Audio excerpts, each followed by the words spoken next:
Introduction.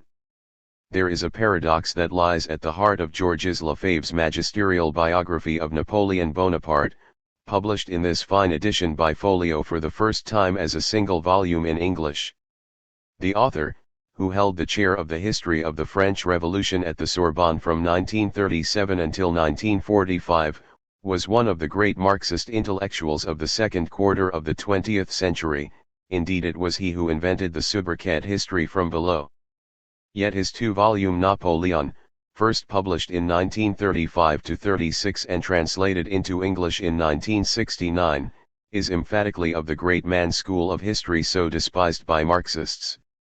It is pure history from above, and accepts that the actions and will of a single extraordinary man could counteract those of the proletarian masses that Lefebvre himself idolized. So how could this be?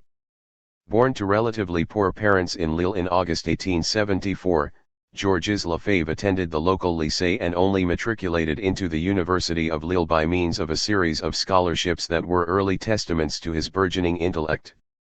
He became a teacher after graduating in 1898 and began writing in 1904, but it was not until 1925, when he was over 50, that he published his doctoral thesis, Les paysans du Nord pendant la Révolution française.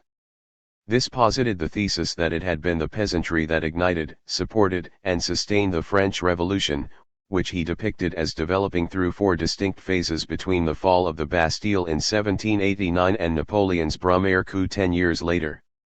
In 1935, the year of the publication of this Life of Napoleon, Lefebvre was honored by becoming the president of the Société d'études Robespierristes. He admired the sea green incorruptible for his frugality, integrity, and application, and also the director of the Annales historiques de la Révolution française, home of the Annales school that was to dominate French historiography. 2 years later he was raised to his professorship at the Sorbonne, which he held until his retirement from active teaching in 1945. The Marxist interpretation which Lefebvre applied to the French Revolution was fully developed in his book 89, which was published in English as The Coming of the French Revolution in time for its 150th anniversary in 1939, but the Second World War intervened before it could become well known in France. Although Lefebvre survived the German occupation, 89 was banned by the Vichy regime, and its initial print run of 8,000 copies was burned.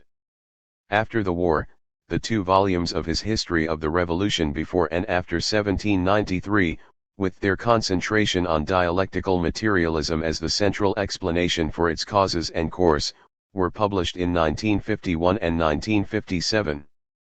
These books, utterly dominant in their day, sought to impose a classical Marxist dialectic on the French Revolution, whereby the monarchy and nobility were initially overthrown by the bourgeoisie and clergy, who were themselves toppled by the workers and peasants, a conceptual framework that has since been comprehensively deposed by successive waves of revisionists. Lefebvre died in Boulogne-Billancourt on the outskirts of Paris on August 28, 1959. In Peter Gill's historiographical masterpiece Napoleon, For and Against, published in 1949, the final chapter was devoted to Lefebvre's life of the emperor, which was lauded as free from parti pris. He has an eye for the positive achievements and above all he can appreciate the greatness of the figure. He writes vividly and to the point and shows himself a man of imagination. The portrait as a whole shows a remarkable tact and a fine balance. This encomium still stands. Gill was impressed by the way that although Lefebvre pointed out that Napoleon was indeed bent on world domination. The beauty of Lefebvre's book consists in the fact that he is able to present, and continually to recall, this general vision upon Napoleon and his regime, without neglecting the endless multiplicity of facts which determine and modify each particular instance.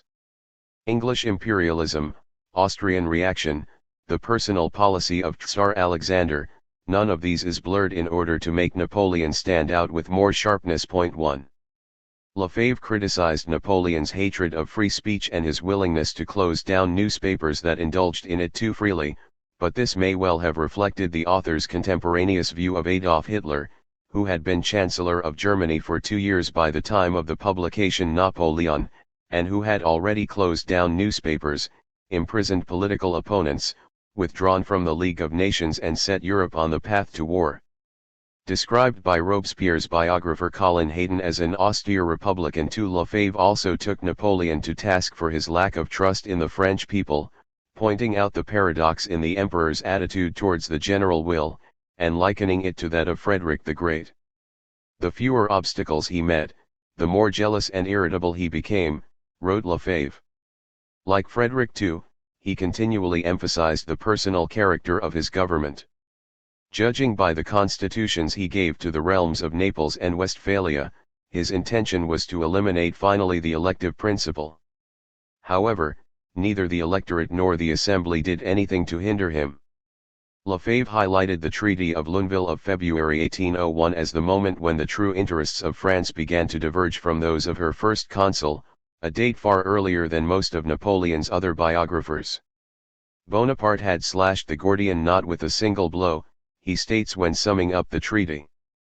The victory over Austria had done far more than confirm and consolidate the conquest of the natural frontiers.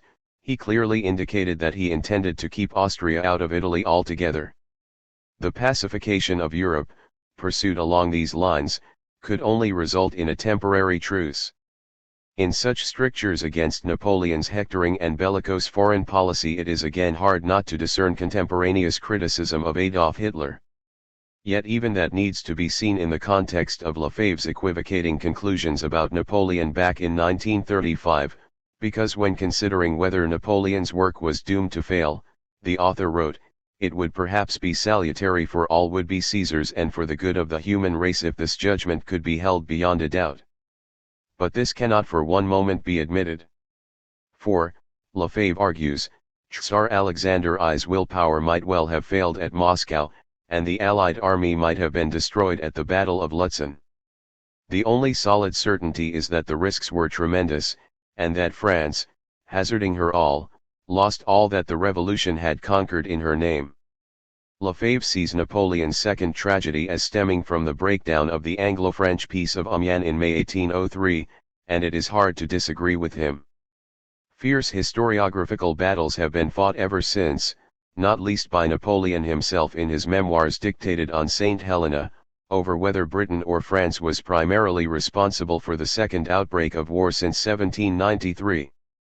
Some British historians such as J. Holland Rose believe they could prove without doubt that Napoleon's lust for conquest doomed the Treaty of Amiens, while others, often French, have blamed a bellicose English government with equal vigor and certitude, often using the same archives and documents to support their case.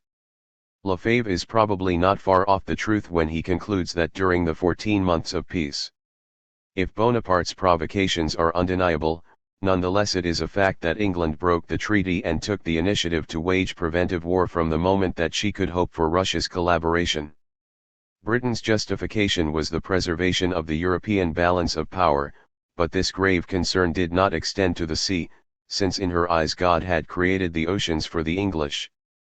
The conflict between Bonaparte and England was in reality a clash between two imperialisms. British foreign policy had indeed long been one of opposition to any single power dominating the European continent, and thus the Channel invasion ports, as Philip II of Spain and Louis XIV of France had previously seen, and Kaiser Wilhelm II and Adolf Hitler were to find subsequently. It was a policy of self-preservation as much as imperial expansion, but Lefebvre was right to assume that the two imperialisms could not mutually thrive. Because Napoleon is extremely hard to pin down in class and nationalist terms, Lefebvre considers him something of the uprooted person who had only become French relatively late, without having identified himself with the traditions and interests of France during his youth. Lefebvre also describes him as something of the déclassé. He was neither entirely a gentleman nor entirely common. He served both the king and the revolution without attaching himself to either. As well as of course making him all the more interesting a political phenomenon as a result, Lefebvre spotted how this helped Napoleon in placing him above the political parties of his day, so that neither in the Ancien regime nor in the New Order did he find principles which might have served as a norm or a limit. With this extraordinary hybrid human, Lefebvre seems to be arguing, anything was possible, which makes for a biography that is almost as much a personal adventure story as an intellectual treatise. Where Lefebvre, at least to English eyes, does seem to have had a blind spot is in his overall negative depiction of Napoleon's nemesis, the Duke of Wellington, whom he sees merely as a cold martinet without a scintilla of Napoleon's genius. His description of the Iron Duke as coming from the aristocratic morgue is perhaps the dominant one amongst French historians, who on the whole do not ascribe martial glory to the man who nonetheless soundly defeated Napoleon on the only field of battle where the two men met. Lefebvre was perfectly capable of accepting that Wellington had a clear and precise mind of a positive cast, with good organizing ability, and was a man of cool and tenacious willpower, though this did not exclude an ability to take bold and calculated risks, but these qualities were not enough for Lefebvre to consider Wellington a great man, and it is hard not to conclude that this was primarily for class reasons, since Wellington was the son of an Anglo-Irish earl. His expression was marked by an aristocratic pride, writes Lefebvre of Wellington, hardened still further by his long years among the Indians. He treated his officers with a haughty disdain, and had an unlimited contempt for the common people, and for his own soldiers. At any rate his pride of country bound him closely to his own social caste and to the land in which they were, in his view, the lawful owners, and his only thought was to serve them. With a hard and dry character in which imagination and affection were equally wanting, he was at any rate preserved from the romantic individualism that was the ruin of Napoleon, but his talent lacked the unending fascination exercised by the genius of the emperor. So much as a glance at Elizabeth Longford's two-volume Life of Wellington, still the best biography of him after 4 decades, shows us that in fact the Duke was indeed proud, but also romantic and affectionate, and served far wider interests than merely the narrow ones of the Anglo-Irish Protestant ascendancy from which he sprang. Lefebvre's Marxism enters his Life of Napoleon, but it never infects it to the detriment of the narrative. Like all enlightened despots, he wrote, Napoleon always devoted great attention to economic progress, not, indeed, because it improved the lot of mankind and permitted the common people to share in the fruits of civilization, but simply for political reasons. He was interested in sound finance, in the growth of population and the consequent fresh supply of recruits to the army, and in order, that is, a minimum of idleness and an abundance of commodities. This is classic Marxist analysis, but coincidentally also the correct one. Although many of the Annales school of French historians sought to represent Napoleon as a prisoner of the demographic and social structures he encountered, Lefebvre was far less ideologically straitjacketed, merely stressing, in the words of a recent study, Bonaparte's dependence on his inheritance from the bourgeois revolution. 3 This, too, makes sense.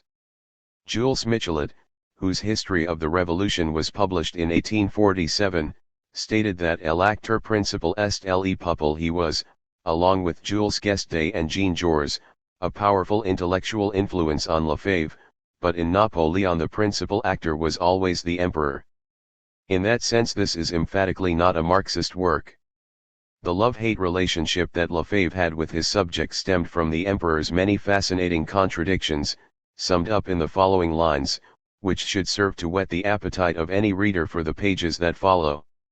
A successful soldier, a pupil of the philosophes, Napoleon detested feudalism, civil inequality, and religious intolerance. Seeing in enlightened despotism a reconciliation of authority with political and social reform, he became its last and most illustrious representative. In this sense he was the man of the revolution. His headstrong individuality never accepted democracy, however, and he rejected the great hope of the 18th century which inspired revolutionary idealism, the hope that someday men would be civilized enough to rule themselves.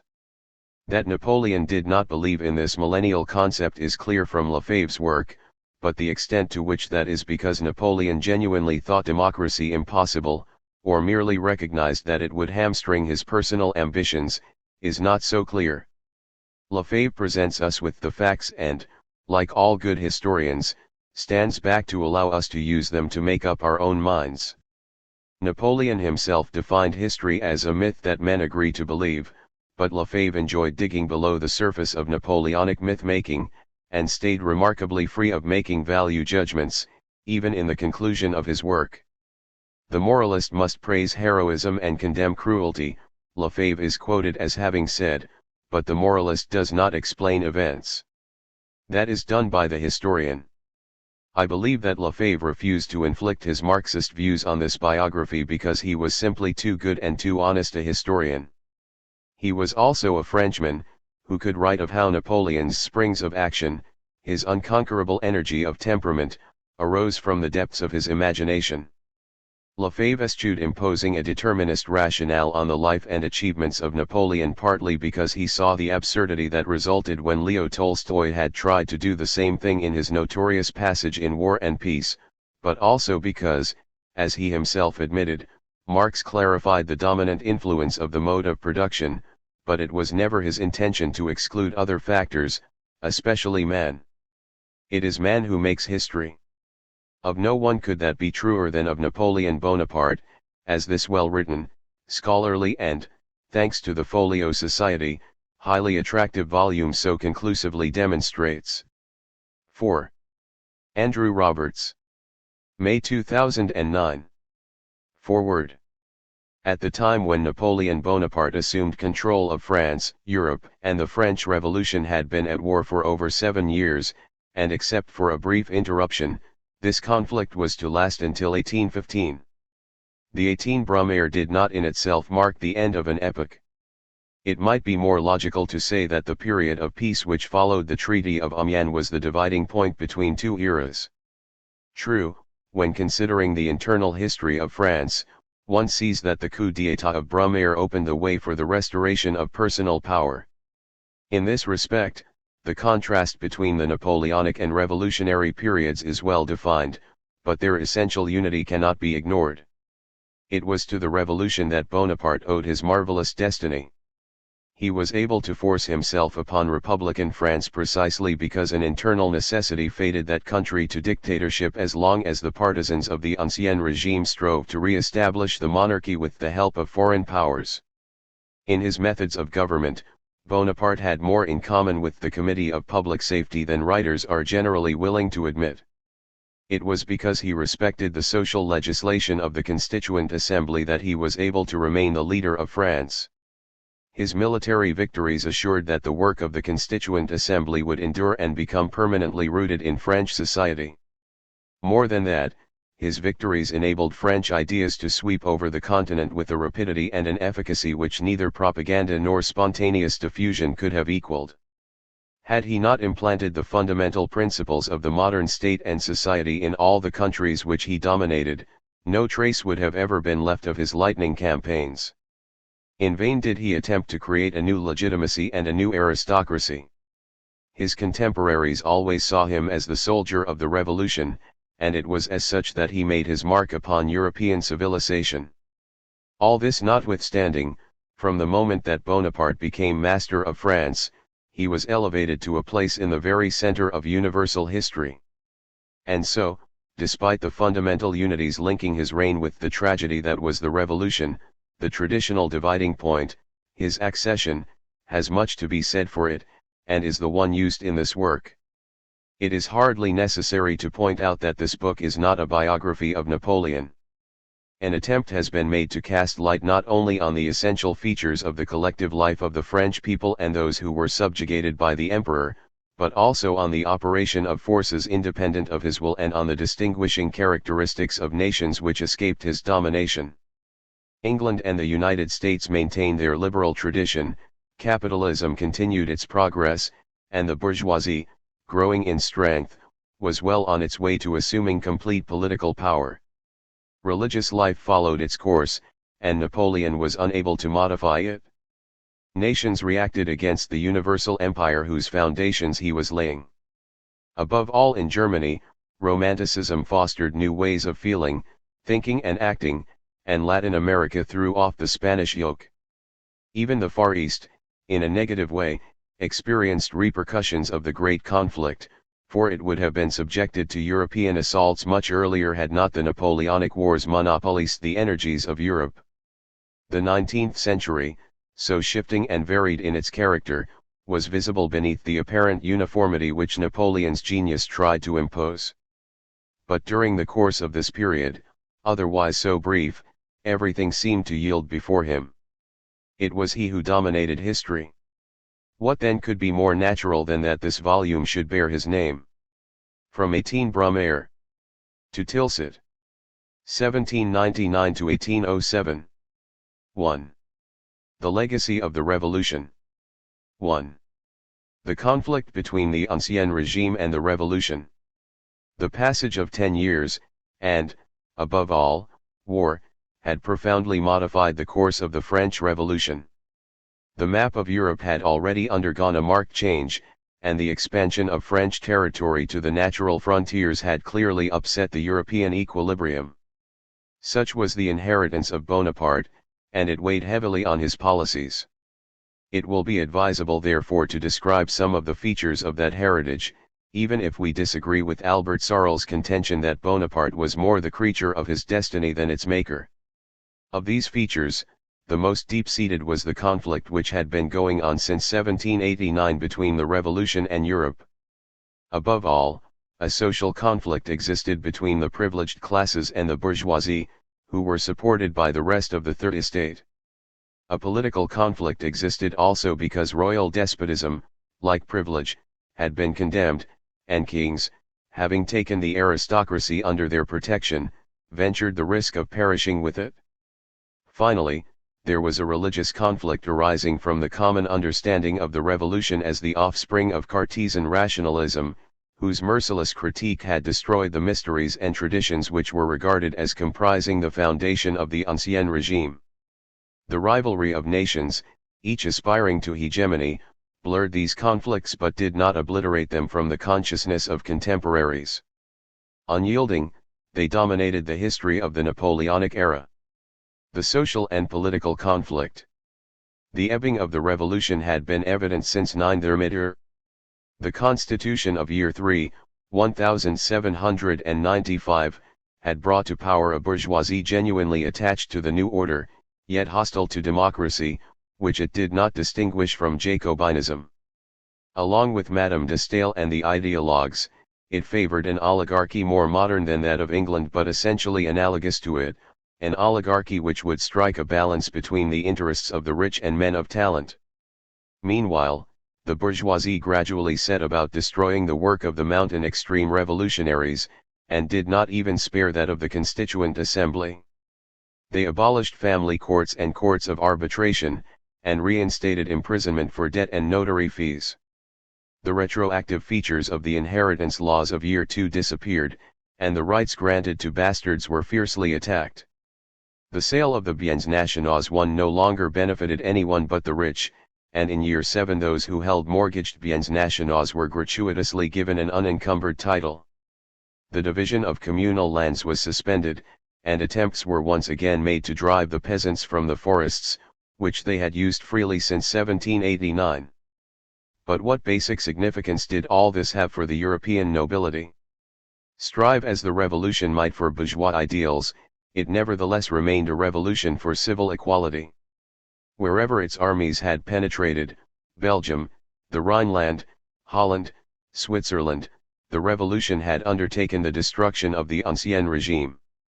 The Pope was a prisoner, the Prince of Orange, the Rhenish electors and the Swiss patricians were in flight. Suvorow's victories alone had reconquered Italy and had restored its legitimate princes. The states neighboring France were being secretly permeated with subversive propaganda, and the news of the liberation of French peasants and the victories of the sans-culottes was spoken of everywhere. Less effective were the efforts of writers and journalists, most of whom had been either disillusioned by the excesses of the Terror or else forced to be silent. One could point to men everywhere who wished to make a compact with the French, as, for example, in South Germany. Even in Prussia the refusal to perform corvée and to pay feudal dues became more frequent. It was rumored that the king would abolish these exactions, and Frederick William III was besieged with petitions on his accession. Across the sea, Antonio Nerino had translated the Declaration of the Rights of Man, and in the United States, Washington's party suspected Jefferson and the Republicans of having been contaminated by the egalitarian mania. Everywhere, even among the great Whig families, the aristocracy was frightened and rallied around the throne. Everywhere, governments tightened their controls. Except for Russia, stooped under the atrocious despotism of Paul I, the prize went to Austria, where henceforth Kalerta became the living spirit of an obscurantist police state for which Metternich later claimed credit. In Prussia, Wöllner, who up until the death of Frederick William II had attempted to install the same system, had only recently been dismissed. At Jena, Fichte, accused of atheism and abandoned by the Duke of Weimar, had been forced to surrender his chair in 1799. In England, habeas corpus had been suspended since 1794, and seditious associations and publications had been prohibited. In 1799 Pitt made printers profess their allegiance, and he had members of illegal societies sent to penal colonies for 7 years. In America, the Federalists, profiting by their rupture with the Directory, voted an alien bill aimed at French Democrats, and a sedition act to deal with associations and newspapers. In Latin America, the cause of liberty already had its martyrs. While not entirely groundless, the fears inspired by Jacobins were exaggerated. The rare admirers of France, like Kant, Fichte, and the youthful Hegel, who set out to criticize the Bernese patriciate and the oligarchy of Württemberg, took great care to stipulate that they placed their faith solely in legal and peaceful progress. No nation imitated France spontaneously, rather, it was her armies that spread the principles of the revolution. Lively though the reaction was, it could not be said to have condemned all reform. Enlightened despotism had shown that some reforms were reconcilable with absolute monarchy and an aristocratic society. Recognizing that not all of the work of the Constituent Assembly was contemptible, governments of the Ancien regime envied France for its administrative unity and for its suppression of fiscal privilege. The example of England further demonstrated to the agricultural countries of the continent the advantages of enclosure and the drawbacks of serfdom. Nevertheless, it was only in Germany, notably in Bavaria and Prussia, that reforms were undertaken which would permit Western influences to combine with national traditions. The Aufklärung German Enlightenment, while it had lost its prestige among the literati, had nonetheless schooled the bourgeoisie and officialdom. Count Montgelas, who had recently come to power in Bavaria, was one of its disciples. In Berlin, the Austrian ambassador bitterly remarked that the Prussian bureaucracy criticized the enemies of France for wanting to banish from the earth the rule of reason, to which Prussia owed her greatness. The Prussian higher civil service, which was organized into colleges and recruited by co-optation, maintained a strong esprit de corps. It had watched with displeasure the ceaseless royal extension of cabinet power, whereby everything was decided by the king and his camarilla, such personal administration of Silesia and the Polish provinces by crown and non-ministerial advisers, cabinet, had incurred disastrous results in the reign of Frederick William II. These lofty civil servants would have willingly subjected their king to the rule of law, and Wilhelm Karmer, who finished drafting Frederick's Law Code in 1794, included provisions for personal liberty, permanence of tenure for judges and religious toleration. They also realized that the Frederican state, with its peasant serfdom, its provinces jealous of their particular institutions and divided from each other by customs barriers, each considering itself autonomous, did not form a single nation. Finally, like all coastal Baltic states, Prussia had been for a quarter century a major exporter of grains and textiles, and enlightened individuals took notice of the introduction into Denmark of English agricultural methods by Albert Thayer, the Saxon agronomist. The Prussian civil servants were equally interested in the economic liberalism of Adam Smith, which was taught in Hamburg by Johann Busch, in Vienna by Wutteroth, and notably in Königsberg by Christian Kraus, who exerted a great influence on two eminent administrators of the monarchy, Schahn and Schroeder.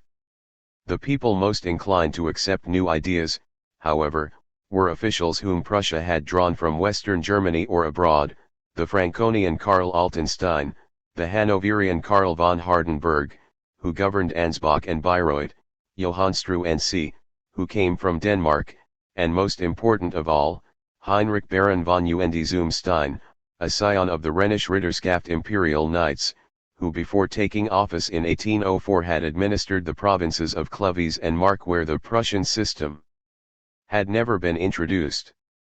Nor was this all. Contrary to certain historical accounts, Stein and other statesmen examined the French experience closely and concluded from it that the government could increase its power and prestige by giving the nation some voice in questions of law, taxation and administration. Nevertheless, since they defined the nation as the nobility and rich bourgeoisie, it was on England that they concentrated their attention. Under Pitt's guidance, that nation appeared to have reconciled royal prerogative with constitutional law, party rivalry with the maintenance of order and stability, aristocratic supremacy with bourgeois ambition, and the interests of the nobility with those of the whole Commonwealth. Pitt humoured the Lords, whose pocket and rotten boroughs assured him a parliamentary majority, but he did not share their prejudices. Among the 95 peers he appointed were a number of new men, captains of banking and commerce, who rejuvenated the aristocracy and helped it to remain rich and able. Thanks to Burke, this miracle of balance and wisdom had won the adherence of numerous enemies of the Revolution, particularly those of middle class and Protestant origin, like Mallet du Pen and François d'Ivernois. There were admirers of England even among the French émigrés.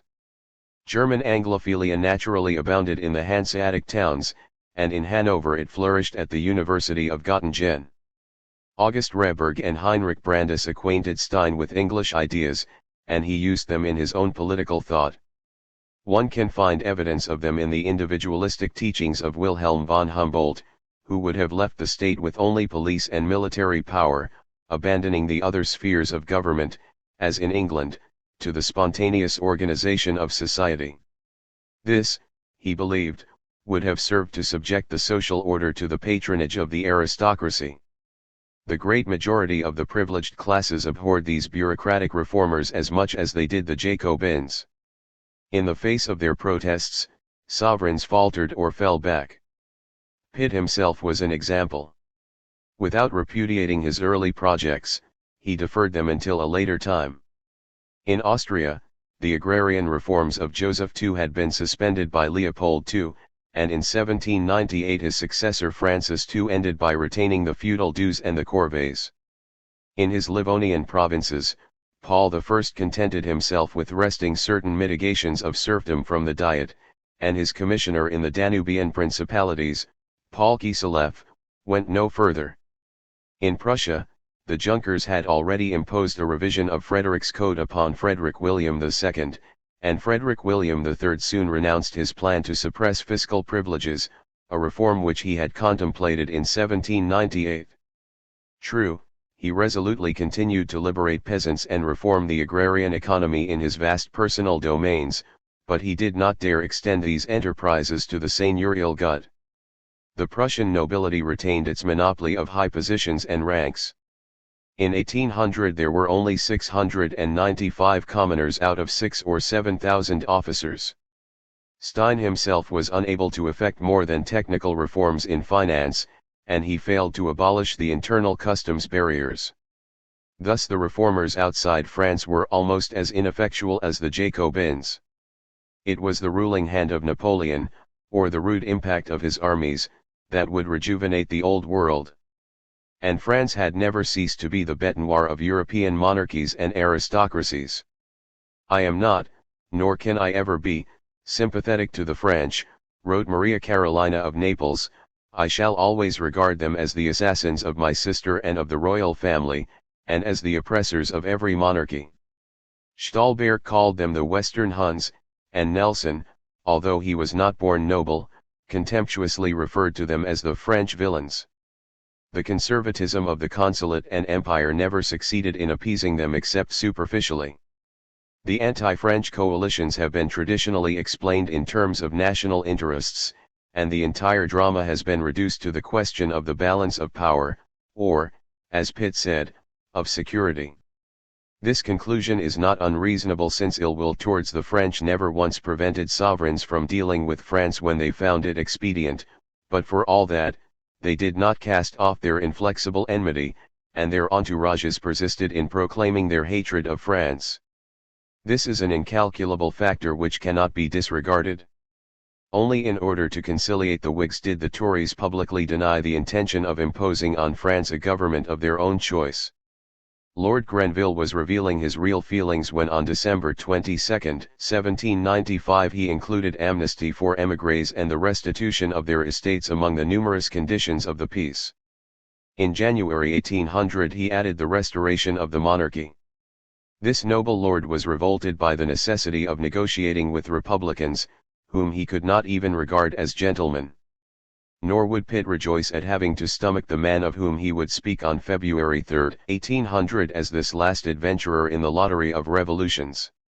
The conflict of ideas. Political and social reaction naturally found their reflection in the world of thought. Authority and tradition once again came into fashion, and an increasing number of writers and publicists passionately applauded its return. Some were motivated by conviction, others by self-interest, for governments recognized the value of propaganda and appropriated money for that purpose. Important among the voices of reaction were French and Genevan émigrés like Rivarol and Abbé Barruel, François d'Ivernois and Mallet du Pan. In England, Canning joined the list with the publication of his periodical The Anti-Jacobin. Usually, events in France were exploited in order to terrify the population. Abbé Barruel resumed Hoffman's charges against the Illuminati and Freemasons with never-failing success. But certain writers made it a point of honor to raise the level of the debate by offering a new defense of traditional thought in opposition to the rationalist critique. There was nothing original in this, for during the course of the 18th century, English empiricism, having become conservative with Hume and even more so with Bentham, had aspired to restore authority and moral conventions. It was argued that just as reason was able to govern the physical world by searching for natural law and conforming to it, so reason could observe social life and discover that traditional institutions, by virtue of their prolonged existence, were in harmony with the nature of things.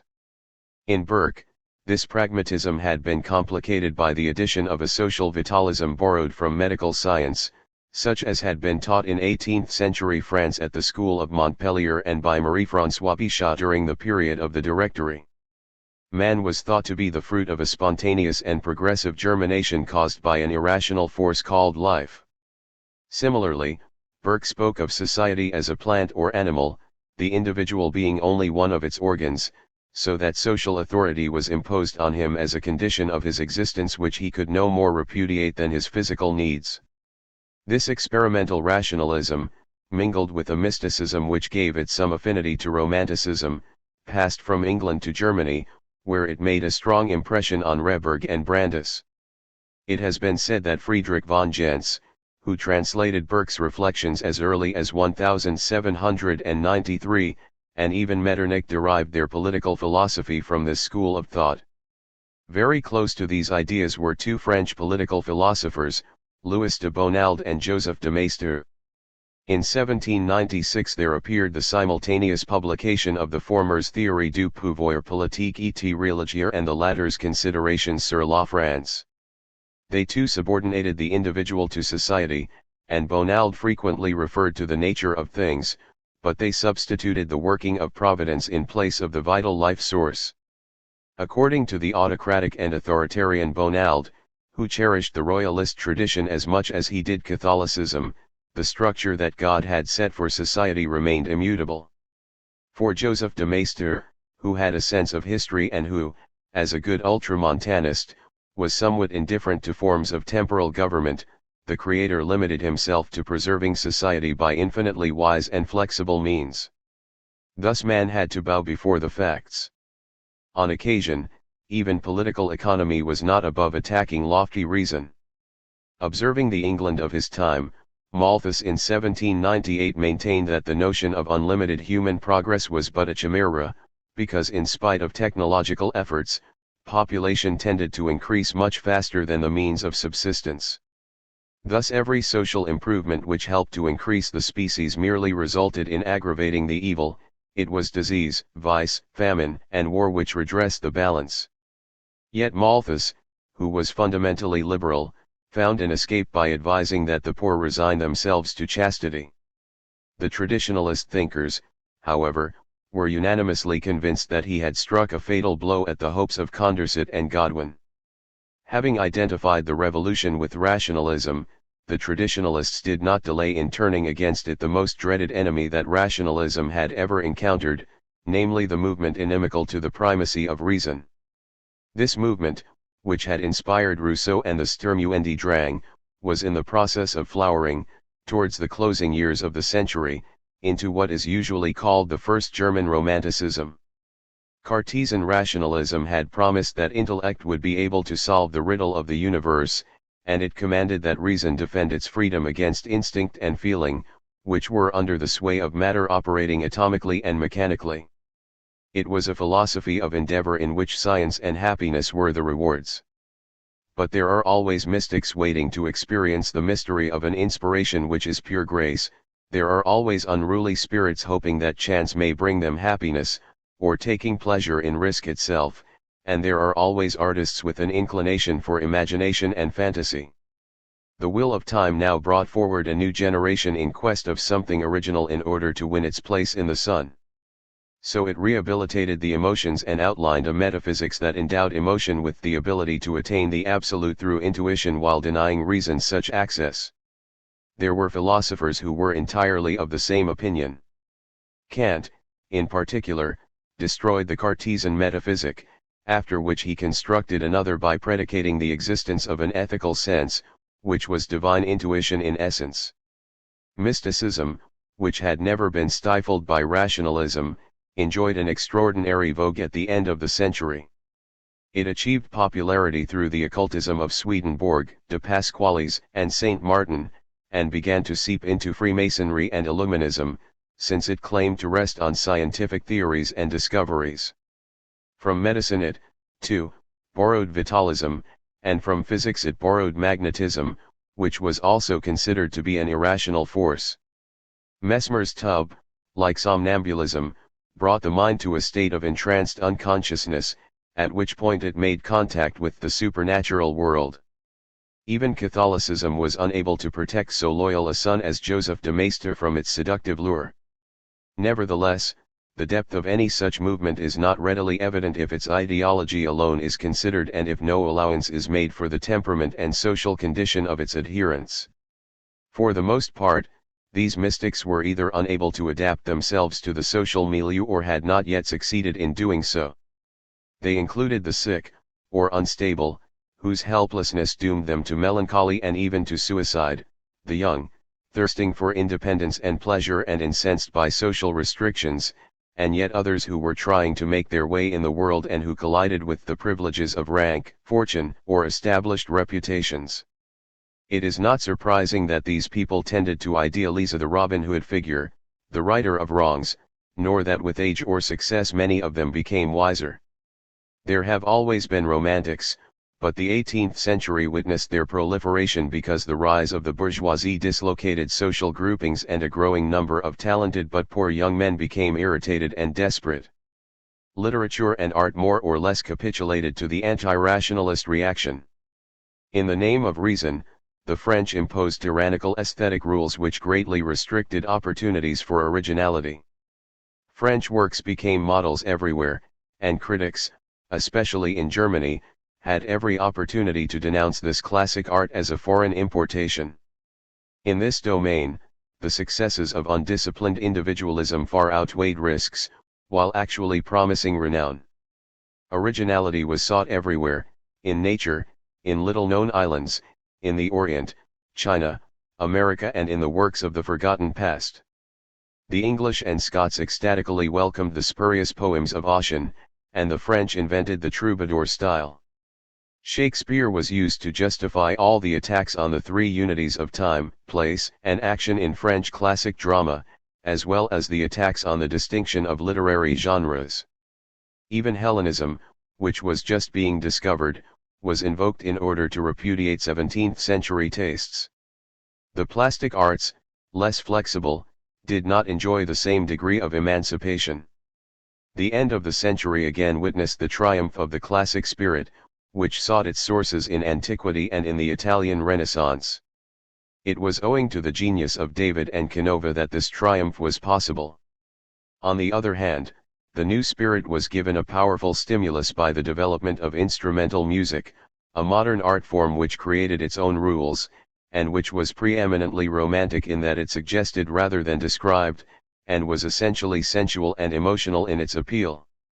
In many ways it seemed that the revolutionary upheaval ought to favor this new spirit.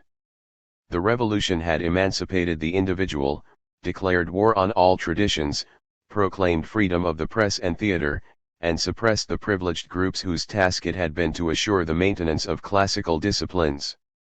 It had inflamed human passions, and its numerous and terrible vicissitudes affected a good many people who were to develop a morbid taste for the unstable and the horrible, as the success of Anne Radcliffe's novels aptly demonstrated. Finally, it revived a sense of tragedy arising from the spectacle of so many misfortunes and of man's struggle against the implacable forces of nature and fate. Nevertheless, the effects of the movement were not everywhere the same. For the time being, Southern Europe was scarcely affected. Even in France and England Romanticism had not made much headway. Despite William Cowper and the Lake poets, it was the classicism of William Hayley which set the fashion in England around 1800, while George Crabbe remained faithful to a discreet and restrained realism. In France, the revolutionary fever had inspired the writing of speeches and hymns, but it had revitalized neither the theatre, poetry, nor the novel. The most likely explanation is a political and social one. In both countries young men found spheres of action other than the realm of thought and the arts. In England, they were attracted to business and politics, and the struggle against France gradually reinforced the trend towards conformity. Wordsworth, Coleridge, and Southey finally gave in under the pressure of the social ostracism inflicted on them. In France, youth either entered the service of the revolution or emigrated. Until 1815 war captivated their imagination and their craving for fame and fortune. Napoleon himself was a romantic poet who became a man of action, and it was not for lack of trying that Chateaubriand did not undergo the same metamorphosis. Things were different in Germany, still imprisoned within its medieval casing. The enthusiastic and impulsive Friedrich Schlegel was a kind of Vergniaud who would have nothing to do with revolution, and even the war did not attract him. German patriotism, which was not yet political, was the affair of princes and nobles. Germany's two outstanding poets, Goethe and Schiller, settled down after a hectic youth. The former became minister to Charles Augustus of Weimar, and the latter, professor at Jena.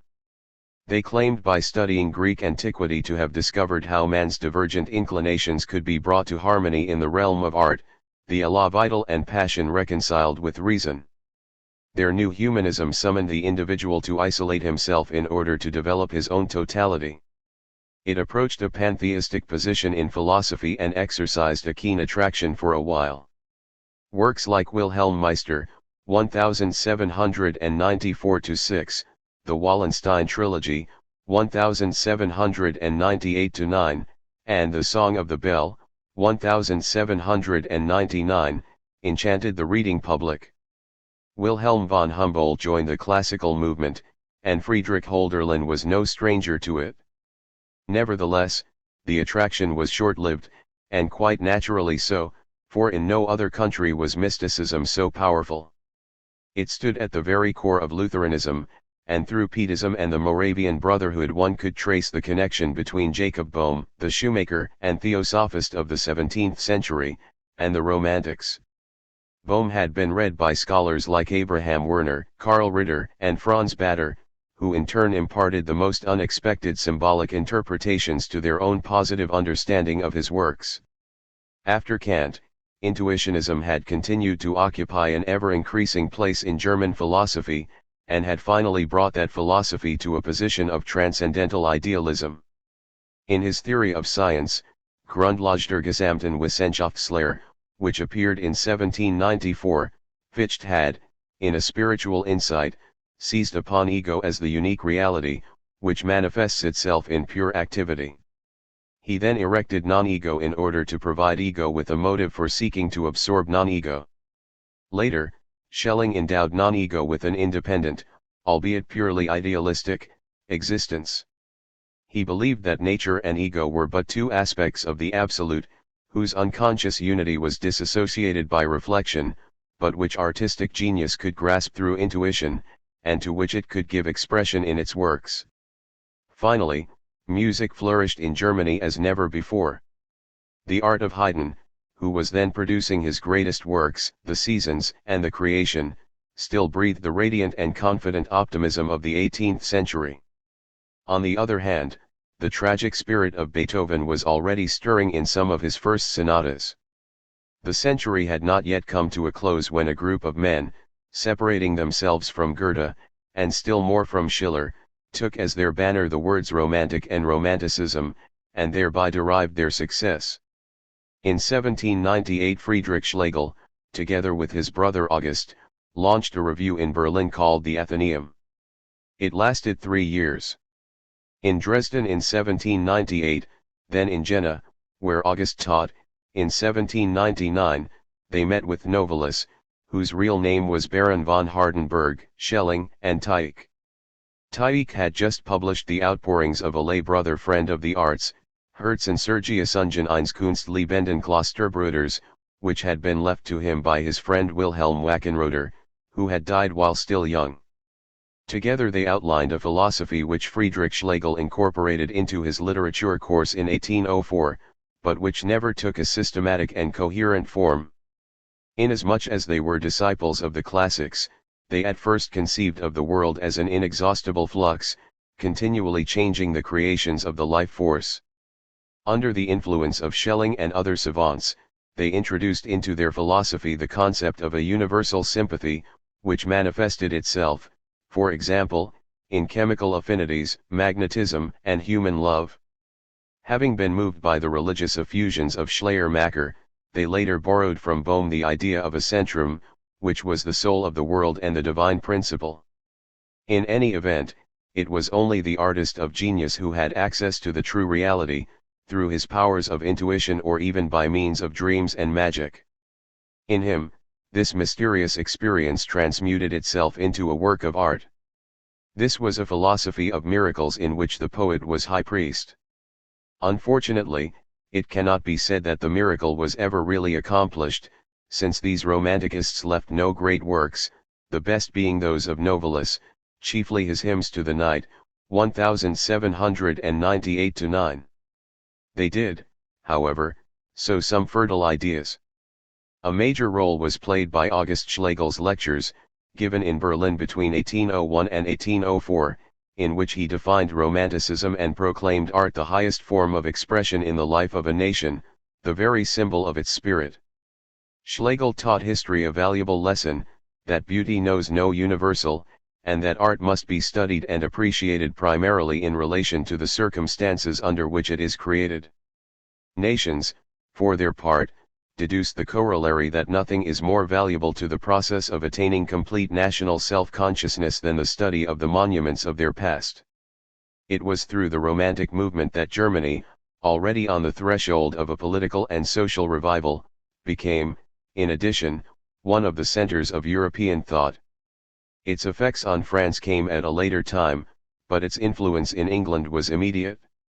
Coleridge, who had already discovered the virtues of intuition, came into contact with the philosophy of Romanticism while traveling in Germany and embraced it wholeheartedly. Romanticism in itself was not a political doctrine, but since it relied on sentiment in politics as in every other area, its adherents were left without clear principles to follow.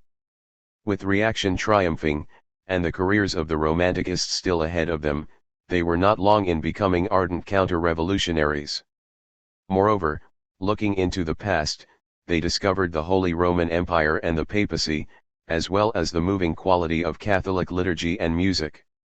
As early as 1799 Novalis extolled Christian unity, which had done so much credit to the Middle Ages, and composed a hymn to the Virgin.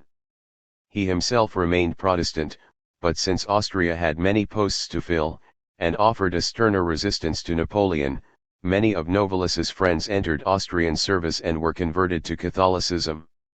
However interesting these ideas may be, their influence on public opinion must not be exaggerated.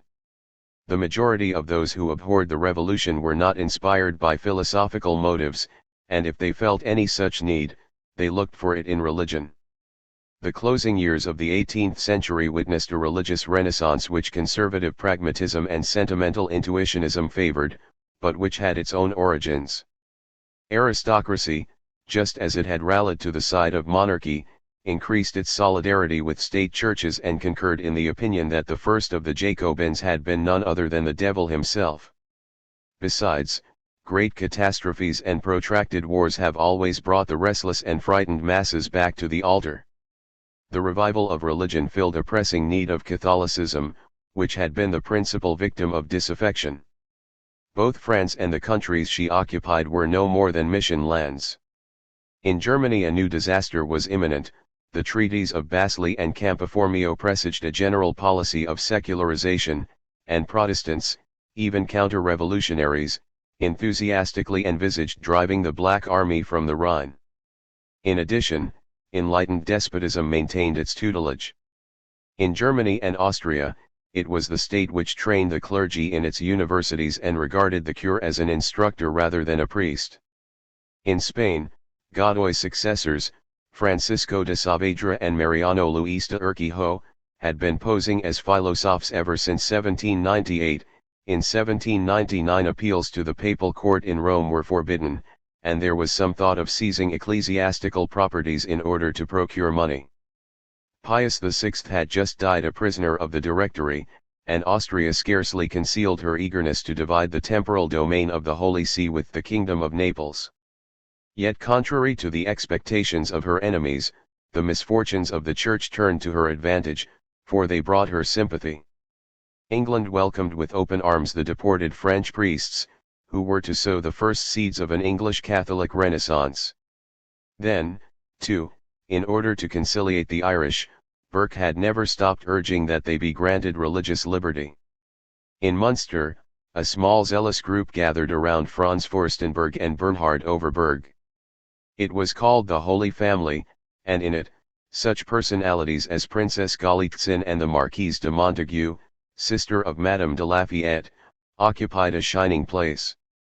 For them, Stolberg's conversion in 1800 portended much. Emperor Paul I of Russia also inspired great hopes.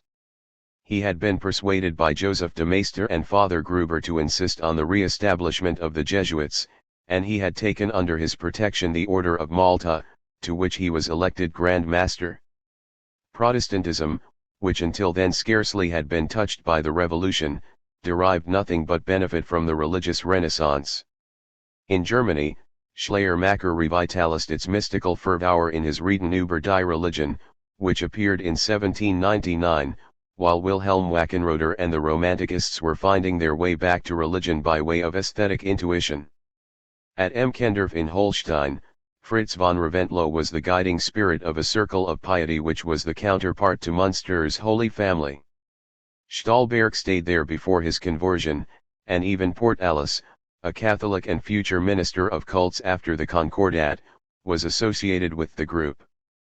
In England, Wesley, who died in 1791, had brought Methodism closer to the Church of England by creating, alongside the lay preachers, a hierarchy which co-opted its members.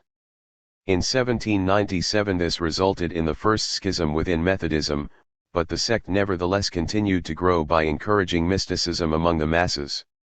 Methodism exercised a profound influence over the dissenters.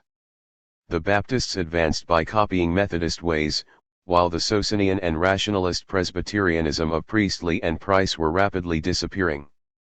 Even in the Anglican Church there formed a small core of evangelicals who tried, although unsuccessfully, to revitalize the Church, the most notable of them being Wilberforce. The dissenters now abandoned their sympathies for the Revolution, and even if their conservative influence over the masses has been exaggerated, it still appears to be indisputable. France seemed to remain the bastion of rationalism in the world, at least in the critical sense, hostile to tradition and Christianity as in the 18th century. Its spokesmen, Destutt de Tracy, Cabanis, Danu, Volney, were entrenched in the institute and in the great establishments of higher learning, which had been founded by the convention. They controlled the decade philosophique through Gingani, and their disciples taught in the écoles centrales, which had been organized in almost all of the departments. Rationalism, however, was undergoing changes. Most of the few remaining materialists among the ideologues were no longer concerned with metaphysics. Influenced by the sciences, they limited themselves to the study of phenomena, and leaned towards experimental positivism. The sciences were flourishing in France because the Revolution had given them a prominent place in public education. Destutt de Tracy and Cabanis intended to formulate a science of the mind, a psychology detached from metaphysics but linked to physiology.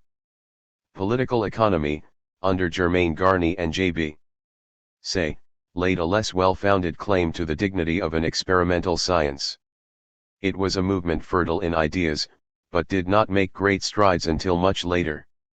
Moreover, this positivism, reflecting as it did the spirit of the encyclopedists, differed greatly from English empiricism. It appears again in Laplace's Système du Monde, in Lamarck's attack on vitalism and in Charles Dupuy's Origine de tous les cultes. Although the government and the Republican bourgeoisie tried to become socially conservative, they in no way lessened their hostility to Christianity. Among the masses, religious habits were certainly very much weakened, for Ercole Consalvi would write at the time of the Concordat that the majority of the people are indifferent. It should not be forgotten, however, that the philosophy of rationalism in the 18th century, far from being embraced by all Frenchmen, had been attacked by numerous writers generally lacking in talent but not in readers. Instead of abandoning their convictions in the revolutionary turmoil, the champions of tradition had become firmer in their beliefs. Their ranks were swelled by a part of the old bourgeoisie, which had been ruined by the inflation and so had developed an aversion for new ideas. Nor was France spared from mystical and sentimental doctrines of intuition. Occultism had collected its faithful there, and began to flourish around 1800, notably in Lyon with Jean Willermoz and in Alsace where Jean-Frédéric Oberlin combined it with German influences. It was in France, in fact, that Romanticism found its most illustrious and by far most influential protagonist, for Rousseau's spell had never lost its force.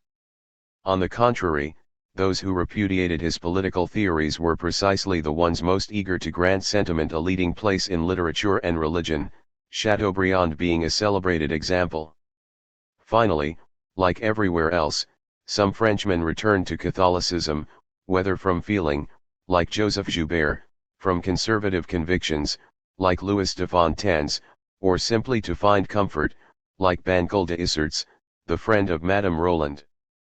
When at a later time Bonaparte did an about-face, these men would provide him with support for concluding the Concordat, in spite of the opposition of those who had brought him to power, and against the will of his own army.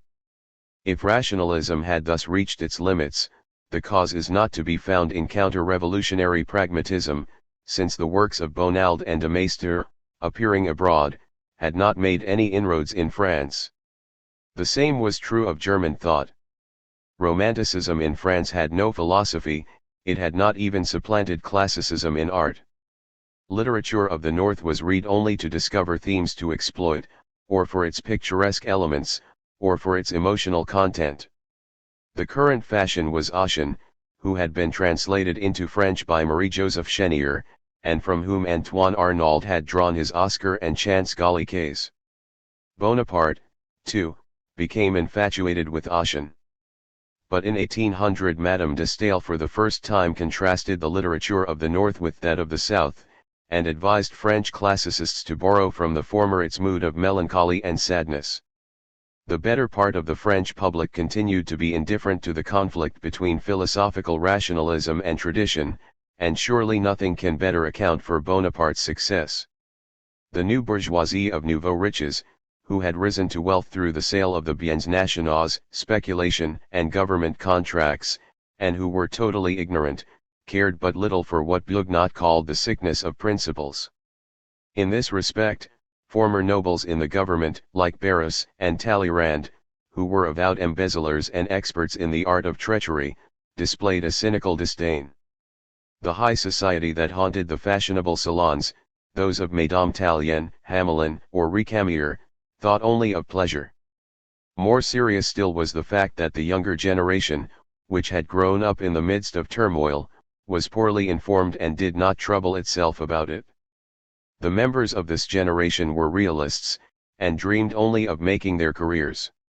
The military provided the path to success, and courage was a sufficient qualification. But even if these realists gave Bonaparte a free hand, as long as he was victorious, they by no means wished for a return to the ancien regime.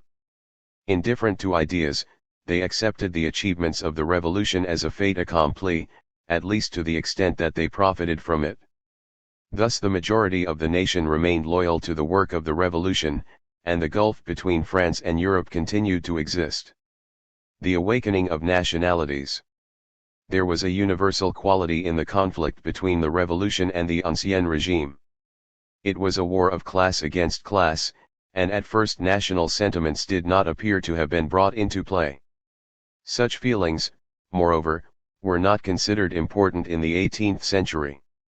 Monarchs and the diverse elements of the aristocracy formed a cosmopolitan society of rulers who parceled out peoples among themselves like flocks, without regard for their national origins.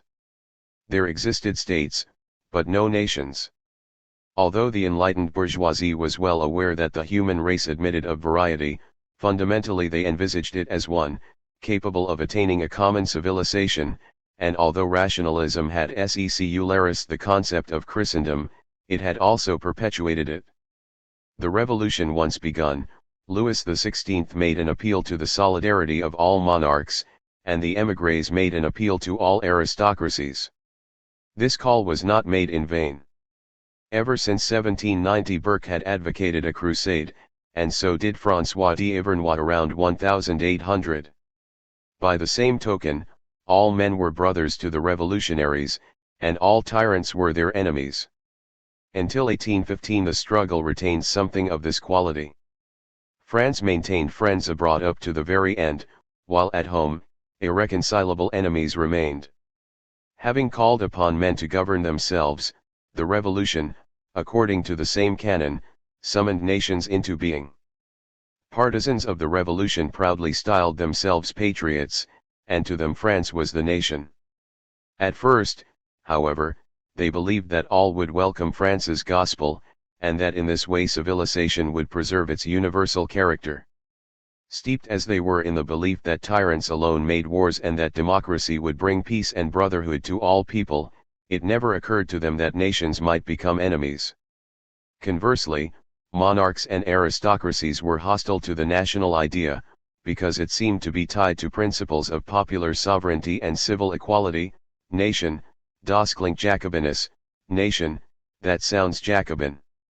In the Low Countries, the nobility and the clergy preferred to fall back under the yoke of Austria rather than lose their privileges. Similar fears weakened the national cause in Poland.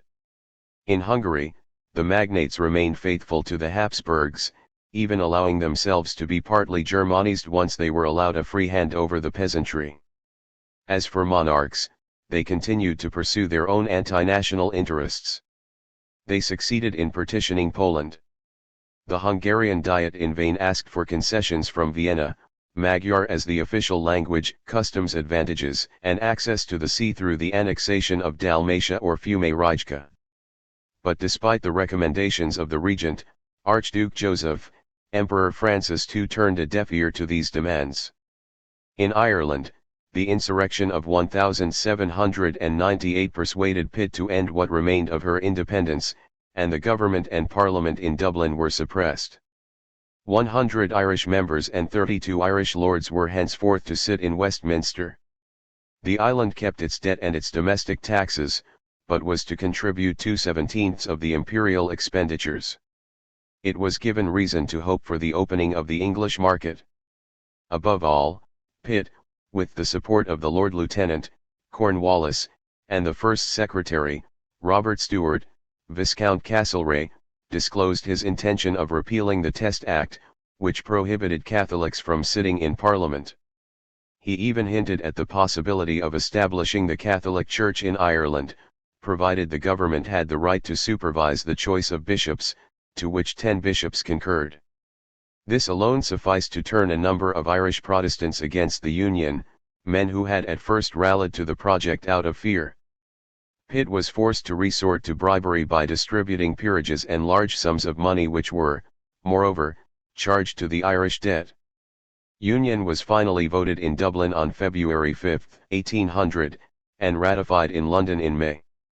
It was the war which gradually brought about a change from cosmopolitanism to nationalism. Attacked on all sides, the French were the first to develop a sense of their own uniqueness. They scorned those who would remain enslaved, and prided themselves on being la grande nation. The Republic, when it turned to conquest, exploited these feelings by appealing to pride and self-interest. But thus severed from their revolutionary idealism, such sentiments lost some of their purity. From the very beginning, Bonaparte favored this development, which so greatly contributed to his ascendancy. England, too, finally caught the national fever from warring with France. At first, the remnants of the Whig party under the leadership of Fox had ranged themselves on the side of popular sentiment, and had regarded the war as the affair of Pitt and the Tories. But when France made preparations for a descent on Ireland, and when she conquered Egypt, feelings began to change. The invasion of Switzerland converted Coleridge who, in France, an ode, condemned the impious and perfidious enemy, the fickle and cruel race. From then on, Pitt was able to ask of the nation an effort which was greater than prudence would have allowed prior to the change in public feeling. Meanwhile, France was establishing the principle of territorial and national unity by uprooting the remnants of the Ancien regime in Holland, the Cisalpine, and Switzerland. This did much to promote the awakening and growth of local national sentiments. The French intervention benefited Italy in particular, where the nationalists, more numerous than is often believed, suddenly became aware of themselves. But pressed by the necessity of war, France treated these countries like military marches. Charged with the burden of supporting the French army, they soon came to realize the price of independence. Thus, by a fatal reversal that Robespierre had once predicted, France brought about their hostility.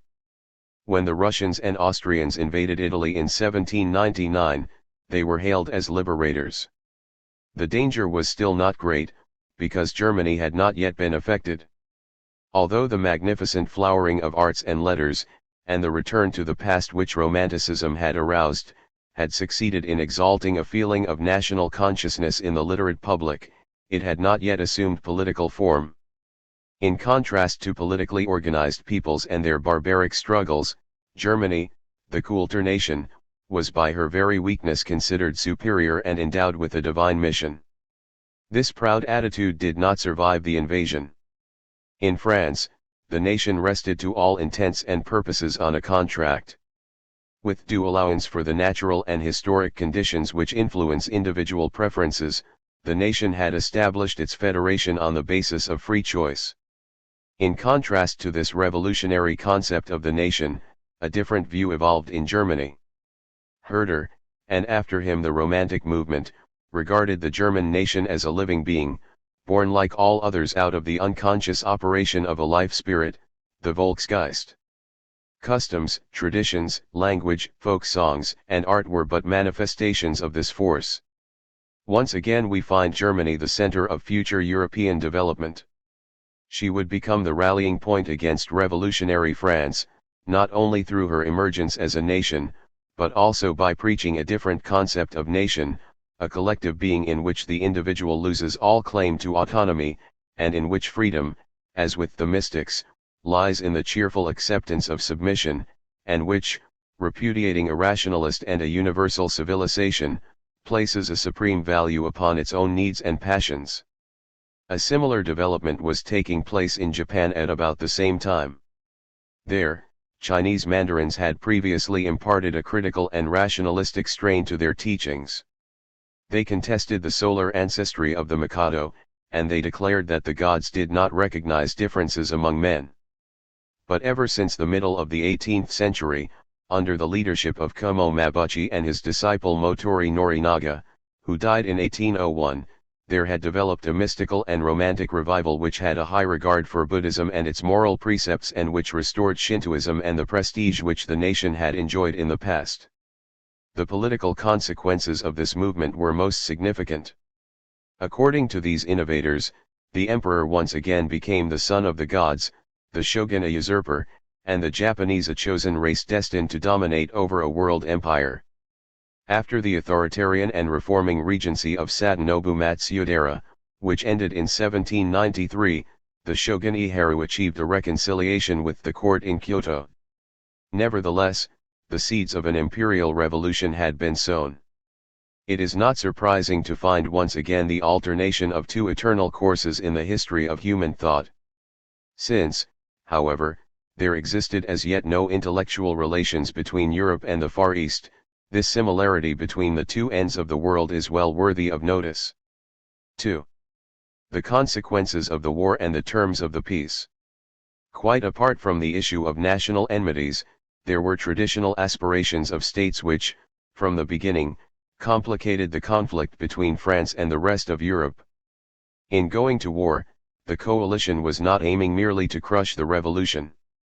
The Continental powers planned to dismember France, while England hoped to seize her colonies and destroy her commerce and navy. This would advantageously terminate the Anglo-French duel begun in the time of Louis XIV and restore British hegemony upon the seas, a superiority that had been recently compromised by the American Revolution. But not all of the problems which had brought the powers into conflict during the 18th century were resolved as yet. The Prussian-Austrian alliance would eventually founder over the Polish question, Russian designs in the east and in the Mediterranean worried Pitt, and Spain continued to be apprehensive about England. The Allies never succeeded in coordinating their efforts, and the disparity of their separate gains only served to accentuate their division. The Continental powers were beaten, and France was able to negotiate with Prussia, win Spain over to an alliance, and attain and surpass her natural boundaries. The Second Coalition had recaptured Italy and a part of Switzerland in 1799, but, like the First Coalition, it was already disintegrating. And while England might triumph on the sea, lacking an army she could not by herself subdue France. Nor was her economic position without its weaknesses. The question was whether France, profiting from these European divisions, could achieve victory and secure a lasting peace that would preserve her natural boundaries. All historians of Napoleon regard this as the fateful issue controlling his destiny. The Continental powers. The European monarchs were a singularly mediocre lot. In Austria, Francis II was a solemn nonentity who kept his brother Charles in the background and insisted on conducting all affairs with his devoted but not very intelligent chief cabinet's minister, Count Colordu. In Prussia, Frederick William III was honest, well-meaning, and not too bright, and although indecisive, he was very jealous of his authority. In Russia, there was Paul I, half-mad, inconstant and cruel. Even the war had not taught these monarchs anything. Austria, for example, still recruited soldiers by impressment, or by drawing lots among the peasants, and they were still enlisted for life. The officers, almost all of them nobles, continued to purchase their posts. In 1798 Archduke Charles had planned to regroup his regiments into divisions, but the war had forced him to give up the project. Neither tactics, nor strategy, nor logistics had undergone any changes. The Continental powers were not lacking in men. It has been estimated that between 1792 and 1799 their losses numbered 140,000 killed, 200,000 wounded, and 150,000 prisoners, a large figure no doubt, but their manpower remained far from being exhausted. What was mainly lacking was money. In Austria, despite an increase in taxes, the annual deficit soared from 20 million guldens, or florins, one at the end of Joseph II's reign, to 90 million in 1796. The government had to resort to forced loans, and the debt rose from 390 million in 1793 to 572 million in 1798. England granted subsidies to Austria, and, in addition, guaranteed or authorized private loans in London. Nevertheless, financial solvency could be maintained only by issuing paper money, the bancosetelle, the value of which had to be pegged by decree in order to finance the campaign of 1800. The amount of paper money in circulation rose from 27 million in 1793 to 200 million in 1801. From then on, the Austrian florin began to depreciate. In 1801 it had lost 16% of its PAR value on the Augsburg exchange. Weaker still was the Russian ruble, which was being exchanged at 60% of its PAR value in Leipzig. The Russian debt, which had been contracted primarily in Holland, rose from 43 to 132 million florins under Paul I, and the government issued 14 million new paper rubles every year. Sweden also resorted to printing paper money, which lost over 25% of its value in 1798. It would have indeed been difficult for the coalition to keep the war going without English subsidies. But did a coalition still exist? Paul I made a great show of his hatred for the French Revolution. He sheltered Louis XVIII at Mita, and supported Conde's army. But it had taken the Egyptian campaign to convince him to enter the war. This was because the Eastern question was coming to assume an ever greater importance for Russian foreign policy. Catherine too, not content with dismembering the states of the Sultan, had won a privileged position in them, certain rights over the fate of the Sultan's Christian subjects, and free passage for her merchant ships through the Dardanelles. This privilege was accorded to England only in 1799, and to France in 1802. The disintegration of the Turkish Empire promised fresh gains. Since 1793 Selim III had striven to organize a modern army, but in many provinces he exercised only nominal authority. Ali Pasha, Teplini, was carving himself a fief in Albania and Epirus. Pasvanoglu had seized Vidin, named himself Pasha and was marching on Adrianople. Jezar controlled Syria, and Abdulaziz, leader of the Wahhabis, had conquered the entire Nejd and now threatened the holy cities and the Pasha of Baghdad. The Greeks, and particularly the Serbs, were also causing concern. The former, taking advantage of the war, were spreading throughout the Mediterranean, thanks to Turkish neutrality. They penetrated the Black Sea in Russian ships and began forming colonies in every large port. They had heard about the French Revolution through the writings of Adamantios Koras and Ragaspharios, and they had seen the tricolor streaming over the Ionian Islands. The call of Hellenism had indeed been aroused. The Serbs, exasperated by the depredations of the Janissaries, had given their assistance to Austria in the last Turkish war. Their leaders, Karageorge and Nenadovish, were only waiting for an opportunity to resume hostilities on the side of Russia. Russia gained access to the Mediterranean Sea as a result of Bonaparte's Egyptian expedition. Paul I became an ally of the Sultan, and had the straits open to his warships. Together with the Turks and the Pasha of Janina, he occupied the Ionian Islands, making them a republic under his protection. Elected Grand Master of the Order of Malta, Paul planned to rule over the island, and on November 3, 1799 Grenville had to promise him that should England seize Malta from France, she would not remain there.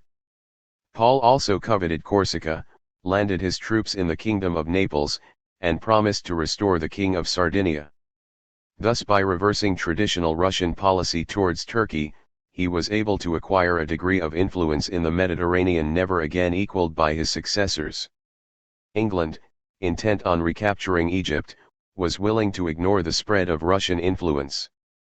But Francis too had no intention of letting the Russians have their way in Italy, and Paul, ascribing Suvorov's defeat at Zurich to Austria's treachery, recalled his army.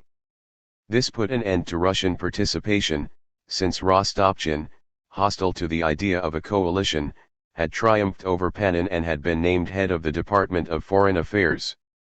Paul's defection resulted in isolating Austria, but, more than that, the way was now open to a conflict with England, should she in the future consider herself free to retain Malta.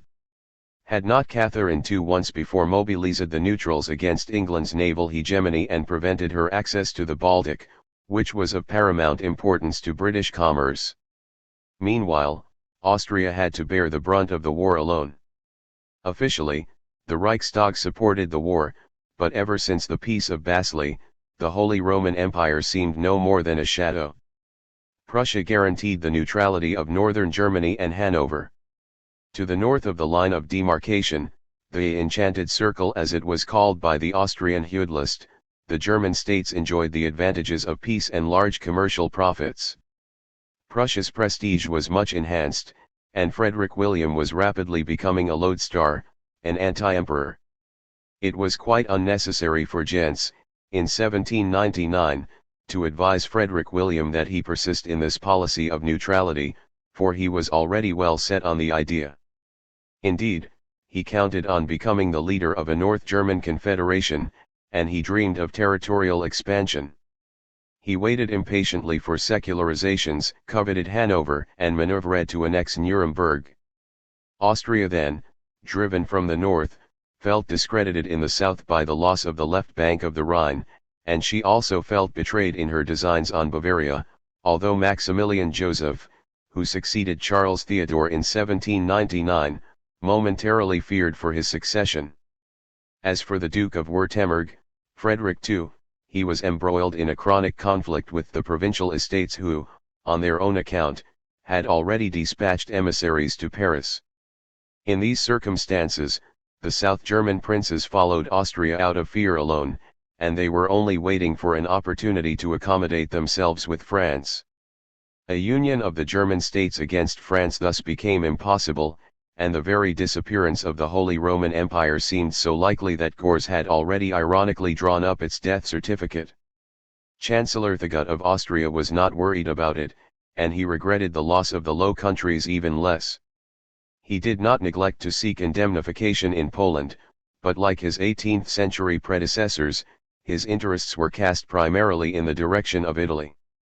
After absorbing the Venetian states, he hoped to supplant the French in the peninsula from which they had just been driven. In that case, he calculated, not without reason, that Austria would have little cause for complaint in the end. Would the French win over the Russians and neutralize Austria by abandoning Italy to her? If so, the least that could happen to England was that she would be left without allies. The English war effort. Britain's administration had undergone no changes. It remained antiquated, complex, encumbered by sinecures and inclined to corruption. Nevertheless, parliamentary government attested to a stability and continuity of purpose that continental despots might well have envied. England's ruling oligarchy did not abound in talent, but it regarded the nation as its patrimony and defended it with tenacity and discipline. Their leader, William Pitt, had been unlucky in his undertakings, but they admired his perseverance and cautious empiricism, which had spared England constraints and sacrifices. Recognizing the danger at last, they began to cry out for a reversal of policy. England began to impress sailors and recruit soldiers for the war effort, both drawn from the poorer classes of society. These men were then led by volunteers from the aristocracy, who purchased their commissions. Bodies of fencibles were formed for home service, and the militia was gradually raised to 100,000 men. In principle, they were to be chosen by lot, but in practice, those chosen were allowed to purchase substitutes, and parishes generally bought their contingents for a price. So common had this practice become that the recruitment of regulars eventually dried up. Between 1794 and 1799 the latter were used in the colonies, and the Allies, encouraged by English subsidies, were left with the burden of creating a continental diversion which would further England's interests. Grenville frankly admitted that he much preferred to pay the continental powers than to send them reinforcements, which would have deprived industry of its manpower. Besides, the money was not lost since it was spent on the British market for supplies which the armies needed. This was a costly policy. Expenditure rose from £262 million in 1792 to £91 million in 1801. Pitt effected a slight increase in indirect taxes, which in 1797 provided 75% of the revenue, but this was insufficient. Revenues covered 68% of expenditures in 1792, and less than 29% in 1797. The Bank of England discounted exchequer bills only cautiously, £8.5 million in 1792, £17 million in 1797.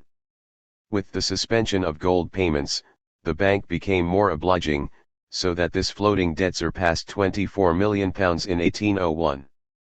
But the most important resource was the consolidated bonds, whose principal rose from £9 million in 1792 to £36 million in 1801.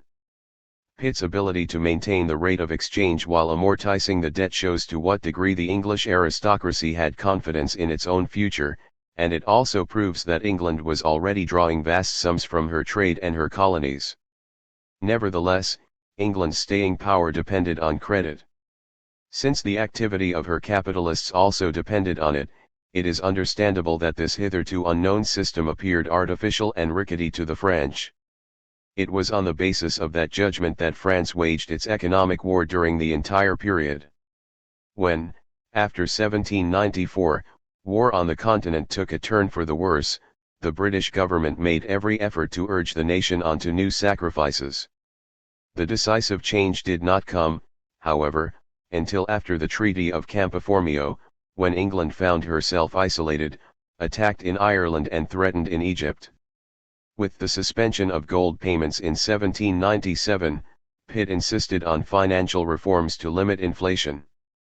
This time the landed gentry and the middle classes were not completely spared, the land tax was increased and an income tax was introduced. Direct taxes brought in £10.5 million in 1801, compared to £3 million in 1792. But their importance must not be exaggerated, for in 1801 indirect taxes still represented 65% of receipts, and loans over 65% of expenditures. It became evident at this time that a renewed effort would be required to continue the war. Recruitment proved far more difficult to improve. In 1794 it was easy to find home volunteers by the tens of thousands, for until an actual invasion they remained in their homes and were excused from service in the militia. They were organized by private initiative, and they agreed to fight within a certain radius fixed by themselves. It was expected that they would wage war as in the Vendée, but, in fact, the only thing they had in common with the volunteers of the French Revolution was their name. Luckily for England, they were never put to the test. Meanwhile, the situation in the regular army became so critical that in 1796 country parishes were required under penalty of fine to provide 15,000 regulars drawn by lot. The attempt failed completely, because they preferred to pay the fine. Finally, in 1798 it was proposed that militiamen enlist in the regular army in consideration of a bounty. But the idea encountered strong opposition from the Lord Lieutenants of the shires, who named the officers of the militia and maintained it on the revenues of the land tax, and thus considered the militia their preserve. Nevertheless, this system was finally adopted on July 12, 1799, and it lasted until 1815. The militiamen answered the call and took part in the expedition to Holland, and later in Egypt. Pitt went no further, not daring to institute compulsory military service. Nor did he put an end to the confusion in the military administration, which was divided between Dundas, Wyndham, the Duke of York and the Home Office. In reality, operations were directed by Pitt, Grenville, and the King. But some progress was made in military technology, mounted batteries were created in 1797, and the artillery was made an independent corps in 1799. Apart from garrisons, the English expeditionary force numbered only about 10,000 men, and, not counting the expedition to Holland, which failed pitifully, the army fought only in the colonies between 1794 and 1805. First the French islands, then the Dutch, then Trinidad, and in 1801 the Swedish and Danish Antilles fell.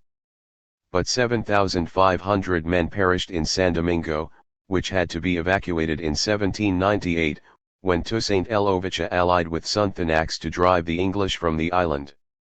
These successes were naturally due to the action of the fleet, which constituted England's main contribution to the coalition. The fleet had grown much larger, although not without difficulties, since the merchant marine was expanding at an even swifter rate. As early as 1793 it became necessary to permit 75% of the crews of English vessels to consist of foreigners.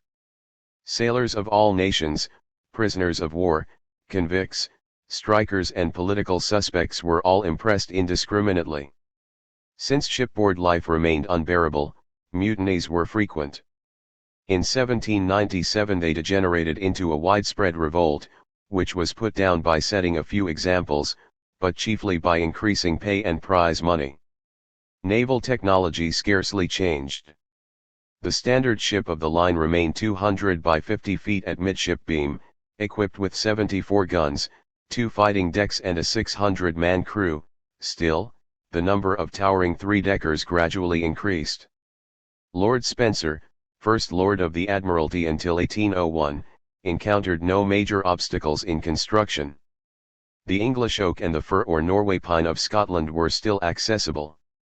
Timber from the Baltic region, which the French could no longer buy, as well as American white pine, were also used. Until 1796 the naval war was pursued ineffectively. Howe and Bridport kept their ships in port during the winter months, thus suspending the blockade. Then the rupture with Spain led to the abandonment of Corsica and the Mediterranean.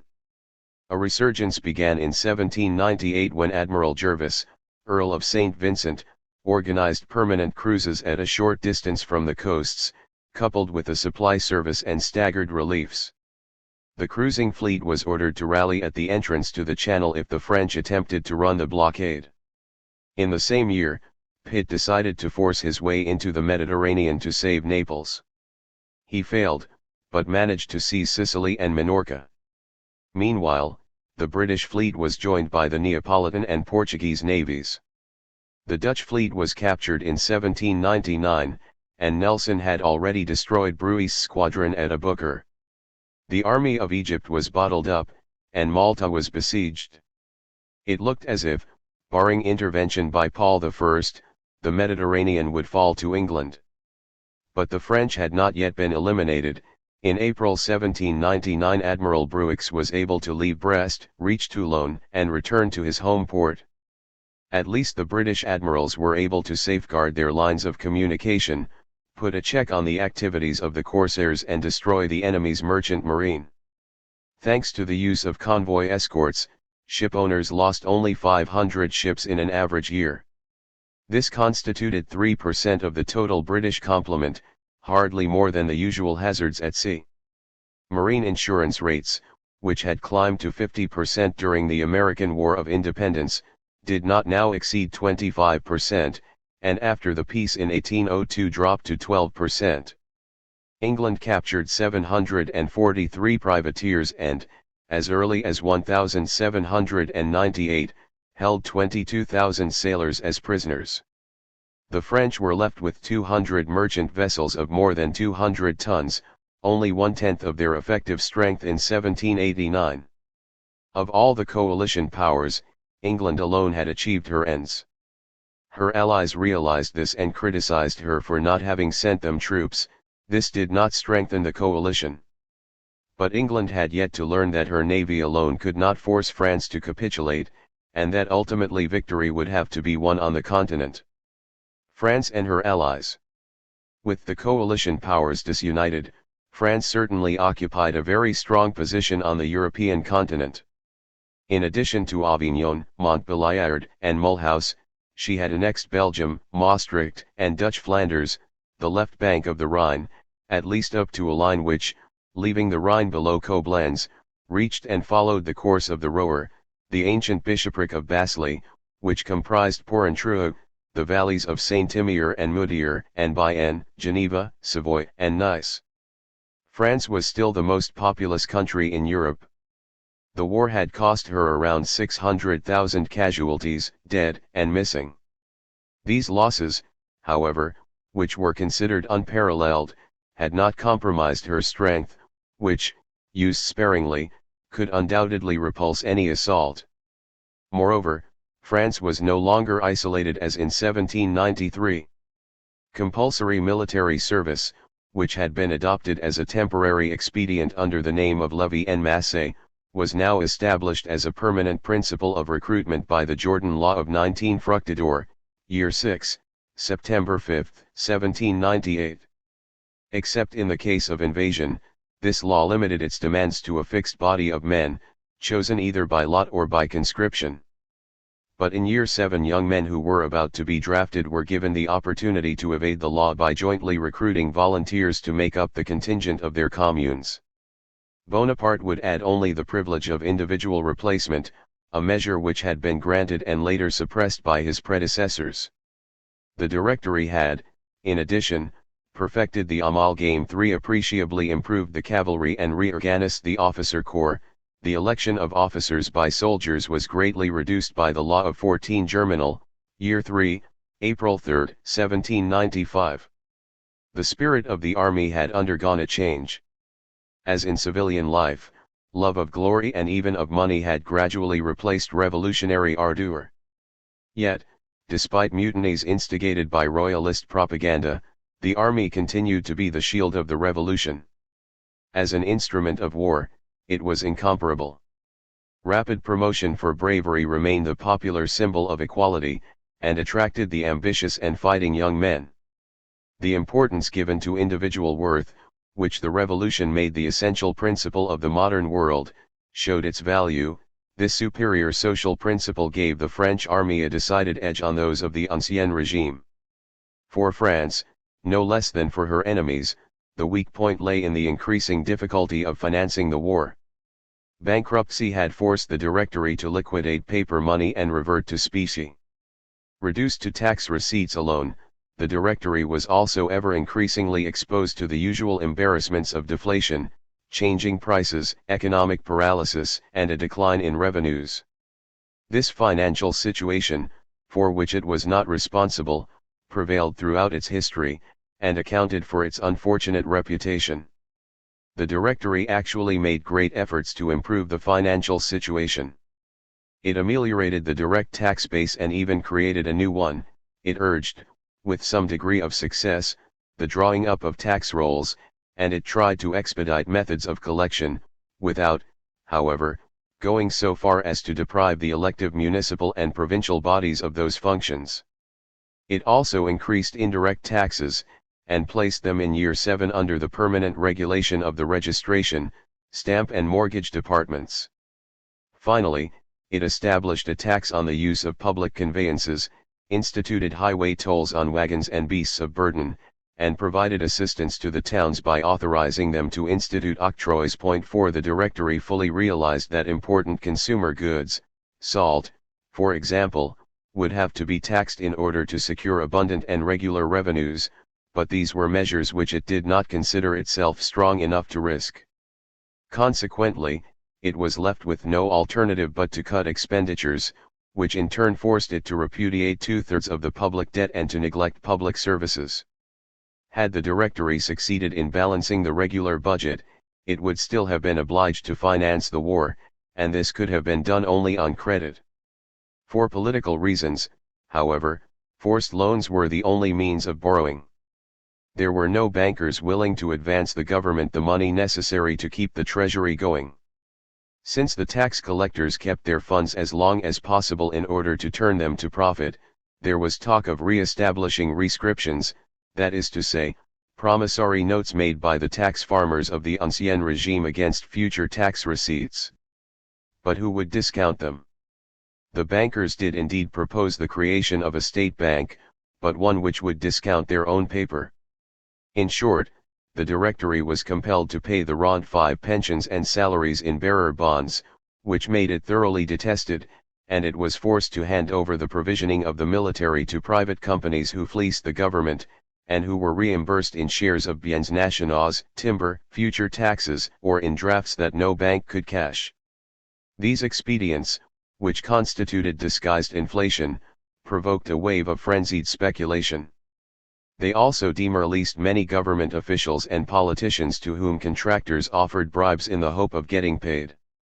The army suffered terribly, and was enraged at these intercessors. Since the police lacked the means to combat thievery, law and order became increasingly compromised as the economic crisis steadily worsened. The life and morals of the nation were not the only things affected. The penurious Directory exploited Holland and expanded into Italy and Switzerland in order to support its armies. Purveyors, generals, and war commissioners zealously pursued their own selfish interests. The army, and even the state, lived on war. This was the origin of a war party whose incarnation was Bonaparte. The restoration of public order and finances required time, as the consulate would demonstrate, but most important of all, a strong hand was needed. The Directory organized its work well. Its Secretariat of State was later taken over by Bonaparte, as was its Ministry of Police, which Fouché had joined in year 7, but it failed to consolidate its power. In the first place, the Constitution of year 3 had re-established decentralization on a wide scale, and had created a separation of powers in Paris which deprived the national executive of the initiative that war demanded. The executive did not have control of the treasury, and was impeded in its work by insoluble conflicts with the legislative chambers, or between the chambers themselves. In the second place, as long as the former privileged classes resisted the new order, there survived in France a stubborn core of seditious opposition, civil war, and treason, which weakened the government or drove it to violence. In year 7 the west of France had again taken up arms, the southwest was in rebellion, and an uprising in Provence and Franche-Comté was being prepared for the spring, with foreign connivance and English money. The counter-revolution could not be expected to subside as long as it retained the support of part of the Catholic clergy. On September 18, 1794 the civil constitution of the clergy had disappeared along with the religious budget. Priests were required only to swear loyalty to the Republic, but many of them refused. These were hunted down and interned on the prison ships at Rochefort or Ile de Ré, and then deported to Guyana. They were to some degree in contact with Rome and with the former refractory bishops, most of whom lived in England and were subsidized by Pitt. Whether they so desired it or not, their faithful followers were likely recruits for the insurrection.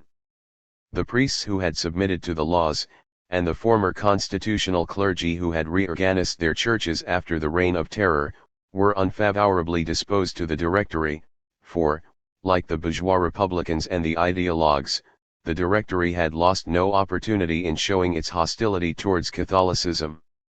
It had sold many churches, imposed the observation of the Decadi, 10th day, forbidden by law all public religious observances, and introduced into the churches themselves 10th-day worship and theophilanthropy in rivalry to Catholicism.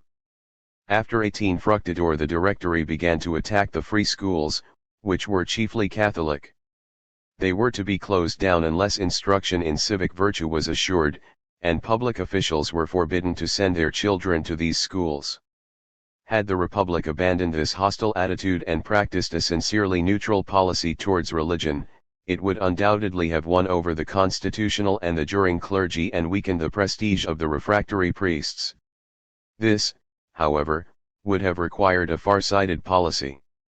It would have been necessary to come to terms with the Pope to obtain immediate results, but having already imprisoned and deported him, the Directory would have had too much ground to regain. In any event, its supporters would never have permitted it. The state might have found a bulwark in the attainment of national unity, real or apparent, but such an ambition presupposed a state already strong. Among France's allies, Spain, who alone truly deserved the name, did what she could. One of her squadrons was even anchored at Brest. But the war was proving disastrous for her. Her fleet, defeated at Cape St. Vincent, had been unable to prevent the loss of Minorca and Trinidad, and the silver of the Indies arrived only with difficulty. There were fears for the Americas, and the fate of the Pope and the Bourbons of Parma and Naples saddened Charles IV. Meanwhile, the Directory increased its demands. It had nothing but contempt for the home of the Inquisition and for a king cuckolded by his foreign minister, Godoy. It coveted Louisiana, and it protested against the consideration shown to Portugal, without even noticing that Talleyrand, having been bribed by the Portuguese, was a responsible party. Exasperated, Spain ended by listening to English proposals. All was not yet lost, but it would have been necessary to conciliate this ancien regime monarchy, whose means were limited, and which was capable of acting only very slowly. Her finances were also in a pitiful state. In 1799 a fixed rate of exchange was given to the Vales Reals 6 which were being quoted at 50% of par. With the help of François de Cabarrus, founder of the Banco de San Carlos in Madrid, the French financier Evrard had already contracted to provision the Spanish fleet, and he dreamed of grandiose speculative schemes in that country, which the French regarded as an El Dorado. In addition to the Spanish ally, there were the vassal republics. The Italian ones were lost, and at the Battle of Zurich, Messina was able to save only half of the Helvetic Republic. The Batavian Republic had almost been lost, and the English had seized its ships. Both of these satellites provided supplies for the French troops and offered important strategic positions. To provide more than this would have required the existence of stable governments, something the Directory failed to establish. There was also a social problem. The privileged classes either emigrated or kept aloof because the French had proclaimed the end of the ancien regime. The bourgeoisie was more disposed to participate in the government on condition that it be granted political power, which was also claimed by the only true Francophiles, the Jacobins. Both these parties intrigued with the representatives of the French Republic to bring about coups d'état. Schimmelpenninck, the leader of the moderate Dutch bourgeoisie, wished to create a government which would be agreeable to France, until the time when peace would bring independence. It was only in July 1798 that he was able to organize a definitively constituted Batavian Directory, and it was still not stable. In Switzerland, La Harpe had been able to impose his dictatorship, thanks to the war, but the moderates were planning his overthrow. Burdened by the military occupation, the masses were hostile in Holland and hesitant in Switzerland. To win them over, it would have been necessary to favor the peasantry, as in France. In Holland, nothing was done. In Switzerland, the personal feudal rights of the gentry and the lesser tithes were abolished without indemnity in 1798, but feudal dues and the great tithes were made redeemable. Although the state undertook to pay a share of the indemnity, it planned to do so in biens nationaux, which could therefore hardly pass into the hands of the peasantry. In addition, a land tax was introduced before the old feudal dues were abolished. Finally, French rule annoyed everyone. In these countries, too, government reform was deemed desirable.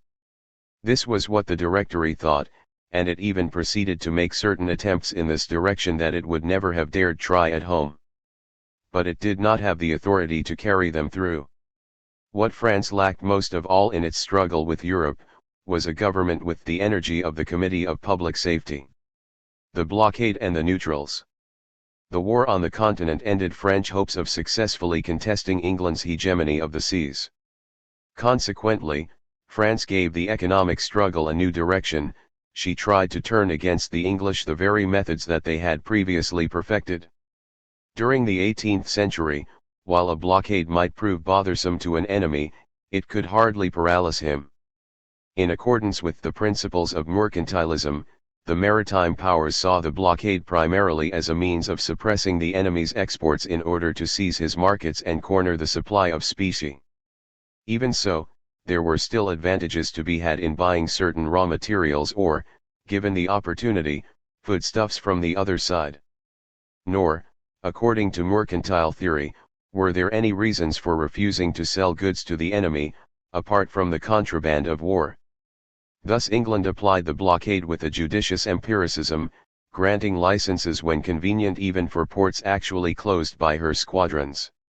Since the number of these ports could never be great, the neutrals had every opportunity to get around the blockade. England had also worked out a maritime law in her own inimitable fashion. Enemy goods were declared fair price even when carried in neutral bottoms, and all or any part of the enemy coast was considered to be under a paper blockade, so that any vessel coming from or sailing towards it was regarded as a blockade runner. Finally, the system was enforced by boarding all merchantmen on the high seas.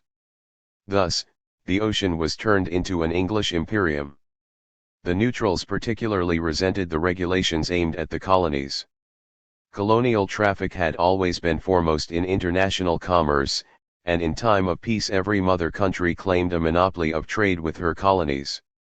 But France, and later Spain, being at war with England, renounced these exclusive rights and opened their colonies to neutral shipping. After 1793, as in 1756, England forbade neutrals to reap the benefits of this windfall, intending to bring her own ships to the enemy colonies. Nevertheless, in order to pacify the Americans, who considered themselves the most injured party, England permitted neutrals who were destined for neutral, non-European ports, to load in the West Indies and later re-export the cargo once it had become their own property. This was known as the Circuit. Soon thereafter, the British Navigation Act was suspended, owing to a shortage of ships and a desire to use neutrals to export goods to France. In 1798 neutral vessels were granted permission to carry on trade in the West Indies for England or for their own countries. Thus, while retaining a virtual monopoly over colonial products, England turned the neutrals into auxiliaries. England also granted licenses to neutrals in keeping with her needs.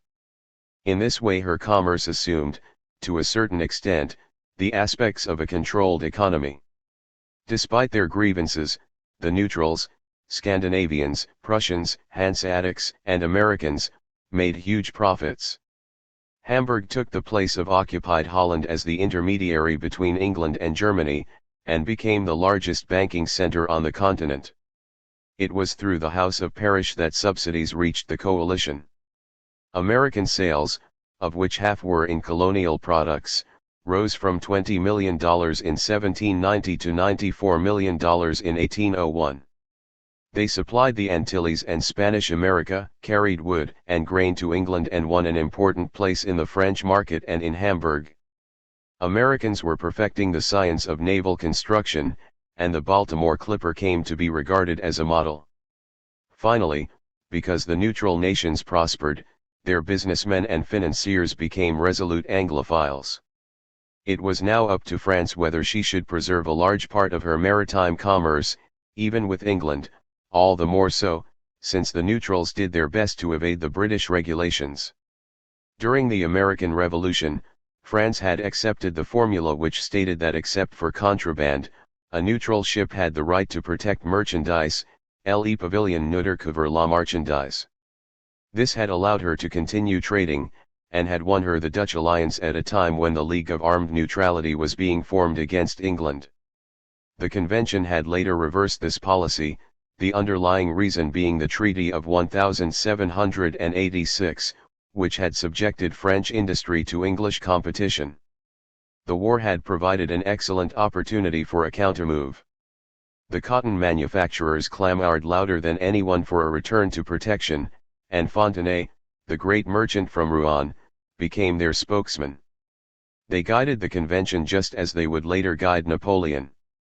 Furthermore, the belief persisted that England's economy, and consequently her credit, depended on exports, and that the hardest blow one could strike would be to deprive her of France, her best customer.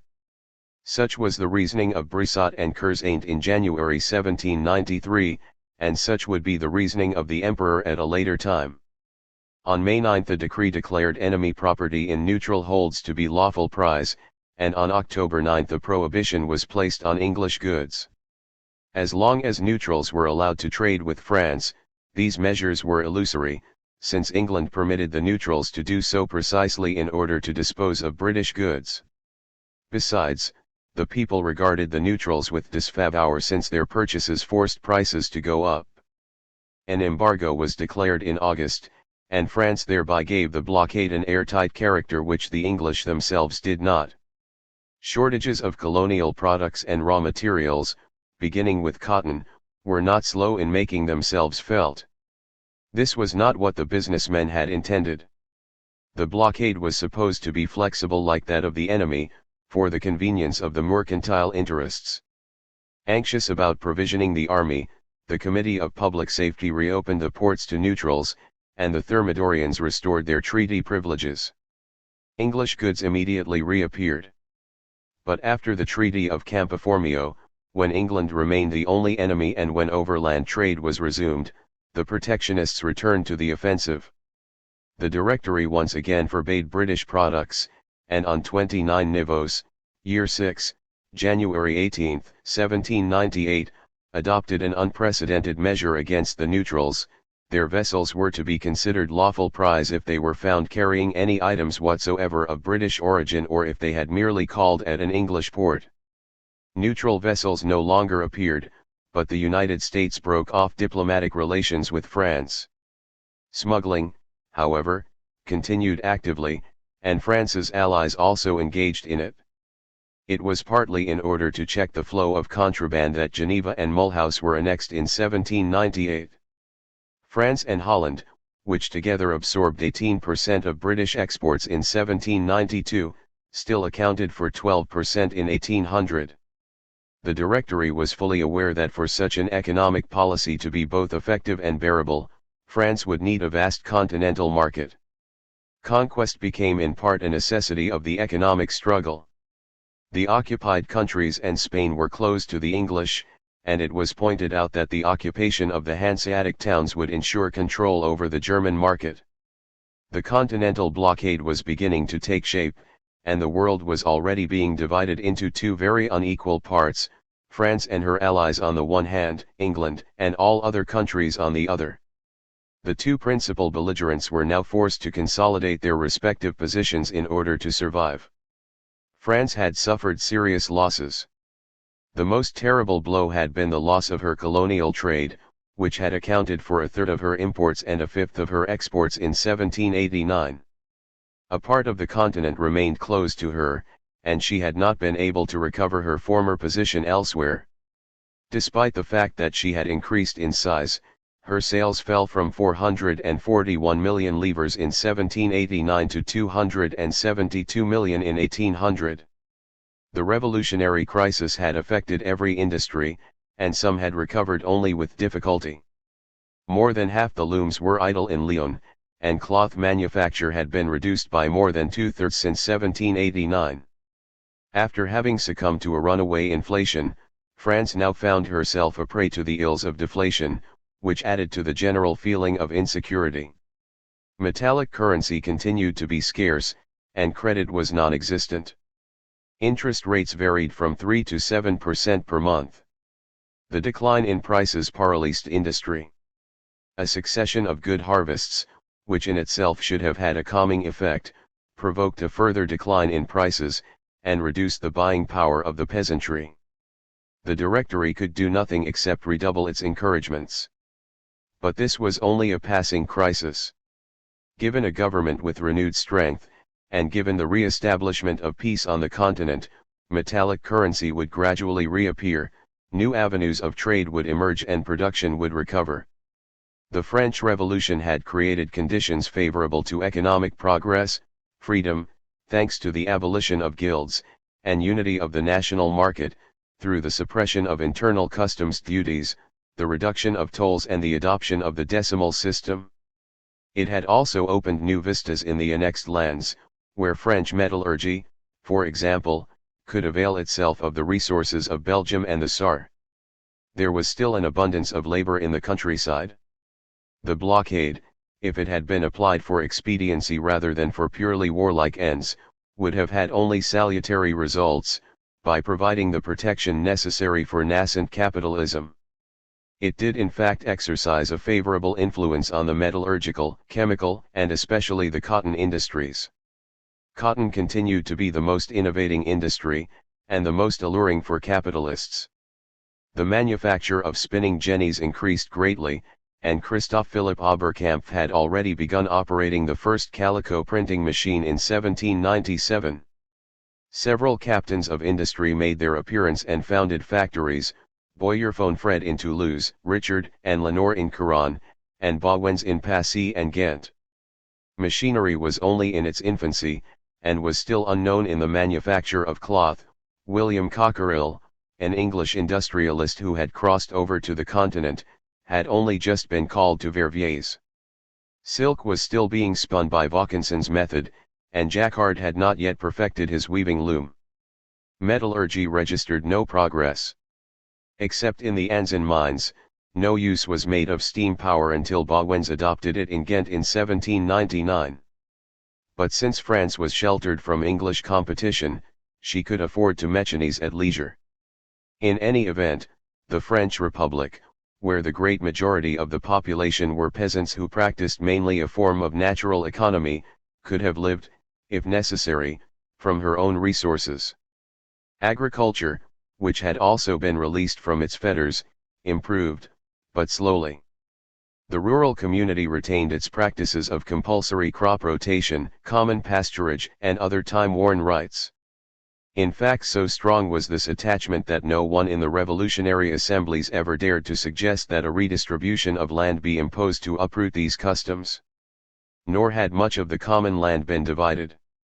While artificial pasturage, tobacco, chicory, and potatoes made small gains, land reclamation, irrigation and planting declined, roads continued to be in bad repair, and a rural police simply did not exist. Yet the social structure of the countryside had improved, and thus increased the country's powers of resistance. The number of small landowners had grown considerably, at least in certain regions, by 13,000 in the Moselle, by 20% in the Côte d'Or and by 10,000 in the Nord. At the same time, large-scale farming generally declined in favor of more moderate holdings. Naturally, there remained many landless day laborers, more or less condemned to begging, and the stability of the rural population depended on the harvest as always. But ever since the disappearance of the tithe and feudal dues, the government had no more to fear than passing disturbances. England could no more defeat France with the blockade than with the guns of her fleet. Moreover, should the Republic succeed in restoring peace on the continent, her economic position could once again become satisfactory. The question of knowing whether England was, in this respect, exposed to collapse is far more complex. The strength and dangers of British capitalism. European expansion in the world. England profited from an enormous advance in capitalistic production. Its growth continued to be favored by the rise in prices, which had begun around the middle of the 18th century and which persisted throughout the Revolutionary and Napoleonic periods until the second decade of the 19th century. The basic cause for this rise is to be found in the great increase in currency, due first to the increased production of the American mines, but also to the appearance of fiduciary money in a number of countries such as Denmark, Sweden, Russia, Austria, France, Spain, and the United States. The issue of paper money was generally accelerated by the war. By driving out fortunes, the revolutionary crisis caused the metallic supply of foreign nations to increase. Much French specie found its way to England, Holland, Prussia, and Hamburg. An international syndicate, with which Napoleon would later have to cope, involving Baring of London, Hope and Lefebvre of Amsterdam, Parrish of Hamburg, not to speak of Boyd, established in both England and France, and foreign bankers in Paris, notably Périgord, were making enormous profits by speculating on the assignat, usually selling it short. Little is known about the consequences of the inflation on the European continent. The prices of colonial products increased greatly in Hamburg from 1793 to 1799, but it appears that the abundance of money operated to increase speculation rather than production. In any case, it was England which most profited from the inflation. The Bank of England was the only bank issuing notes that inspired confidence, and after the occupation of Holland, England became the surest refuge for capital. In 1794 the bank purchased £3.75 million worth of precious metals, instead of the average £650,000. Its banknotes in circulation rose from £11 million in 1790 to £15 million in 1800. Until 1795 it discounted commercial paper at less than 3%.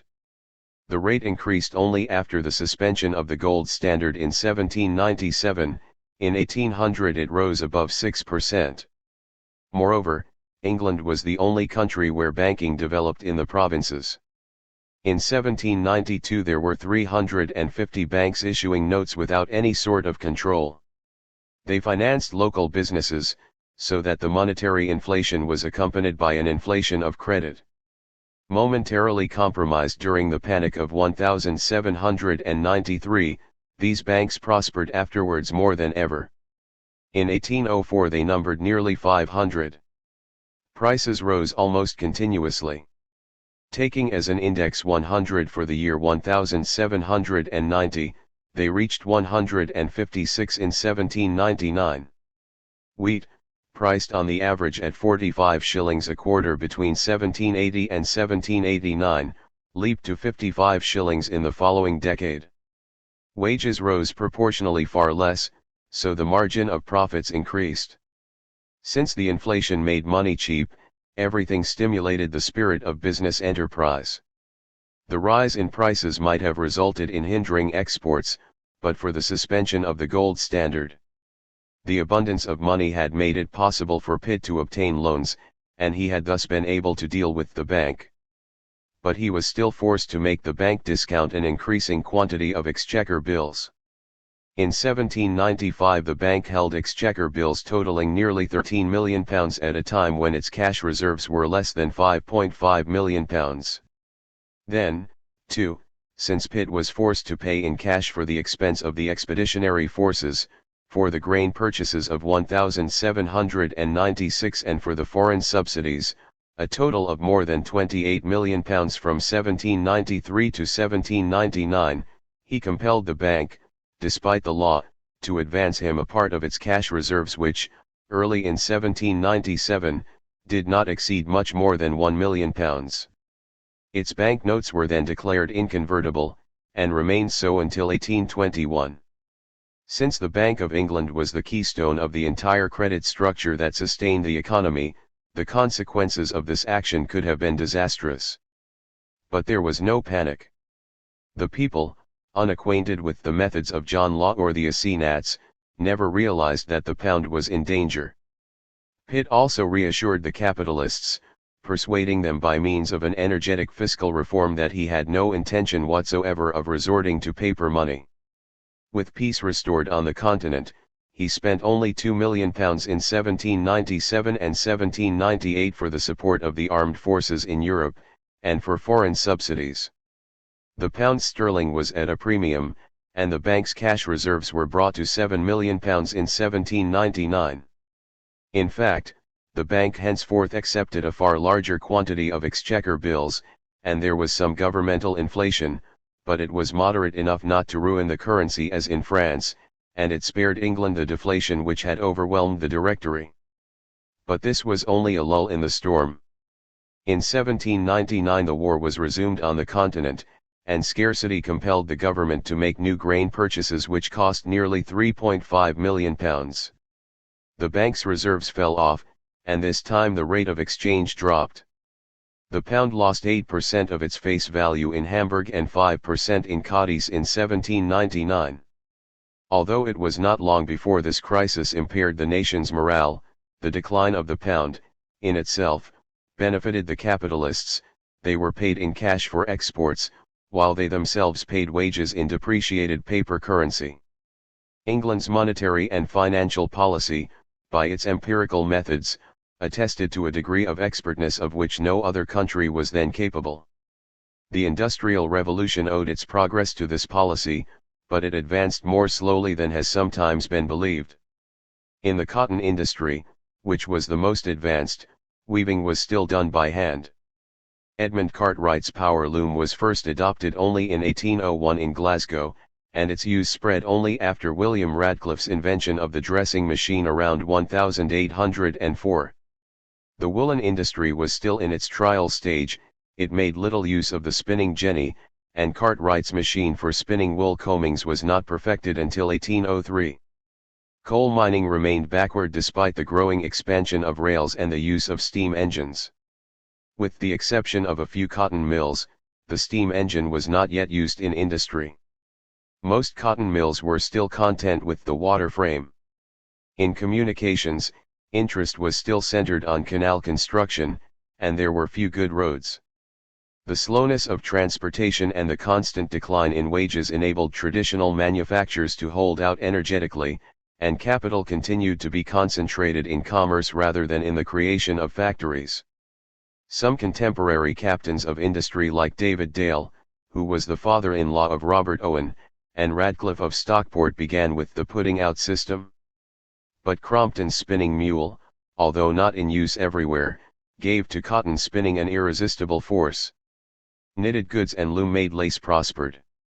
Metallurgy was extensively modernized, and engineers, the most famous of whom was Brahma, inventor of the hydraulic press, were rapidly increasing the number of machine tools. In all branches of production where it became established, the machine guaranteed England world supremacy. According to official valuations of the Customs House, based on a scale of prices which had prevailed at the end of the 17th century, Britain's balance of trade should have been constantly favorable. In 1799, for example, the balance of payments surplus came to £5 million. Industrial progress has always been cited as the cause. In reality, reference to the real value of imports and exports suggests the contrary conclusion, that except for a very few years, only 1802, between 1798 and 1815, Great Britain's balance of trade showed a deficit, £10.5 million in 1799, and almost £20 million in 1801. If industrial exports increased in quantity, their prices also declined, a factor, moreover, which allowed England to retain and win new markets in spite of the difficulties presented by the war. England became nonetheless wealthier.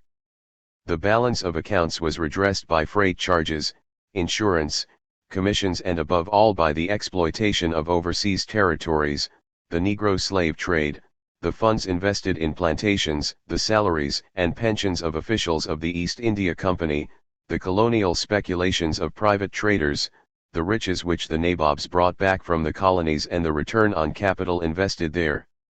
The rise in prices also benefited agriculture. England at this time no longer produced enough grain for its home consumption, and the war made purchases so expensive that the Corn Laws lost their effectiveness, as long as wheat prices remained so high. The result was that more wheat was planted, since it became more profitable than stock farming. Enclosures were also extended on a larger scale than ever before, making this a golden age for landlords as well as for farmers. Improvements in agricultural methods continued, and in 1793 Sir John Sinclair and Arthur Young were placed at the head of a Board of Agriculture. The agrarian revolution had also affected Scotland. There the clan chiefs, who were landlords and who wished to devote their estates to stock raising, evicted the Highland tenant farmers, who were left with no choice but to emigrate. In regard to her food supply, this agricultural prosperity strengthened England and made her less vulnerable. It also enabled small landowners to hold out and even increase in numbers in certain counties. Actually there were not many left, but at least they were content with their lot, and along with the farmers they constituted an element of stability. English capitalism, despite its progress, did not yet entertain the idea of free trade. Far from renouncing the Corn Laws, both landowners and farmers demanded that they be strengthened. Manufacturers remained faithful to mercantilism to the point of prohibiting the exportation of machinery. But at home they increasingly evaded the regulations limiting the number of apprentices and authorizing the establishment of a minimum wage. Workers, on the other hand, continued to invoke the statutes of laborers and backed up their demands with blacklists and strikes, which were forbidden in principle, but which the justices of the peace were reluctant to condemn, inasmuch as the employers themselves set the example in breaking the law. Also worthy of note was the Combination Act of July 12, 1799. Enacted at a time when the authorities allowed the laws favorable to workers to fall into abeyance, the act punished every kind of strike, as well as workingmen's associations and collections of funds intended to support strikes. The employment of foundlings, women, and uprooted peasants, plus the advances made by mechanization depressed wages, which trailed far behind rising commodity prices. In addition, the truck system and the imposition of arbitrary fines helped to reduce wages even more. Beginning in 1795, however, wages were supplemented out of the receipts of the poor tax, such assistance being calculated in relation to the price of bread. This accounts for the relative resignation of the working classes. Aside from France, English industry was almost unrivaled. Except for a few mining works and the great Silesian metallurgical industry, a monopoly of a few magnates, or of the state, capitalism on the continent ignored the steam engine and remained commercial. The cotton industry prospered in Saxony, Switzerland and Swabia, but it was not until 1786 that the spinning jenny was introduced in Chemnitz, and the knitting machine appeared only in 1797. Besides, the war affected traditional industries, such as Silesian linen, which was completely ruined. In agriculture, the Baltic states, which produced for export, began to imitate England. Above all, this meant dissolving the village community and reconstituting the divided land strips into unified plots capable of escaping the system of obligatory crop rotation and common pasturage, in short, working towards enclosures.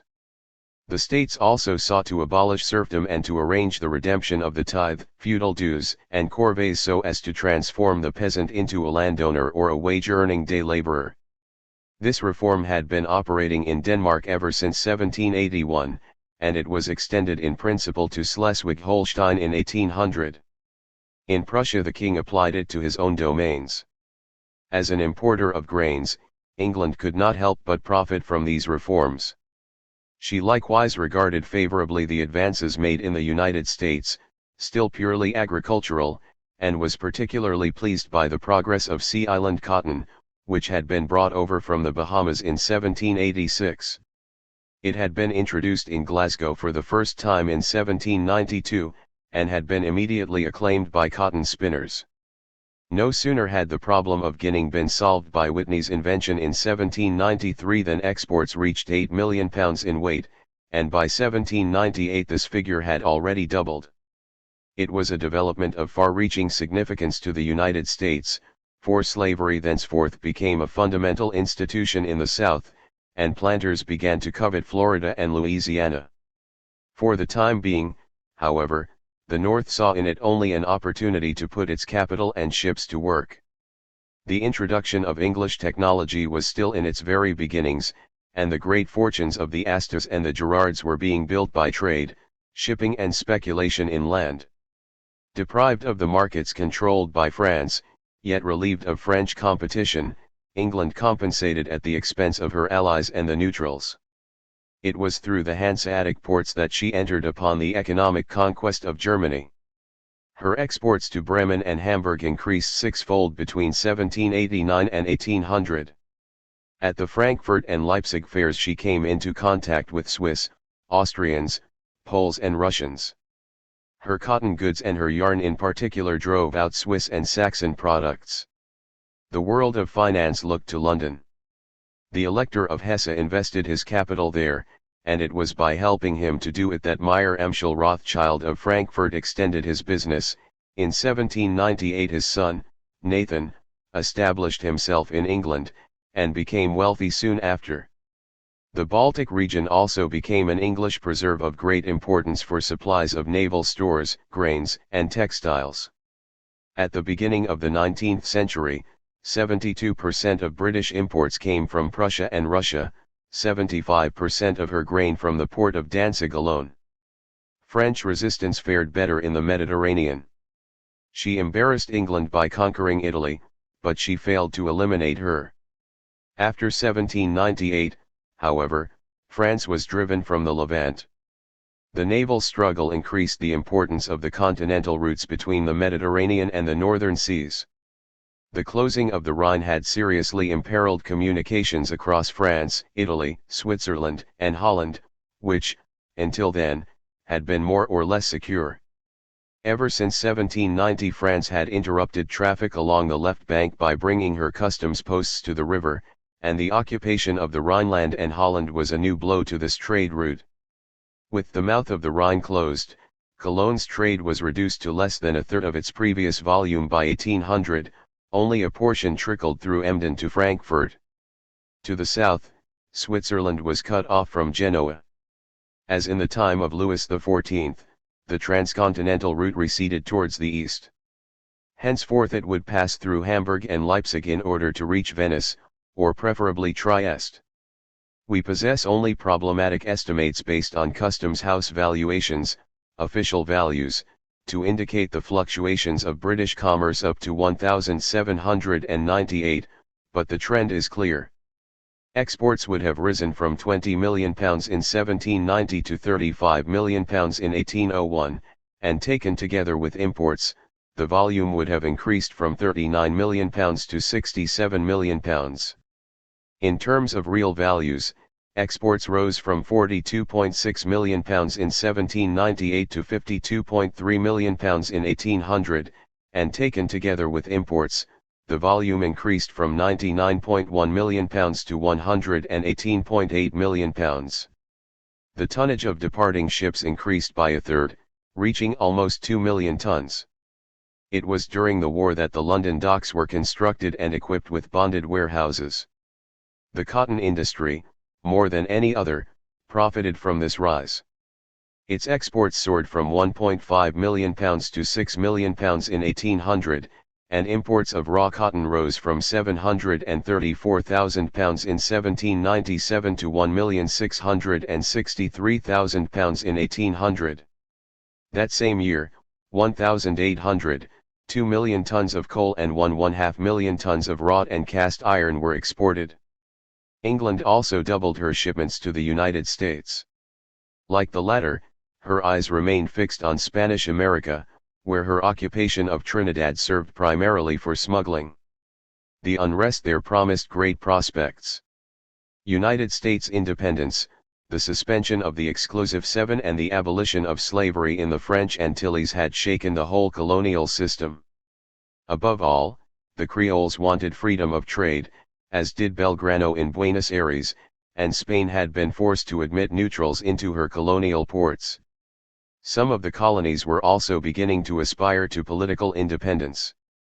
In Mexico and in Venezuela, conspiracies resulted in bloody repressions. After first having made his appeal to France, General Francisco Miranda turned to England when Spain changed sides in the war. In London he met Nerino and O'Higgins, and was to have founded a Lautaro Lodge to prepare a general insurrection. In any case, in 1798 he solicited the aid of Pitt in the name of a committee formed in Spain at his instigation, but Pitt referred him to the United States, which had for the moment broken with France. England, mistress of the seas, was now in other parts of the world the only nation capable of imposing the authority of the white man. It was a task to which she was not much disposed. Although the mercantile view had not adopted Bentham's hostility towards colonies, the example of American independence did not encourage further colonizations. Rather, England's imperialism was commercial. Still, the British Empire continued to grow. The French Antilles were there for the taking. Enormous amounts of capital were invested in Dutch Guyana, resulting in a tenfold increase in production. The Navy needed anchorages like the Cape of Good Hope. Colonial administrators, who descended from the nobility, satisfied their yearning for action by spontaneously pushing for further conquests. In Africa, the colony of Sierra Leone was founded in 1792, Mungo Park explored the Niger as far as Timbuktu, and the Cape was taken from the Dutch. In Australia, Captain Arthur Phillip had landed the first gang of convicts at Sydney in 1788. But it was in India above all that the English expanded, after the arrival of Richard Wellesley, Earl of Mornington, afterwards Marquis Wellesley. He annexed part of Mysore following the death of Tipu Sahib in 1799, and in 1800 established his protectorate over the Nizam, sovereign of Hyderabad, who had obtained the rest of Mysore. Then he attacked the Marathas. He kept a close watch over the Punjab, where Ranjit Singh had forced the Afghans to cede Lahore in 1794. Finally he attended both to Persia, where Sir John Malcolm secured a treaty in 1801 that opened the Gulf coast to the English, and to the Red Sea, where Perim was occupied in 1798 and where Sir Home Popham was later dispatched to obtain the Arabian coffee monopoly and to prepare an expedition of sepoys against Egypt. Had it not been for the war in Europe, the Far East would very probably also have fallen prey to European encroachments. In Indochina, Bishop Pignot de Béhaine helped Nguyen on recapture Cochin China from the rebellious Taysan mountaineers, and he remained Nguyen's counselor until he died. Nguyen then gradually reconquered Annam and Tonking, where the El Eloy dynasty had been dethroned, and he assumed the crown in 1803 taking the name of Gia Long. Nevertheless, French influence had fallen to nothing. In China, the Manchu dynasty reached its peak under Chien Lung, who died in 1799 after having conquered the frontier provinces. Not content with colonizing these provinces, the Chinese were already spreading in numbers into Cochin China and the Philippines. They reached as far as Siam and Bengal, and were the only foreigners admitted into Japan. At home they traded with Europeans only at the Portuguese trading post of Macau, which was frequented by hardly any but the English and Americans after the dissolution of the Dutch East India Company. Sent to Peking in 1793, the Irishman George Macartney was unable to obtain any concessions. But after the death of Chien Lung, his cruel and dissolute son Chia Ching, 1796–1820, who was threatened by revolts fomented by secret societies, was no longer in a position to resist anyone attacking in force. The English, however, were busy elsewhere. Japan was even more tightly closed. Unable to feed her population, which was continually being decimated by famine, Japan nevertheless prohibited the importation of grain and forbade emigration. Each year she admitted only a few Chinese junks and one Dutch vessel to which she sold some copper at Nagasaki. Quite weak militarily, Japan witnessed with misgiving the arrival of English and especially Russian ships in Sakhalin, the Kurils, and even Ezo in 1792. Missionaries have often paved the way for merchants and soldiers, but at this time they were primarily concerned with America. In China, Chien Lung persecuted the Lazarists, who were successors to the Jesuits, and their mission, whose recruitment had been interrupted by the Revolution, disappeared in 1800. A new development was the entry into the lists by the Protestants, who had hitherto been represented by only a few Moravian brothers. It was, in fact, England which changed the situation. The first incursions were made by the Baptists in 1795, and in 1799 Joshua Marshman landed in Bengal, where he was given a very bad reception by the East India Company. Emigration among the whites came almost to a standstill. It was rather through an excess of births that the settlers of North America multiplied and advanced towards the west, pushing back the forest. In the United States, Kentucky and Tennessee were admitted as states in 1791 and 1796, Ohio in 1803. But in 1800 the West still numbered only 370,000 inhabitants out of more than 5 million. Vancouver explored the Pacific coast from 1790 to 1795, and the Russians had begun to appear there, but between the Atlantic and Pacific there existed no connection other than the trading posts of the Hudson's Bay Company, which had reached as far as the Columbia River. In 1793 Alexander Mackenzie still preferred to venture into the solitude of the Arctic regions. With Latin America no more than a hope, Europe and the United States constituted the markets on which the existence of England depended. That these markets might sooner or later be threatened was considered not entirely impossible.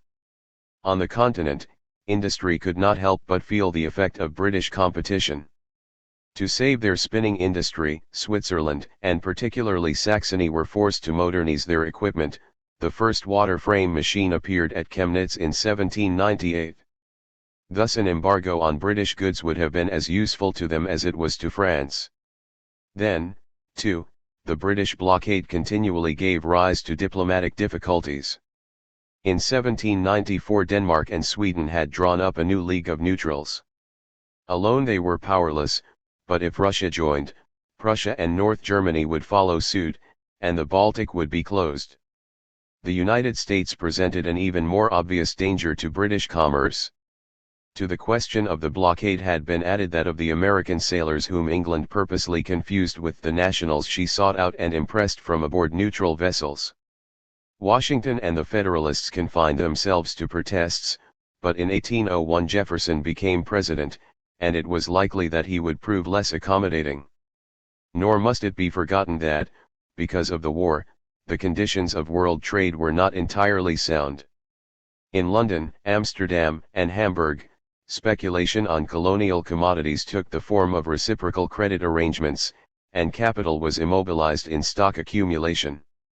As the Elbe froze over and shipments stopped late in the winter of 1799, prices rose to dizzy heights in Hamburg.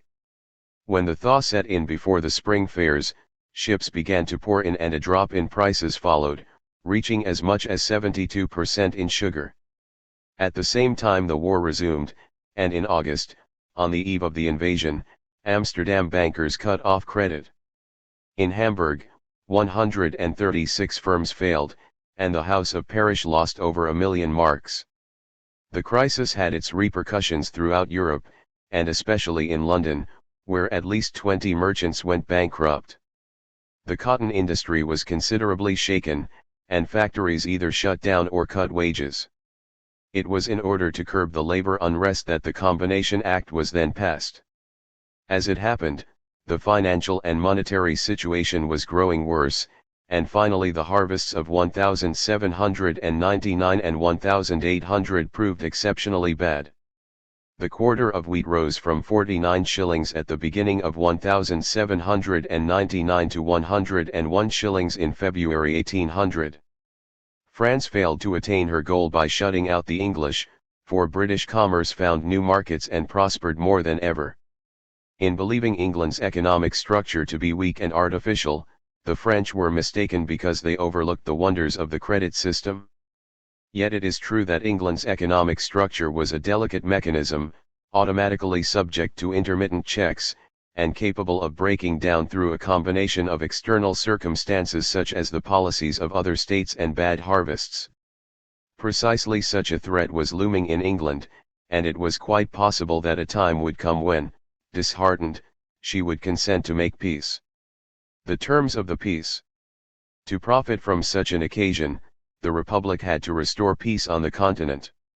She would have to fight and conquer once again, and then, when the treaty was signed, re-establish internal order and disarm the counter-revolutionary forces.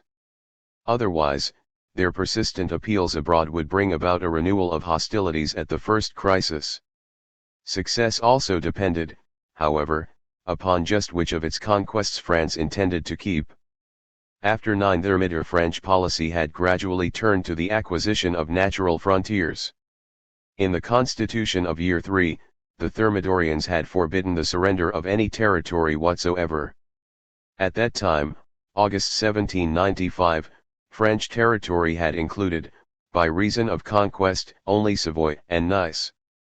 But on 9 Vendémiaire, Year 4, September 30, 1795, the Convention annexed Belgium, and this acquisition was held to be sanctioned by the constitutional plebiscite. Henceforth, the plebiscites of 1793 were also invoked to justify France's claim to the left bank of the Rhine, contrary claims to which were abandoned by Prussia at Basel, by Austria at Campoformio and by the Holy Roman Empire at Rastatt. Carnot, a member of the Directory until 18 Fructidor, did not approve such aggrandizement, and the ideologues, who propelled Bonaparte to power, were of virtually the same opinion. On November 1, 1799 one of them, probably Danu, declared in the Decade Philosophique that the Constitution of Year 3, by fixing the territorial limits of the Republic, had decreed eternal warfare and the total annihilation of the French people. This did not mean that the Republicans would have to negotiate on the basis of the old limits, as the Royalists were made to promise by France's enemies. France could still expand into Walloon Belgium and into the Sarre. The majority of the nation would surely have approved this moderation. What it wanted above all else was peace, as the article in the Decade, which was destined to prepare the coup d'état, indeed proves. Nevertheless, the difficulties of such an attitude must not be disregarded. In its struggle against royalism, the Directory had never ceased to appeal to national feeling, so that the Republicans developed the habit of identifying the revolution with the conquest of the natural frontiers. Consequently, they prided themselves on having completed the work of the monarchy. The army would not have looked favorably upon the loss of its conquests. If the army secured peace by means of fresh victories, how could the government be less demanding than its predecessors? The Directory had let Bonaparte set a dangerous precedent by his formation of the Cisalpine Republic beyond the natural frontiers. It was an act which he subsequently repeated in Rome and Naples. He established himself in Piedmont, made the canton of Valais a republic in order to control the Alpine passes, and behaved like an overlord in Holland and Switzerland.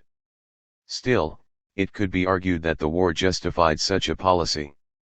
With the peace signed, France would assuredly not lose interest in what took place along her natural frontiers, but it did not follow that she would have to maintain her armies in these adjacent lands.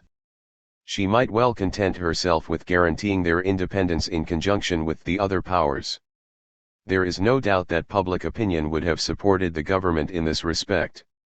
After so many disappointing experiences, the Girondins' enthusiasm for revolutionary propaganda had faded, and no one would blame Bonaparte for not having re-established the Roman or Parthenopean republics.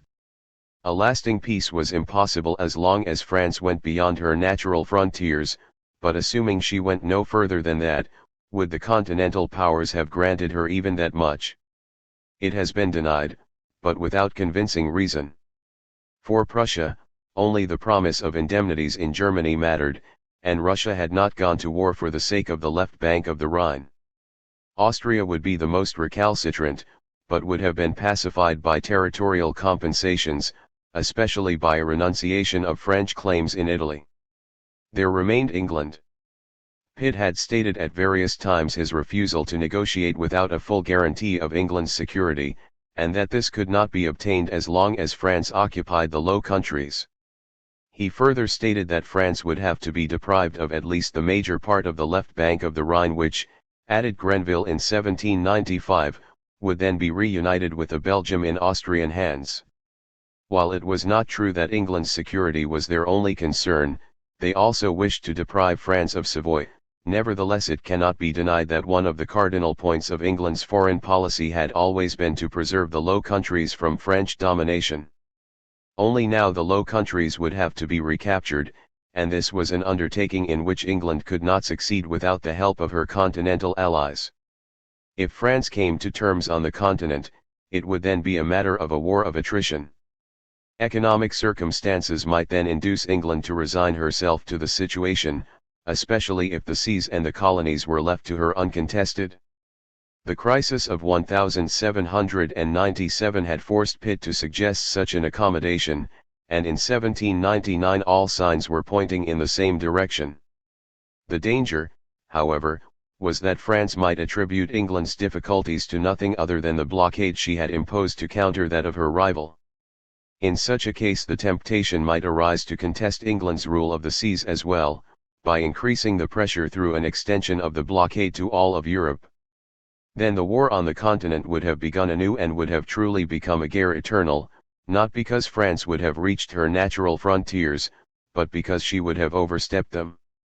If wisdom had prevailed in France, it would have meant that Europe, so intensely hostile to the regicidal republic, would have forever renounced the idea of recovering all or part of France's prodigious conquests.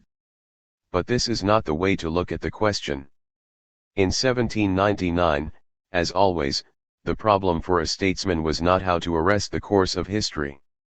Rather, it was a matter of knowing whether France had a chance to secure peace for a decade or two, while retaining her so-called natural frontiers, and to regain her strength in order to prepare to defend them with still more energy than before. That the answer was yes cannot be doubted, but would the Republican members of the Directory have been capable of it? This is by no means certain, but at the end of 1799 the decision was no longer theirs. They had placed it by their own choice in the hands of a single man. 3. The coming of Napoleon Bonaparte. That the French Revolution turned to dictatorship was no accident, it was driven there by inner necessity, and not for the first time either. Nor was it an accident that the revolution led to the dictatorship of a general. But it so happened that this general was Napoleon Bonaparte, a man whose temperament, even more than his genius, was unable to adapt to peace and moderation. Thus it was an unforeseeable contingency which tilted the scale in favor of la guerre éternelle. The dictatorship in France. For a long time the Republicans had wanted to strengthen the central authority. One need only look at the constitutions they gave to the vassal states.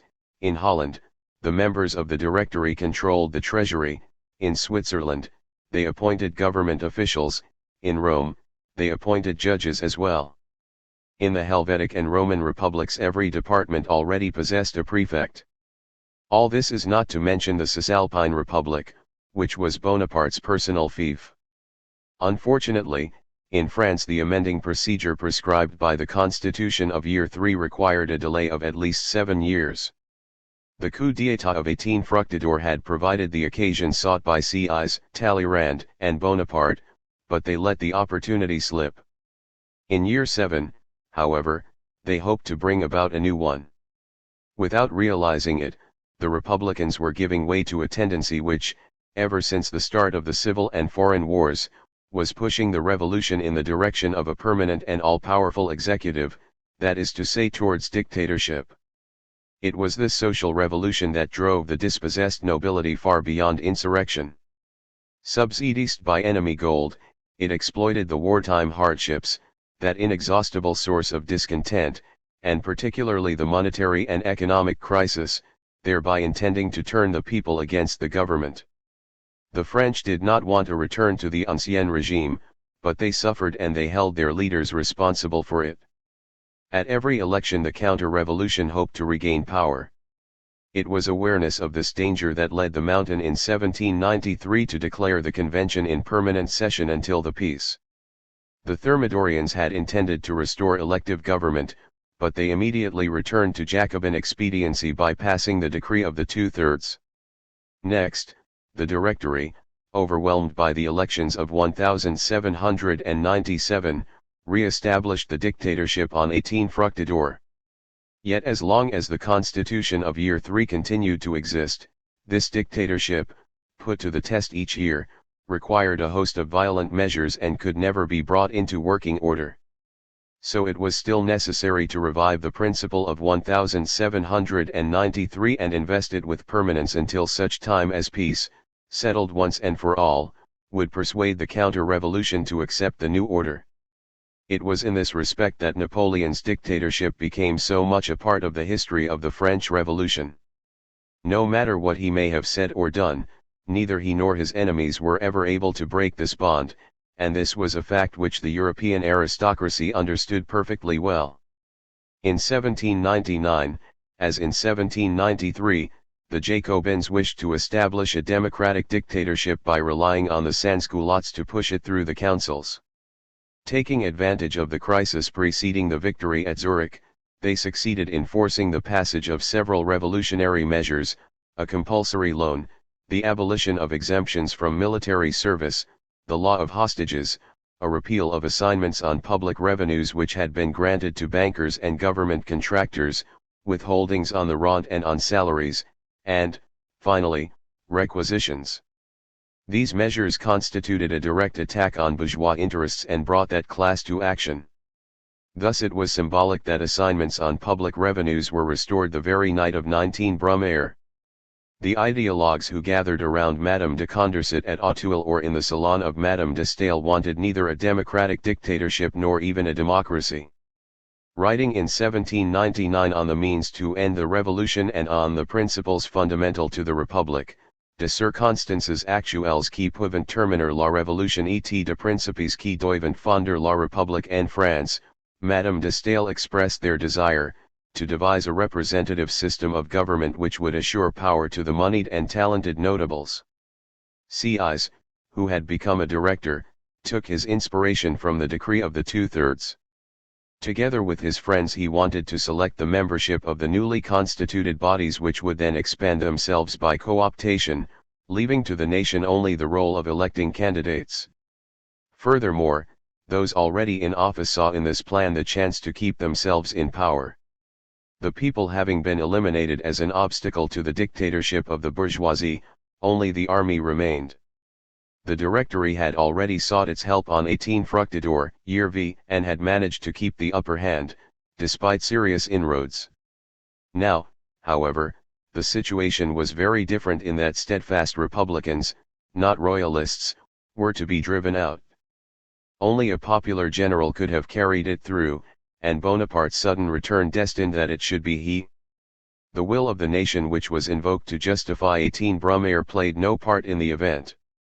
The nation rejoiced at the news that Bonaparte was in France because it recognized an able general, but the Republic had conquered without him, and Massena's victory had bolstered the reputation of the Directory. Consequently, the responsibility for 18 Brumaire lies on that segment of the Republican bourgeoisie called the Brumairians, whose leading light was Sieyes. They had no intention of giving in to Bonaparte, and they chose him only as an instrument of their policy. That they propelled him to power without imposing any conditions, without even first delimiting the fundamental character of the new regime, betrays their incredible mediocrity. Bonaparte did not repudiate the notables, for he too was not a democrat, and their collaboration alone enabled him to rule. But on the evening of 19 Brumaire, after they had hurriedly slapped together the structure of the provisional consulate, they should not have harbored any more illusions. The army had followed Bonaparte, and him alone. He was complete master. Regardless of what he and his apologists may have said, his rule was from its origins an absolute military dictatorship. It was Bonaparte alone who would decide the questions on which the fate of France and Europe hinged. Napoleon Bonaparte. What sort of a man was he? His personality evolved in so singular a manner that it defies portrayal. He appeared first as a studious officer full of dreams, garrisoned at Valence and Auxonne. As a youthful general, on the eve of the Battle of Castiglione, he could still hold a council of war. But in the final years as emperor, he was stupefied with his own omnipotence and was infatuated with his own omniscience. And yet distinctive traits appear throughout his entire career. Power could do no more than accentuate some and attenuate others. Short-legged and small in stature, muscular, ruddy, and still gaunt at the age of 30, he was physically hardy and fit. His sensitivity and steadiness were admirable, his reflexes quick as lightning and his capacity for work unlimited. He could fall asleep at will. But we also find the reverse. Cold humid weather brought on oppression, coughing spells, dysuria. When crossed he unleashed frightful outbursts of temper, overexertion, despite prolonged hot baths, despite extreme sobriety, despite the moderate yet constant use of coffee and tobacco, occasionally produced brief collapses, even tears. His mind was one of the most perfect that has ever been. His unflagging attention tirelessly swept in facts and ideas which his memory registered and classified, his imagination played with them freely, and being in a permanent state of concealed tension, it never wearied of inventing political and strategic motifs which manifested themselves in unexpected flashes of intuition like those experienced by poets and mathematicians. This would happen especially at night during a sudden awakening, and he himself referred to it as the moral spark and the after-midnight presence of the spirit. This spiritual fervor shone through his glittering eyes and illuminated the face, still sulphuric at his rise, of the sleek-haired Corsican. This is what made him unsociable, and not, as Hippolyte Taine would have us think, some kind of brutality, the consequence of a slightly tarnished condottiere being let loose upon the world in all his savagery. He rendered a fair account of himself when he said, "I consider myself a good man at heart," and indeed he showed generosity, and even kindness to those who were close to him. But between ordinary mortals, who hurried through their tasks in order to abandon themselves to leisure or diversion, and Napoleon Bonaparte, who was the soul of effort and concentration, there could exist no common ground nor true community. Ambition, that irresistible impulse to act and to dominate, sprang from his physical and mental state of being. He knew himself well, it is said that I am an ambitious man, but that is not so, or at least my ambition is so closely bound to my being that they are both one and the same. How very true! Napoleon was more than anything else a temperament. Ever since his military school days at Brienne, when he was still a poor and taunted foreigner, timid yet bursting with passion, Napoleon drew strength from pride in himself and contempt for others. Destined to become an officer, his instinct to command without having to discuss could not have been better served. Although he might on occasion have sought information or opinion, he alone was master and judge. Bonaparte's natural propensity for dictatorship suited the normal practice of his profession. In Italy and in Egypt he introduced dictatorship into the government. In France he wanted to put himself forward as a civilian, but the military stamp was indelibly there. He consulted often, but he could never tolerate free opposition. More precisely, when faced with a group of men accustomed to discussion, he would lose his composure. This explains his intense hatred of the ideologues. The confused and undisciplined, yet formidable masses inspired in him as much fear as contempt. Regardless of costumes and titles, Bonaparte took power as a general, and as such he exercised it.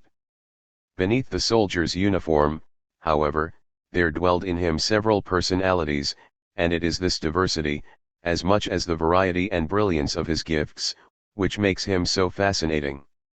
Wandering about penniless in the midst of the Thermidorian festival, brushing past rich men and beautiful women, the Bonaparte of 1795 burned with the same desires as others. Something of that time never did leave him, a certain pleasure in stepping on those who had once snubbed him, a taste for ostentatious splendor, an over-tender care for his family, the clan, which had suffered much the same miseries as himself, and a few memorable remarks of the citizen-turned-gentleman, as on the day of his coronation when he exclaimed, "Joseph, if only father could see us." But even much earlier there lived in him a nobler trait, a passionate desire to know and understand everything. It served him, no doubt, yet it was a need which he fulfilled for its own sake, without any ulterior motive. As a young officer he was a tireless reader and compiler. He also wrote, and it is obvious that had he not entered the Royal Military Academy at Brienne, he could have become a man of letters. Having entered into a life of action, he still remained a thinker. This warrior was never happier than in the silence of his own study, surrounded by papers and documents. In time he became more practical, and he would boast that he had repudiated ideology. Nevertheless, he was still a typical man of the 18th century, a rationalist, a philosopher. Far from relying on intuition, he placed his trust in reason, in knowledge, and in methodical effort. I generally look ahead 3 or 4 months in advance to what I must do, and then I count on the worst. All work must be done systematically because left to chance, nothing can succeed. He believed that his insights were the natural fruit of his patience. His conception of a unitary state, made of one piece according to a simple and symmetrical plan, was entirely classical. At rare moments his intellectualism revealed itself by his most striking characteristic, the ability to stand off from himself and take a detached look at his own life, and to reflect wistfully on his fate. From Cairo he wrote to Joseph after having learned of Josephine's infidelity, "I need solitude and isolation. I find grandeur tiring, my feelings drained and glory dull. At 29 I am completely played out." Walking with Girardin at Ermenonville, he would exclaim shortly thereafter, "The future will tell if it would not have been better for the sake of world peace had Rousseau and I never been born." When the state councillor Roederer remarked, while visiting the abandoned Tuileries Palace with Napoleon, "General, this is all so sad," Bonaparte, already first consul for 2 months, replied, "Yes, and so is grandeur." Thus by a striking turnabout, this firm and severe intellect would give way to the romantic melancholia characteristic of Chateaubriand and de Vigny. But these were never more than flashes, and he would pull himself together at once. He seemed to be dedicated to a policy of realism in every way, and he was, in fact, a realist in execution down to the slightest detail. During the course of his rise, he made the rounds of human emotions, and well did he learn to play upon them. He knew how to exploit self-interest, vanity, jealousy, even dishonesty. He knew what could be obtained from men by arousing their sense of honor and by inflaming their imagination, nor did he for a moment forget that they could be subdued by terror. He discerned ever so clearly what in the work of the revolution had captured the heart of the nation and what fitted in with his despotism. To win the French people, he declared himself both a man of peace and a god of war. That is why he must be ranked among the great realists in history. And yet he was a realist in execution only. There lived in him an alter ego which contained certain features of the hero. It seems to have been born during his days at the military academy out of a need to dominate a world in which he felt himself despised. Above all, he longed to equal the semi-legendary heroes of Plutarch and Corneille. His greatest ambition was glory. "I live only for posterity," he exclaimed. "Death is nothing, but to live defeated and without glory is to die every day." His eyes were fixed on the world's great leaders: Alexander, who conquered the East and dreamed of conquering the world; Caesar, Augustus, Charlemagne, the creators and the restorer of the Roman Empire, whose very names were synonymous with the idea of a universal civilization. From these he did not deduce a precise formulation to be used as a rule, a measure, or a condition of political conduct. They were for him examples, which stimulated his imagination and lent an unutterable charm to action. He was stirred less by the accomplishments of his heroes than by the consuming spiritual zeal which had engendered their work. He was an artist, a poet of action, for whom France and mankind were but instruments. How well he expressed his sense of grandeur when, in St. Helena, he evoked memories of the victory at Lodi and the awakening in his consciousness of the will to power. "I saw the world flee beneath me, as if I were transported in the air." That is why it is idle to seek for limits to Napoleon's policy, or for a final goal at which he would have stopped. There simply was none.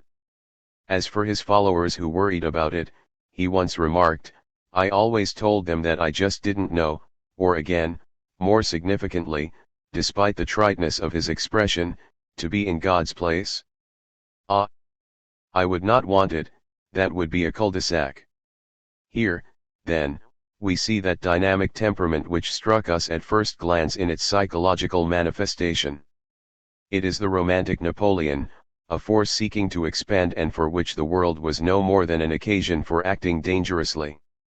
But knowing the disposition of one's means alone is not the mark of a realist. On the contrary, the realist also fixes his goal in terms of the possible, and although his imagination and his flair for grandeur push him on, still he knows where to stop. That a mind so capable of grasping reality in certain respects should miss it in others, as Louis Mole once so accurately observed, can only be due to Napoleon's origins as much as to his nature. When he first came to France, he considered himself a foreigner. Until the time when he was expelled from Corsica by his compatriots in 1791, his attitude had been one of hostility to the French people. Assuredly he became sufficiently imbued with their culture and spirit to adopt their nationality, otherwise he could never have become their leader. But he lacked the time to identify himself with the French nation and to adopt its national tradition to the point where he would consider its interests as a limitation upon his own actions. Something of the uprooted person remained in him, something of the déclassé as well. He was neither entirely a gentleman nor entirely common. He served both the king and the revolution without attaching himself to either. This was one of the reasons for his success, since he could so easily place himself above parties and announce himself as the restorer of national unity. Yet neither in the Ancien Regime nor in the New Order did he find principles which might have served as a norm or a limit. Unlike Richelieu, he was not restrained by dynastic loyalty, which would have subordinated his will to the interest of his master. Nor was he motivated by civic virtue, which could have made him a servant of the nation. A successful soldier, a pupil of the philosophes, he detested feudalism, civil inequality, and religious intolerance. Seeing in enlightened despotism a reconciliation of authority with political and social reform, he became its last and most illustrious representative.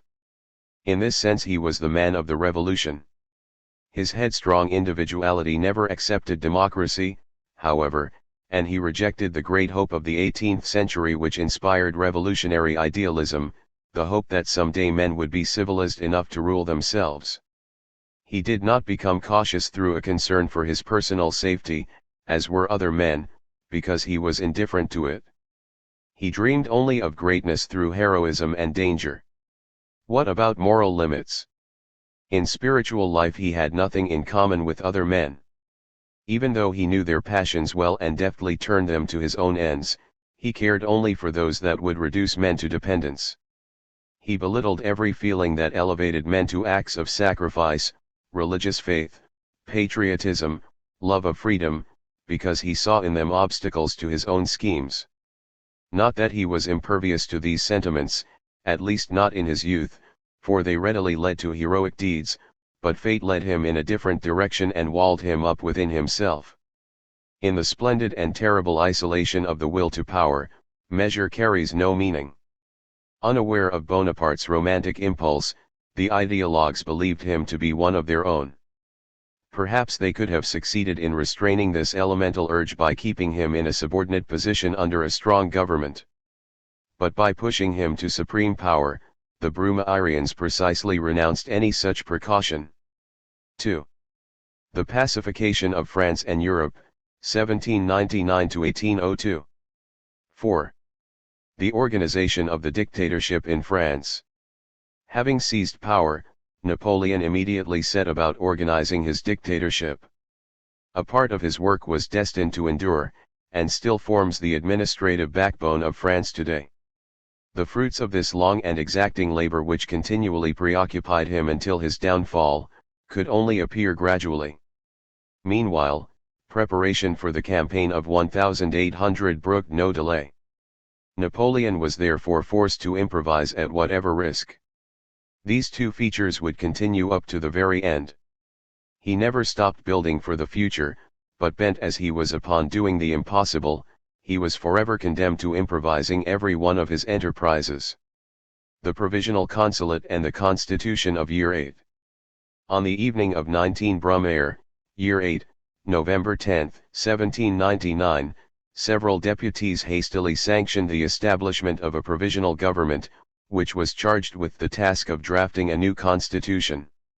Both executive and legislative power was placed in the hands of three consuls, Bonaparte, Sieyes, and Roger Ducos. On the 20th they agreed to take turns presiding, but actually Bonaparte took complete control from the very beginning. Two commissions of 25 members, each divided into three sections, were substituted for the Council of Ancients and the Council of 500 and were to assist only in the preparation of the new constitution. This development did not give rise to any serious opposition, since neither the Revolution nor the Republic seemed to be called into question. It was just another coup d'état. A barely enthusiastic France watched Bonaparte at work, who even knew whether he would last. Still, a leftist and a rightist minority began to take shape immediately. The consulate was anti-Jacobin in its origin, since the motive for the Brumaire coup had been, after all, an alleged anarchist plot. It was the left which had opposed the meeting of the councils at St. Cloud and offered resistance in certain sections of the country. 61 deputies had been excluded from that sitting, 56 of them Jacobins, of whom 20 were later exiled to Guyana and the Ile de Ré, and many others had been arrested. The terroristic measures of 1799, the compulsory loan, the law of hostages and the requisitions, were rescinded. It was a victory for the merchants and the bankers. Now that respectable citizens professed their satisfaction, so too did the royalists in their publications and in the theatre. In Bonaparte they hoped to find a second Monk, a restorer of the monarchy, and a strong clerical upsurge was evidenced everywhere as the refractory clergy no longer remained in hiding. But Bonaparte lost no time in repudiating the counter-revolution, and he was able to repress it without much trouble since the departmental administrations of the Directory were retained and placed under the control of delegates appointed by the consuls. Fouché, the Minister of Police, from the first took the side of the left, he rescinded the proscription of the Jacobins. True to the spirit of Brumaire, Bonaparte ruled along with the notables, who were either allied or committed to the work of the revolution. Meanwhile, the drafting of the constitution continued under the care of the two sections of the legislative commissions who were specifically assigned to this task. They consulted Sieyes, but the oracle, as he was called, declared that he had not yet prepared anything. He voiced his views, however, the essence of which has been preserved by Boulay de la Merde, Danu, and Roederer. Even though their reports differ to some extent as to what was actually said, 2 points are worth noting. First, the Brumairians were to be installed in the constituted bodies, which would then proceed to recruit additional members by co-opting from among the notables. Public officials would likewise no longer be elected, since authority, said Sieyes, would have to come from above. He added, however, that since confidence must come from below, the people, who were to be made sovereign by virtue of universal suffrage, would be allowed to choose candidates from among the notables to make up the electoral lists. This would not in any way have impeded the realization of the idea which had given birth to 18 Brumaire, a dictatorship of the notables. Power, on the other hand, was to be thoroughly divided. The legislature was to consist of 3 assemblies, and executive power was to be divided between a grand elector appointed for life, but subject to absorption by the Senate, and 2 consuls appointed by him, one for domestic affairs, the other for foreign affairs. Within their respective spheres of authority, both consuls and their separate ministers and the State Council were to enjoy complete independence. Here then were Sieyes's real intentions. By designing these complex provisions he sought to protect freedom of individual action from state despotism. But in so doing, he underrated the need to strengthen the authority of the government, which had been the second motive for the coup d'état, and he also underestimated the extent of Bonaparte's ambitions. Bonaparte naturally offered no objection to the disappearance of elective government or to the creation of numerous assemblies, but he categorically demanded executive power for himself alone. A meeting of Bonaparte and Sieyes, arranged by Talleyrand, only served to embitter the conflict between the 2 consuls. The members of the 2 sections dealing with the constitution put an end to the dispute by pronouncing themselves against Sieyes. They declared themselves in favor of a first consul who, although assisted by 2 lesser consuls, would be invested with preeminent authority and the power to appoint all officials. They did not even spare the rest of Sieyes's plan, and they decided to re-establish both a limited suffrage based on property qualifications and the elective principle, probably realizing that the assemblies would otherwise be left powerless before Bonaparte. As soon as the draft had been written down by Danu, Bonaparte assembled the members of the 2 commissions in his apartments. New deliberations ensued, during which Sieyes managed to restore into the constitution the principle of co-optation, the lists of notability, and universal suffrage, apparently without any trouble since Bonaparte could not but approve them. Bonaparte in turn considerably increased his own powers. His 2 colleagues found themselves reduced to a consultative voice, and he alone acquired the power to promulgate laws. The tribunate was deprived of any legislative initiative. The final product thus appeared to be a compromise, but, in fact, what Sieyes had obtained could only have benefited Bonaparte, once the latter had concentrated complete executive power in himself. Doubtless some of the Brumairians went along with him in order to tie themselves to his rising star, others, however, supported him out of principle, sincerely believing that the well-being of the revolution necessitated a strong leader. Because of the informal nature of these proceedings, legal debate should now have been left to the Council of 500 and the matter then referred to the Council of Ancients. But the general feeling was to terminate these deliberations, and when, on the night of 22 Brumaire, December 13, Bonaparte requested the deputies to indicate their assent by signing the articles, and proceeded then and there to insert the names of the 3 consuls, Bonaparte, Cambycheres, and Lefebvre, no one protested against this new coup d'état. The constitution offered to the French people for approval was carried in a national plebiscite by a vote of 3,011,107 against 1,562. Having already undergone irregularities in its preparation, the constitution was subjected to yet another illegality by being put into effect on 4 niveaus, December 25, before being ratified. This constitution of year 8, comprising 95 articles hastily tossed together, made no mention of the rights of the citizen other than a guarantee against nocturnal house searches, and it was very incomplete in its organization of public powers. In its brevity and obscurity, the Constitution conformed to Bonaparte's desire to preserve a free hand for himself. Above all, it established the omnipotence of the first consul, and except for the right to make peace or war, which was of little consequence at this time, Napoleon held complete executive power. He appointed the ministers and the other high government officials, only the justices of the peace were to be elected. His ministers, being responsible, were subject to prosecution by the corps legislative, but this only increased his control over them. The first consul and his hand-picked functionaries, except for the ministers, were responsible to no one, and could only be prosecuted by the Conseil d'État, whose members Bonaparte himself appointed. He alone possessed the right to initiate legislation. The legislative power was reduced to a mere deliberative process and to a yes or no vote on bills introduced by Bonaparte after listening to the opinions of the Conseil d'État. Even so, discussion and voting were kept separate, the 100-member tribunate discussed, while the corps legislative, the 300 mutes, voted. Finally Bonaparte exercised without a check decree powers which revolutionary assemblies had accorded in the past to the executive for applying the law, the details of which were left for him to fill in and to interpret.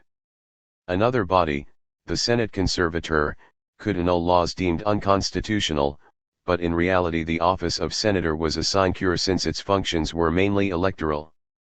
It has rightly been said that the Constitution reflected the work of Bonaparte, but there is another factor of major importance which serves to explain the complete ineffectiveness of the assemblies, namely, the abolition of the elective principle.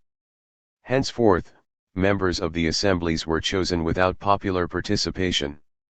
The 2 departing provisional consuls and the new second and third consuls appointed the first 31 senators who, in turn, chose the other 29 senators.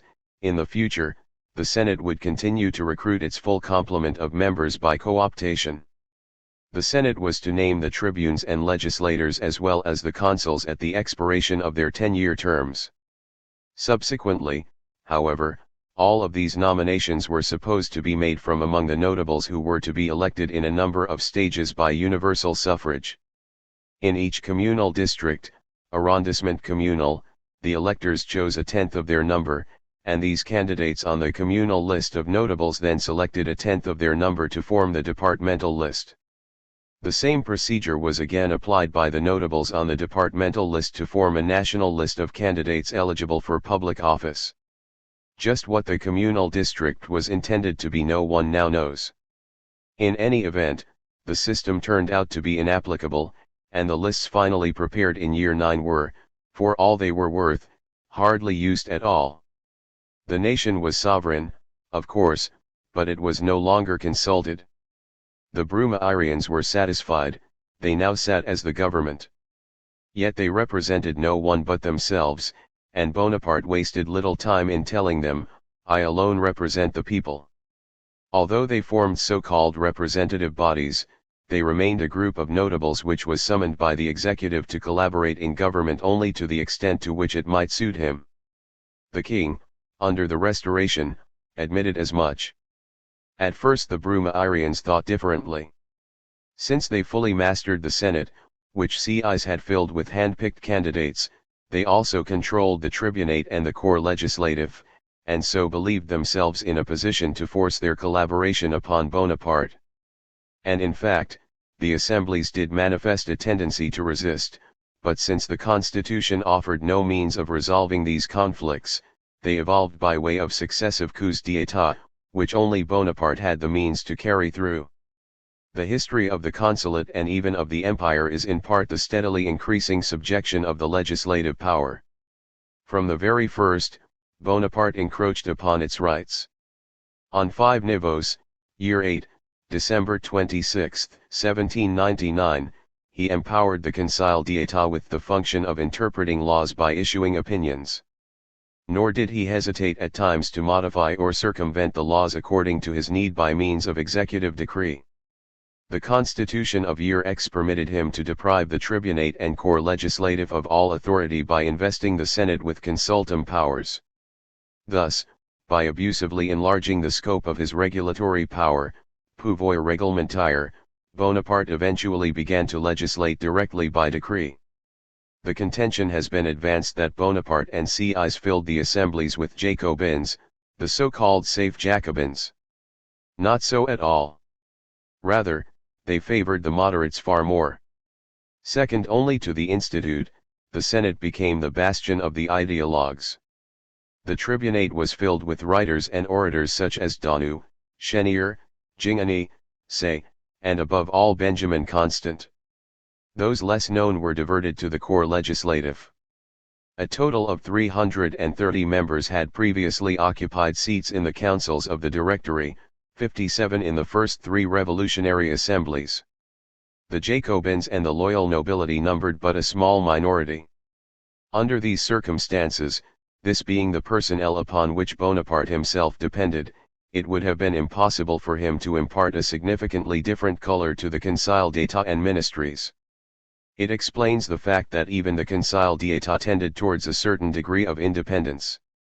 In his choice of the 2 junior consuls, however, Bonaparte revealed his true inclination.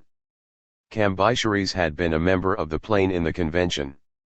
Stately and ceremonious, he was loyal and he did his best to exercise a moderating influence on Bonaparte. Lefebvre, a former secretary under Chancellor Maupeou, had kept himself aloof during the Revolution, and Bonaparte knew him to be a royalist. In finance, he called upon the services of Gaudin and Mollien, both of whom had been employed in the office of the Control General. The result was a symbolic fusion of the revolutionary bourgeoisie and the men of the Ancien Regime who were now reconciled to the new order. Then, by gradually increasing the proportion of ex-royalists in the government, Bonaparte aligned his personnel in harmony with the evolution towards monarchy. The organization and extension of Bonaparte's powers. Bonaparte moved into the Tuileries Palace on 30 Pluvios, year 8, February 19, 1800, and immediately retired to his private study so as to work undisturbed. The only people permitted access to his presence were his secretaries for dictation, Bourrienne at first, then Méneval or Fain. Whenever he wished to confer with his collaborators, he would move to an adjoining room. The very thought of the Ancien Regime monarchy, however, filled him with a mistrust for ministers and their encroaching ways. He accustomed them to communicate with him in writing. It was not long before he had in his hands reports periodically submitted to him in the form of ministerial portfolios, information on the state of affairs in the Ministry of War, and at a later time, the accounts of the domaine extraordinaire, the extraordinary internal and external receipts.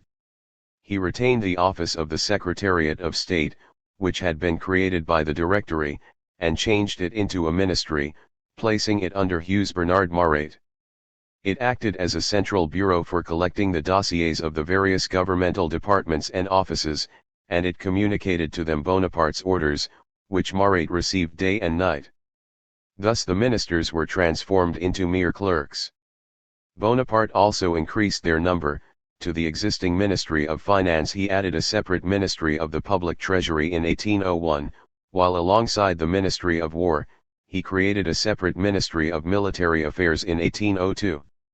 Moreover, he established within certain ministries themselves independent bodies, one entrusted to councillors of state who acted as his direct agents and were to deal with public worship, public education, national property, forests, and bridges and highways. This was the origin of our present-day department heads, directeurs. The ministers took offense, but these rivalries delighted Napoleon, as they had Louis XIV before him. Only Talleyrand, the Minister for Foreign Affairs, enjoyed the privilege of working together with the master. On his part he affected an air of downright adoration of Bonaparte. Although Napoleon scorned him, he was also reluctantly deferential to Talleyrand, the deference of a parvenu to the blue-blooded aristocrat steeped in the kind of etiquette which inspires respect by its very loftiness and makes one feel the presence of a great personage. Since the ministers were shorn of the authority to make decisions, and since they did not in themselves constitute an organized body, Bonaparte alone, as Bugnot remarked, kept everything together. Like Frederick II, he ruled from the depths of his study.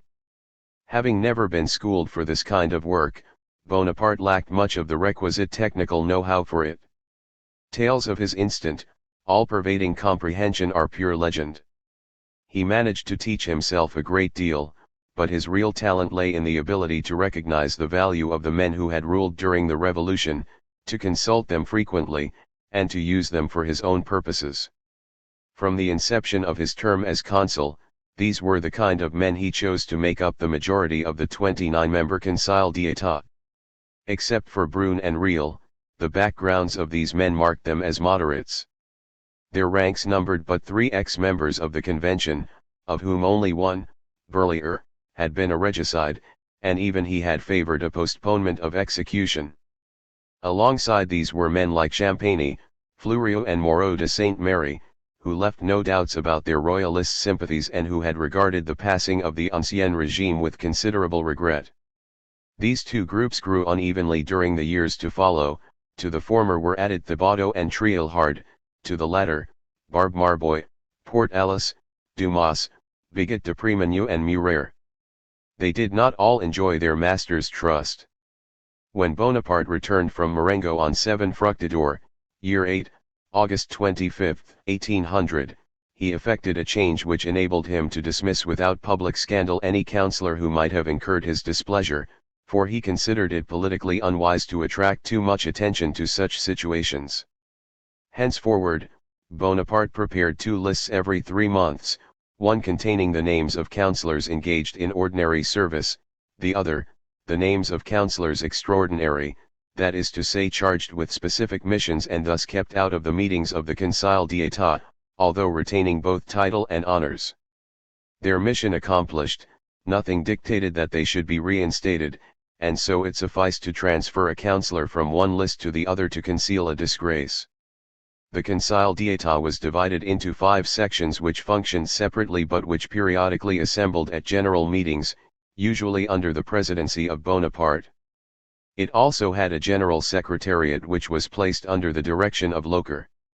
Appointed as they were by the first consul and subject to dismissal, the councillors lacked the kind of independence which in the Royal Conseil d'État had resulted in venality, fixity of tenure and an esprit de corps engendered by social and professional ties.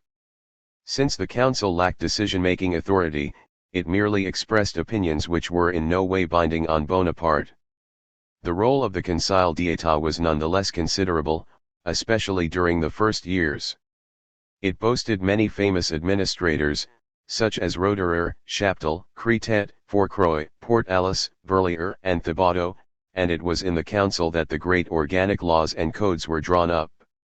As a court of supreme administrative jurisdiction, the council, sitting in disputation, was in a position to regulate little by little the operation of the entire administrative machine. Bonaparte took great pleasure in this work. He allowed the councillors to express themselves freely and, feeling very much at home, would himself expatiate with inexhaustible verve. He excluded from these discussions only political questions, notably the Concordat and the law of 18 Germinal, year X, which he knew would encounter strong resistance. Bonaparte never granted the council a monopoly on advice, however. He also provided a stimulus to other advisory groups whose gatherings were improvised at first but later became more regular. To these so-called administrative councils he would summon the interested ministers and their department heads, several state councillors and even certain officials, specially invited, from the provinces. Although not as well known as the Conseil d'État, these last-mentioned groups played a role almost equal in importance. The new government, like the Directory, was from the very first day haunted by the deplorable condition of the treasury, which it had found almost empty. Consequently, the government was forced to make almost daily appeals to bankers for loans by mixing threats with soft words. Then, too, administrative reforms were first introduced in the realm of finances, and it was in this area that centralization scored its first success. Early in Brumaire, before the completion of the Constitution, Gaudin, the new Minister of Finance, undertook certain decisive measures to raise revenues and to replenish the treasury. His first act, initiated on 3 Brumaire, November 24, 1799, was to deprive local officials of the power to assess and in part collect direct taxes, reserving this responsibility for agents of the central government. At the head of the new central organization stood a general director for direct taxation and deputy directors for each department. Below them were auditors, controllers, and inspectors, inspecteurs, in charge of apportioning taxes among the taxpayers in each commune. Although these deputy directors appointed local tax assessors, repartiteurs, to aid them, they alone were responsible for drawing up the tax rolls. But no one gave much thought to the new assessments for the time being, and the auditors set about preparing the tax lists in arrears and those of year 8, the current year, by copying the previous ones. Other government appointees included a treasurer and a paymaster in each department, revenue agents called receiveurs généraux and receiveurs particuliers too, as well as tax collectors, percepteurs, in towns where the tax rolls exceeded 15,000 francs. Elsewhere, municipalities retained the right to collect taxes and generally awarded the office to the lowest bidder. Finally, on 6 Brumaire, the annual rescriptions of the receiveurs généraux were re-established. 3 They were to be issued in 12 monthly installments, but were actually made payable over a period of 20 months. The chief bureaus in the Ministry of Finance, those dealing with property, customs, and the debt, rapidly acquired directors, the Treasury Department being the first to do so. On Iplevios, January 21, 1800, it was placed under the direction of Dufresne, who had been a Treasury employee before 1789 and at the time of the Constituent Assembly. A separate Ministry of the Public Treasury was created in year X and was placed under Barbe Marbois. The great problem was to market the promissory note issued by the receiveurs généraux. In order to back them up, Gaudin established a security bank, Caisse de Garantie, which he funded by returning to the practice of bonding officials of the fisc and by putting the bank in charge of warehouses and consignments. Placed under Molien's direction, this bank was also to maintain the price of government bonds by carrying out open market purchases in order to reduce the rate of interest and place the treasury on a better footing. Thus it soon came to be known as the sinking fund.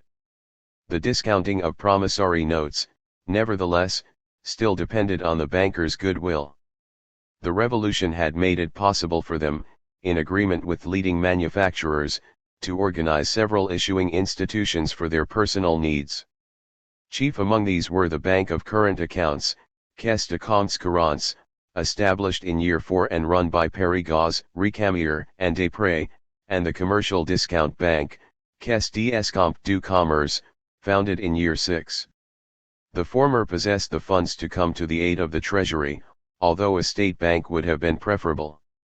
This was precisely what the directors of the Bank of Current Accounts wanted, a state charter which would enable them to expand their business. It was in this manner that their final agreement with the regime was sealed.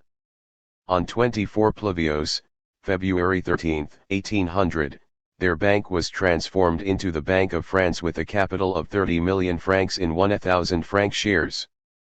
The 200 leading stockholders elected 15 governors, regents, and 3 directors, censeurs. The governors then appointed 3 out of their number to be in charge of granting commercial loans and establishing the discount rate. The Bank of France contracted to include in its portfolio rescriptions amounting to 3 million francs. In return, half of the sinking fund's security bonds were placed into Bank of France stock, and the other half was made available to the bank outright. Finally, the bank was to manage government annuities and pensions. Nevertheless, the bank was not granted a monopoly of issuing notes in the belief that it might then choose to discount notes only for its own shareholders, thus forcing businessmen everywhere to come to its counters. That, in fact, was one of the tacit assumptions upon which the agreement was based. Much as Gaudin's work deserves to be admired, to forget that for months it constituted but a mere facade would be to misconstrue the history of the consulate. The tax rolls were not prepared until the end of year 8, and only a small part of the rescriptions was in fact ever discounted by the bank. Had the bank accepted all of the rescriptions that were issued, the proceeds would still not have been sufficient to cover the state's expenditures. Like the Directory, Bonaparte remained for a long time at the mercy of the bankers and purveyors. The reform of the provincial administration, which was an indispensable adjunct to that of the central government, produced results more quickly. It was initiated by Bonaparte in January and culminated in the Law of 28 Plevios, February 17, 1800, prepared under the chairmanship of Chaptal. The departments, cantons and communes were retained, these last regaining their divisional autonomy owing to the abolition of the cantonal municipalities which had been created in year 3. Between the communes on the one hand and the departments on the other, the new intermediary administrative unit became the arrondissement, a revived district, but of larger area. Every administrative division was placed under the direct responsibility of a single magistrate.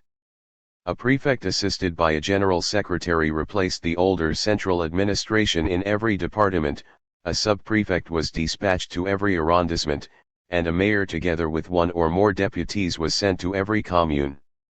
As with the central government, the main point of the reform was to abolish popular election. Henceforth all officials were appointed by the government. The authority to choose mayors and deputies in communes with less than 5,000 inhabitants was delegated to the prefects.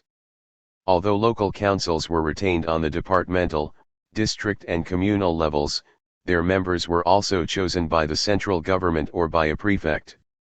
Furthermore, their sessions and functions were vastly reduced. Local councils listened to financial reports, and on the departmental and district levels they assessed direct taxes, voted additional sums of monies, centimes, to meet local needs, and were permitted to formulate resolutions. On the municipal level, they regulated the use of communal lands and provided for the upkeep of municipally owned buildings. As for questions relating to the centime and to loans, the municipal council was to register only an opinion.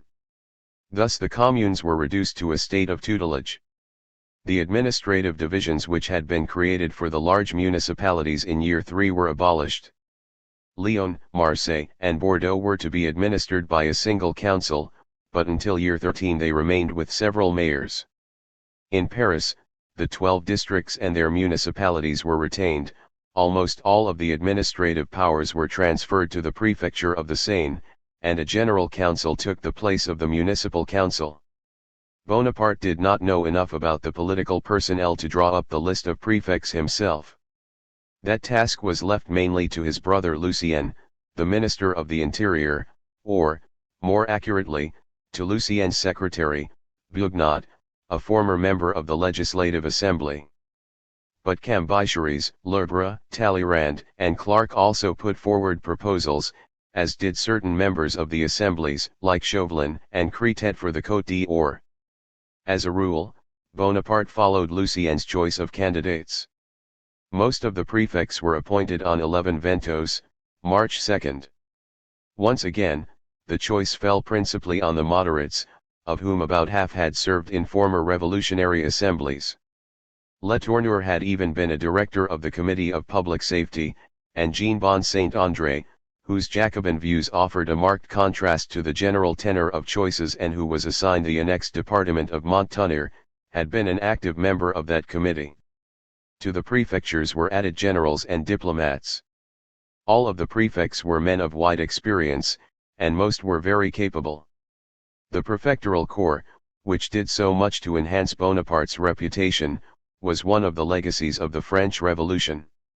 As in the case of the central bureaucracy, it was destined to take on characteristics of the Ancien Regime. In no instance were these prefects recruited locally, unlike the minor officials and members of local councils who were actually appointed by prefects and local politicians. Generally, the prefects too observed a preference for moderate notables who had sat in the local assemblies or headed technical bureaus during the revolution. In the department of Seine-Inférieure, half of the members who had participated in the General Council of 1790 were restored in 1800. It was the villages that presented the greatest problem. The revolution had unearthed but few villagers well enough educated and cultured to possess a sense of integrity and of public interest. The fact that the prefects encountered the same difficulty was frequently used as an argument for handing over the communal administration to the nobility. Although the principle of centralization of power constituted the single most important feature of Bonaparte's reform, it was also a step towards the division of bureaucratic functions among officials who were independent of each other and were directly responsible to the central authority. Their technical proficiency was bound to increase at the expense of a further weakening of local autonomy. The revolution had given administrative bodies control over matters in litigation, direct taxation, and the police. The law of 28 Plevios now conferred the first upon the Council of Prefecture, over which the prefect in effect presided. Gaudin took away the administrative body's power to tax, and the municipality soon lost the power to judge over infractions of the law. The logic of the system was such that Bonaparte also separated the police from the administration in order to transform the police into a centralist institution.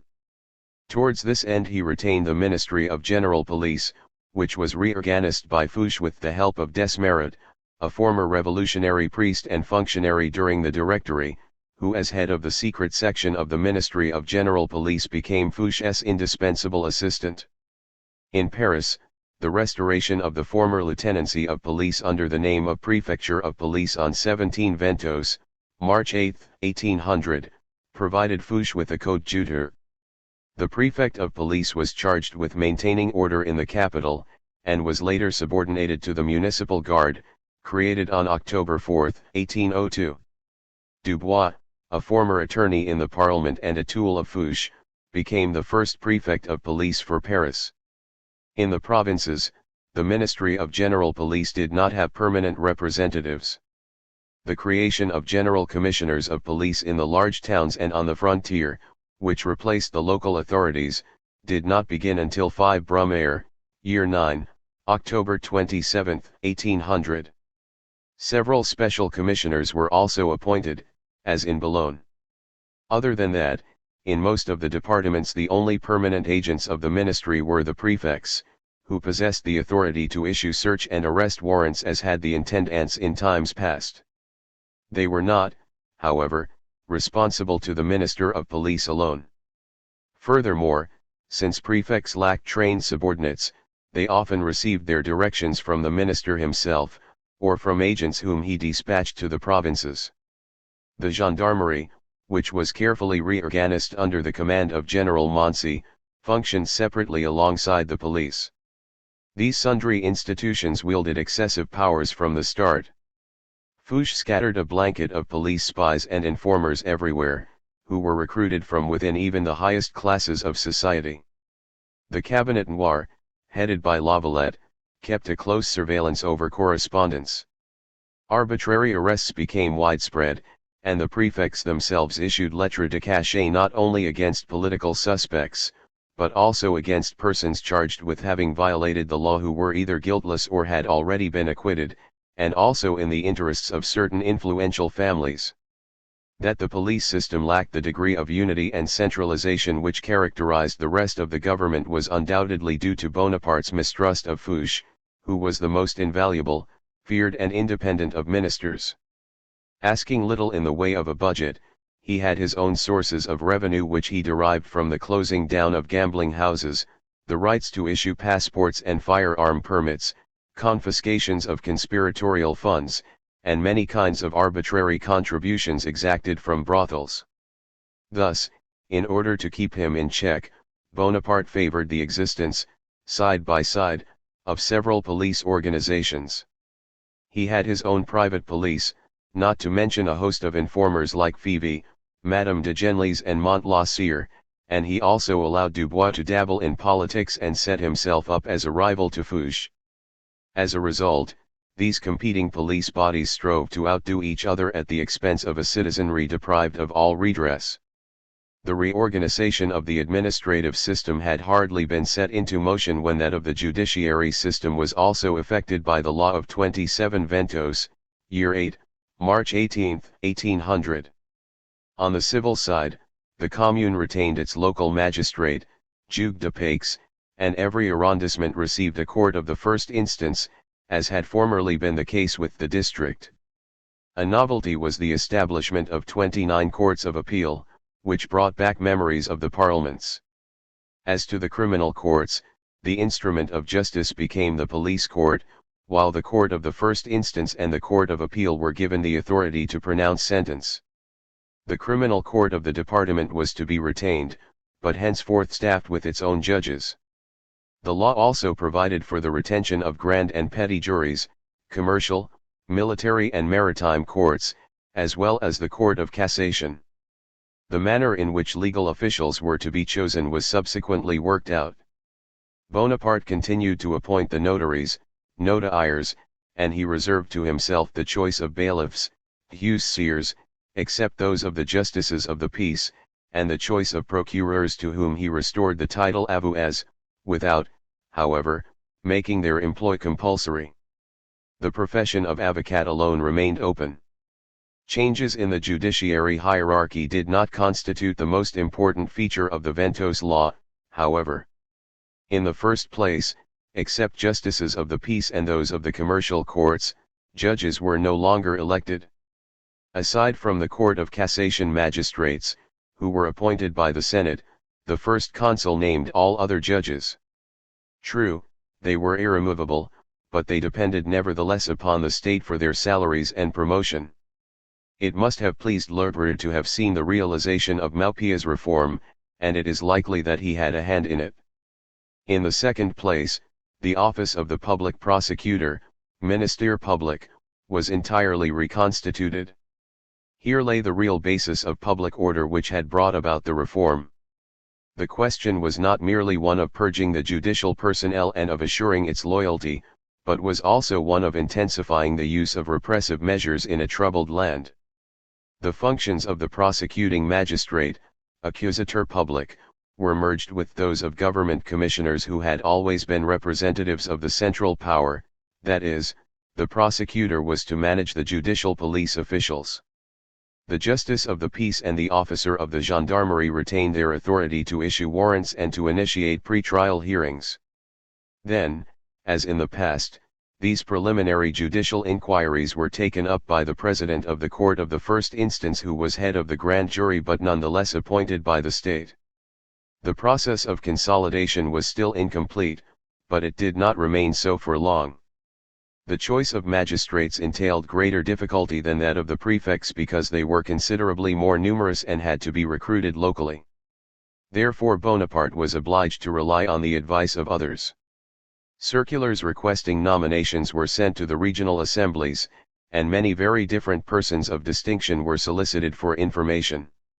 Abril, Minister of Justice, prepared the lists of candidates according to districts.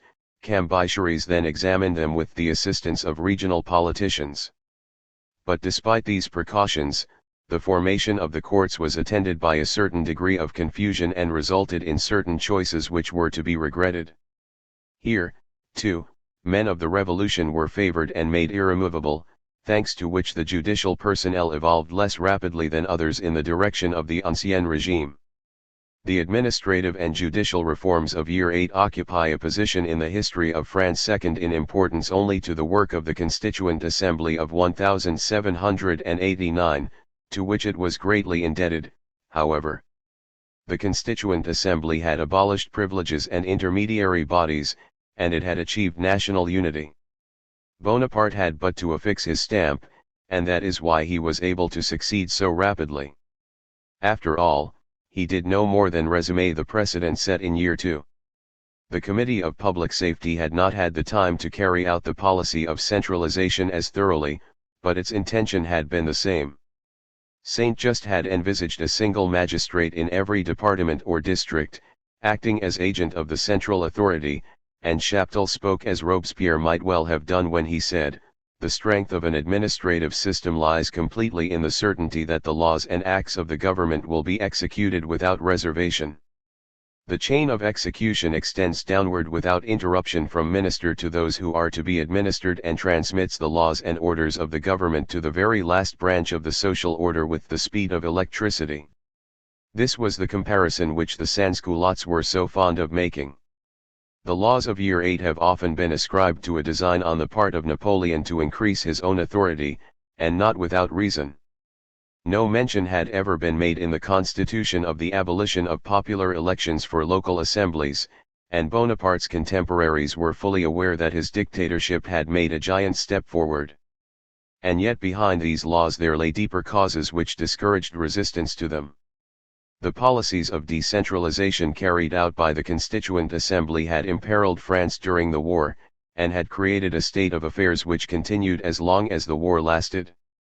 It was in response to this situation that the Committee of Public Safety had seized the reins of government, reins that had slackened under the Thermidorians until finally Bonaparte seized them once again.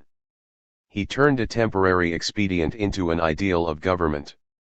That he should have thus satisfied his personal instinct for domination was made possible only because the ideal fully tallied at that time, and the Brumairians were as one in this opinion, with the interests of revolutionary France.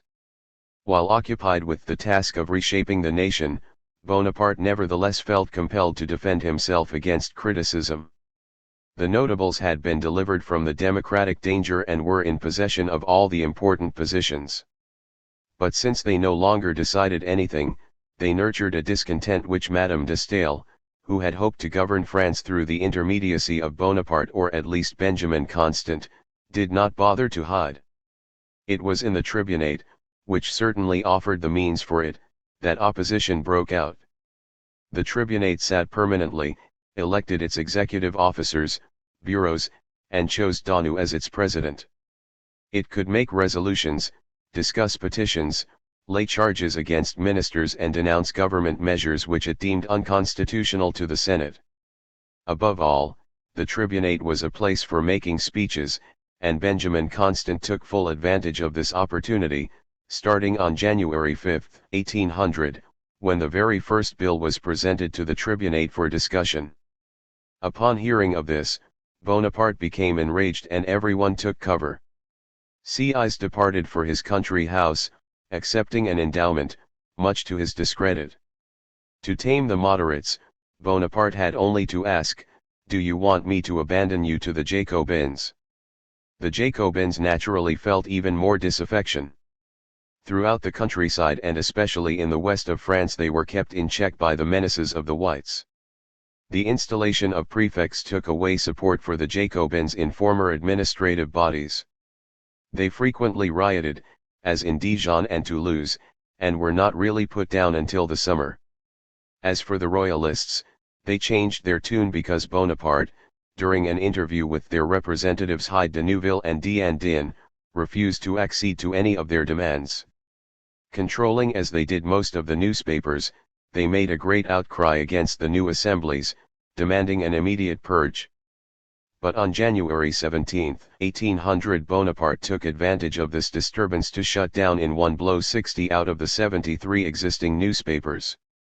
Others stopped publication later, and by the end of 1800 there were only 9. The Moniteur had become the official government organ after December 27, 1799, and was under the direction of Marat. Censorship, although not officially re-established, was in fact carried out by Fouché, and on April 5, 1800 Lucien Bonaparte instituted it in the theaters. Of course the leftist press was also swept away by the purge.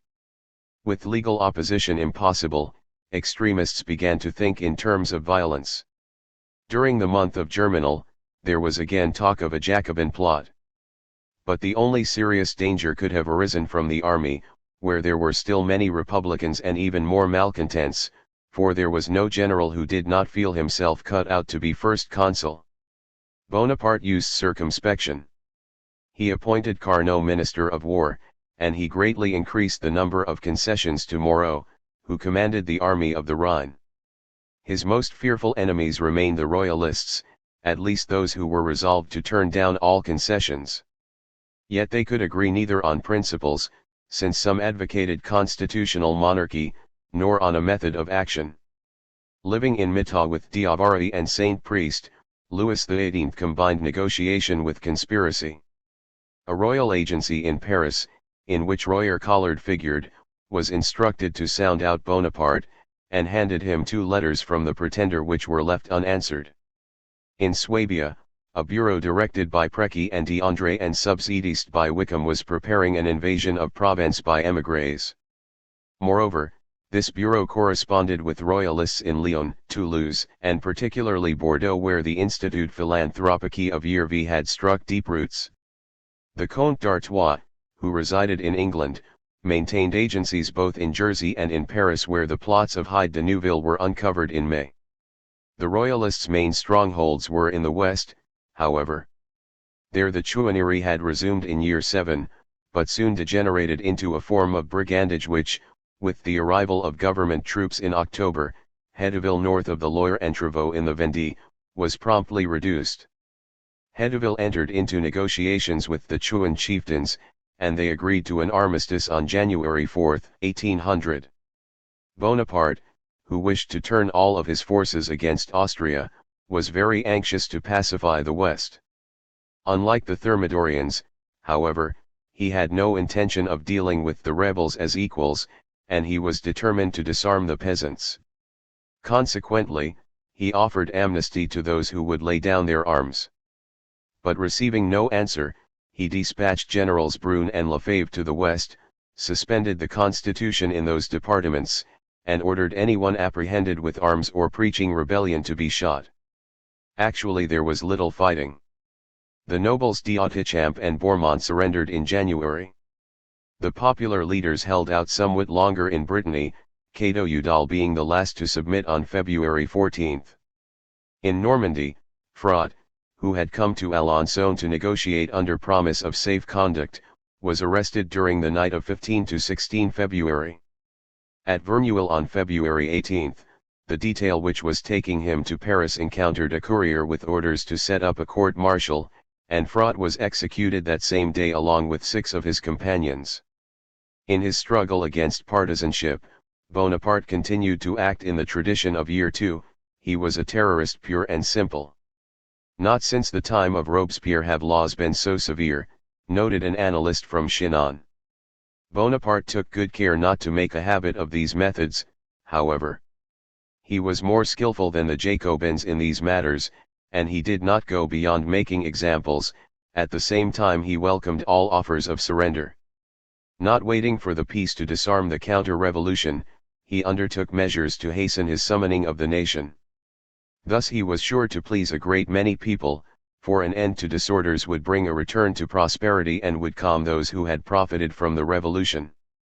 True, it was to be feared that the rallying together of the diverse elements of French society was not all that genuine, and Bonaparte never harbored any illusions on that score.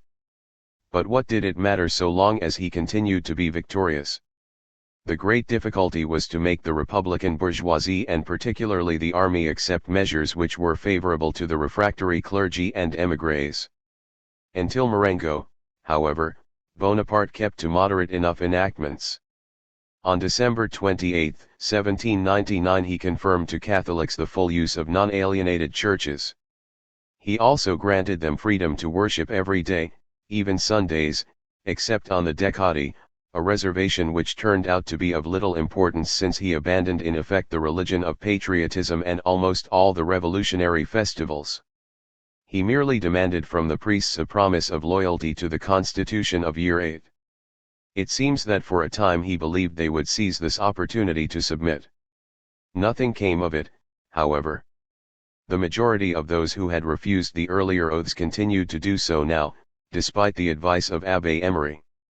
Religious worship in secret continued and the ringing of church bells and religious processions remained the subject of numerous conflicts. Bonaparte quickly realized that in order to break the resistance of the clergy, he would have to come to terms with the Pope. Moreover, the Concile d'État declared that the constitution implicitly abrogated the exclusion of ex-nobles and parents of émigrés from public office. However, it also decided to retain the laws proscribing the émigrés themselves. But on March 3, 1800 it was decided that only those who had fled before December 25, 1799 were to be included on the émigré list, and a commission set up with the object of reviewing émigré applications for re-entry into France accepted a great many such requests.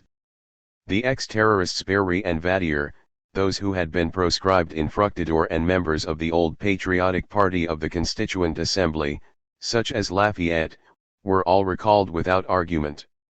The émigrés on the list numbered 145,000, however, and the work of the commission proceeded slowly.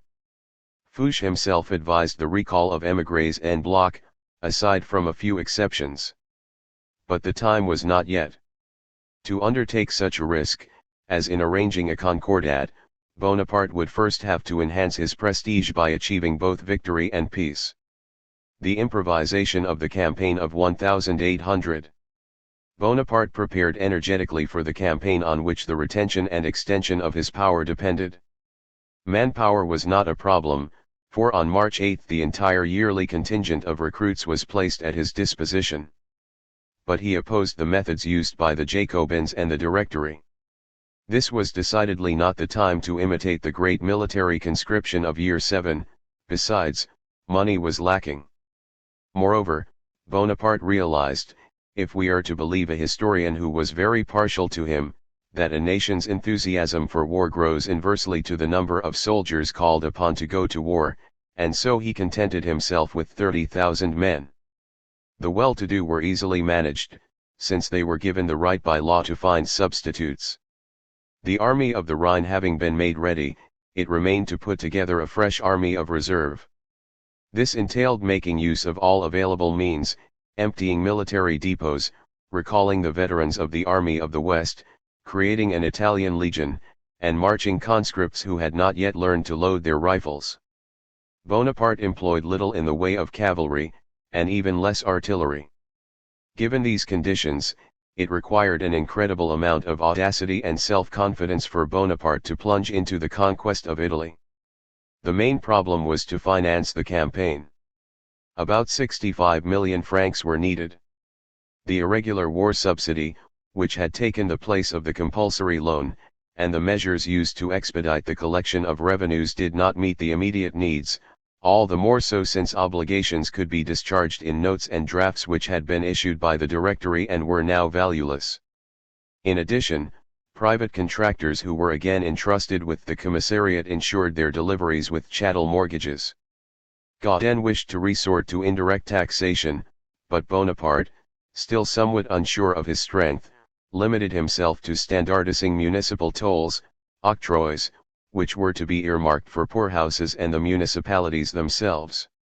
Expenses were cut to the limit, but the consulate was obliged in the end to resort to the same expedients as the Directory. The government discontinued the contracting system and re-established requisitions. But the certificates of receipt could not be used to discharge tax obligations. The government then decided on a partial deferment of payments. Every 10 days the little that was left over in the treasury was distributed to the various ministries.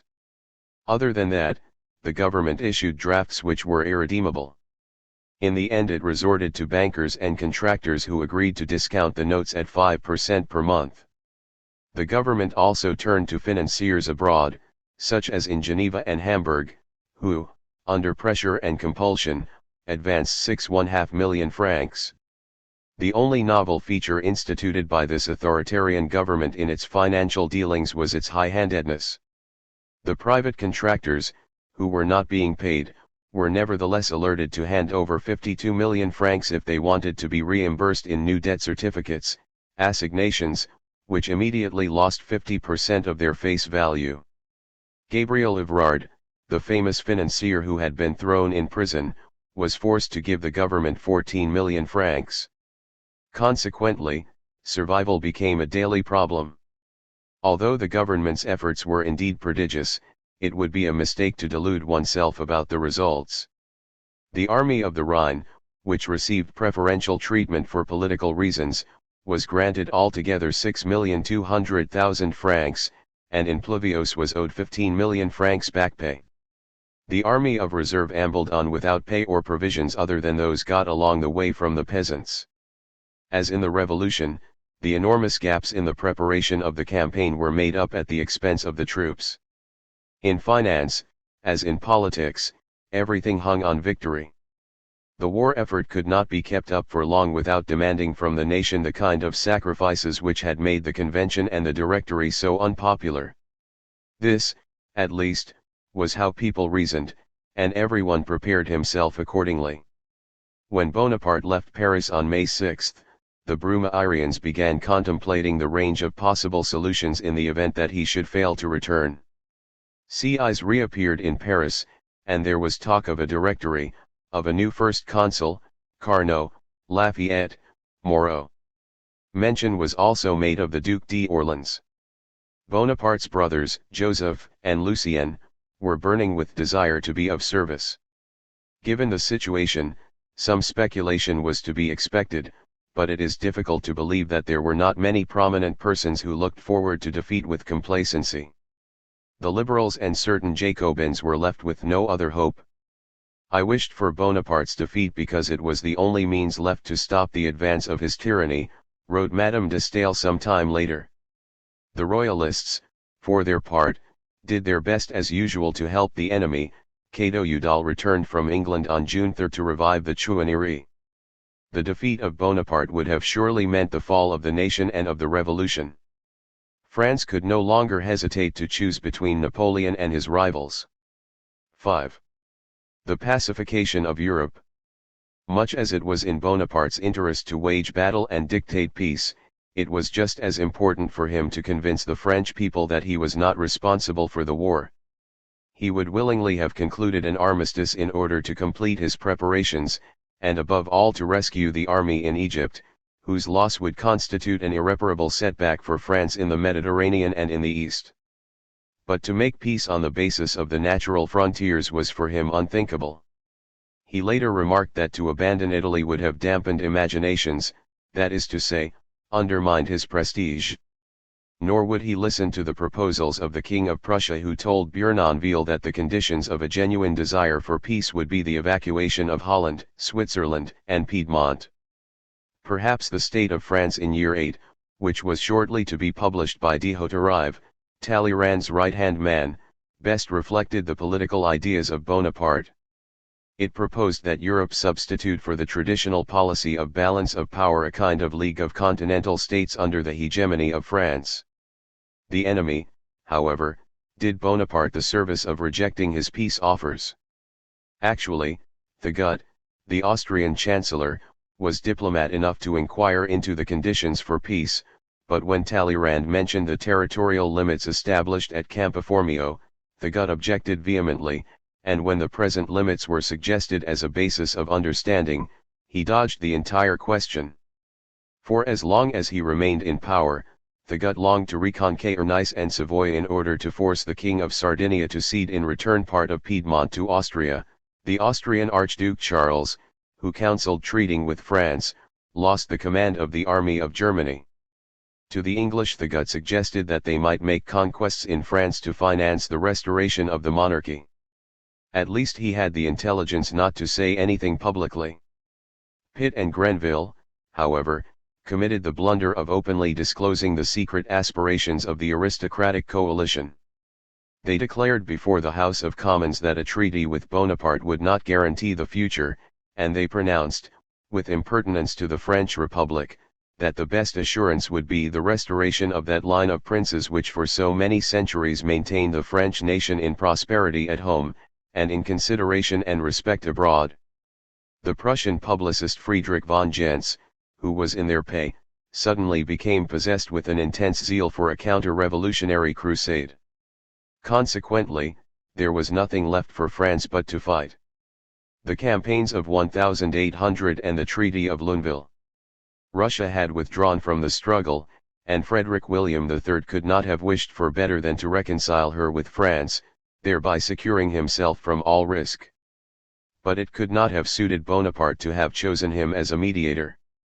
Resuming the policies of Dumouriez and Danton, themselves heirs to the anti-Austrian tradition in French diplomacy, Napoleon offered Frederick instead an alliance which would have turned Prussia into an auxiliary.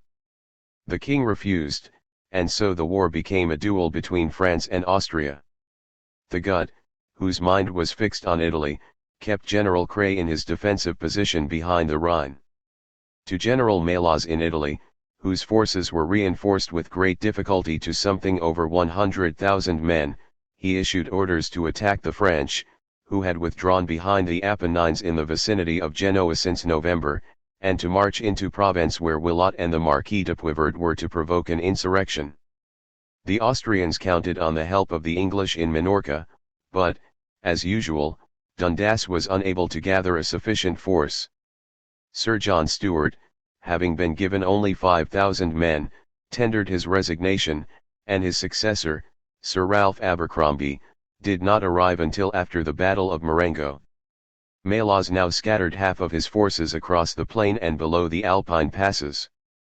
Seizing the offensive with the other half, he split the French forces in two on April 6, laying siege to Messina in Genoa and driving Suchet back to the banks of the Var. The result of the Gut's military strategy, based as it was on purely political considerations, was that the Austrian army drove the French towards the southwest, and obtained nothing decisive. The French, on the other hand, remained in control of Switzerland and were consequently in a position to take the two Austrian armies from the rear. At first Bonaparte deployed the various parts of his army of reserve between Chalon and Lyon. In March he attempted to persuade Moreau to cross the Rhine near Schaffhausen with his entire force in order to cut Kray's communications and so beat him in detail. 1 According to this plan, the army of reserve would then have entered Switzerland and, reinforced by a part of the victorious army of the Rhine, would have carried out the same operation against Melas, crossing the Alps as far east as possible, no nearer than by the St. Gothard Pass.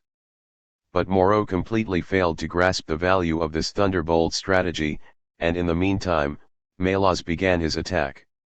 Leaving Moreau to his own devices, Bonaparte concentrated his army of reserve in the lower Valais region towards the end of April.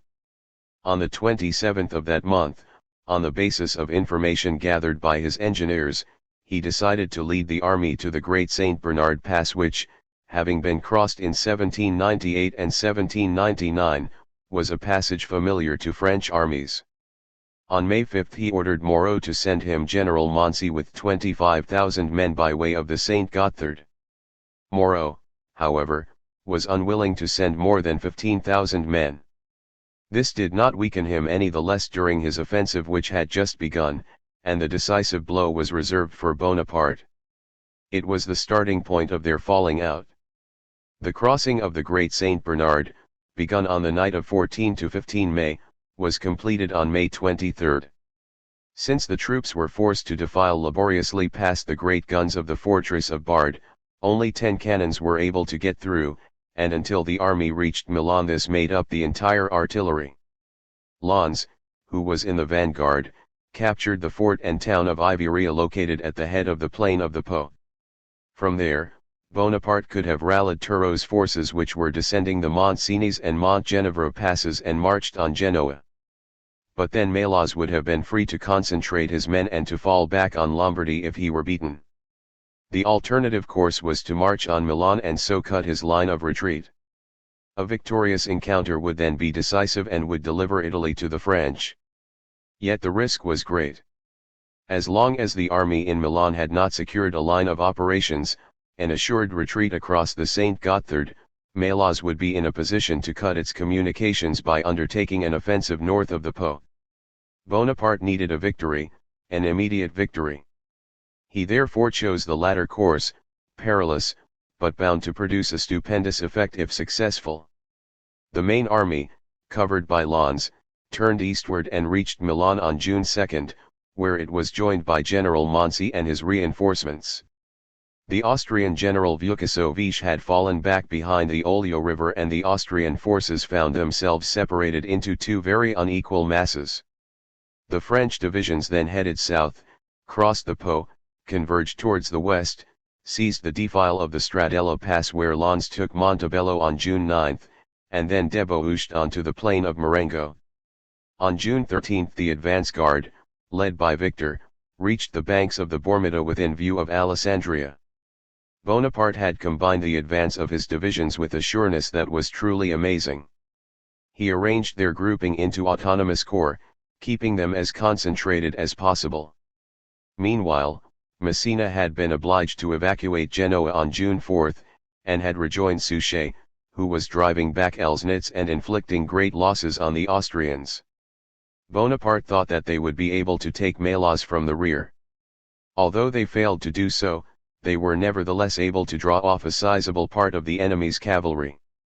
Out of the 70,000 men still left to him, Melas concentrated only 30,000 at Alessandria. He had taken a great gamble by leaving himself without cavalry, but he still had almost 200 cannons.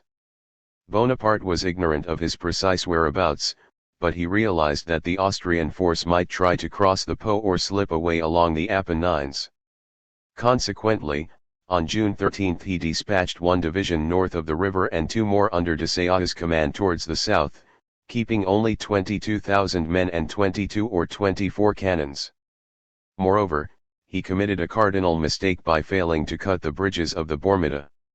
On June 14, at 9 a.m., his advance guard was attacked by 20,000 Austrians. Two divisions hurried to the rescue, but were outflanked by the enemy's left, and the French fell back in disorder, leaving their artillery behind. Fortunately for them, the Austrian divisions on the left and on the right were advancing separately in marching column, concerned only with what lay before them and not seeking to envelop the French forces. Bonaparte hastened to recall the divisions which he had sent out to bar Melas's escape, but only Badet's force, 5,000 men and 5 cannons, was brought back by Desailly in time. Having rallied together the remnants of the French army, Desailly attacked the front of the advancing Austrian column. The battle was still undecided when Kellerman with 400 cavalry charged the Austrian flank. The enemy panicked and broke into a rout, but the Austrian left and right kept order and covered the retreat. Desailly had been killed in the midst of the fighting, unnoticed. This, then, was the victory which Bonaparte had wanted. It was indeed the crowning point to an admirable campaign, but considering the manner in which the battle began, he should have lost. He later took pains to spread a falsified account of the battle which misled historians for a long time.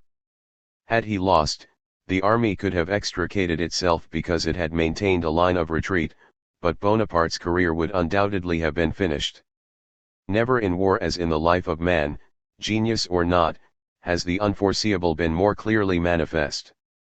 The defeat did not bring the Austrian army to the point of despair, because the French forces were exhausted and short of munitions, but Melas became totally demoralized. His appearance was as doddering as his physique, said Count Neipperg, a man who was destined to gain some renown as one of the Austrian officers sent to negotiate with the rabble. Under the terms of the armistice, which was signed on June 15 at Alessandria, the Austrians withdrew to the line of the Mincio River, keeping Tuscany and the Papal Legatians. Moreau, meanwhile, was slowly advancing in Germany. After his left wing made a diversionary feint on Kehl, the main army crossed the Rhine at various points from Breisach to Schaffhausen on April 28 to May 1. He then proceeded to march across the Black Forest in the direction of General Lecourbe, who commanded the French right wing. This entailed a considerable loss of time, and the separate forces failed to concentrate for combat. Only Moreau, with the center, managed to support Lecourbe. Kray had been surprised, however, and was unable to collect his army to take advantage of the disarray. At Engen and at Stockach on May 3, and at Meeskirch on May 5, Moreau kept the upper hand, thanks to the steadfastness of his soldiers. He continued his advance towards the Ila River and the Vorarlberg, driving a wedge between Kray and his left which occupied the Tyrol. Kray then fell back on Ulm. Moreau, who was weakened by the loss of 15,000 men whom he had sent to Italy, had only 90,000 soldiers against the Austrians' 140,000, and so began to maneuver his forces, not daring to attack. Finally, on June 19 Moreau forced a crossing of the Danube at Hochstadt, compelling the Austrians to abandon Ulm from the north. The enemy made their way back across the Danube, trying to establish a line of defense on the Isar, but the French dislodged them by occupying Munich, throwing them back on the Inn. On July 15 an armistice was signed at Parsdorf.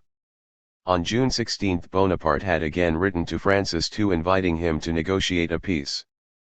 But the proposal came at a bad time. On June 20 the GUT concluded a treaty with Lord Minto in which England granted Austria a subsidy provided she did not sign a separate peace. In order to gain time, the Austrian court nevertheless dispatched Count St. Julian on an unofficial mission to Paris, the purpose of which was to make inquiries into the proposed conditions for peace. Outwitted by Talleyrand and threatened by Bonaparte, St. Julian allowed himself to be induced into signing a preliminary draft of a treaty ceding the entire left bank of the Rhine in return for certain unspecified compensations in Italy. Upon his return to Vienna, he was discredited and thrown into prison. Meanwhile, in order to play along with Austria's game, England declared herself ready to participate in a conference, at which point the GUT agreed to negotiate officially. Since the armistice conventions were nearing their term, Bonaparte took advantage of this offer to demand a general suspension of hostilities and the right to reprovision Malta and reinforce his position in Egypt. This Grenville refused. Besides, Malta capitulated on September 5. The price of this stalemate was paid for by Austria, since Bonaparte had only agreed to prolong the armistices on condition that she surrender Philipsburg, Ulm, and Ingolstadt. Meanwhile in Vienna, there raged a fierce struggle between the advocates of war and those for peace, viz., between the GUT, who was supported by Maria Carolina of Naples and the Empress on the one hand, and Archduke Charles on the other. The GUT refused to ratify the agreement signed by St. Julian and he resigned as Chancellor. He was succeeded by Louis de Cobenzlo, who had negotiated the two last partitions of Poland in St. Petersburg. The GUT nevertheless maintained his influence through the instrumentality of Colordu, since Cobenzlo personally departed for Lunéville to negotiate the treaty. Having first been summoned to Paris by Napoleon, Cobenzlo was unable to begin his talks with Joseph Bonaparte, France's representative at Lunéville, until November 5, 1800. Anyway, these conferences in Lunéville came to naught because the first consul remained vague on the subject of French concessions in Italy. All the while, Napoleon proceeded to establish himself in the Cisalpine Republic, Genoa, and Piedmont. It was there that Murat led the Third Army of Reserve. In addition, General Dupont occupied Tuscany under the pretext that the English were in Leghorn Livorno. With this act, which was in direct violation of the armistice, the winter campaign began. The French forces in Italy now numbered 100,000, of whom only 57,000 were under General Brune, the new commander-in-chief of the army in Italy. Brune held the line of the Mincio opposite the Austrian General Bellegarde, who commanded 80,000 men deployed between the Vorarlberg and the Po. MacDonald, who with the 18,000 soldiers of the Second Army of Reserve occupied the Grisons, had received orders to cross the Splugen Pass, thereby extending Brune's left in an attack through the Tyrol. In Bavaria, Moreau led an army of 95,000 men, which the Austrians opposed with 100,000, who were nominally under the command of the young Archduke John, but in reality were led by General Lauer. On the Main stood Augereau with 16,000 French and Dutch troops. It would have been only natural to have combined the forces of Augereau, MacDonald, and even Murat with those of Moreau for a drive on Vienna, but Bonaparte counted on dealing the mortal blow himself in Italy. The campaign was decided in much less time than Bonaparte had thought possible. Preparing to cross the Inn with 60,000 men, Moreau had deployed his divisions along the river when suddenly Lauer, with 65,000 men, took the offensive, maneuvered to the right, and skillfully began threatening the French left at Ampfing. As the two armies turned to face each other, Moreau rushed to gather together all the available forces along the edge of the forest of Hohenlinden. There the battle took place on December 3. The Austrians, advancing through the woods in separate, unconnected columns, found themselves unable to debouch from the defile of the forest into the clearing. Meanwhile Deccan and Richpans flanked and turned the Austrian left. Then Richpans went on to take the Austrian center from the rear, causing them to break into a rout. The Austrians lost 12 to 15,000 men and 100 guns. This time Moreau hurried to the pursuit, chasing after the dislocated enemy and capturing 25,000 prisoners. In order to avoid losing Vienna, Austria signed an armistice at Steyr on December 25, and agreed to conclude a separate peace. While this was taking place, MacDonald had reached the Upper Adige after a remarkable campaign across the mountains, and Brune was finally able to begin his attack. Brune, however, handled the crossing of the Mincio very badly, and at Pozzallo on December 25 General Dupont escaped disaster only because the enemy forces were equally poorly commanded. With the Adige and Brenta having been crossed, the armistice signed at Treviso on January 15, 1801 pushed the Austrians back behind the Tagliamento River. Thus it was Moreau who had put an end to the war, and for this Bonaparte never forgave him. As for Murat, he invaded Tuscany and at Lucca drove out the Austrians, and compelled the Neapolitans to sign a convention at Foligno. In Luneville, Cabenzlo did his best to resist Bonaparte's demands, giving in step by step as the news grew steadily worse. Having agreed to negotiate in the name of the Holy Roman Empire and having abandoned Mantua, he attempted to salvage Tuscany. But England was powerless to help in this matter, and Paul I had definitely broken with England and begun his rapprochement with France. The peace was finally signed on February 9, 1801, exactly as dictated by the first consul. The Holy Roman Empire consented to cede, pure and simple, the entire left bank of the Rhine, subject to certain indemnities which were to be distributed among the dispossessed princes at the expense of lands belonging to the Catholic Church. The Duke of Modena was awarded the Breisgau, and the Duke of Tuscany was also compensated in Germany. France seized control of northern and central Italy. The boundary of the Cisalpine Republic was extended to the Adige, thereby including the territories of Verona and Polsena. The territory of Navarra, taken from Piedmont, had already become part of the Cisalpine Republic so as to open the route of the Simplon Pass. Finally, the Papal Legations were also incorporated into the Republic. The treaty made no mention of the kings of Sardinia and Naples, nor of the Pope. Hence their respective fates were left to Bonaparte's discretion. True, the treaty did guarantee the independence of the Cisalpine and Ligurian republics, Holland and Switzerland. But then, what was this promise worth? Precisely what was going to be in store for Italy soon became apparent. Even then the Cisalpine Republic was reorganized by Bonaparte, who gave it first a consulta or legislative assembly and then a triumvirate of his own making. In Genoa, he established a governing commission. The refusal of Charles Emmanuel IV, King of Sardinia, to return to Turin led to Bonaparte's establishment of a provisional government in Piedmont. The Russian negotiations with the French ambassador Saint Marsin over the future of Piedmont, negotiations which had been pursued out of deference for the Tsar, were broken off immediately after the death of Paul I. Piedmont was transformed into a French military province, divided into departments, and subjected to the same administrative and financial rule as France. King Ferdinand IV of Naples signed the Treaty of Florence on March 28, according to which he evacuated Rome, ceded the island of Elba and the Principality of Piombino, agreed to close his harbors to English vessels and authorized the occupation of Otranto and Brindisi for 1 year by French garrisons who could use them as ports of embarkation for Egypt. Lucca became a republic. Tuscany was to be Bonaparte's trump card in his Spanish and colonial politics. On March 21, 1801 the Treaty of Aranjuez awarded the Grand Duchy of Tuscany, which had been converted into the Kingdom of Etruria at Luneville, to the Duke of Parma's son, who was the nephew of the Spanish queen and husband of a Spanish infanta. This gift to Spain was considered payment for her cession of Louisiana to France, made on October 1, 1800. In addition, France was to obtain Parma from Spain, but the aging Duke of Parma turned a deaf ear on the bargain and Bonaparte did not press matters until his death.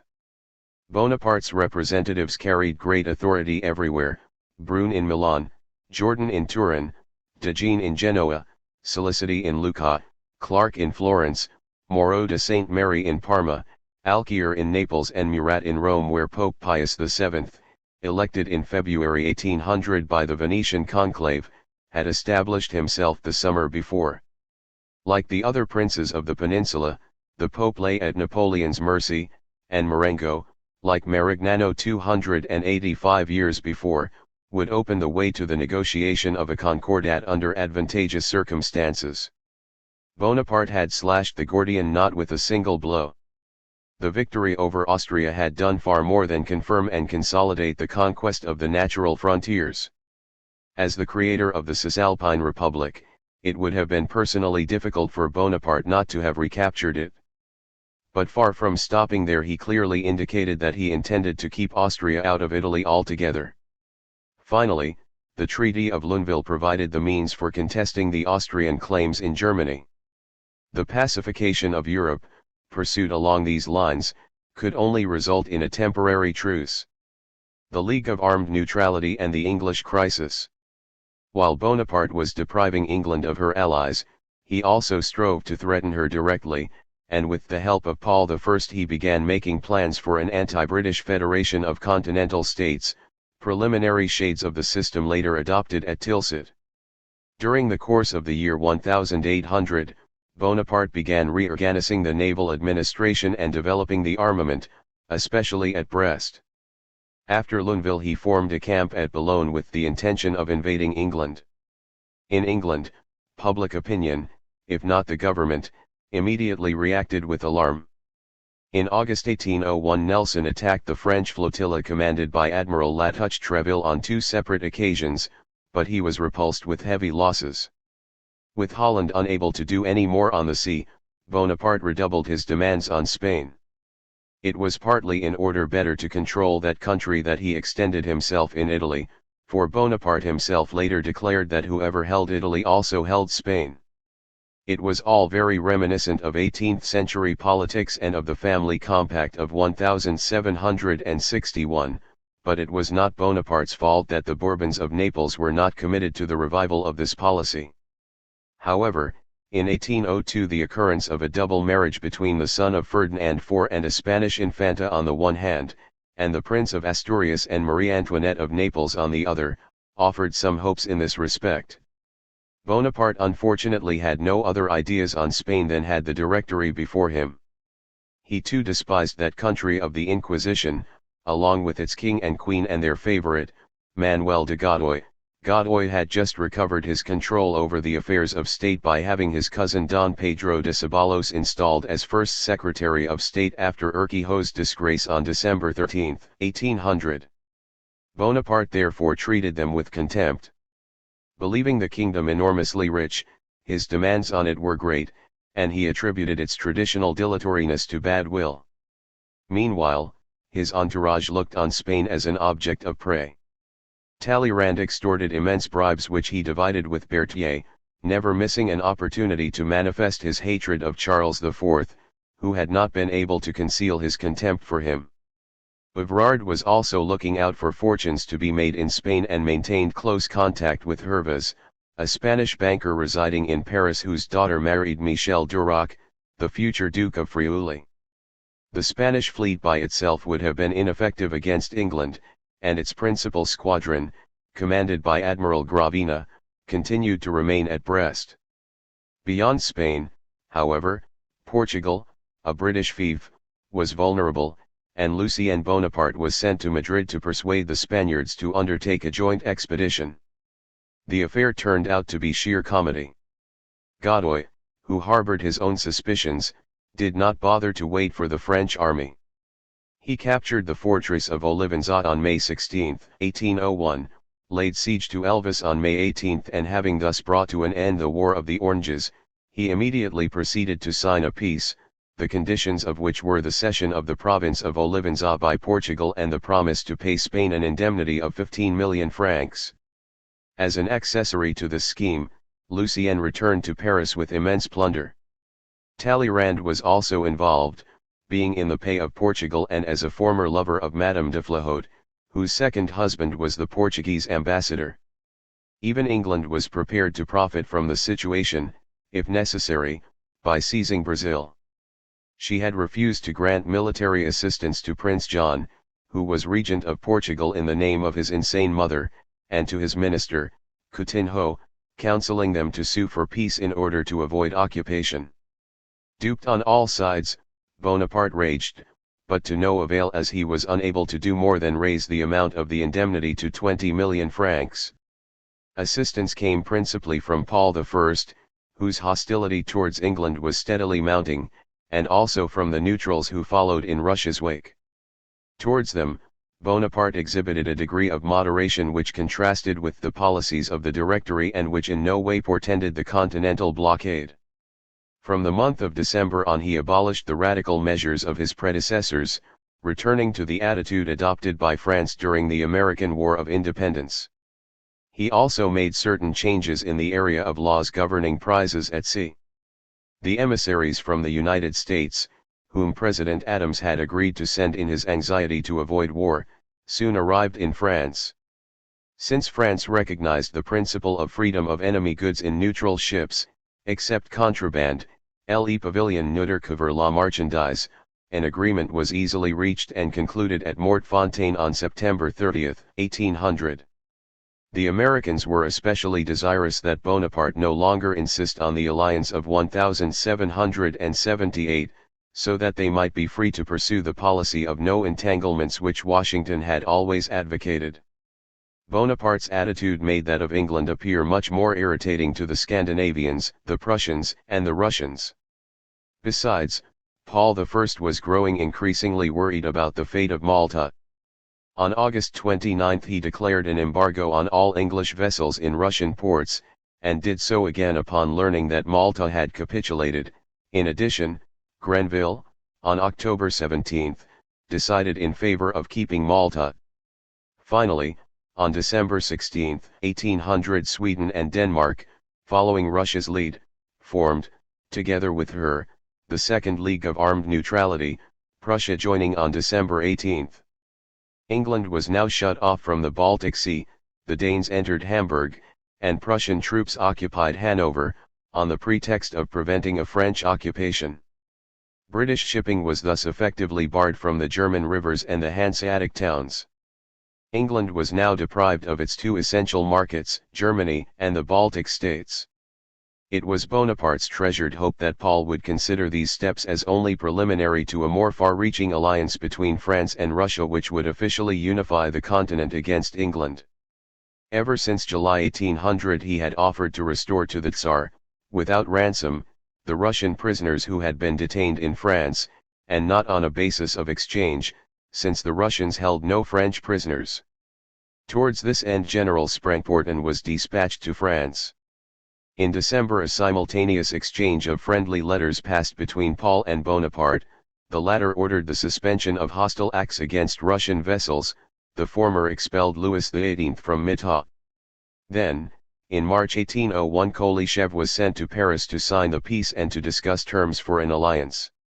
Paul, very much at odds with England, decided to embark on the conquest of India, and marched off an advance guard of Cossacks towards the steppes of Central Asia. But for all that he had no intention of renouncing the gains which he had already won or even those which he contemplated, such as Rostopchin's proffered European project entailing the partition of the Turkish Empire between Russia and Austria and the creation of an immense Greek state under Russia's protection. Paul still coveted Malta.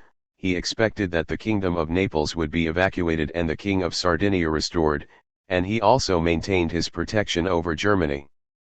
But Bonaparte, who had refused to surrender Italy to Austria, it would have assured the peace, was not about to hand that country over to Russia. Nor was he about to deliver her the Grand Turk. How then was Bonaparte to win Russia over to his side without in effect granting her anything?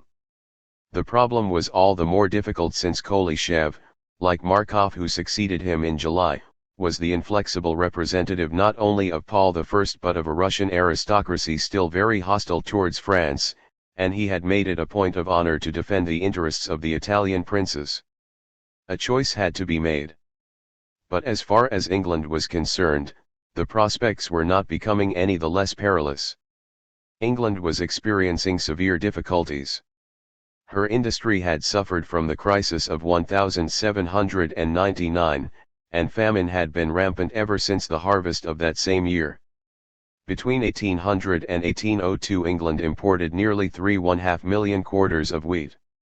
Neither of these blows, however, was as harsh as the one dealt her by the League of Armed Neutrality.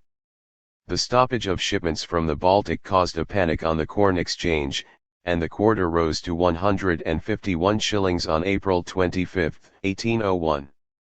A pound of bread sold for up to more than 5 pence, or the equivalent of 7 French sous.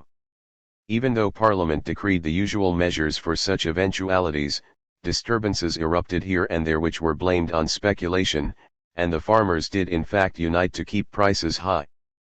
Threatening placards, which were ascribed to Jacobinism and to French propaganda, such as those calling for bread or blood, inflamed public opinion. At the same time the financial situation appeared disquieting. Gold was at a 9% premium in 1801, and silver at 17%, the cash reserves of the Bank of England fell once again to £4.5 million, subsidies amounting to £5,600,000 together with the cost of maintaining garrisons, £2,800,000, and grain purchases accounted for £23 million which flowed out to the continent in 1800 and 1801. The rate of exchange on the pound lost nearly 16% in Spain in 1801, and 13% in Hamburg. And yet neither the aristocracy nor the merchants countenanced the idea of raising the income tax. Given these conditions, peace, as in 1797, soon became the cry of the day, and Fox took advantage of it. On October 9, 1800 William Grenville's brother, Thomas, wrote, "The scarcity of bread and the consequent distress of the poor, if it continues, will, I believe, force you whether you will or no to make your peace with France." And the monthly magazine, October 1800, pointed out that as the humane and laudable policy therefore of starving the French nation cannot be realized, perhaps it would be sound policy to try to prevent our own people from starving by making peace. It would have been difficult for Pitt and Grenville to accept this fact had not an incident in domestic politics spared them that humiliation. The union with Ireland having been accomplished, it still remained to honor the promise tacitly given to the Catholics to abolish the Test Act. On September 30, however, the Lord Chancellor, Lefebvre, had declared himself opposed to its abolition. His sentiments were promptly echoed by the entire Protestant coterie, and the king pronounced himself publicly as being of the same opinion. The cabinet became divided over the issue, and Pitt tendered in his resignation on February 5, 1801. The king then called on Addington, a man of mediocre talents, to form a government, thereby assuring himself more influence in the conduct of affairs. As a result of these troubles, George III succumbed to another fit of insanity, but he quickly recovered and blamed Pitt for his illness. Eager to resume his office, Pitt unabashedly promised never again to raise the Catholic question during the king's lifetime.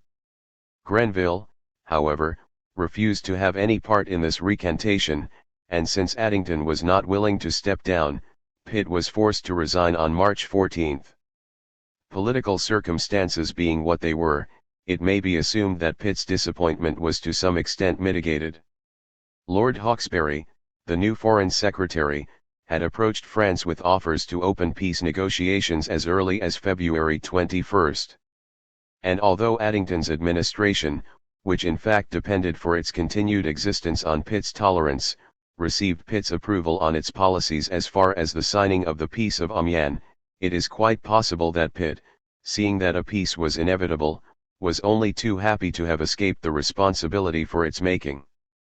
The negotiations between Hawkesbury and Talleyrand immediately ran afoul over the question of Egypt. Hawkesbury was not opposed to letting the French stay there, he even sent a counter-mand to the expeditionary force already on its way to Egypt, which arrived too late, however. But as compensation he wanted to retain most of the British conquests, whereas Talleyrand calmly contented himself with offering India.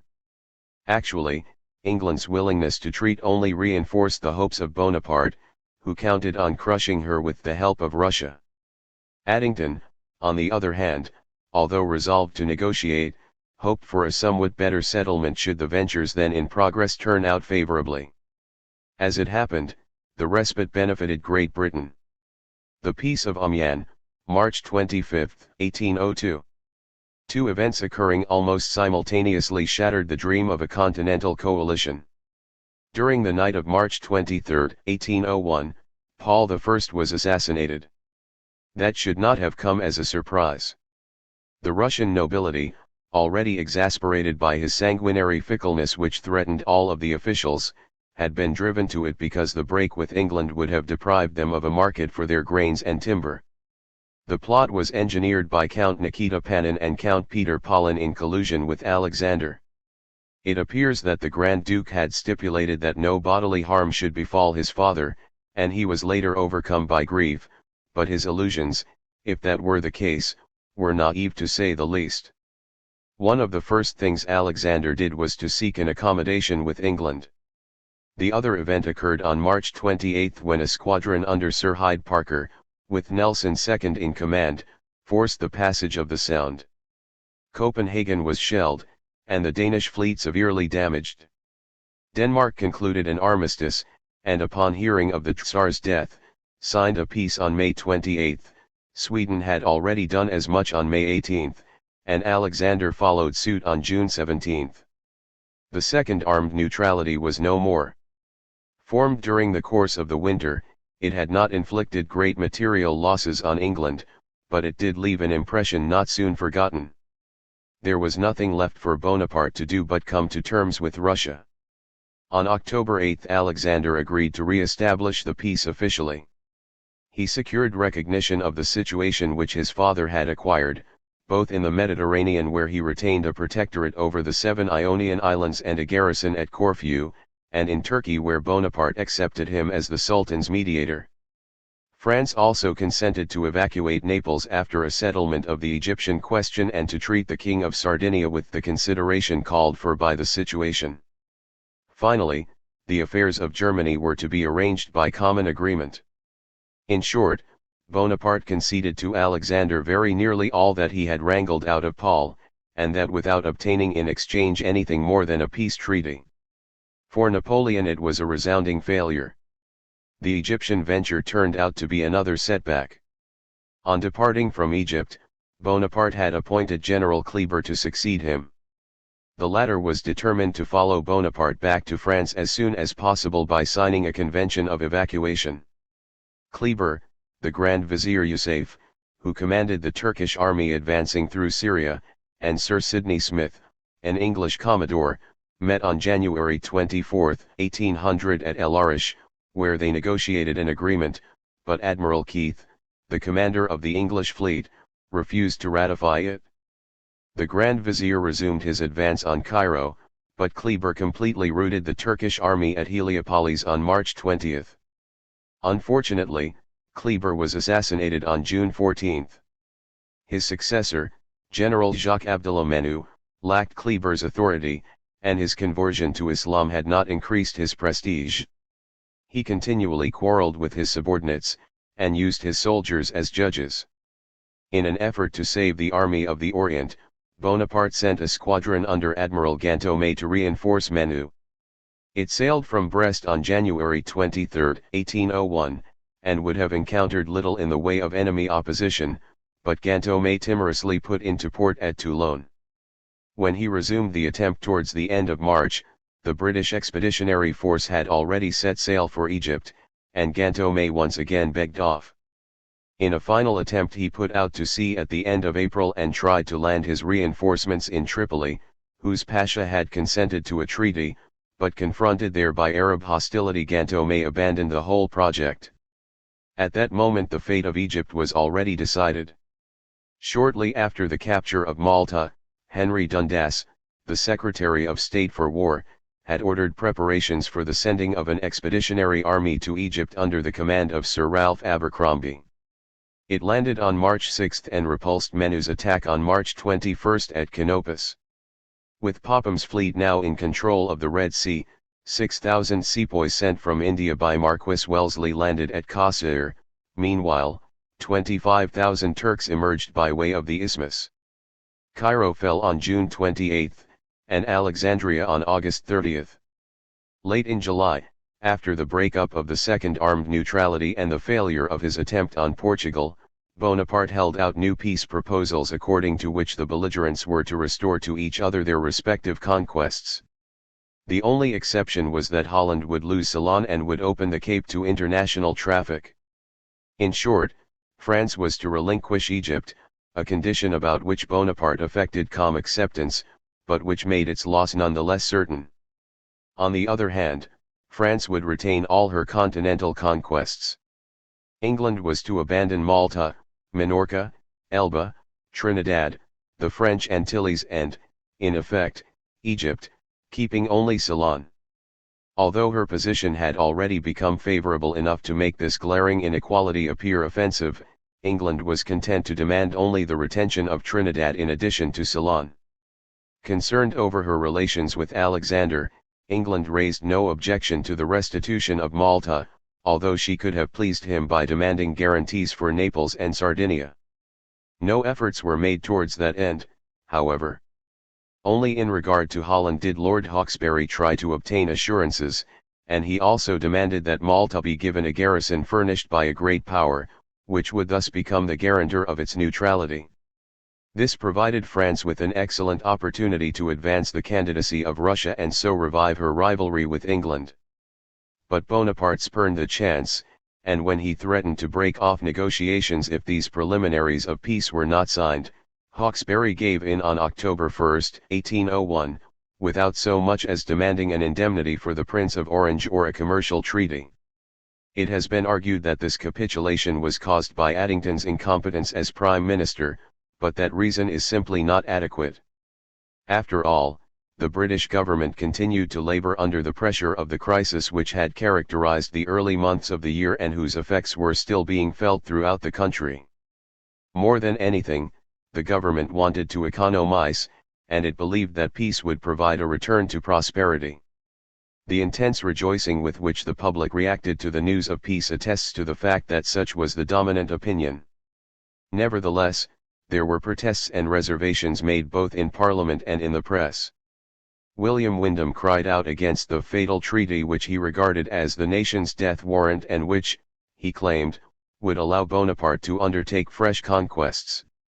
Addington retorted that since a new coalition was for the moment impossible, it would be better to try a policy of peace which a contented France might after all take to heart. Should the case prove different, England would always find allies again. Castlereagh, in a letter, expressed the same opinion. Pitt, who had approved the government's policy, defended it on November 3 on the surprising ground that Trinidad constituted a more valuable gain than Malta, the retention of which would have made peace impossible anyway, and that Ceylon seemed preferable to the Cape. He placed great value on Trinidad for the sugar it produced and as an important base for the contraband trade with Spanish America. Here one can distinguish an expression of the mercantilistic attitudes on the objectives of war which had always dominated the policies of Britain's ruling oligarchy. In England the peace was regarded not only as a truce but also as a businessman's experiment. It was not long before perspicacious individuals realized that the chances for a lasting peace were indeed quite poor. Bonaparte was already engaged in sending an army to San Domingo, December 1801, and in January he became president of the Cisalpine Republic whose name was changed to Italian Republic. In discussing the final settlement of the treaty, Bonaparte refused to consider a commercial agreement, and he laid claim to certain colonial concessions, the opening of India to free trade, and a station in the Falkland Islands. These demands were rejected, but created quite a sensation. Nevertheless, Addington persisted in his course. It is quite certain that in the negotiations which followed at Amiens, British interests suffered once again from the incompetence of the government and its representative, Cornwallis, an honest man, a good soldier but a pitiful diplomat. France's allies, who bore the cost of the peace, and particularly Schimmelpenninck, would have gladly lent Cornwallis their support, but it was not until they had agreed to the preliminaries that Bonaparte admitted them to the conferences. The discussions centered principally on the French conquests and Malta. Bonaparte wanted England to recognize the new republics, a gesture to which she was not altogether opposed provided that some concessions were granted to the King of Sardinia. Obtaining nothing on that score, England refused. Bonaparte then declared that she should have no grounds for complaint if in consequence her commerce suffered and if one of these states should choose to incorporate itself with a major continental power. It was a bad omen. As for Malta, England accepted Talleyrand's proposal for a collective guarantee of the great powers, but refused to agree to a general dismantling of its fortifications, insisting that the island receive a Neapolitan garrison until such time as the reconstituted Order of St. John could itself procure adequate forces to maintain its independence. Having torn Malta away from England, Bonaparte saw his success confirmed. Still, Malta's surrender was made dependent on so many conditions that England too should have been reasonably satisfied and could await developments. Cornwallis had been instructed to hold fast on two other points: the cession of Tobago in exchange for the cost of maintaining French prisoners, and an indemnity for the Prince of Orange. However, Bonaparte was adamant in his refusal to surrender any French territory, and as for the Orange Nassaus, he observed that negotiations regarding an indemnification were going on in Berlin. The heir to that house, a great admirer of the first consul, displayed his willingness to deal directly with Bonaparte and left England. Cornwallis then signed the peace on March 25, 1802. Public opinion in England, although somewhat cooler than before, remained satisfied, and a great many islanders flocked to France out of curiosity for a country transformed by such momentous developments and ruled by such an astonishing figure. Although critics in political circles were rapidly becoming more numerous, Parliament still accorded the government its confidence. As chief of state, Bonaparte had attained the crowning achievement of his destiny by signing the Peace of Amiens. Europe had agreed to lay down its arms without contesting his claim to the natural frontiers. But his indomitable will to power, which he was unable to bridle with each succeeding opportunity, prevented him from ever being satisfied in a way that France might have been, had she but been her own mistress guided by national tradition and interest alone. Still, all would not have been lost had Bonaparte stopped harassing England on the seas and in her colonies, agreed to reopen the French market to English trade, and consented to exercise in neighboring countries that legitimate amount of influence which his power allowed and which the security of France's frontiers required. Even before the Peace of Amiens had been concluded, however, Napoleon had given proof that this was not the way he understood matters to be. The reorganization of the vassal states. Actually, France could not abandon her neighboring states and those she occupied to their own devices without first making sure that they were in a position to defend and govern themselves. Now, after the political and social changes to which she had subjected them, they would have been hard put to organize themselves on their own. In many of the vassal republics, the Unionist advocates of strong central government were unable to agree with the Federalists on the very principles of government. Such was the case in Holland, in the Cisalpine, where the inhabitants of the department of Olona, that is to say, the Milanese, who followed Count Melzi, quarreled with the Oltrepidani, the inhabitants of the states south of the Po, also known as Emilians, led by Albini, and above all in Switzerland, where the cantons passionately regretted the loss of their autonomy. More serious still was the social conflict. Jacobin Democrats were becoming very active, agitating in their clubs and jeering at nobles and priests at every opportunity. Being but a minority, they were on the best of terms with the French, to whom they had appealed for help, and were quite willing to do their bidding. Representatives of the bourgeoisie, like Schimmelpenninck in Holland, Usteri and Renger in Switzerland, Corvetto in Genoa, and those of the nobility who were reconciled to republican government, like Count Melzi d'Arel in the Cisalpine, approved with more or less vigor the unity and the new social order, but they were hostile to democracy and hoped that, as in consulate France, the notables would be assured a position of preeminence.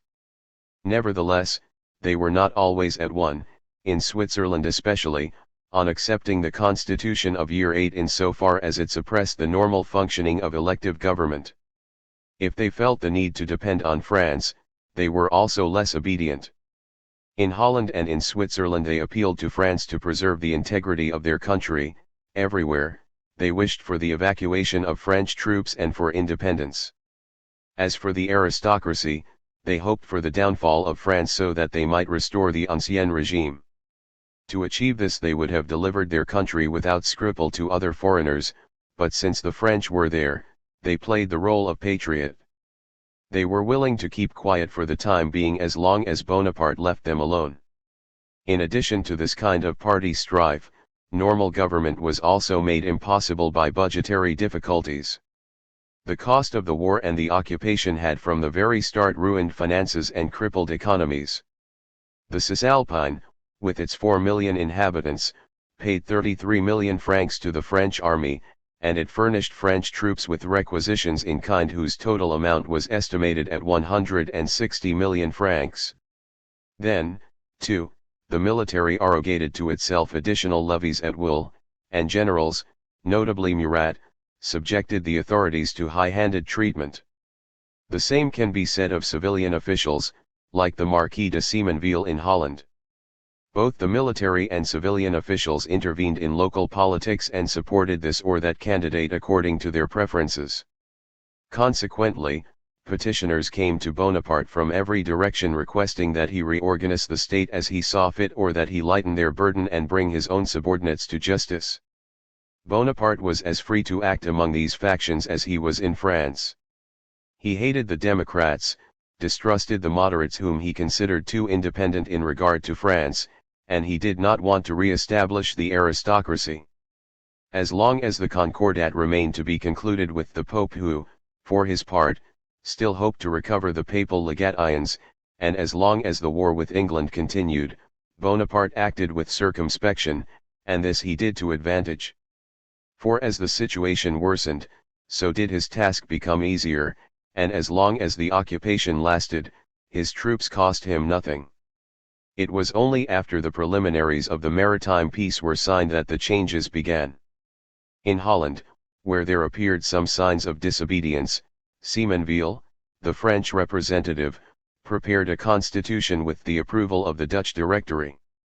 It was designed to place power in the hands of trustworthy men. He submitted it, on his own prerogative, for popular ratification, but the legislative chambers refused to sanction it on the ground that the procedure had been illegal. General Augereau then dissolved the two chambers, and the constitution was placed before a national plebiscite. A majority vote was obtained by declaring that the abstentions had been taken as a sign of approval, and the constitution was promulgated on October 6, 1801. It created a Staatsbewend or reigning council invested with legislative initiative and executive power, including the nomination of officials, and a legislative body to be renewed one-third at a time by means of elections in 2 stages. In fact, the Directory itself named 7 of the 12 regents, the remainder being co-opted. It also chose the members of the legislative chamber. The new government, just as Bonaparte had hoped, worked to unify factions, but it did so by getting rid of the Democrats and by giving all of the official posts to the notables. In Italy, which Bonaparte himself intended governing, the work of reorganization took a little more time. During the month of July 1801 a deputation from the Cisalpine Republic arrived in Paris to complain about the intolerable situation at home. In October it was arranged that a commission gather in Lyon in order to establish a new government. The commission was made up of lawyers, representatives of the army and of the National Guard chosen by the government, and of elected members of the courts, chambers of commerce, universities, and departmental and municipal administrative bodies. In addition, these choices were made under the watchful eye of Murat. On December 29, 1801, 442 deputies met in Lyon. Talleyrand, who arrived on the eve of the meeting, divided them into regional sections for the purpose of studying the constitutional project and drawing up lists of trusted candidates from which the new personnel would be chosen. In so doing, he fanned the flames of particularism so that Bonaparte might step in and arbitrate over a divided assembly. The latter made his appearance on January 11, 1802. He proceeded as usual to make his personal inquiries, and settled everything himself. He considered Joseph for the presidency of the Cisalpine, but that important personage refused because he was not being offered Piedmont as well. On January 21 the committee in charge of selecting chief magistrates chose Count Melzi and Count Albini. They both refused. On January 24 Bonaparte was offered the presidency and he accepted, taking Melzi as vice president. 2 days later, he substituted the name Italian Republic for that of Cisalpine, thus giving rise to great hopes. The date set for the official installation of the new government was February 9, 1802. The executive authority was accorded the same prerogatives as in Paris, it included a Secretary of State and various ministers. In addition, the executive chose the members of the Legislative Council from among the candidates nominated by the 3 electoral colleges. On this occasion, however, Bonaparte himself elected the members of the Legislative Council and the colleges. Finally, the Italian Republic was given an original institution called the State Council. It was irremovable and was to deal with foreign affairs and matters of state security. In Genoa, a constitution drawn up by Salicetti in October 1801 was promulgated in June 1802. There, Bonaparte named the members of the Senate and a Doge who formed the executive authority. A consulta, which should have been chosen by 3 electoral colleges, was never formed. Lucca submitted to a similar reorganization on December 28. The history of the Helvetic Republic was considerably more turbulent. The coup d'état proposed by Frederick César de la Harpe to his colleagues in the Directory in November 1799 did not receive their approval. The legislative councils, having been warned, countered by voting the dissolution of the Directory on January 7, 1800, entrusting power to an executive committee in which Dolder exerted the leading influence. The executive committee soon also fell to quarreling with the councils and appealed to Bonaparte. On August 7, 1800 the councils, surrounded by French troops, capitulated and formed a provisional government from among their own ranks, charged with the task of preparing a new constitution. The coup was the work of moderate Unionists, that is to say, that party which favored strong central government and a unitary state. Above all, they were advocates of government by notables. As enemies of the Jacobins, they sought the support of the aristocracy and reintroduced tithes, ground rents, and feudal dues which had previously been abolished. True, these were made redeemable, but at the expense of the peasantry. In January 1801 these moderates submitted to Bonaparte a constitutional project markedly unionist in character, according to which the members of the constituted bodies were to be co-opted. Seeing that the Unionists were intent upon laying claim to the Valais and to the bishopric of Basilie, the Bernese Jura, the federalist-minded representative of the French government in Switzerland, Reinhard, suggested fomenting a new revolution with the support of the aristocracy. This, however, Bonaparte would not permit. He simply rejected the constitutional proposal, and on April 29, 1801 substituted for it a counter-project called the Constitution of Malmaison, which foreshadowed the later Act of Mediation. Bonaparte felt that federalist sentiment was too deeply rooted not to grant a large degree of sovereignty to the cantons. It is also likely that since he intended to evacuate Switzerland in order to benefit from its neutrality, he was not favorably disposed to the creation of a Central-East Switzerland which would have made that country too powerful. By the Constitution of Malmaison, the 17 cantons were given considerable autonomy, and were authorized to frame their own constitutions with a proviso that suffrage be limited to property holders. The Federal Diet elected a Senate consisting of 25 members who in turn chose 2 leading magistrates from among themselves bearing the title of Landamman. One presided over the Senate, the other formed, along with 4 other senators, a small council which was to exercise the executive authority.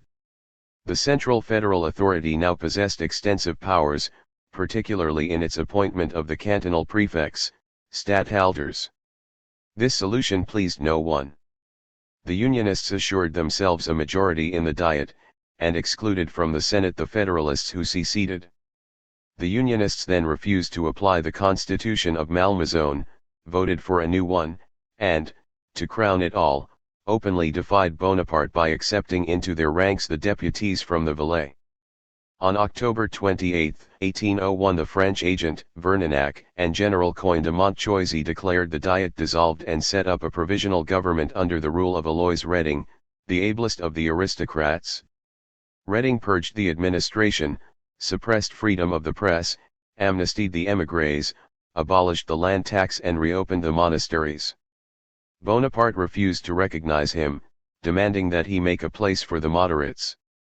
This naturally created discord within the council. Reading journeyed to Paris, but received nothing for his trouble. He returned to Switzerland, and proceeded on his own authority to promulgate a new constitution on February 26, 1802. During the Easter recess, however, Verninac took advantage of Reading's absence from Bern to have it annulled by his enemies. An assembly of notables was summoned, and it finally approved the Constitution of Malmaison on May 29, 1802, and appointed d'Olderlandeman. The Valais was constituted as an independent republic, and the Valley of Dappes was ceded to France.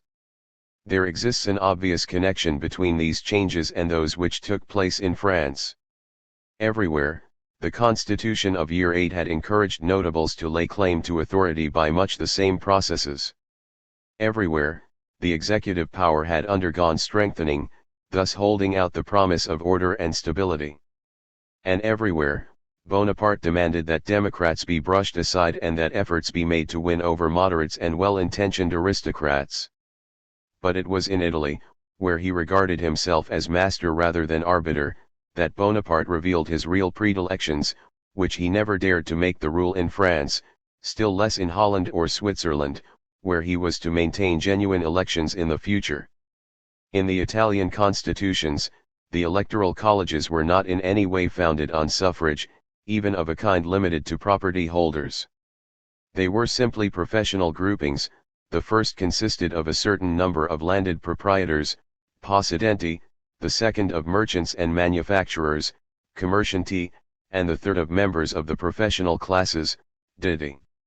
The first two of these colleges co-opted their members, the third, being naturally suspect of harboring ideology, i.e., subversive ideas, was limited to offering the government a list of candidates. To perfect the scheme, only one step remained to be made, simply to confer upon the chief of state the power to appoint the members of the colleges.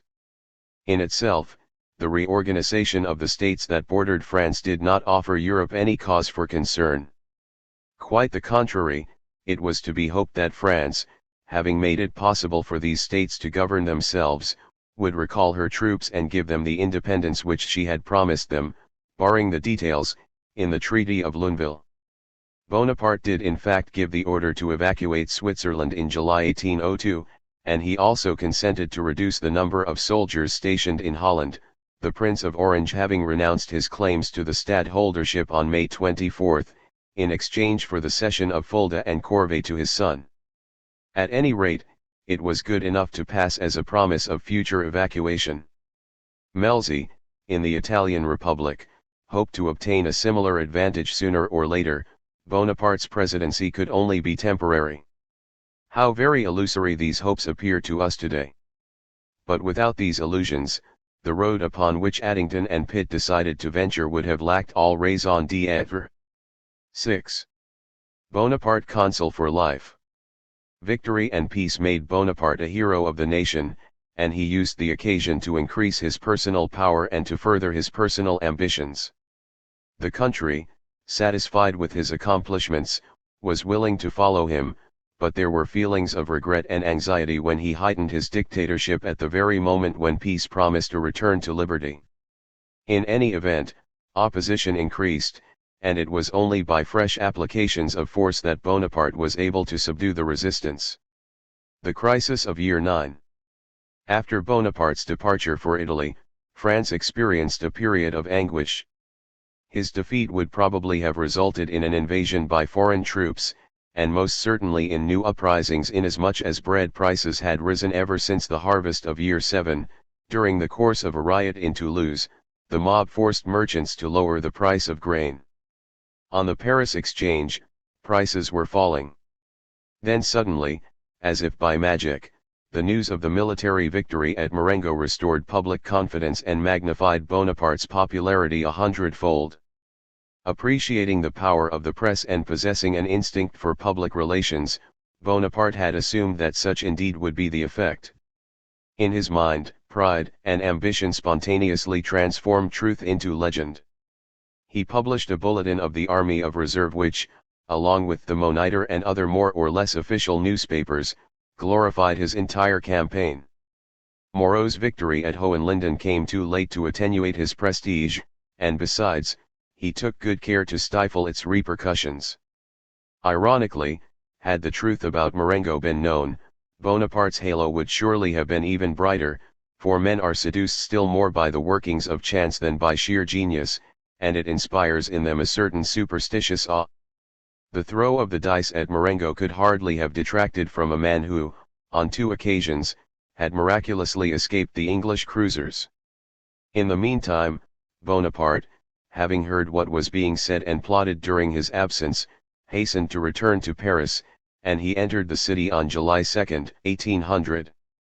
He returned an embittered man, full of rancor against his entourage, with a hostile distrust for the generals who had been waiting for the chance to succeed him. And he was seized with a feeling of melancholy now that the effort was spent and the danger past, and now that the tragic side of the adventure dawned on him with the full realization of how close he had come to disaster. The royalists collapsed at once. Only a few bands of brigands remained from their preparations for an insurrection. Wickham returned to England, and the agency in Augsburg dispersed. Some of its members tried to regroup in Bayreuth, but Fouché had them thrown into prison by the Prussian police. England stopped subsidizing Condé's corps of émigrés, which had entered into its pay, and disbanded it. On September 7, 1800, Bonaparte at last made his reply to Louis XVIII, saying, "Your return to France is not a thing to be wished for, it could only be accomplished over the bodies of 100,000 men."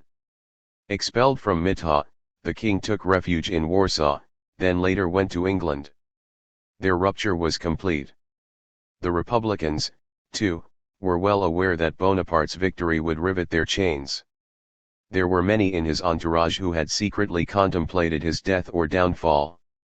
Now they became all the more anxious to convince him of the necessity to stabilize his authority by restoring the hereditary monarchy to his own advantage. Most illustrious among them were Roederer and the Feuillants. They had rallied to the Republic, but remained monarchists at heart. Talleyrand naturally supported them. Lucien Bonaparte, always turbulent, fearlessly said what no one else dared to say when he launched a pamphlet entitled A Comparison Between Caesar, Cromwell, Monk and Bonaparte, which was probably written by Fontanes. The path of fortune had been marked for Fontanes ever since the first consul had returned to France and designated him to deliver a eulogy on the occasion of Washington's death, not to mention the fact that he was already Elisa Bonaparte's lover. Nevertheless, all these maneuvers encountered resistance. Fouché remained hostile to all monarchical projects until 1804. For Fouché, although widely connected and valued even in the Faubourg Saint-Germain for personal services rendered sub rosa, was still regarded as the leader of the left. And not without good reason. True, he was a sceptic who bore no illusions about men, an egotist whose passions were money and power. But his attachment to his revolutionary past was greater than one might suppose.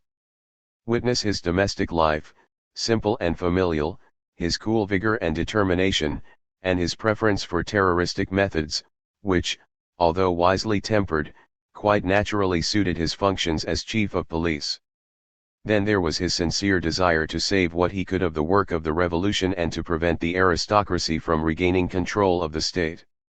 Finally, and above all, there was his hot temper, concealed under a phlegmatic exterior, resulting in his habitual irreverence, his caustic tongue and his nostalgic regret for the time when, as representative on mission of the convention, he too had spoken with absolute authority in the name of the sovereign people. Bonaparte valued his talents and feared him, feeling that Fouché might assert his independence at any time. Fouché found support in Bonaparte's immediate circle. Josephine, having failed to produce an heir, feared that the establishment of a hereditary line of succession would lead to a divorce. Bonaparte could hardly have been pleased by the insatiableness of his family clan. He fully expected a raging tempest if circumstances forced him to choose between his brothers. But he did not intend to have his hand forced, and he considered any talk of monarchy premature at this time. The peace had not been concluded, the reorganization of the country had to be completed, and the parliamentary bodies still had to be cowed. And so Lucien was dismissed. He ceded his post as Minister of the Interior to Chaptal, and became an ambassador. Bonaparte was waiting, nonetheless, for the chance to increase his own power. The uncovering of several conspiracies furnished him with just such an opportunity. These plots were still another consequence of the victory at Marengo. After that battle, the Jacobins and Royalists lost all hope, and some became desperate enough to try their hand at assassination. In the closing days of year 8 and shortly thereafter, 3 Jacobin plots were uncovered. On September 14 3 persons were arrested. This was followed by the arrest of Arena, Topino Lefebvre and 2 others on October 10, and finally, Chevalier and an alleged accomplice on November 8. Whether or not these conspiracies were genuine has never been settled. The second seems to have been uncovered behind Fouché's back, and Fouché, feeling his position endangered, made a great fuss about the third so-called conspiracy. Just as the government was working on a project to proscribe the Jacobins, the Royalists came on the scene and greatly facilitated this task. In June Cateau Udal had sent several chouans from Brittany to organize a plot in Paris. The police, who kept track of their movements, were only able to apprehend a certain Chevalier de Margadel, whom they shot. 3 of the conspirators, Saint-Trigent, Limoëlan, and Jean Carbon, managed to construct an infernal machine which they exploded in the Rue Saint-Nicaise the evening of December 24 on Bonaparte's route from the Tuileries to the Opera. 22 people were killed and 56 were wounded, but Bonaparte escaped unharmed. The consensus was that this had been the work of Jacobins. Bonaparte, who was already near enough to the throne to loathe regicides above all else, also appears to have believed it. On December 25, while the parliamentary bodies were congratulating him on his fortunate escape, he thundered furious imprecations on those who have dishonoured the Republic and sullied the cause of liberty by all kinds of excesses, and especially by the part they played in the September days and the like. Blood must run, he declared in the Conseil d'État on December 26. And indeed, the previously accused Jacobins were either shot or guillotined on 13, 20, and January 31, 1801. The upshot of the affair was the wholesale arrest of Jacobins which now followed, and their subsequent deportation without trial. Fouché had laid the blame on English gold ever since the night of the attempt. Indeed, he knew who the true culprits were. Limoëlan was kept in hiding by the Jesuit Clauviré and by the sister of Champion de Cis until he finally managed to escape to America, where he became a model priest. Carbon was arrested on January 8, and Saint-Trigent on January 28. But it was too late to save the victimized Jacobins, and besides, Bonaparte could not have been swayed from his goal. The Conseil d'État refused to pronounce on the proscription, declaring that it was not a legislative matter. Then on January 5 the Senate was called upon to ratify the act as a measure tending to preserve the Constitution. Among the 130 deportees were Joteux and 2 former deputies, Talat and Desterham, whose vehement opposition on 19 Brumaire Bonaparte had never forgiven. There were also some well-known revolutionaries, Fournier l'Américain, Rossignol, and Lepeletier. Fouché managed to save about a third of them by playing for time. 26 were not sent to Guyana until 1804, and 68 were shipped out to the Seychelles after 1801. More than half died in exile. In addition, many more Republicans were placed under surveillance. Fouché also arrested about 100 Royalists, whom he condemned to prison or interned without trial. Carbon and Saint-Trigent were tried at last, and succumbed to the guillotine on April 21. The Bonapartist terror had once again struck the left and the right. It was the only kind of impartial justice from which he never wavered, wrote Madame de Staël, thus he made friends out of those to whose hatreds he ministered. The blow had been directed primarily against the left, and one might even say that it had been completely crushed. But the Jacobins were not the only ones affected. The assemblies had not been summoned to vote on the law of proscription, because it was not absolutely sure that they would accept it. Bonaparte's pronouncement on December 26, that the metaphysicians are the cause for all our troubles, very clearly constituted a threat to the assemblies. After that, he turned to the Senate which, as guardian of the Constitution, invested itself tacitly with the power to modify or violate that Constitution.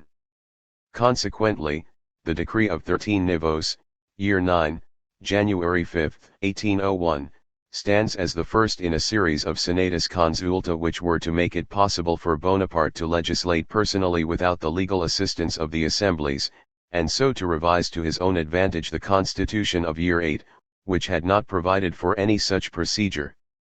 During and after the month of November 1800, while the proscription of the Jacobins was going on, Bonaparte contemplated certain repressive measures which, although less spectacular, would exercise a still much greater influence on the general condition of the country. The problem, as he saw it, was to put an end to the Chouan uprisings and to brigandage with one blow. Cateau-Udal, having revived the Chouannerie, was scouring the countryside in Brittany. He was continually being hunted down and was forever eluding capture. Using the good offices of the royalist Bourmont, Fouché finally succeeded in bribing certain persons involved in the Chouannerie to kill or deliver Cateau-Udal to the police. But the Breton royalists had an extremely active counter-espionage network which extended into the government ministries. Thus, when the two renegade Chouans, Bec de Lefebvre and Dutch Atelier, were sent to murder their former leader, Cateau-Udal, informed of the situation, had them killed. The prefect of Ille-et-Vilaine, Bory, may himself have betrayed Dutch Atelier. The exploits of the Chouans exasperated Bonaparte. On September 23, 1800, Clement de Ris, former administrator of Indre-et-Loire, senator and important purchaser of the biens nationaux, was kidnapped from his chateau at Auzay-sur-Cher, while on November 19 Audrain, Bishop of Finistère, was assassinated. Convoys carrying treasury funds were continually being raided and pillaged by various bands of insurgents. As in year 8, Bonaparte had recourse to extreme measures. On 18 Floreal, year 9, May 8, 1801, 3 columns accompanied by military tribunals were dispatched under the command of General Bernadotte. The mopping up operations proceeded rapidly. By the end of the year, Cateau-Udal returned to England. Even so, there still remained some isolated bands of Chouans. Aside from a few sincere individuals, the majority were irregulars who looked upon rebellion as a way of life. Whether or not the brigands invoked the name of religion or the king, they existed to some extent everywhere. Certainly they were not restricted to mountainous regions, such as the Alps and Apennines where the Barbets carried on a smuggling trade. They were also to be found in wealthy places such as Nord and Beaussy. People called them chauffeurs, furnace men, because they tortured their victims by fire to extract their money. This was nothing new. The rural population abounded in day laborers, who were unemployed part of the year, and peasants who were unable to live on the meager harvest from their lands, especially during the bad years. The countryside was always swarming with beggars and vagabonds, and it was inevitable that some of them became outlaws. The evil had been seriously aggravated by internal troubles as well as the war, which upset the economy and disorganized the rural police. The peasant has always valued his security even more than the urban dweller, because he has always been more exposed. And since security is the basic condition of sustained and productive labor, nothing could have been of greater service to the nation than its re-establishment. Consequently, nothing could have heightened Bonaparte's reputation more, as was indeed the case with Henry IV and Louis XIV. The problem was not just one of apprehending the brigands, that could have been done by letting the army reinforce the gendarmerie, but of obtaining their conviction. Both witnesses and juries knew that they were open to reprisals, and so the one kept quiet and the other acquitted the culprits. Numerous cases of misdemeanors had already been brought before the courts in year 8, and prefects had been given the right to supervise the choosing of juries by the justices of the peace. The results remained poor. Moreover, the slowness with which the repression was carried out deprived it, in part at least, of its efficacy. Under analogous circumstances, the monarchy had had recourse to the provincial court, a special legal instrument which summarily condemned and executed, caught and hung. As an exceptional measure, Bonaparte resorted to military tribunals in the West, in Provence, and in the Rhineland. He had not the slightest intention of renouncing them, but he also wished to revive the expeditious methods of the Ancien Regime on a permanent and regular basis. Such, then, was the object of the Law of 18 Pluvios, Year 9, February 7, 1801. It authorized the government to establish, in each department where Bonaparte thought it advisable, he decided on 32, a special criminal court composed of a president, 2 judges from the regular criminal court and 5 other persons, 3 from the military, 2 civilians, all appointed by the first consul. They were to pronounce final judgment, without appeal, on vagrants and habitual criminals, rationi personi, and on a great number of crimes pertaining to brigandage, burglary, highway robbery, murder, arson, counterfeiting, seditious assembly and illegal possession of weapons. The following year, on 23 Floreal, Year X, May 13, 1802, another special court was established in every department dealing with crimes of forgery, but which, in the absence of a special criminal court, could also take cognizance of many crimes of brigandage. On 26 Vendémiaire, Year 11, October 18, 1802, the jury system was suspended in a large number of departments by a senatus consultum. Henceforth, criminal court judges were set up into a kind of special court without any intervention on the part of the military, however. In short, Bonaparte did away with the jury system in a great many parts of France, and these newly created judicial bodies continued to function until his downfall. The same law did away with the grand jury, since the special courts now delegated the preliminary judicial inquiry to one of their members. Finally, the regular judicial process, wherever it continued to exist, was given new strength by a change in the office of public prosecutor and by a reform in procedure. On 7 Pluvios, Year 9, January 27, 1801, a criminal magistrate, Magistrat de Jurade, took the place of the government commissioner in the courts of the first instance, and he was empowered to draw up the indictments.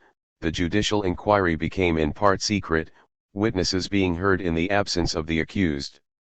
Thus the grand jury had to decide from indirect evidence, since the accuser and witnesses were excused from appearing in court so that they might be kept out of reach of the felon's vengeance.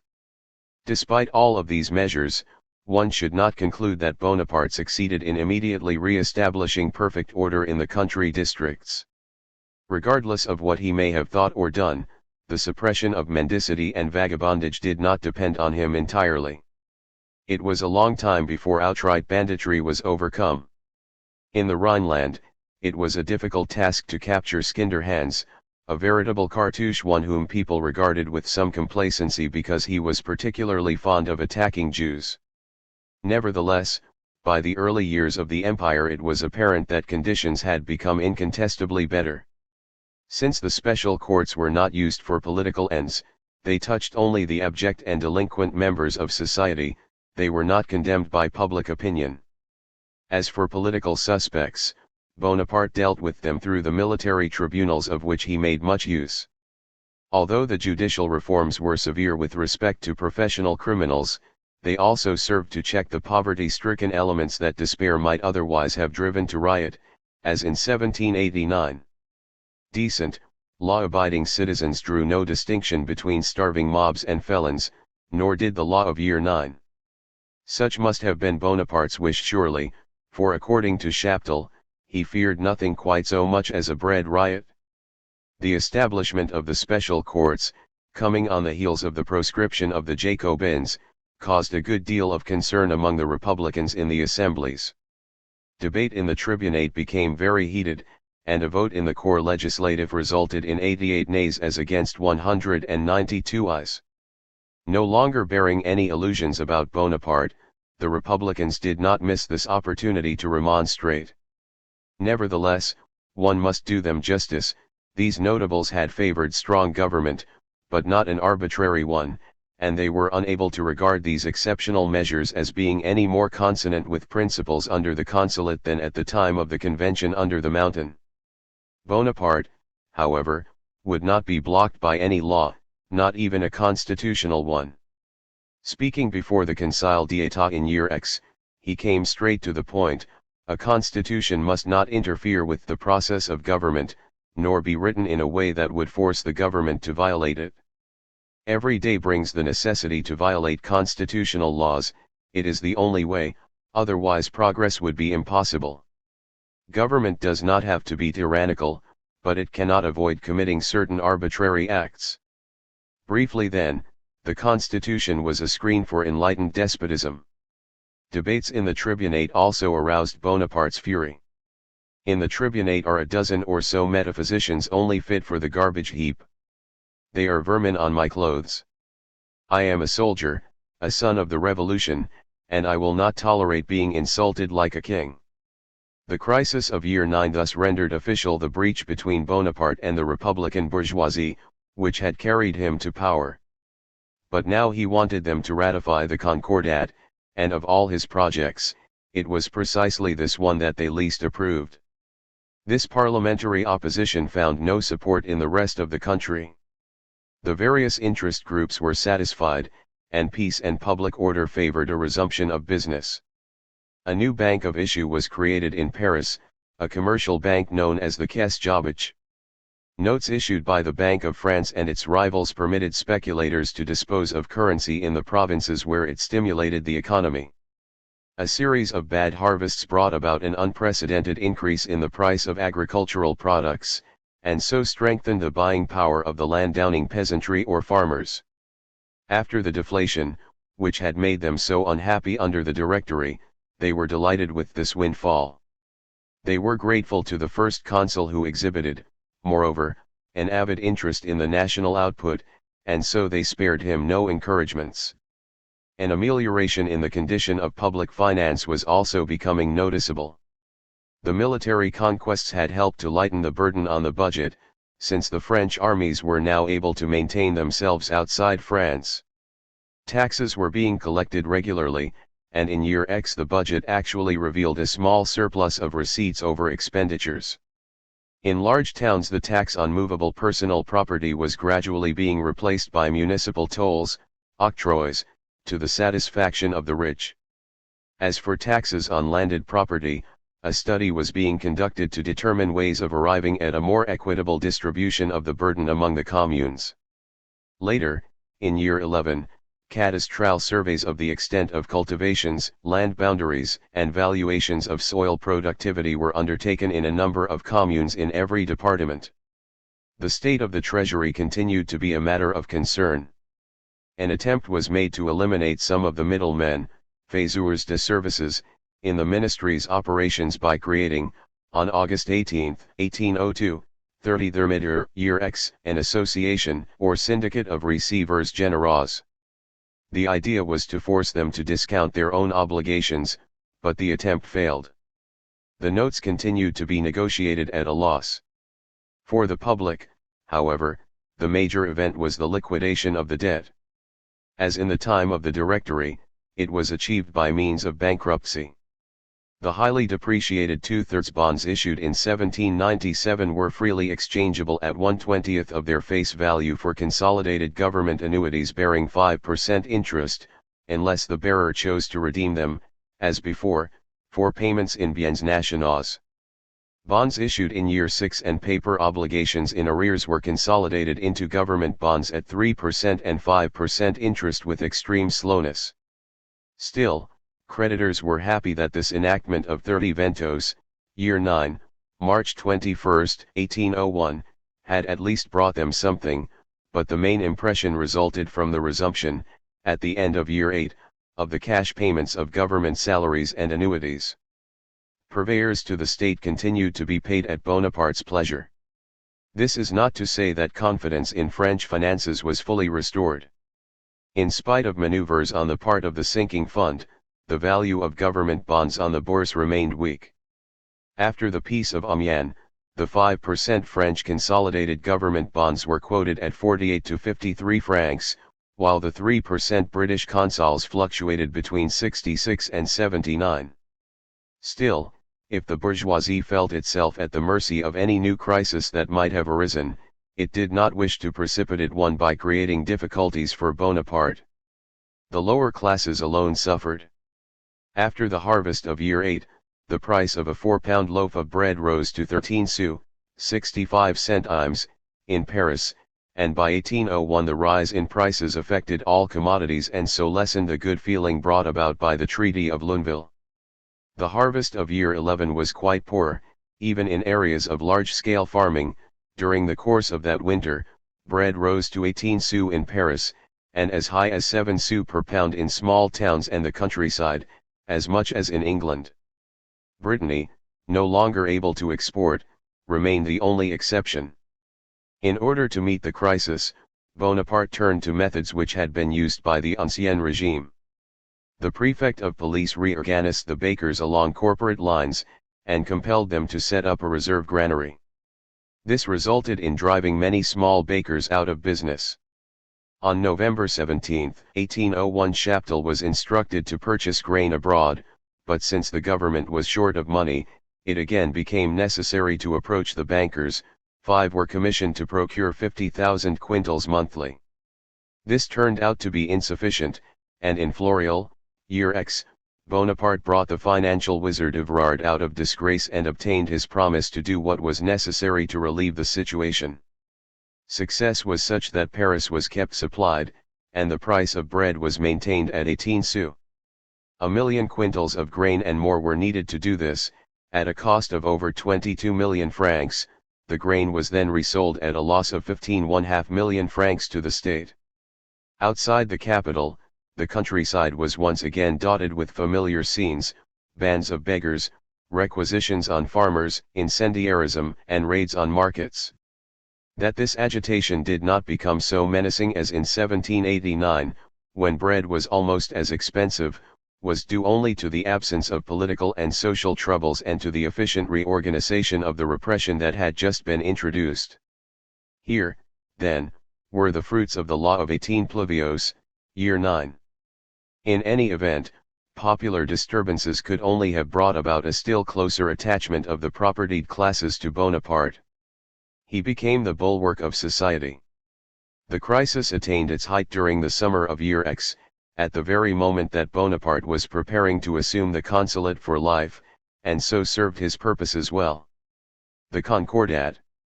In order to re-establish order once and for all, it was still essential that the counter-revolution in France be disarmed, and Bonaparte had long considered that this could be done only through a reconciliation with the Roman Church. The refractory clergy continued to be intractable. Peace with the non-juring clergy is not to be expected, wrote de Redon, one of the consul's special commissioners. One might well ask what the future of France would have been had church and state remained separate. The Roman Catholics would not have recognized the secular character of the state or liberty of conscience. At best, they would have resigned themselves to tolerance at the price of a privileged position. Only on these terms would they have agreed to disarm, at least temporarily. And so Bonaparte decided to make the best of it. On 30 Thermidor, Year 8, August 17, 1800, in the presence of Roederer, he began reproving those who believe that the priests should be ignored as long as they keep still, and arrested whenever they step out of line. It is as if one were to say, "You see these men with torches camped around your house? Leave them be. If they set fire to it, arrest them." What was to be done? Win the leaders over by appealing to their interests, but first and foremost, choose them well. 50 émigré bishops subsidized by England, he would later say to Thibaut, are now running the French clergy.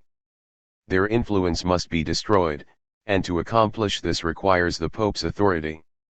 This, then, was the reasoning behind the Concordat.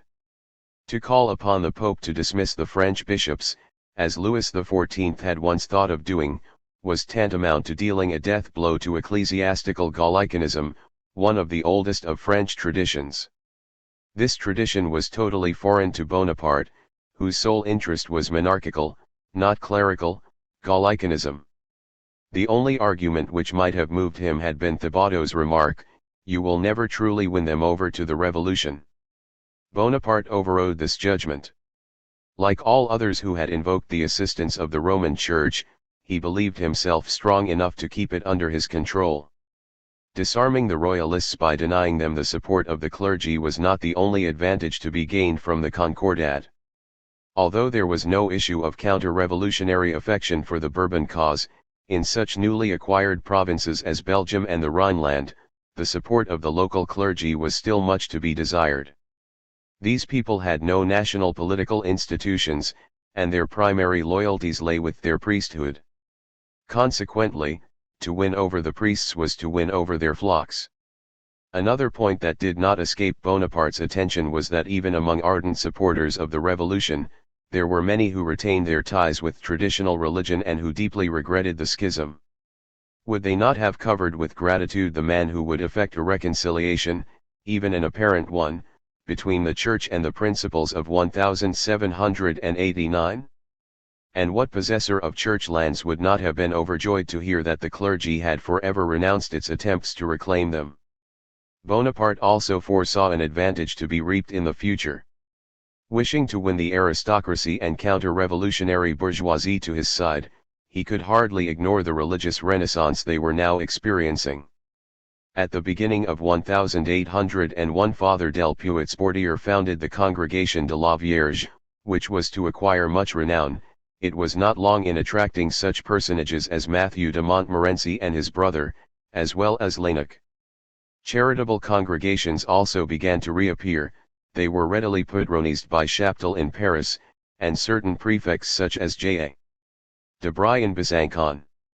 Religion was once again considered good form in society, and it was reflected in the literature of the day. Writers were delighted at the opportunity to renew religious themes and give direction to the intellectual fashion. Madame de Genlis, the self-styled mother of the Church, was prolifically turning out her novels of virtue. Chateaubriand, sensing the trend, was in the process of writing Le Génie du Christianisme, which would appear on the eve of the Easter Te Deum of 1802, celebrating the conclusion of the Concordat, and would prove the truth of Catholicism by its aesthetic merits. Writers like Fontanes, who were more political in their thinking, saw a good deal more deeply into the situation. Restoration of the cult was socially significant in that it would support the new class division. And since it was precisely Bonaparte's intention to consolidate this class division, he fully agreed with them. As he told Roederer and would later repeat to Moll, there can be no society without material inequality, and there can be no material inequality without religion. A starving man watching another stuff himself cannot accede to their differences if there is no authority to tell him God wills it so. The world must consist of rich and poor alike, but there will come a day when for all eternity, man's lot shall be decided differently. Fontanes, too, sharply observed that the government would also benefit from an agreement. No religion, no government, he wrote to Lucien on April 18, 1801. Successful conquerors have never quarreled with priests. They can be kept in check and made use of. One may laugh at the augurs, but it would be impolitic not to join them in eating the sacrificial birds. Although winning over the Pope did not seem to be the most difficult of tasks, it was really not an easy thing to do. While passing through Vercelli on June 25, 1800, Bonaparte had made overtures to Bishop Martin Iana, who in turn transmitted them to the Pope in Rome. Pius VII was not the fighting Pope that his predecessor had been. He was a gentle soul and somewhat weak-willed.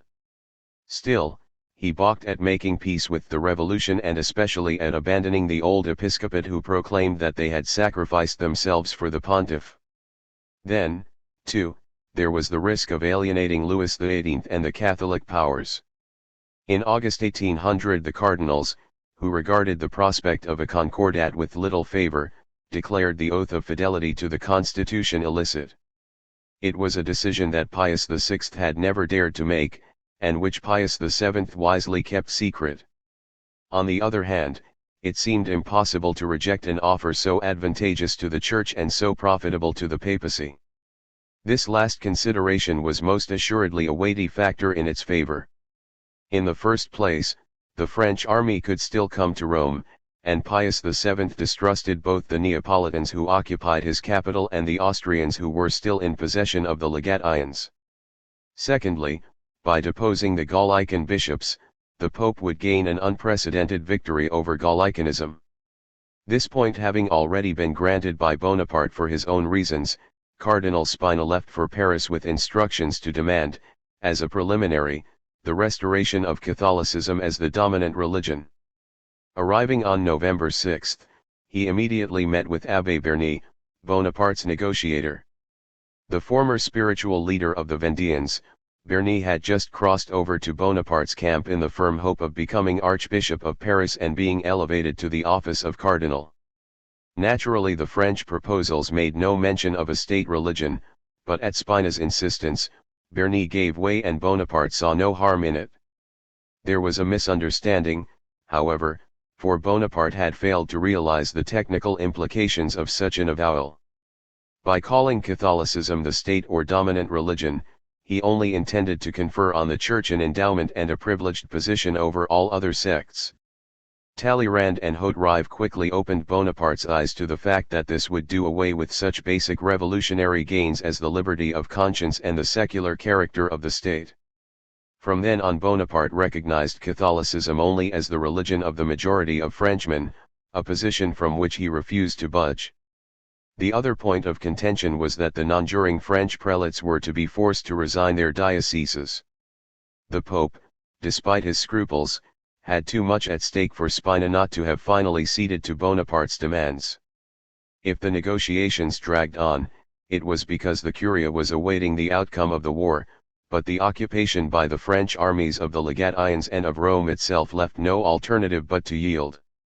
At the end of February 1801 the tempo of the negotiations increased, and Bonaparte sent Coquehault to Rome to pursue the matter. Since the Curia procrastinated, Bonaparte directed Coquehault on May 19 to demand an unreserved acceptance of the French terms and to break off negotiations in case of a refusal. The cardinals had already rejected the French proposals, however, and Pius VII had just sent the first consul a letter suggesting certain modifications when Coquehault, returning to Paris, took it upon himself to bring Cardinal Consalvi, the papal secretary of state, back with him. Arriving on June 2, Consalvi proceeded to dispute the treaty article by article, but finally signed it on July 16, 1801 at 2 o'clock in the morning. According to the terms of the Concordat, Catholicism was declared the religion of the majority of the French people as well as that of the consuls. It was further stipulated that should a non-Catholic accede to the head of the government, negotiations would have to be opened for a new Concordat. The Church was to enjoy freedom of public worship, subject to certain police restrictions which the temporal authority might deem necessary in the interest of public safety. The state, for its part, agreed to pay salaries to bishops and to as many parish priests as there were justices of the peace, 3,000 to 3,500 by the law of 8 Pluvios, year 11, January 28, 1801, it authorized the restoration of cathedral chapters and diocesan seminaries, without, however, being obliged to endow them, and it granted Catholics permission to make pious foundations. The Pope undertook to exhort refractory bishops to renounce their sees, failing which he would dismiss them. Bonaparte was to make identical demands of the constitutional clergy, thus putting an end to the schisms. No mention was made of the monastic orders, which, therefore, remained completely under the direct authority of the Pope. The power of the bishops was also considerably increased. In the spirit of the Edict of 1695, they were given the right to appoint parish and chapel priests, a privilege which they had not enjoyed under the Ancien regime. In return, Bonaparte obtained a new episcopate of his own choosing, an oath of fidelity to be taken by the clergy, public prayers for the Republic to be recited at the end of divine services, the promise of the Church not to contest the sale of its confiscated lands, and to accept a redrawing of ecclesiastical boundaries. Bishops were to be nominated by the First Consul and canonically instituted by the Pope. This was the essence of the matter for Bonaparte. He believed that by controlling the bishops he would be controlling their priests and, fearing the refractory element, he preferred placing the parish clergy under the thumb of the episcopate rather than watching over them himself. As for the monastics, he intended to tolerate their independence only to the extent that it would prove profitable for him to do so. The Pope ratified the Concordat and sent Cardinal Caprara to Paris as his legate to supervise the practical details of its application. Meanwhile, on October 7, Bonaparte appointed to the post of Minister of Public Worship his Councillor of State, Port Alice, a man whose fervent piety was combined with definite Gallican leanings, but who nevertheless lost no time making numerous further concessions. The constitutional bishops, who had held a council in 1801, submitted without resistance despite the severe criticism of the Concordat by their most illustrious representative, Abbé Grégoire. Such, however, was not the case with the non-juring bishops. 36 of the 82 refused to submit, as did one of the 13 bishops from the newly annexed territories, Pays Réunis. These recalcitrants protested against the dispossession of their sees, and in this they were followed by a number of their faithful. The result was that in several dioceses there continued to exist, and does to our own day, a church opposed to the Concordat, the so-called Petite Église, although its adherents were never numerous. In spite of the opposition, a list of new bishops was immediately prepared. Since the provisions of the Concordat did not specify any specially reserved places for the constitutional bishops, Rome claimed the right to refuse their institution, and it took all of Bonaparte's firmness to carry through the appointment of 12 ex-constitutionals, among whom Grégoire was noticeably absent. Also appointed were 16 of the former refractory bishops who had sent in their resignations, which included Champion de Cis et Aix, Boiscelin et Tours and d'Avia et Bordeaux. To these were added 32 new bishops drawn largely from among the priests who accepted the agreement. The entire settlement was imperiled at the last moment by Caprara's insistence that newly appointed ex-constitutional bishops retract their late errors and by the latter's staunch refusal to make amends. Bernis, who was negotiating for the French government, managed to save the situation by making use of an equivocation, as had been done in 1668 to reconcile the Pope with the Jansenist prelates. He simply assured Caprara that the schismatics had made a satisfactory oral declaration of their errors. It should be added that this overcunning individual only received the bishopric of Orleans for his services. All that remained now was to have the treaty ratified by the assemblies.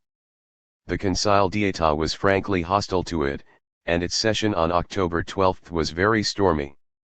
Bonaparte had just prohibited all gatherings of theophilanthropists, a move hardly calculated to assuage feelings. On November 22 the Corps Legislatif elected as its president Dupuy, author of the anti-religious book L'origine de tous les cultes. On November 30 the Senate chose the constitutional bishop Grégoire to fill a vacancy. In the tribunate, opposition to the Concordat was fairly unanimous, and the ideologue Volney was subjected to a celebrated dressing down by Bonaparte. Opposition in the government found two opportunities to manifest its annoyance: in the peace treaty with Russia, which the opposition criticized roundly because the text made mention of French subjects rather than French citizens, and in the civil code, of which the first titles were voted down on December 28, except for the one dealing with the public registry, because it explicitly excluded any state religion.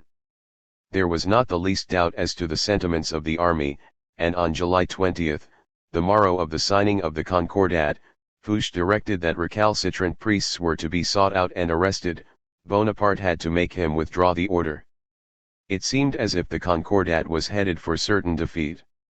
Talleyrand advised making some concessions to the opposition, and he himself pointed the way, observing that the literal execution of the Concordat would necessitate certain supervisory regulations. Appearing as articles organiques du culte catholique, these regulations were then added to the Concordat without the knowledge of the Pope, who, upon hearing of their inclusion, did not dare protest. The articles made Gallicanism a general law of the state. Seminarists were to be taught the four Gallican articles of 1682, and the publication of bulls, the holding of general councils, the ordination of priests, the creation of seminaries and the editing of catechisms were all made subject to the approval of the government. The temporal authority further arrogated to itself the right to regulate bell ringing, processions and priestly dress. The articles also fixed the new ecclesiastical divisions and the salaries, from which pensions granted by revolutionary laws were to be deducted. Communes were permitted to grant lodgings or to pay chapel and parish priests if they so desired. This was not all. In order to ensure that Catholicism would not again become the state religion, provisions for Protestants were drafted under the title of Articles organiques de cultes protestants. Reformed and Lutheran ministers were also to be salaried. Calvinists were to be administered by local consistories comprising the most heavily taxed members of the congregation and placed under the presidency of the oldest pastor. Lutheran churches were to be provided with general consistories. This Protestant charter was joined to the Concordat, framed by the organic articles, and so constituted a single and unique law. It was not certain that even so modified, the agreement with the papacy would have found favor in the assemblies. But Bonaparte had taken precautions, especially since he harbored other designs which were sure to encounter opposition. A new coup d'état sufficed to bring about the capitulation of the assemblies. The tribunate purged and the life consulate established. On January 4, 1802 Bonaparte withdrew all the bills that had been submitted to the assemblies, and put them, as Portalis had predicted, on a lawmaking starvation diet. 3 days later the Conseil d'État declared that the session of the assemblies should therefore be considered terminated, and that it would now be possible to proceed with the first renewal of a fifth of its representatives, which had been scheduled for year X. Since the method of selecting the outgoing members had not been defined in the Constitution, the matter was referred to the Senate. Clearly, these members should have been chosen by lot, and one might well have thought that the Senate would have acted accordingly since it, no less than the other assemblies, entertained certain qualms. But the Senate was probably threatened with force, and it may have been promised new advantages as an inducement to submit. In any event, the Senate itself decided, by a vote of 46 to 13, to designate the members who were to be retired, and in so doing, it removed the most prominent ideologues in the tribunate, to wit, Benjamin Constant, Marie-Joseph Chenier, Danu, Gingani, Laromiguier and Jean-Baptiste Say. They were replaced by men of lesser consequence, officers and civil servants. Carnot alone remained. Lucien Bonaparte became a tribune, and so re-entered politics to play the same role as at Brumaire. He presented to the tribunate a measure which was adopted on 11 Germinal, year X, April 1, 1802, dividing that body into 3 sections which were henceforth to deliberate in camera on laws and articles of the civil code. This was soon followed by a consular decree which ruled that the laws under preparation were to be examined first by competent section heads and state councillors in special councils presided over by the first consul. Thus it was highly improbable that any disagreement would ever be aired at an open session. There must not be any opposition, said Bonaparte. What is government? Nothing, if it does not have public opinion on its side. How can it hope to counterbalance the influence of a tribune if it is always open to attack? The Conseil d'État, likewise suspect, was also affected by these changes since it no longer exercised control over the final drafting of laws. In short, it was in the specially created councils composed of his trusted appointees that Bonaparte now set about preparing his ambitious program, the results of which were only submitted to the Conseil d'État as a mere formality. The assemblies having been subdued, there remained only the danger of a military revolt. Advantage had been taken of the peace to scatter and purge the dangerous elements of the several armies. A corps destined for Portugal had been supplied by the Army of Italy, troops sent to San Domingo had been provided by the Army of the Rhine. Nevertheless, a good deal of discontent persisted, for the army's pay was not being met regularly, and soldiers, especially in these times of scarcity, longed for the profitable adventurous life which was so much a part of every campaign. Paris was literally swarming with idle generals who envied their chief. They were the men who least believed in his military genius and would only admit to the workings of chance. There is not one among them who does not fancy himself as deserving as I, Bonaparte would say. They all put themselves forward as republicans, but their civism was open to great doubt. They spoke of dividing France into separate commands. Had they succeeded, they would have soon fought among themselves and the country would have fallen into a state of anarchy. Given the fact of military dictatorship, a single dictator was the only logical possibility, and the French nation, on this score too, endorsed Bonaparte. Foremost among the generals hostile to Bonaparte were Moreau and Bernadotte. Moreau was definitely on bad terms with his rival. His wife and mother-in-law even urged him to break off all social contact with Bonaparte. The Moniteur, for its part, insinuated that Moreau had been malfeasant in Germany. But he was even more indecisive in civilian matters than in military life. Bernadotte, on the other hand, was more energetic, and as commander of the Western forces at Rennes, he would have been in a position to issue a manifesto. Actually, in spite of his blustering ways, he was much too concerned for his own interests not to have carefully weighed the risk involved in such an act. As Minister of War, he had missed his chance to seize power in the summer of year 7, and circumstances now were much less favorable.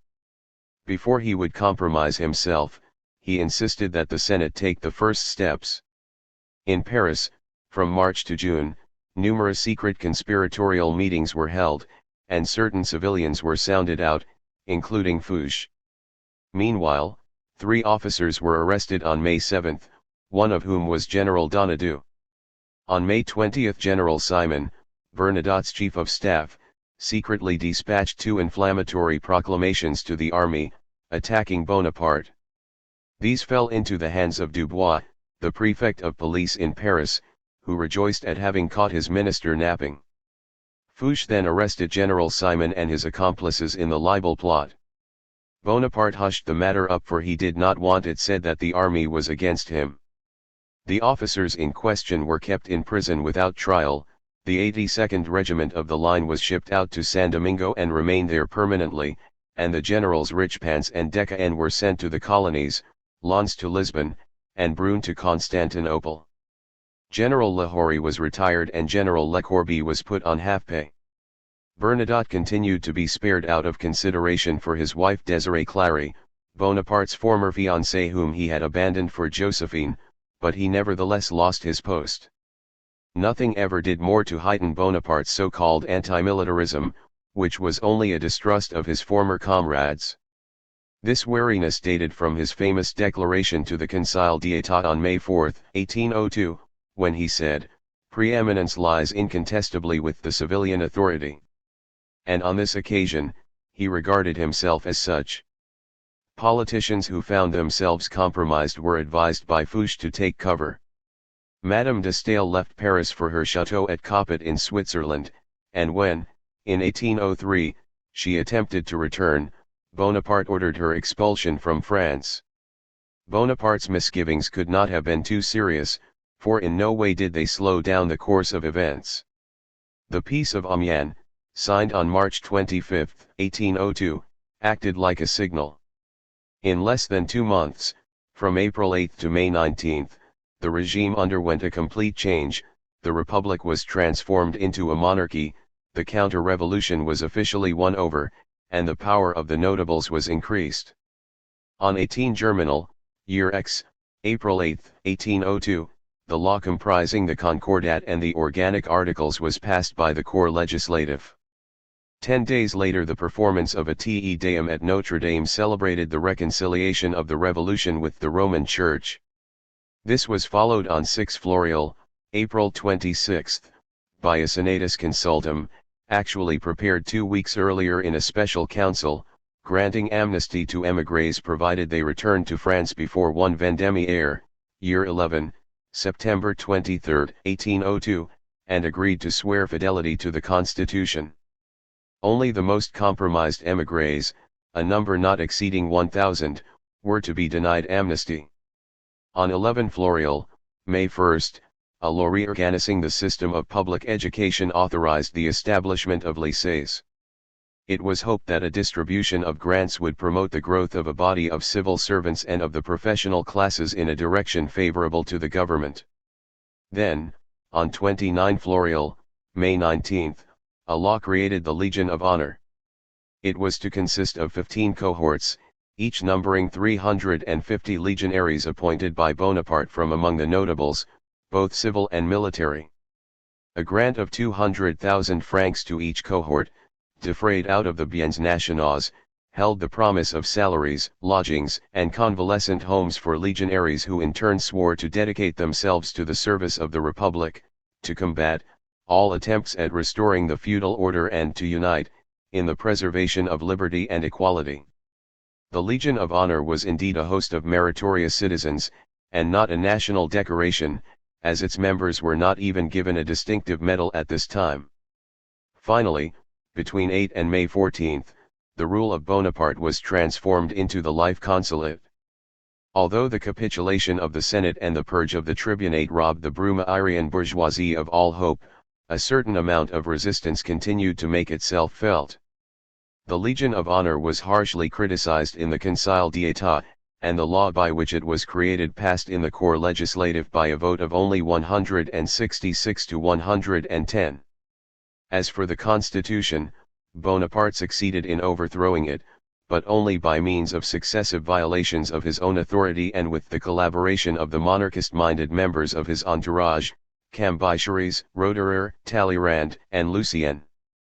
On May 6 the Treaty of Amiens was sent to the Senate, and that body was asked to determine what token of the nation's gratitude could most fittingly be bestowed upon the first consul, but on May 8, when a senator proposed consulship for life, the Assembly contented itself by passing a resolution that Napoleon Bonaparte be re-elected for an additional period of 10 years. This, incidentally, marked the first appearance of Bonaparte's famous first name in official documents. The attempt to circumvent the Constitution having proved a failure, Bonaparte, acting upon the advice of Cambycheres, picked up the thread again by replying, on May 9, that he would accept the Senate's generous offer if the will of the people directed him to do so. A special council then drafted 2 questions which were to be submitted to the French people for a vote. Framed by Roederer, the resolution proposed, in addition to the life consulate, that Bonaparte be granted the right to designate his own successor. Although there was nothing to justify such a procedure legally, the Conseil d'État, to which the matter was referred, passed the resolution. Fouché did not attend the session, and 5 or 6 councillors absented themselves. Presented with the draft referendum, Bonaparte cautiously struck out Roederer's provision for the succession. The Tribunate and Corps Legislatif, having no power to intervene in the revision of the Constitution, approved the plebiscite on the life consulate. The Senate, thus pushed aside, ironically saw itself charged with the task of counting the popular vote which, as in year 8, was cast publicly. On 14 Thermidor, August 2, the Senate proclaimed Bonaparte consul for life. Without wasting any time, Bonaparte dictated a new constitution which was approved by the Conseil d'État and the Senate, without discussion, on August 4. One of its articles empowered the first consul to present for the Senate's approval his choice of a candidate for the succession. This could be done by testament, or for that matter, at any time. In the event that the Senate did not agree, Bonaparte could name 2 other candidates, seriatim, of whom the third only could not be rejected. Bonaparte had thus arrogated to himself a right which he had declined to ask from the people. The difficulties initially inherent in choosing a likely successor have often been cited as an explanation for this tortuous course of events. As long as Bonaparte remained childless, Joseph and Lucien quarreled over the succession as if, Lucien remarked, it had been their own late father's inheritance. To have favored a Brumairian would have incurred the bitter resentment of others. The problem might have found its solution in Charles, son of Louis Bonaparte and Hortense de Beauharnais. Napoleon had in fact contemplated the possibility of eventually adopting a nephew from that marriage, but Charles was not born until October 10. It would therefore seem that, notwithstanding his subjection of the press and the assemblies, Bonaparte saw danger in submitting to a plebiscite a proposal altogether too monarchical. Consequently, he took by force what he had not dared solicit. It has also been argued that the men of the Revolution, who had linked its destiny to that of Bonaparte and who looked upon him as the only man capable of defending the natural frontiers, found themselves logically obliged to make him a monarch in order to obtain the stability to which they aspired. But, as Thibaudot foresaw only too well, the life consulate and the hereditary succession were no more than illusory guarantees. Bonaparte's rule, essentially a military dictatorship founded on victories, had no real need of these measures as long as he remained triumphant on the field of battle. As Bonaparte himself remarked, what meaning would the Senatus Consulta have if ever the coalition powers entered Paris? And once dead, who would care about his will? Had the testament of Louis XIV ever been respected? France, which revered him, and the Brumairians, who were his prisoners, yielded to his demands. Neither the glory that comes from being the nation incarnate and the foremost of its citizens would gratify Bonaparte, who alone conceived the desire to become king, without even deceiving himself about the ephemeral nature of his improvised greatness. Still, it must be noted that the Republican bourgeoisie, while a party to his demands, continued to remind him discreetly of the pact made in Brumaire. Roederer himself, among others, had spoken of important bodies representing the predominant social interests which would be linked to the government and given constitutional guarantees. No doubt this meant granting the assemblies, and especially the Senate, some real control. These Republicans also pointed out that the executive power was now strong enough to restore to the citizenry a certain degree of liberty. Chabut de Lallier made a timid allusion to this necessity when he presented Bonaparte with the law on the plebiscite. It was the same Chabut who had moved in the tribunate to reward the first consul on behalf of the nation. The greatness and munificence of Bonaparte's conceptions will not let him depart from the liberal principles which made the revolution and established the republic. His devotion is too great ever to permit him to blemish with abuses of power the immense glory which he has already acquired. The ideologue Camille Jordan expressed his thoughts more plainly in The True Meaning of the Plebiscite for the Life Consulate, a pamphlet which was promptly confiscated. The master would not forgive. Fouché fell into disgrace on 26 Fructidor, September 13, and his ministry was reattached to the Department of Justice. Roederer was eventually deprived of both the presidency of his section in the Conseil d'État and of his direction over matters of public education. For the time being, Bonaparte emphasized the necessity for dictatorship. In England, the opposition had a place in the constitutional order. In France, it was to become the province of the counter-revolutionaries and the Jacobins.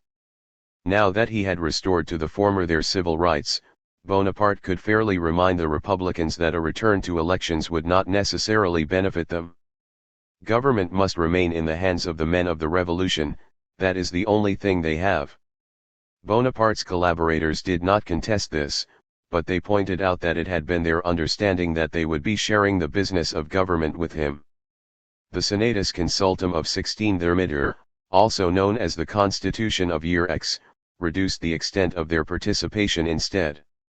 The first consul invested himself with the power to make treaties and grant pardons, with the exclusive right to designate candidates to the Senate, the Court of Cassation, the office of second and third consul, and to select justices of the peace from among candidates proposed by the electors.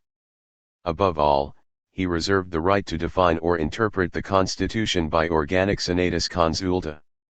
This would later permit the establishment of the empire to proceed without any of the difficulties which had been incurred in the creation of the life consulate. He also assumed the right to suspend the constitution, dissolve the tribunate and corps legislative, and annul decisions of the courts by regular senatus consulta. Drafted by a privy council which he created and whose members he appointed before each sitting, these senatus consulta provided him with the sole power to initiate legislation. The Senate, invested with this exorbitant authority, was appropriately reconstituted. Although its members continued to be co-opted, the first consul was given the right to present candidates for seats created by the Constitution of Year 8 and the right to appoint 40 additional senators directly. Presently, on 14 Nivos, Year 11, January 4, 1803, Bonaparte secured their appointment. At the same time, he created a senatory in each of the administrative districts of France, which were themselves based on the territorial jurisdiction of a court of appeal. These senatories were endowed with national lands and seigneurial residences which Bonaparte bestowed upon the more compliant senators as a bonus to their existing salaries. Finally, the new constitution authorized senators to hold, in addition to their seats, ministerial positions and various high government posts. The powers of the other assemblies, on the other hand, were reduced. The corps legislative lost the right to hold regular sessions and to elect its own president. The tribunate was reduced to 50 members, and a provision that condemned it to silence was incorporated in the constitution. The Conseil d'État yielded its precedence to the Senate, and saw itself rivaled by the Privy Council. Although Bonaparte did not cease to submit new laws in the Conseil d'État, he could now dispense with it and legislate by senatus consulta. Another major change was the abolition of the listes de notabilité, which the Senate had only just published in March. Bonaparte's pretext was the difficulties which had been encountered in drawing them up, while in fact he felt that they allowed too great a latitude of choice to the assemblies. No doubt he also wished to please the notables by restoring to each department its own body of representatives. He therefore instituted a system of electoral colleges to take the place of the listes de notabilité. At its base, the cantonal assembly, composed of all citizens in the canton, presented candidates for the office of Justice of the Peace and for seats on the municipal councils. It also nominated the members of the district and departmental colleges from among the 600 most highly taxed citizens, so that the tax rolls finally appeared. The district colleges nominated 2 candidates for each vacancy in the tribunate and corps legislative. The colleges of the departments nominated 2 candidates for each vacancy in the corps legislative and senate. The assemblies were thus made regionally representative. Since the colleges were obliged to choose at least one of the 2 candidates outside their own ranks, they were not completely oligarchical. The first consul exercised a powerful influence on these colleges since he not only appointed their presidents but could add 10 members to the district college, 20 to the departmental college, and he authorized public functionaries to take part in their proceedings. Given the fact that the members of the assemblies were chosen for life terms, and that vacancies were not filled until an assembly fell below a third of its original number, elections were reduced to a minimum. Moreover, until year 12, notables who had recently been chosen to the communal lists alone made up the cantonal assemblies, and the colleges which they in turn constituted continued to function without change until the end of the empire. The monopoly of the notables was thus confirmed and even strengthened. Hearken to Lucien as he lectured to the College of the Department of Seine on March 24, 1803, "The principles of our new electoral law are no longer founded on chimerical concepts but on the very basis of society, property, which arouses in us a desire to preserve public order. Today, the electoral privilege has by gradual and temperate means become the exclusive prerogative of the most enlightened and civic-minded class of our society. But in reality, it was to Bonaparte that this class would henceforth owe its place." Bonaparte's social policy. The major enactments of Year X were not just limited to the extension of Bonaparte's personal power, they also foreshadowed the social schemes which were taking shape in his mind. Speaking before the Conseil d'État, Bonaparte lashed out against the individualistic society which had been born out of the French Revolution. He characterized it as so many grains of sand, and he stressed the necessity to erect some pillars of granite upon the soil of France, so as to give the French people a sense of civic direction.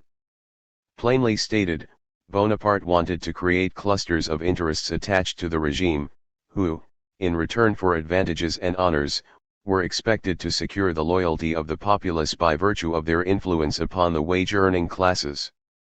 This was tantamount to a revival of the kind of intermediate or corporate bodies that had been prevalent under the Ancien regime, with the added safeguard that they should no longer be able to oppose the state or degenerate into oligarchies. Bonaparte cleverly pointed out that this would directly benefit the bourgeoisie.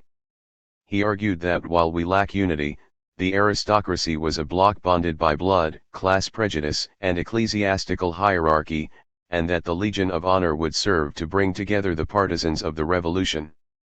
The creation of these social bodies, however, would be left to him and to him alone. The penal code even went so far as to subject all organizations numbering more than 20 persons to his authority. So it was perfectly clear to everyone that his power would grow.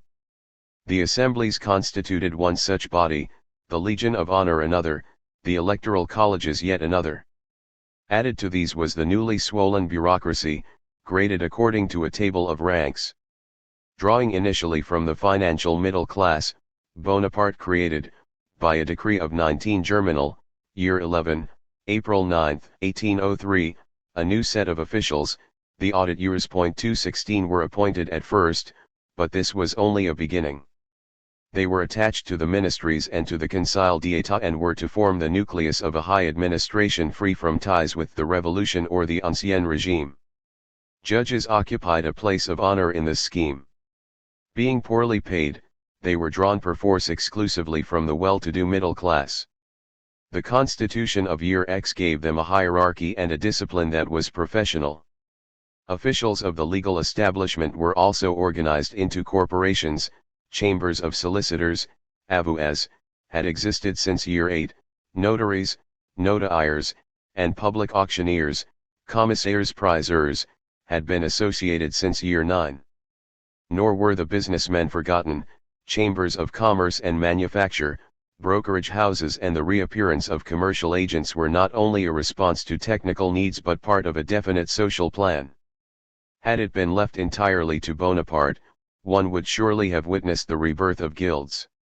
As Bonaparte conceived it, then, the social hierarchy was to be founded on wealth. It could not have been otherwise, since he had seized power with the sanction of the bourgeoisie. True, by making free education available to all, the ideologues had intended to introduce men of talent, as well as men of fortune, into leading government positions. But wealth once acquired tends naturally to reserve this privilege for itself.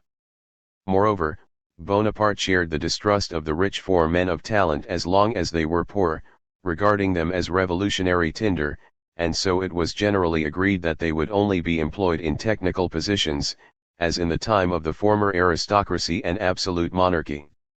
Whenever Bonaparte proclaimed himself the representative of the revolution, he always reduced that movement to the abolition of privileges of which the rise of the propertied bourgeoisie was a direct consequence.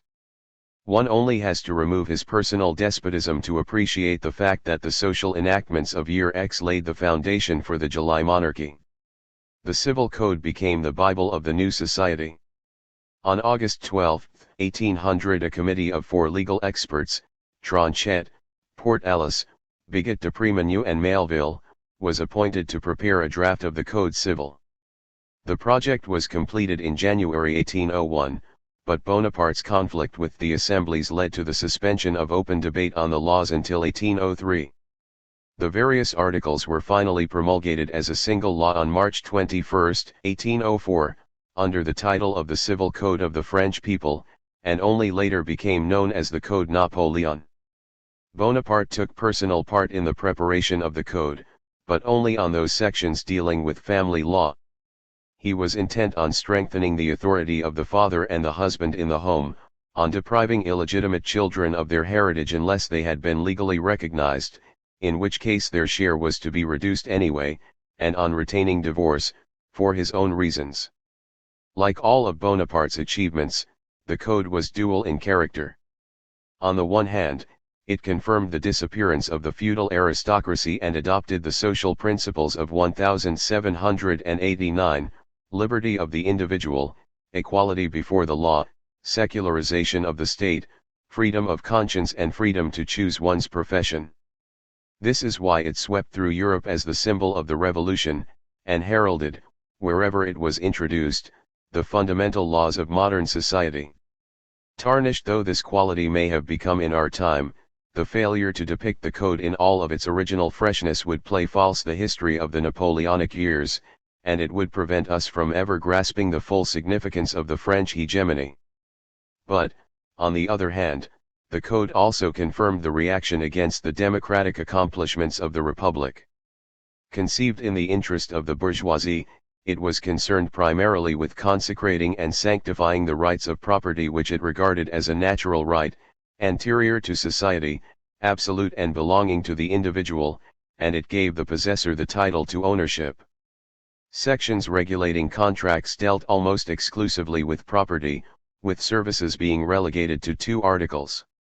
To a large degree, the family itself was regarded in this light.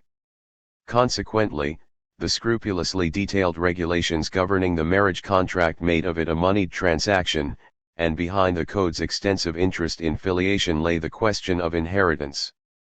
The idea that the laws should promote the interest of the state, as understood by Bonaparte and his jurists, was the other guideline employed in the preparation of the code. It was Bonaparte who, in a certain measure, limited the rights of landed proprietors in matters of subsoil use and eminent domain, and above all in their freedom of testamentary disposition. The family was of great value to the state, for it constituted one of those social entities which discipline the behavior of individuals. The patria potestas, which had been weakened by the revolution, was thus restored once again. A father could imprison his children for 6 months on the strength of his word alone. He had complete control over their property. Similarly, he could administer his wife's property and, joint ownership being part of the common law, he could dispose of it as often as not. But, as with all groups, there was always the possibility that the family might become too powerful as against the state, and especially so since its cohesiveness was by nature very strong, thus giving rise to the restoration of an independent aristocracy. For this reason, the state placed the family under its tutelage. The testamentary powers of the father were modified by re-establishing the principle of legitimacy, and the question of inheritance was declared to be a matter of public interest and was made subject to the regulation of law. Viewed in this light, the code was bitterly criticized by the former nobility and by a part of the bourgeoisie, whose powers it limited in that it assured the division of patrimonies. As regards those who possessed nothing, the code kept silent except to protect their personal freedom by prohibiting the lease or hire of services in perpetuity. Proclaiming the freedom of labor and the equality of citizens before the law, it in fact abandoned the wage earner, as had been the wish of the Constituent Assembly, to all of the hazards of economic competition, and it treated labor as just another commodity. It repudiated the idea, conceived in 1793, of recognizing the citizen's right to a livelihood. Since only the employer was taken at his word in matters of wage disputes, the code even departed from the principle of juridical equality by discriminating against wage earners. Moreover, the state used its police powers to enforce labor discipline, because the code could not offer sufficient protection to employers. Since the poor possessed nothing, they would have been effectively immune to punitive lawsuits. The Law of 22 Germinal, Year 11, April 12, 1803, renewed the ban on workers' associations, and on the following December 1 a decree obliged workers to carry a workbook supplied by the local authorities, without which it was forbidden to employ them. The code, then, was the product of the evolution of French society insofar as it created the bourgeoisie and carried it to power. When one considers the code in its detail, the imprint of history upon it becomes even more apparent. The Napoleonic jurists drew largely from the works of Domat and Poitiers, both of whom had already embarked upon a rational codification, the latter devoting himself to the written Roman law of the Midi, the former to customary law. By combining this legacy with the work of the Revolution and weeding out the contradictions, they succeeded in making the code a compromise. Another manifestation of the Code's historic character was its extensive preoccupation with landed property, which was still the principal form of wealth, whereas it neglected industrial wealth, business organizations, and credit. In short, it cannot be said that the Code was a product of theoreticians who wished to impose arbitrarily on a society an abstract set of laws remote from living reality, and the criticisms leveled by Savigny and other German jurists were completely unfounded. These critics were inspired by aristocratic sentiments of which the Code was the very negation. Bonaparte's idea of public education was that it should be in keeping with the established social order and the authoritarian nature of the regime. It must, he said, embrace the nation and be the first concern of the government. The decree of 11 Floreal, year X, May 1, 1802, drafted by Fourcroy, whose proposal was substituted for that of Chaptal, which was thought too ambitious, left the elementary schools, écoles populaires, to the care of the municipalities, just as under the Ancien regime. Like Voltaire before him, Bonaparte and a large number of the middle class believed that to educate the poor was politically and socially inconvenient. Not so with regard to secondary institutions of learning which were to educate future leaders. These were patterned on the Prytanée, formerly known as the Collège Louis-le-Grand, and the only such school preserved by the Revolution. Under the Directory it had again become a school of resident students, unlike the Écoles Centrales, and it was remodeled in year 8, March 22, 1800, by Lucien Bonaparte, then Minister of the Interior. Every appeal court district was to have a state-supported lycée. It was also intended that there would be secondary schools, privately administered but government authorized and controlled.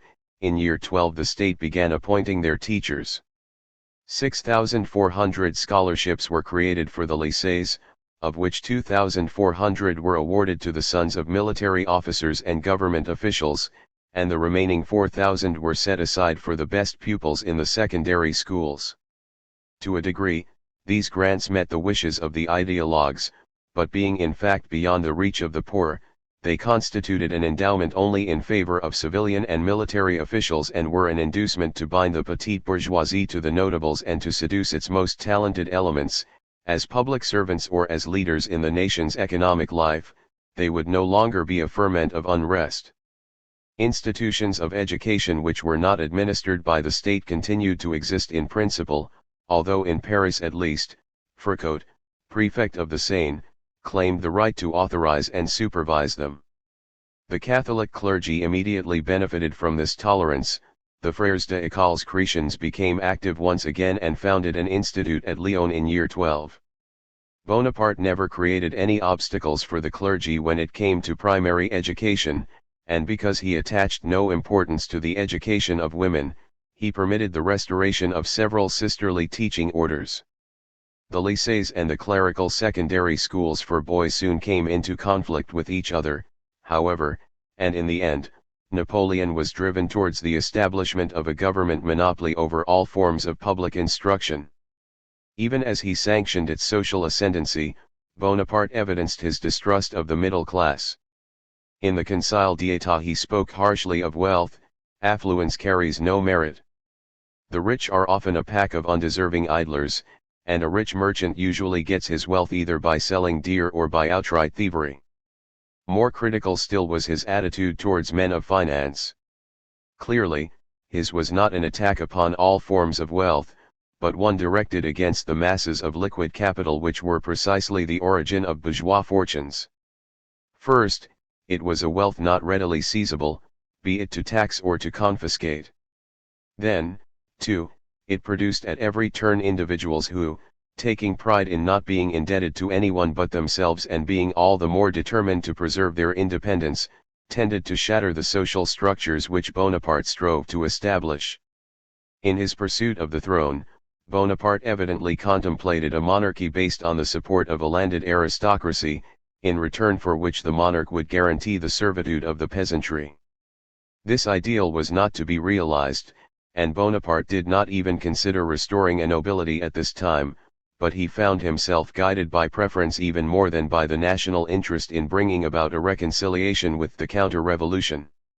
In the months following the establishment of the Constitution of Year X, what struck contemporaries most was the very progress of this reconciliation. The application of the Concordat followed its course. Caprara, the papal legate, was conciliatory, and Portalis endeavored to please him without completely concealing his own attachments to Gallican traditions. By the nature of things, the refractory priests began to play an increasingly important role in the new clergy. The government recognized the inevitability of the situation and forced the constitutional bishops to accede to it, for even had circumstances been otherwise, they would have been unable to find a sufficient number of priests who had taken the oath. In the department of Bas-Rhin, for example, Bishop Sarine was unable to appoint more than 16 constitutionals out of 351 priests to parishes and chapels, making less than 5%. As for the former refractory bishops, Latour d'Auvergne in the Pas-de-Calais and Caffarelli in the Côtes du Nord, they awarded the constitutional 78 positions out of 634, and 43 out of 340 respectively, or about 12%. Then again, a number of bishops imposed an oath of submission, which amounted to a retraction, on the juring clergy of 1791, and when the prefects objected, they succeeded at best in making the wording of the formula somewhat less precise. The constitutional bishops were exposed to the insolence of their subordinates, and the case was worse for ordinary priests. Fouché insisted in his circulars on maintaining liberty of conscience, and he presumed, not without impertinence, the right to treat bishops as if they were government officials or police auxiliaries, a sort of spiritual gendarmerie. He fell into disgrace, however, and Portalis, the director of cults, almost always sided against the prefects. In order to pacify the bishops, the prefects of the Pas-de-Calais and Bouches-du-Rhône were at last removed.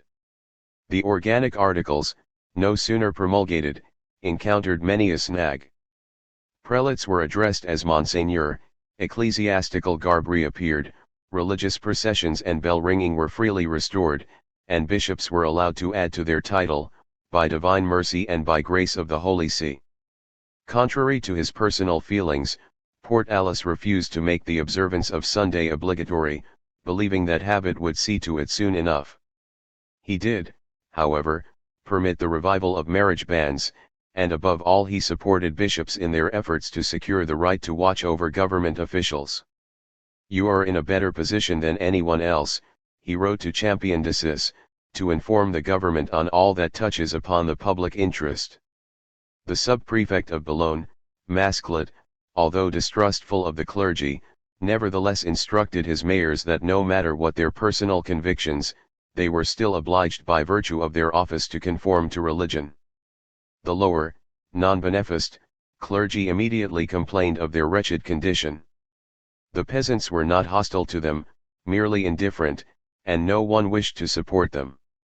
Although the organic articles made religious worship free of cost, charitable donations were to be divided among parish priests, cures, and curates, vicars, and this practice was promptly revived.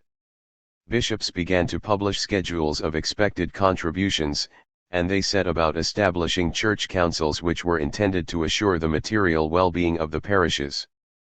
But the non-beneficed clergy still were accorded neither lodgings nor salaries by their congregations, and Bonaparte in year 11 began to press the administrative bodies to deliberate upon these matters.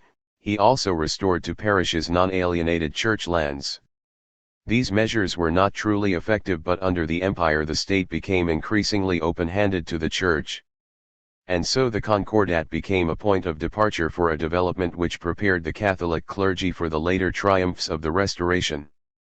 The return of the émigrés did not give rise to any debates such as those generated by the Concordat, but it made a deeper impression still, and it is worth mentioning that if Bonaparte did receive numerous compliments on the occasion of the Life Consulate, he did not receive a single one apropos the amnesty. The amnesty put the émigrés under the surveillance of the police for the next 10 years, and they, like others, could be incarcerated by simple administrative action. Consequently, the émigrés exercised great caution as a rule, but this did not stop them from behaving like masters in the villages or from seeking to force upon the purchasers of their alienated properties a restitution or a settlement. The purchasers of national lands took alarm, especially since Bonaparte ordered an audit of the accounts on July 23, 1803, to determine the balance of their payments outstanding. This provoked all manner of chicanery and even some frantic speculation, the impression being that the sales themselves might be called into question. Had the choice been left to Bonaparte, the decree of July 17, 1793, which had abolished without indemnity the feudal seigneurial dues, rentes foncières, might have been revised so as to have provided a compensation to former landowners as well as revenue to the treasury, these landed rents being largely tied in with the national lands. However, Bonaparte did not venture to override the decision of the Conseil d'État, which declared on February 19, 1803 that the law could in no way be revised. Already a number of émigrés had taken positions in the regime. Louis-Philippe Séguier had been appointed to the Conseil d'État. Séguier sat in the Court of Appeals of Paris, and the Duc de Luynes sat in the Senate, and in 1804 Joseph-Marie Garandot became chief of a department in the Ministry of the Interior. Bonaparte also married several of his top-ranking officers, Junot, Lens, Augereau, Savary, to daughters of the nobility. Others, Duroc and Marmont for example, preferred money. The reconciliation was most apparent at the court of the first consul. The Tuileries Palace, more than Malmaison, rapidly took on the flavor of the old monarchy. Duroc was already governor of the palace. In November 1802 Josephine received an official rank and was henceforth surrounded by 4 ladies-in-waiting chosen from the old nobility. It was in this company that she travelled with Bonaparte to Belgium. There seemed to be no end to the minute refinements of etiquette. The populace was again dazzled by the spectacle of costumes, carriages, liveried attendants, festivities, and fancy dress balls at the opera. When General Leclerc, Pauline Bonaparte's husband, died in San Domingo in January 1803, ceremonial mourning was reintroduced at the court. A new Saint's Day, the festival of Saint Napoleon, was instituted on August 15, 1802, and the Republican holidays of July 14 and 1 Vendémiaire were celebrated, until 1804, only for the sake of appearance. Finally, in 1803, coins were struck in Bonaparte's effigy. The salons eagerly followed the tone set by the court. This newly emerging aristocracy kept the nouveau riches and men of finance at a distance. Bonaparte prescribed for it a certain decorum which had not been characteristic of the pre-revolutionary aristocracy. He took Josephine away from her former friends, Madame Tallien and Madame Hamelin, and he recalled women to a sense of propriety. But this austerity of morals was never more than a facade, and Bonaparte was never one to deny himself the pleasures of indulgence. His sole concern was that outward appearances be maintained, and in this he himself set the prime example. The fact of the matter was that this society was still thoroughly middle class, and it condemned the ease and abandon of the 18th century nobility for its lack of considerateness. Moreover, its transformation was far from complete, as the fate of the Legion of Honor clearly demonstrated. Having violated his own law by appointing the members of the Legion's Grand Council, they should have been elected. Bonaparte proceeded to postpone the nomination of the legionaries. Already this institution which he had designed seemed to him too closely tied to the revolution. By the end of 1802 many indications left no doubt as to Bonaparte's real intentions. Thus from the standpoint of national policy Bonaparte reached his pinnacle with the Treaty of Amiens. More than anything the French people wanted peace, and Bonaparte gave it to them. They were attached to the social accomplishments of the revolution, and Bonaparte had preserved them. Satisfied and proud of their leader, they had not yet begun to realize that he was abusing his power and that he contemplated objects inimical to their own interests. But they did not want their leader to become king, and they wanted still less that he create a nobility, while Bonaparte in his heart had broken with the Republic and with the notion of egalite. Pleased with having secured the natural frontiers, they did not in the least desire to go beyond them, but their master had already done so, making war inevitable. The French people still saw him as a hero of the nation at the very moment that he had ceased to be one. 3. Imperial conquest to the Treaty of Tilsit, 1802–1807. Contemporaries and early chroniclers of Bonaparte attributed the imperial conquests and the empire itself to what they called the ambition of Napoleon. Not that ambition was the only factor. Opportunities did present themselves, but even then the national interest would have counseled a prudent refusal. For many historians of a later time, such an interpretation seemed too simple.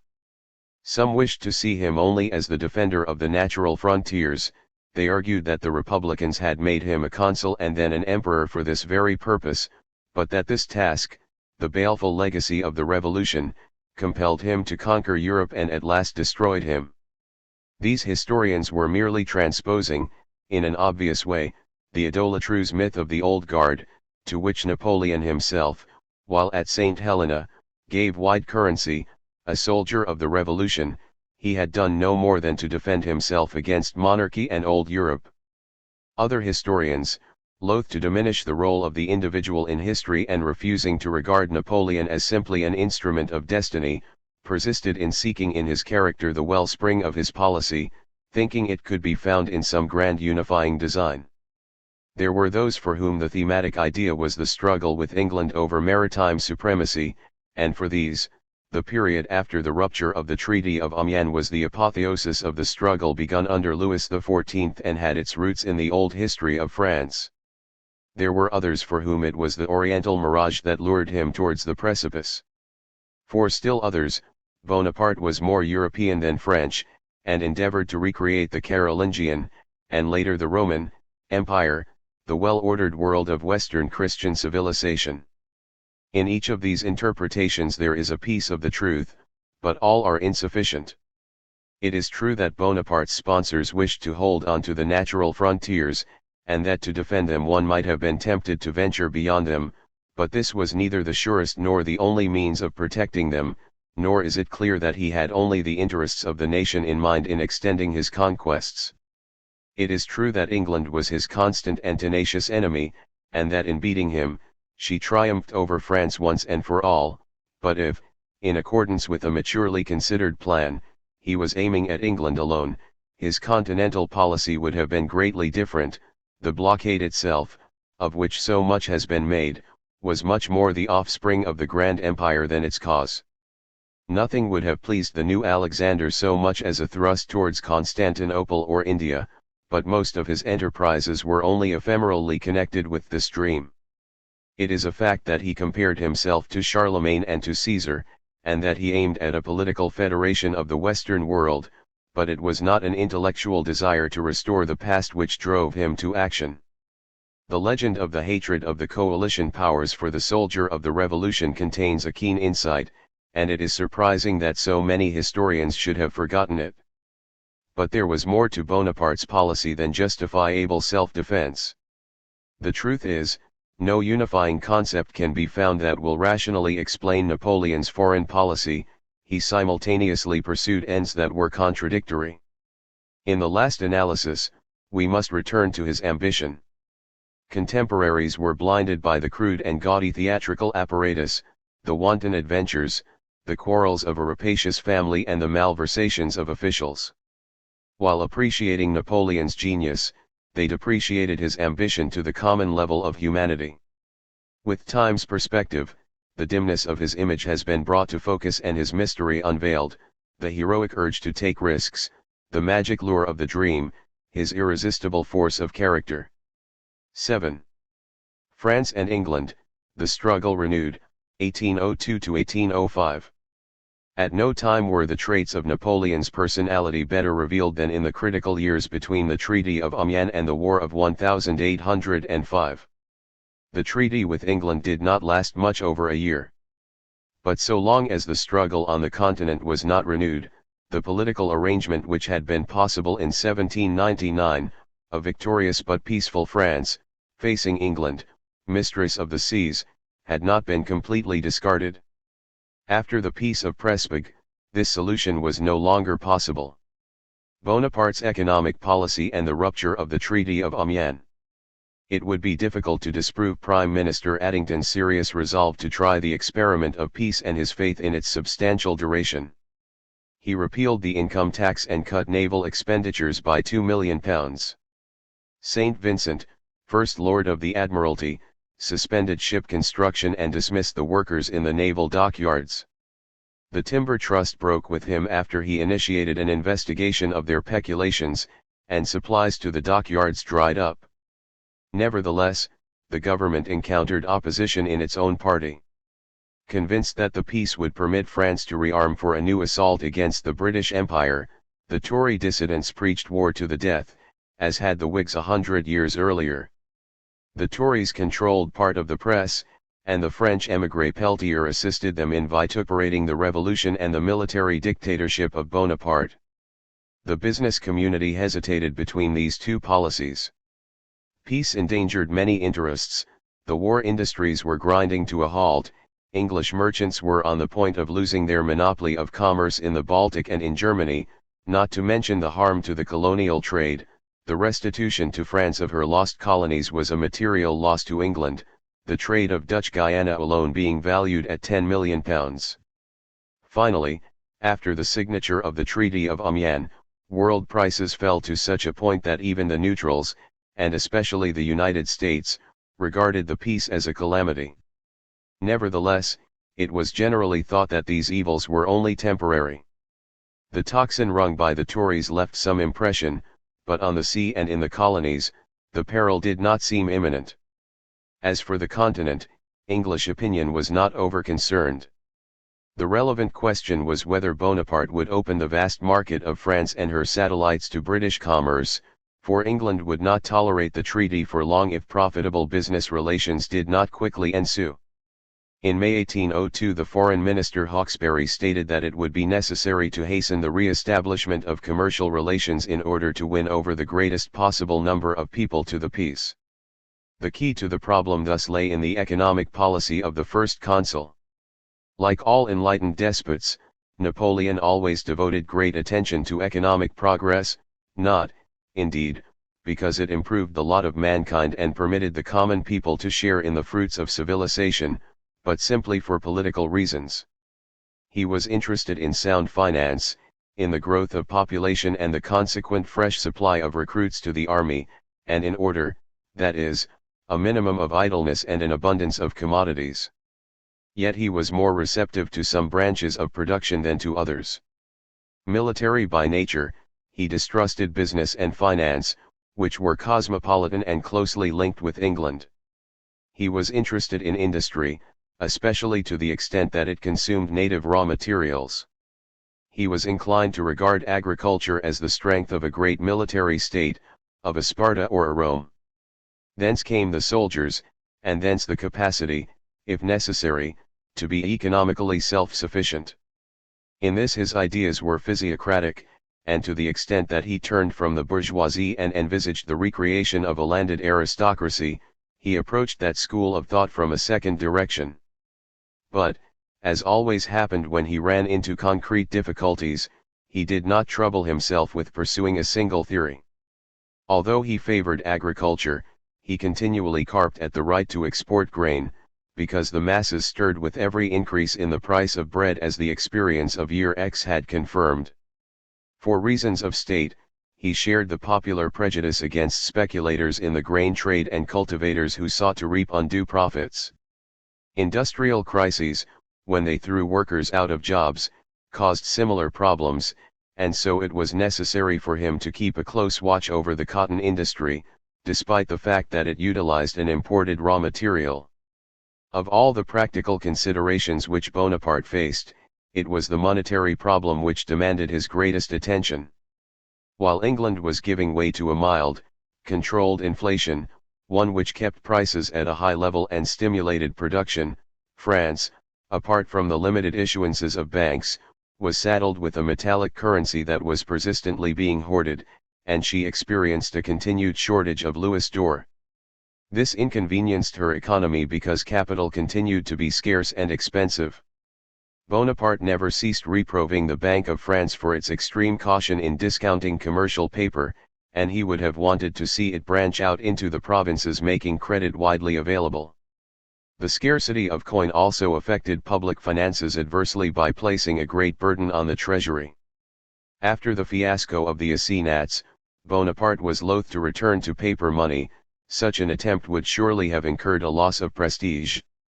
Like Colbert in analogous circumstances, he was converted to mercantilism and so to the belief that France had to protect her supply of specie by purchasing little from abroad and by creating metal inflows either through increased exports or simple conquest. The consulate also took pains to encourage manufactures, particularly of luxuries. A Bureau of Statistics, created in 1800, resumed the investigations begun by the Committee of Public Safety and François de Neufchâteau. Working through the prefects, it undertook an economic and demographic census of France, and in the course of the following years, a substantial part of its findings was published. An attempt was made to unify the French economy by adopting the decimal metric system which, however, only gradually gained acceptance. On 17 Germinal, Year 11, April 7, 1803, the ratio between silver and gold was set at 1 to 15.5, but owing to a lack of resources an insufficient number of coins were struck to replace the old currency.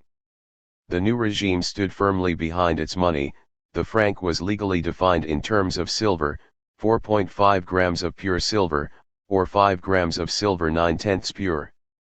Since the livre had never been legally defined, money of account and metallic currency became identical in value for the first time.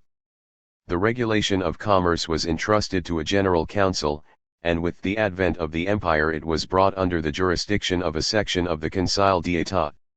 On March 19, 1801 the exchanges were reorganized. On December 24, 1802 chambers of commerce reappeared.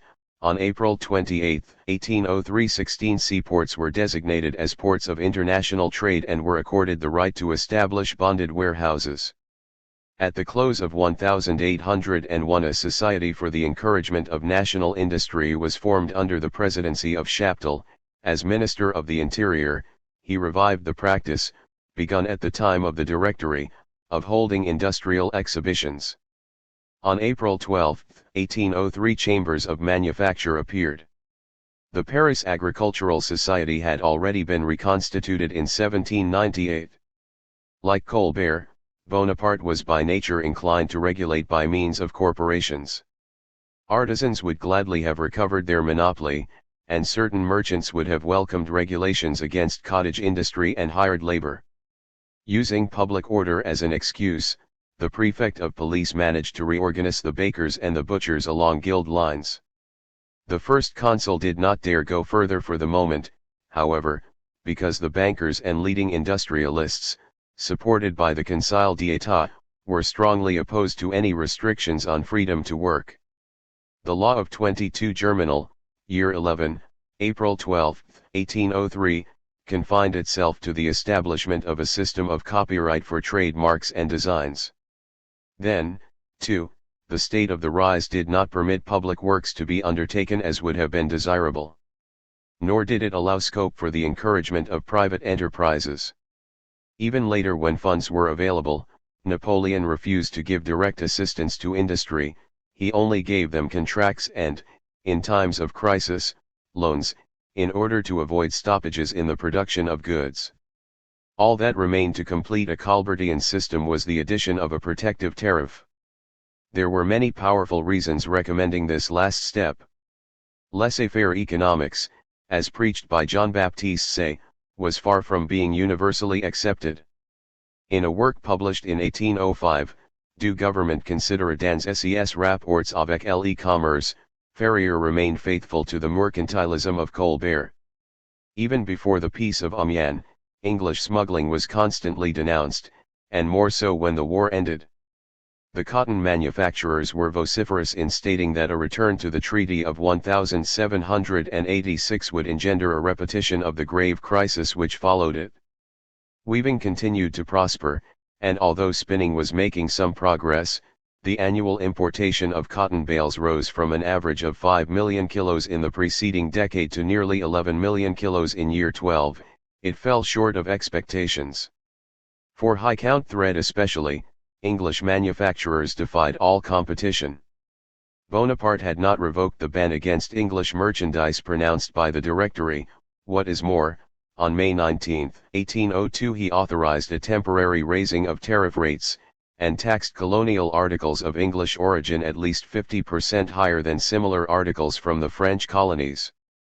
On the other hand, Bonaparte had not yet discarded the possibility of a commercial agreement with England.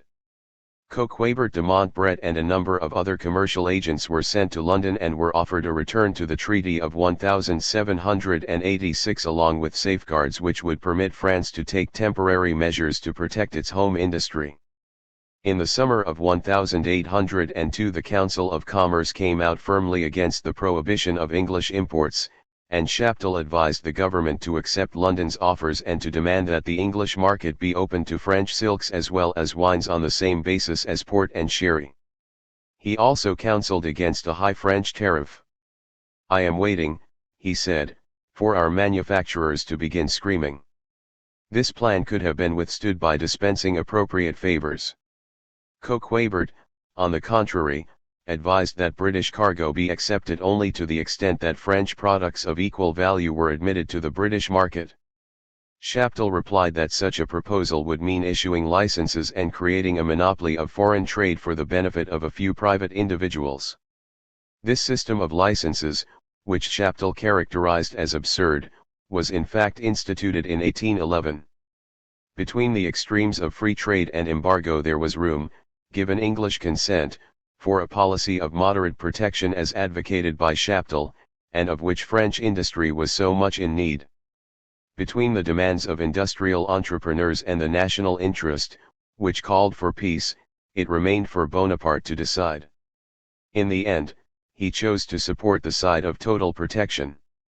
Bonaparte was simply not interested in keeping the peace. A first consul, he told Thibaudot, cannot be likened to these kings by the grace of God, who look upon their states as a heritage. His actions must be dramatic, and for this, war is indispensable. He was careful not to speak these thoughts in public, for the nation would have disapproved. "I have too much at stake to let foreigners take the initiative, but," he added, "they will be the first to take up arms." With such an attitude it was natural that he should encourage them. In any event, by assuring an accumulation of coin, the embargo hastened the military build-up to the point where it became a weapon of war, as it had been during the Revolution. It seemed more than ever before that the economy and financial structure of England, based on borrowing and inflation, were vulnerable.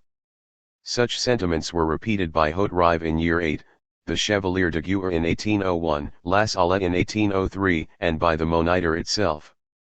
Although there existed no doubt of the perils menacing France, the mistake of believing that France, unassisted, could bring the English to economic ruin, was again committed. Bonaparte was over ready to share this illusion, since he, a soldier and a dictator, held in contempt this oligarchy of merchants who were without an army and without a government. He would have played both Cato and Scipio to England's Carthage. No more was said of a commercial treaty. Vessels were seized because they were found carrying articles of British origin. Meanwhile, France's foreign trade rose from 553 million francs in 1799 to 790 million in year X. The English capitalists learned that the economic struggle would continue, and they became disgusted with a peace which profited them nothing. Since colonial goods were essential to her foreign trade, it became incumbent upon France to salvage the Antilles which were still left to her. The Peace of Amiens had not yet been signed when Bonaparte dispatched an expedition to San Domingo. Toussaint L'Ouverture was by now in control of the entire island, and had, on May 9, 1801, promulgated a constitution granting himself governing powers under the purely nominal authority of France. Although he surrendered in good faith to General Leclerc, who headed the French expedition, he was arrested on June 7, 1802 and deported to France, where he died in the fortress of Jau on April 7, 1803. At the same time, rich Pants reoccupied the smaller West Indian islands.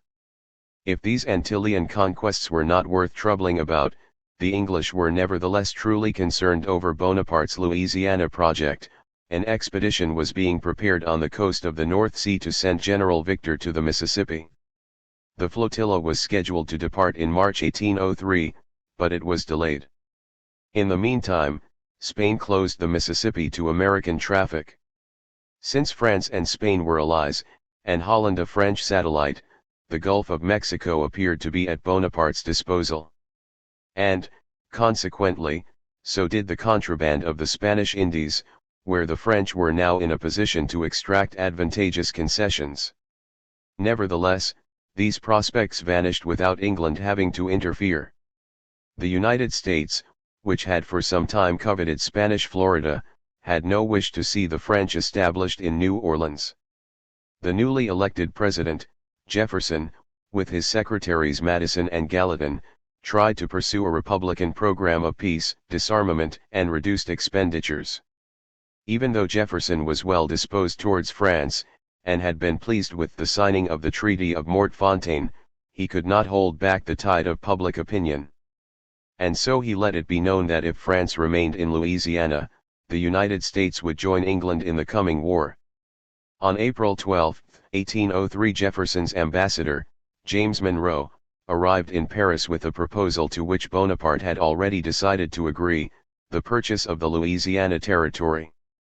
The ensuing treaty, signed on May 3, brought Bonaparte 80 million francs, of which only 55 million remained after deducting indemnities owed to the United States and the commissions paid to Hope and Baring, the bankers who handled the transfer.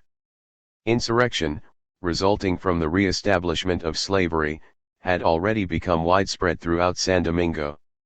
In Bonaparte's immediate circle, where the advocates of the white planters were many, not to mention Josephine herself, the slave system was being upheld as the most expedient way to revive production quickly in the colonies.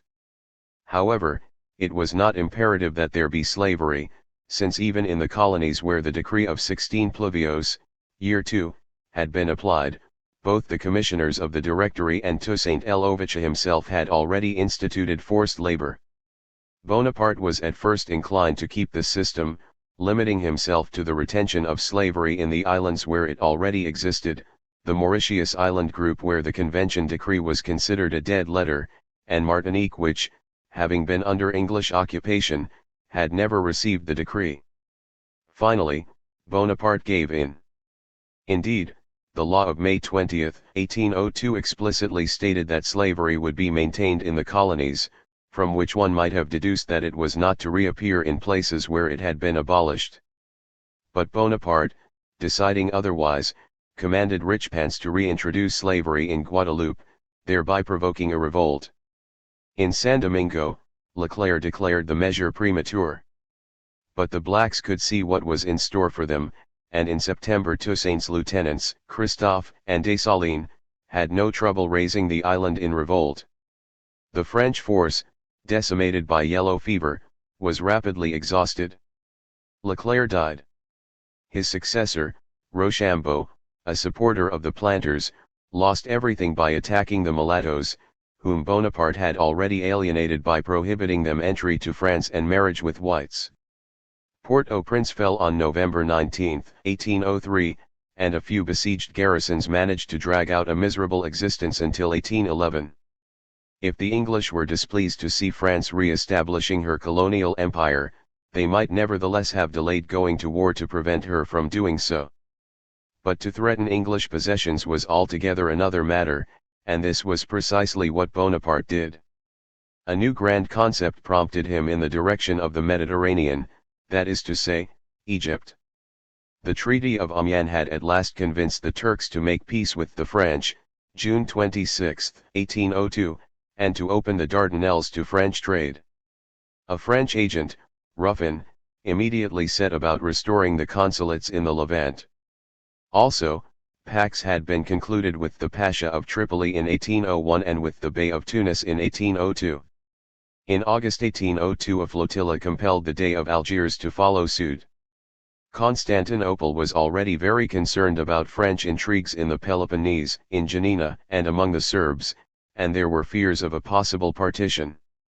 At the end of August, Colonel Sebastiani embarked on a mission of observation to Egypt, by way of Tripoli, and then went on to Syria, seeking everywhere to establish ties with the native chieftains. Cavaignac had been sent to Muscat, and Deccan sailed for India on March 6, 1803 with a sizable staff capable of forming sepoy regiments. All this led England to conclude that Bonaparte was planning to launch a new attack against Egypt and India, and that prudence demanded that he be stopped from completing his preparations. Under the circumstances, a British surrender of Malta was unthinkable. But that decision was a clear violation of the Treaty of Amiens. Bonaparte's continental policy gave the English the pretext they needed. Despite Schimmelpenninck's repeated demands, Bonaparte refused to evacuate Holland, alleging that the conditions of the treaty had not been fulfilled. Although he abandoned the Neapolitan ports and the Papal States, he annexed Elba in August 1802, Piedmont in September, and occupied Parma in October, following the death of its duke. In Switzerland, the last of the French troops had no sooner withdrawn when Alois Reading led a rising of the small mountain cantons on the night of August 27, 1802. A rebel diet was gathered at Schwitz. Zurich, Bern, and Fribourg fell under its sway. The legal government, seeking refuge in Lausanne, desperately granted the rebel peasants of Vaud the abolition of feudal dues, and promised to compensate the proprietors out of public lands, but in vain. The government was thus forced to appeal to Bonaparte for help. The first consul intervened as mediator on September 30, and imposed a general disarmament. Ney marched into Switzerland, and the Diet, obtaining nothing more substantial than fine words from England and Austria, dispersed. Reading was arrested. A consultative assembly was summoned to Paris on December 10, and a commission of 10 of its delegates was appointed to discuss Bonaparte's project for a constitution with 4 French senators. Bonaparte ordered the commission to draft constitutions for the several cantons, and these were then embodied in the final product, the Act of Mediation of February 19, 1803. Each of the 19 cantons received its own constitution providing for a limited, property-based suffrage in most cases, particularly in the old aristocratic cantons where it ensured that the rule of the pre-revolutionary urban patriciate would continue. The cantons recovered a large measure of autonomy, the freedom to dispose of public lands, and the right to regulate feudal dues and religious affairs. Reaction was thus enabled to triumph nearly everywhere, religious liberty being guaranteed only in the districts where it had previously existed. All that remained of unity was the equal rights of the cantons, which were forbidden to form alliances, the liberty of the Swiss to dwell and own property throughout the Confederation, and the abolition of internal tariff barriers. The feeble central government was composed of a diet, where each canton had 1 or 2 votes depending on its importance, and a chief magistracy, the office of landaman, which revolved among the leaders of the 6 main or directorial cantons, viz. Bern, Basel, Lucerne, Zurich, Fribourg, and Solothurn. Bonaparte appointed the first landaman, Louis d'Iffry, a former officer of the French Swiss Guards, who represented Fribourg. On September 27, 1803 the Helvetic Confederation signed a defensive treaty of alliance with France for 50 years and renewed the stipulations for the recruitment of 4 regiments of 4,000 men each. But the Confederation was left without a standing army, and Bonaparte did not even permit the formation of a general staff. Meanwhile, in Germany, French influence was making giant strides towards a settlement of the indemnities promised by the Treaty of Lunéville to the dispossessed princes of the left bank of the Rhine. The Reichstag had refused to let the question be settled by the Holy Roman Emperor, and had empowered a committee to discuss the indemnity with France. In vain did the Austrian foreign minister, Cobenzlo, attempt to influence France with an offer of an alliance. Bonaparte and Alexander of Russia had already agreed to regulate the affair together. Actually, all the German princes, headed by the King of Prussia, negotiated at Paris and bribed Talleyrand with a combined sum of 10 to 15 million francs in their separate efforts to obtain choice lands. George III himself accepted the bishopric of Osnabrück. Dahlberg, Elector of Mainz, eagerly took part in the sport. Saxony, having no rightful claim, alone hung back. On June 3, 1802, France and Russia invited the Imperial Diet to ratify the plan worked out at Paris. Austria expressed her disapproval and took hold of Passau, which had been destined by the settlement for Bavaria, but she had to pull out in the face of unanimous protests. It was Bonaparte who rescued Austrian prestige in the end by reserving a place for her in the concluding agreement on December 26. On February 25, 1803, the Reichstag ratified the imperial recess. The new imperial constitution abolished the ecclesiastical principalities and reduced the number of free cities from 51 to 6, thus completing the process of secularization which had taken place in 1555 and 1648. Prussia acquired the bishoprics of Paderborn, Hildesheim, Erfurt, and a substantial part of Munster. Bavaria received the bishopric of Freising, and part of Passau. Baden obtained the towns of Mannheim and Heidelberg, and the right bank territories of the bishoprics of Speyer, Strasbourg, and Basel. Other states participated in shares proportionate to their size. Austria, which was least favored of all, ceded the Breisgau and Ordenau to the Duke of Modena, but gained the bishoprics of Brixen and Trent and part of the bishopric of Passau. Through Austria's influence, the Grand Duke of Tuscany received the archbishoprics of Salzburg and Eichstätt. Austria confiscated the lands and funds of princes dispossessed in her territories. For the Catholic Church, the recess was a catastrophe comparable to that of the 16th century. The Church lost nearly 2.5 million subjects and 21 million florins in annual revenue. 18 universities and all monasteries were secularized, and of the clerical electors, only Dahlberg of Mainz survived the redistribution, his seat having been transferred to Ratisbon Regensburg. Austria, apart from her loss of prestige, was forced to contemplate the imminent doom of the Holy Roman Empire because the princes of Württemberg, Baden, and Hesse-Kassel became electors, thus making the Protestant states the new majority in the Electoral College as well as in the Diet. The Ritterschaft and the knightly orders were also destined shortly to disappear despite Austria's attempts to save them. France could only profit from this reshuffling of German territories, since all of the South German states had turned towards her to oppose the Habsburgs. Prussia gained much but failed to fulfill all of her aspirations, having to turn down Hanover and a proffered French alliance in order to avoid falling out with England. With the advent of peace, Prussia had lost her domination over northern Germany. Frederick William III met the Russian Tsar in Memel on June 10, 1802, this marking the beginning of Alexander's loving friendship with Queen Louise, which bound him ever after to the Hohenzollerns. But the Prussian king sensed that he was the protégé, rather than the ally, of Russia, and so felt slighted. England was an impotent witness to these upheavals, which, while they did not violate the Treaty of Amiens, were in her eyes clearly contrary to its spirit.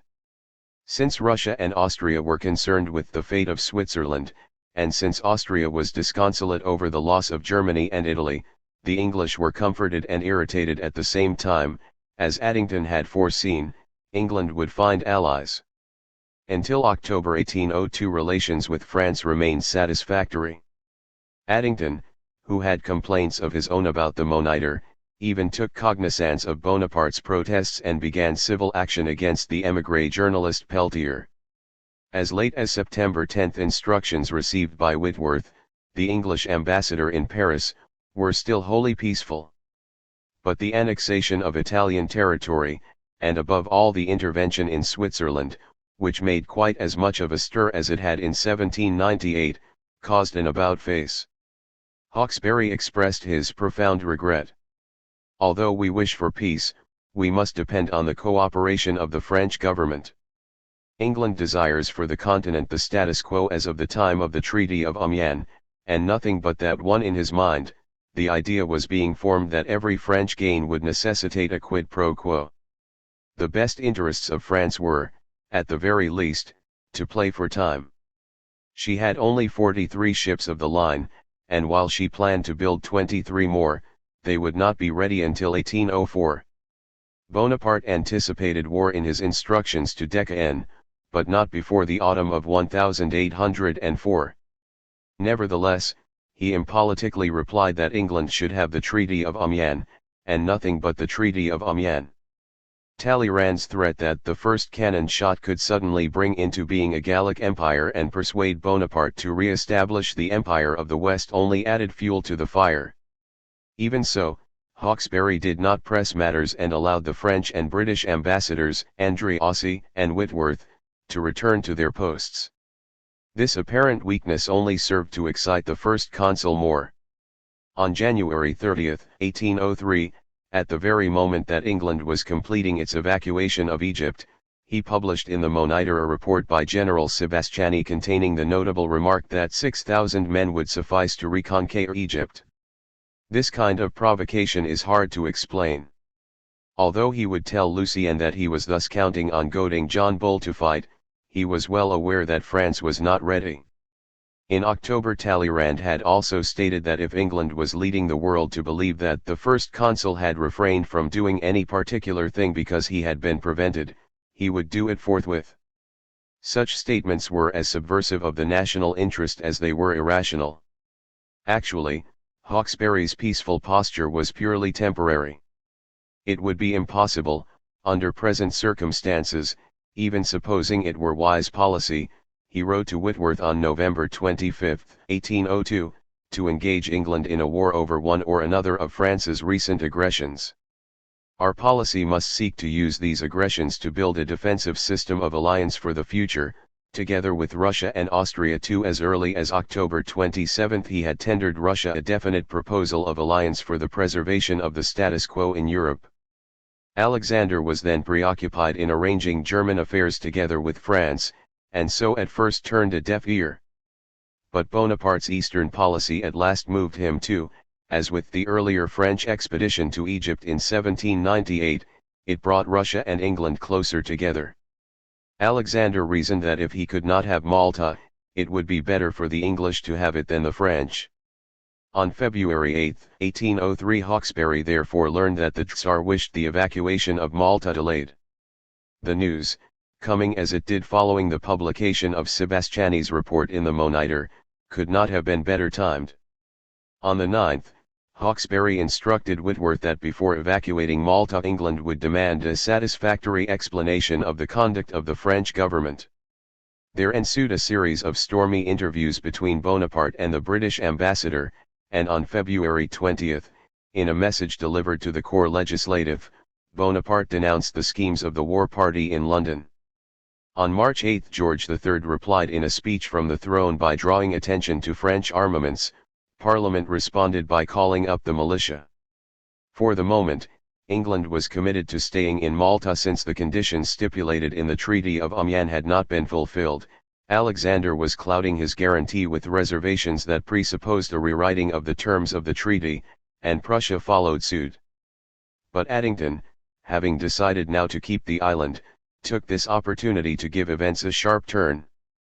On March 15 he demanded occupation of Malta for 10 years, as compensation for French territorial gains. Talleyrand replied by offering to negotiate within the framework of the Treaty of Amiens. Meanwhile, Hawkesbury learned on April 14 that Russia, while declining a new alliance, had promised its support if Turkey were attacked, and that Alexander had repeated his advice over Malta. On the 26th Whitworth presented Bonaparte with an ultimatum. This sudden resolve on the part of the English upset Bonaparte's entourage. Fouché was to tell him in the Senate, "You, like us, are a product of the revolution, and war places everything in doubt." In March it was whispered in Whitworth's ear that in consideration for a bribe the first consul's family could be persuaded to appease Bonaparte, and that Talleyrand would help provided he received his share. Bonaparte too was upset by Russia's fears. On March 11 he wrote to the Tsar to reassure him and to entreat him to pacify England. He now requested Russian mediation, and proposed to leave Malta in the hands of Great Britain for a year or two, after which time it would be turned over to Russia. Addington replied that this was unacceptable, and Whitworth left Paris on May 12.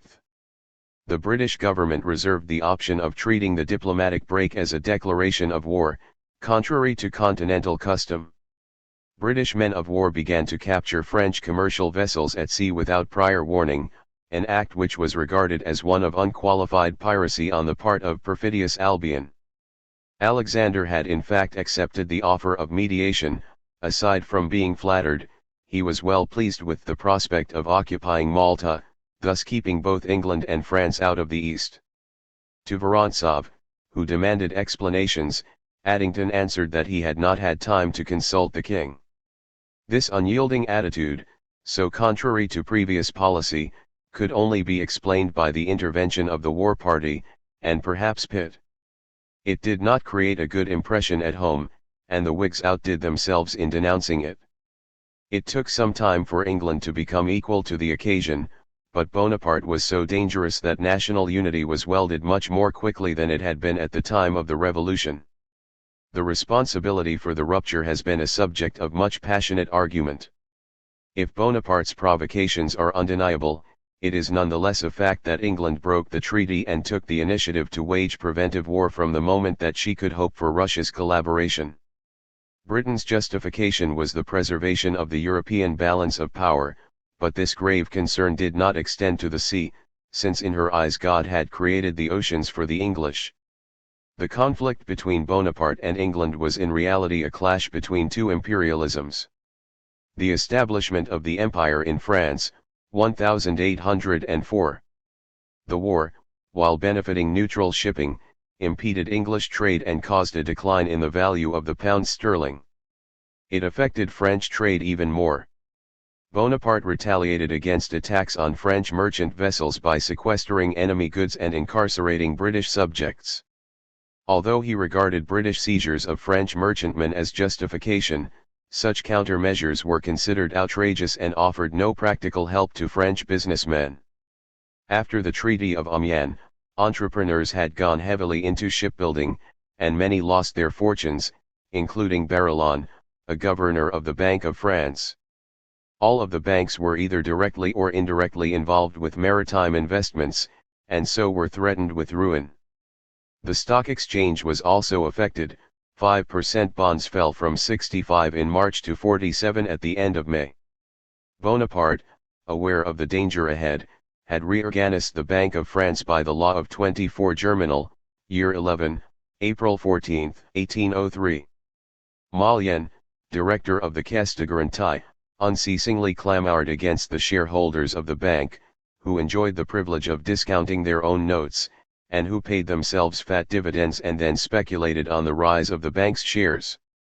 Dividends were limited to 6% by the new legislation, and the discount operation was entrusted to a committee of merchants, but without any real improvement as events in 1805 were to show. For Bonaparte, it was essential that the position of the bank be strengthened. Its capital stock was raised to 45 million francs, and a reserve fund was created. It was granted the monopoly of issuing banknotes in Paris, and it absorbed the Caisse d'Escompte du Commerce, commercial discount bank, a rival bank. In return, the bank agreed to discount all the rescriptions of the receivers, which were collectible after 1 or 2 months. Both trade and treasury were able, with the bank's help, to weather the storm without excessive damage.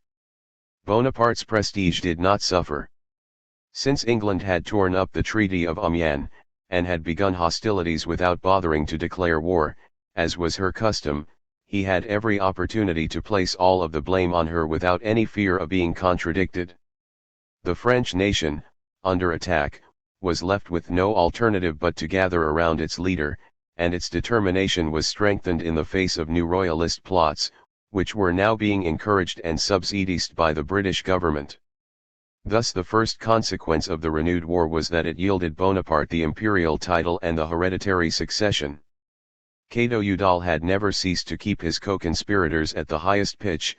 2 of his agents had been imprisoned since the beginning of 1803. On August 21 he landed at Biville in Seine-et-Ferrure, and made his way to Paris where he was kept in hiding by numerous accomplices.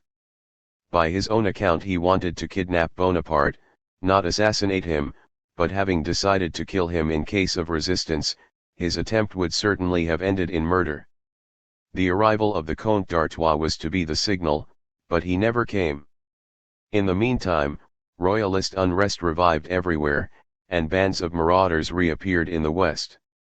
In another quarter, General Lajola was trying to bring Pichegru and Moreau together. Relations between these two had already been established by a certain Abbé David, who had been arrested late in 1802. Lajola left for London at the end of August 1803, and returned in December, followed shortly by Pichegru. Moreau agreed to a meeting, but did not commit himself to joining the conspiracy, seeing that the old Schuan leader, Cato Udall, had a hand in the affair. Finally, a third branch of the conspiracy was being uncovered by Mahy de la Touche, an ex-Jacobin turned agent provocateur. Having contacted certain émigré circles in England, he proposed that they join hands with the Republican conspirators. He then managed to make his way to Munich, where the English agent Drake informed him of his own schemes to raise the Rhineland in revolt and to keep open communications with Alsace in order to prepare the entry of the Duc d'Enghien at the head of a corps of émigrés. The first consul was in fact surrounded by treachery, of which he knew but a fraction. In Dresden, the Comte d'Entraigues, Alexander's spy, was being kept fully informed about Bonaparte's private life by l'Ami de Paris, one of Josephine's intimates. Another source, l'Ami de Paris, who seems to have been either Deroux, future Intendant General of the Grande Armée, or his father, at any rate, an associate of Talleyrand, furnished d'Entraigues with diplomatic documents and information about Bonaparte's policies. Under the uninspired guidance of Chief Judge Renier, the police had run up against a blank wall, and even though Fouché had put his intelligence system at the service of the first consul, Bonaparte was still very much in the dark at the beginning of 1804. In February he decided to take action. Two prisoners revealed under torture the imminent arrival of a prince, and they also told of Moreau's treacherous negotiations. Moreau was immediately arrested, and terror became the order of the day. Frontiers were closed, homes searched, the jury system suspended, and Murat became governor of Paris. The police were not long in laying hold of Pichegru and Cato Udall. Meanwhile, Mahy de la Touche made it known that the Duc d'Enghien was residing at Ettenheim, in Baden, not far from Strasbourg, and that the émigrés were gathering at Offenburg. Bonaparte allowed that the Duke was the prince whom the conspirators were awaiting, and on March 10, after holding a council which included both Fouché and Talleyrand, he decided to kidnap the Duc d'Enghien. The kidnapping operation was entrusted to the former Marquis de Caulaincourt with General Ordener as his subordinate. Caulaincourt was unable to find any émigrés at Offenburg, but at Ettenheim Ordener arrested the Duc d'Enghien on the night of March 14. On the 20th the Privy Council set the fatal machinery in motion. The Duke was brought to Vincennes at 5 o'clock in the evening, dragged before a military commission at 11, and shot at 2 in the morning. Although there was nothing in his papers to link him with Cato Udall, there was proof that he was in England's pay and that he yearned to lead an invasion of Alsace. He was condemned not as a conspirator but as an émigré being paid by a foreign nation to invade France. Had he been arrested on French soil or in enemy territory, the law would have prescribed the death penalty. But by kidnapping him on neutral soil, Bonaparte blatantly compromised the interests of France and provided the Continental powers with the pretext for which they were searching. The conspirators were now placed on trial. 20 were condemned to death on June 9. Bonaparte pardoned 12, most of them nobles, and the rest, including Cato Udall, were guillotined. Pichegru was found strangled in his cell. Moreau was acquitted, but a second verdict was ordered. This time the judges imposed a 2-year sentence, which was commuted to banishment. During the course of the trial, the bourgeoisie and the salon seethed with ferment. The hate and vituperation aimed at the government, wrote Roederer on June 14, have become as violent and pronounced as ever I saw them in the time before the Revolution. Such sentiments were evidenced in the theatres and at the trial itself. The cause of national solidarity suffered a temporary setback. Chateaubriand, who had accepted a diplomatic post, resigned. But the dissidents did not consider going to the people, the press kept its silence, and the country as a whole either remained indifferent or supported Bonaparte. Bonaparte's entourage, and Fouché, who was anxious to regain favor, urged the first consul to strike while the iron was hot. They suggested to him that the establishment of a hereditary succession would disarm the assassins, childish argument, for if Bonaparte had been murdered, the regime would surely have collapsed. What really put an end to the attempts on his life was the terror and the perfection of police surveillance. Nevertheless, the assemblies pretended to take the argument seriously, so as to preserve for themselves a place in the future order. The Republicans, moreover, were not unsatisfied by the execution of the Duc d'Enghien. "I am delighted," said the Tribune Curé. "Bonaparte is made of the same stuff as the Convention." On March 23 the Senate announced that the time had come to change the institutions. The Conseil d'État, when consulted, objected to the principle of hereditary rule, but on April 23 Curé led the tribunate in a resolution for its adoption. Bonaparte then made his reply to the Senate, saying, "You have decided on the necessity for hereditary rule." The Senate, which had done nothing of the kind, acquiesced. Between 16 and May 18 a new constitution was drafted, which was then promulgated by Senate decree on 28 Floreal, year 12, May 18, 1804, and finally ratified by a plebiscite. The government of the Republic was entrusted to a hereditary emperor who was to receive a civil list of 25 million francs and the revenues from crown lands, which were distinguished from his personal estate. He was given a free hand in the establishment of an imperial court and in the regulation of the affairs of the royal family. The main problem was to define the rules for the succession. Hereditary had always been synonymous with primogeniture, but Bonaparte had no male issue and was not even the eldest son of his family. The simplest solution would have been to permit the emperor to designate his own successor, as in the time of the Roman Empire. In fact, Bonaparte reserved the right to adopt an heir, while it was denied to those who would succeed him. Even so, he was much too devoted to his family clan to leave them completely out in the cold. His brothers, however, refused to renounce their rights in favor of Louis Bonaparte's son, Charles, the heir presumptive. Overladen with riches and honors, they knew no gratitude, and with the support of their mother created 1,000 difficulties. Lucien had just married Madame Jauberthon, the widow of a bankrupt speculator, a marriage hardly calculated to enhance the imperial dignity. Jerome, bound for the Antilles in a man of war, proceeded to the United States and married the daughter of a merchant. Maria Paula, rechristened Pauline, took as her second husband Prince Borghese without consulting her brother. Then there was Maria Annunziata, now elegantly Caroline, the wife of Murat, and Maria Anna, transformed into Elisa and married to that hopeless Corsican Bacciocchi. Both of these sisters raged because Bonaparte had not made them princesses. Finally, it was decided that failing a natural or an adopted heir the succession would fall to Joseph, and after him, Louis. Lucien, having refused to divorce his wife, was excluded and left for Italy. As in year X, the Senate found this an opportune moment to express its wish, this time officially, for constitutional guarantees. The Senate wanted to become a hereditary body with a veto power which would enable it to protect the fundamental rights of citizens. As for the corps legislative, Fontanes asked that it be granted the right to discuss laws, and that its presidency, which office he in fact occupied, be given some degree of permanence. The net result, however, was that the Senate alone obtained the right to appoint 2 permanent committees charged respectively with the maintenance of individual liberty and with the liberty of the press. They were empowered only to hear complaints, and to declare after conducting an investigation that there was a presumption that these liberties had been violated. The police, on the other hand, were reorganized and brought under even greater central control. Fouché became minister again, July 10, and France was divided into 4 arrondissements headed by 4 councillors of state responsible to him. Apart from this, government institutions underwent little change.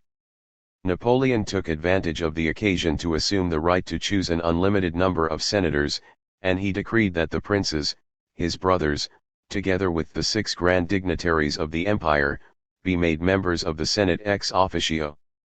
By instituting the grand dignitaries and the grand officers, the latter comprising 18 marshals and numerous chamberlains, the constitution of year 12 marked a stage in the creation of a new aristocracy.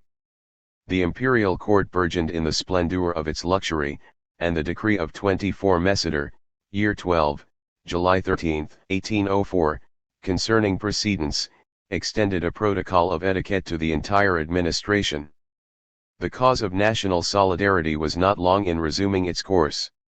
Napoleon henceforth openly embraced the idea of creating a new nobility, and he wasted no time turning the Legion of Honor to that purpose. It became simply a decoration, much like the old chivalric orders. When ordaining that the representatives of the electoral colleges be invited to his coronation, he specified that they be chosen from among the ancient families which enjoyed public esteem. On the day of the ceremony he vented his contempt for the masses, the presidents of the cantons and the presidents of the electoral colleges, the army. These are the true people of France, and not 20 or 30,000 fishmongers and people of that ilk. They are only the corrupt and ignorant dregs of society. Consequently, Napoleon could not regard the popular mandate as a sufficient foundation for the new legitimacy. Like Pippin the Short, he asked for the Pope's consecration so that divine right might be restored and written into the Catechism. Negotiations were conducted in Paris between Caprara, the Pope's representative, and Talleyrand and Bernis, and in Rome between Cardinal Consalvi and Cardinal Fesch, the Emperor's uncle, who as a former constitutional priest had been appointed Archbishop of Lyon, Cardinal and Ambassador to the Vatican. In view of the recent execution of the Duc d'Enghien, Pius VII had reason enough to hesitate, fearing as he did to offend the great powers, but since he hoped to obtain modifications of the organic articles, and perhaps even the restoration of the legations, he ended by giving his consent. The royalists broke out in furious uproar, and Joseph de Maistre wrote that the Pope had lowered himself to the point of being an inconsequential Punchinello. For all his trouble, Pius received nothing except the submission of the remaining constitutional bishops who had persisted in their recalcitrance. Even so, Bishop Saurin of Strasbourg continued to refuse to disavow the civil constitution of the clergy. Pius was not even spared a final humiliation. At Notre Dame on December 2, 1804, Napoleon took the crown from the altar and placed it on his own head. Then, after the Pope had retired, the new emperor took an oath to liberty and equality. Josephine, too, was crowned by her husband, but on the eve of the coronation she had played the nasty trick of informing the Pope that her marriage had been only a civil one, and so Napoleon had to consent to a religious ceremony which would make divorce more difficult. If the theatricality of the coronation ritual, which David was to depict, gave Napoleon the reassurance he wanted, it in no way added to his prestige. The French people watched with a sceptical eye the strange procession and the many celebrations that followed in the month of December. No one believed that Napoleon's power had been consolidated by all this. Having re-established the monarchy and heightened the aristocratic nature of the regime, he only served to widen still further the gulf between his own cause and the nation's. In those days, said Chaptal, the history of the revolution was as remote for us as the history of the Greeks and Romans. Maybe so for Chaptal and his like, but among the people its spirit had not been extinguished. Napoleon had seduced the French nation with the promise of peace. He had finished by installing himself, while fanning the flames of war. Now there was nothing to restrain him from fulfilling his real desires. Imperial conquest, despotism, and the aristocratic principle would have their day, while the nation, stunned and troubled, was compelled to follow, lest it perish, the chariot of Caesar triumphant. Projects for an invasion of England. Trafalgar, 1805. The war between France and England dragged on for more than 2 years without any decisive result being achieved. Both sides had to endure more difficulties than they had anticipated. In 1803 England had 55 ships of the line, as against France's 42, of which only 13 were ready for battle. This enormous advantage assured England's maritime dominance from the very start.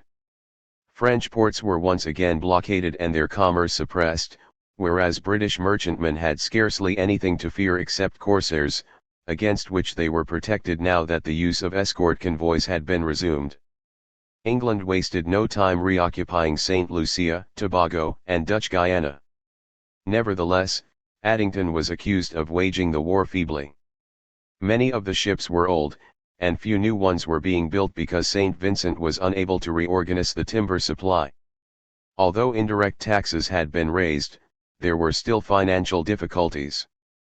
The Addington ministry continued to be on chilly terms with Russia ever since the affair of the Maltese mediation, and its role in the royalist plots of year 12 had weakened its reputation. Napoleon pressed for armaments, but he lacked money. In year 12 the government began again to operate at a deficit. Confident of his power, Napoleon finally heeded the advice of Gaudin, his Minister of Finance, and restored indirect taxes. "Do I not have my gendarmes, my prefects, and my priests?" he thundered. "If anyone should revolt, I will have 5 or 6 rebels hanged, and everyone else will pay." On 5 Ventos, year 12, February 25, 1804, he founded the Excise Bureau, Administration de Droits Réunis, and appointed Francais de Nantes as its director, but only a modest tax on liquor was imposed. As for the treasury, Barbe Marbois was unable to keep its coffers filled, and so was forced to seek the assistance of bankers and contractors. In 1804 Desprez, a director of the Bank of France, and 2 financiers, Michel and Seguin, formed the Company of United Merchants. To some extent this company was affiliated with Van Lerberg's provisioning enterprise, but its leading spirit was none other than Gabriel Julien Evrard. 3 In 1805 it bought up all of the outstanding rescriptions. In April of that year, Evrard offered to advance the government 50 million francs at 9% on condition that it would count as part of the loan the 20 million francs that it already owed him and had refused to pay, thus in effect bringing the interest to 15%. In June Evrard lent 150 million francs, of which 42 million were to count towards the bad debt. In return, Barbe Marbois pledged assignments of taxes and treasury obligations. Desprez saw to it that all of this paper was discounted at the Bank of France, which thus acquiesced in a disguised inflation. The Allies were made to contribute. Beginning in April 1803 Flushing and Dutch Brabant were garrisoned, and Holland, while wishing to remain neutral, had to agree on June 25 to furnish 16,000 men and all the ships that might be required of her. It took an ultimatum to bring Godoy to heel, but on 19 October he promised to contribute 6 million francs every month. On December 19 the government in Lisbon also agreed to disburse 16 million francs. Nevertheless, neither Spain nor Portugal declared war. Elsewhere the French reoccupied the Neapolitan ports, and in May 1803 Mortier invaded Hanover from Holland, disarmed its army, and then seized Cuxhaven at the mouth of the Elbe and Meppen on the Ems. But all of this could not suffice to make England capitulate, and even if the naval war could have been waged successfully it would have offered only distant prospects. Therefore Napoleon decided to threaten the enemy with an invasion. Napoleon did not discount certain possibilities in Ireland. In 1803 there had been an insurrection, but it was crushed, and Emmett and Russell were hanged without France being able to intervene. It was to the project of 1801, however, that he devoted his greatest attention. The army was concentrated at the camp of Boulogne. On December 2, 1803 it was named the Army of England. By thus massing his forces, Napoleon was able to separate the army from the nation and gain its personal loyalty through the promise of a grand enterprise. He was also keeping open the possibility of eventually swooping down on the continent and striking a major blow. In January 1805 he maintained that this in fact was the army's only purpose, while in reality he was trying to conceal an obstacle which was all too apparent, the inescapable fact of sea power. There is no doubt that Napoleon on many occasions had been determined to cross the Channel, quite understandably in view of the military situation in the United Kingdom. Early in 1804 the English army numbered less than 100,000 regulars. The militia numbered 72,000 men on paper, and volunteers again were pouring in to escape the draft, perhaps more than 300,000. On July 27, 1803, Parliament voted a mass levy compelling all men between the ages of 17 and 55 to drill. Finally, on July 6 it was decided to create an additional force, recruited by lot. But all of these forces were worthless. It seems that the government, in case of a landing, planned to retire into the Welsh countryside to conduct guerrilla warfare. There can be no question that the French could have occupied London without firing a shot. This alone was enough to tempt Napoleon. The English were well attuned to the danger. The nation became caught up in a movement more vibrant even than that of 1797, and about which Wordsworth left posterity a stirring account. In February 1804 Pitt set out to attack the ministry, the majority crumbled, and by the end of April Addington resigned. Pitt wanted a coalition government, but the king refused to accept Fox, whereupon Grenville, who had reconciled his differences with Fox, declined to take part in the new ministry. Pitt was thus forced to form his cabinet with Addington's colleagues, and he even had to bring in Addington himself in 1805. Pitt never recaptured the strong parliamentary position he had formerly enjoyed. He was further weakened by an inquiry into the Admiralty, which compromised certain speculators, including his intimate Dundas, now Lord Melville, and which forced the latter to resign. But Pitt nonetheless brought a firmness to English policy which it had previously lacked. He wove a new coalition in such a way that Russia, driven into the arms of England by Napoleon's policies, herself ended by proposing it. At the same time he organized the volunteers, putting them at last under state control, and he united the militia and the additional force into a kind of reserve, from which 10,000 men were allocated as reinforcements to the regular army.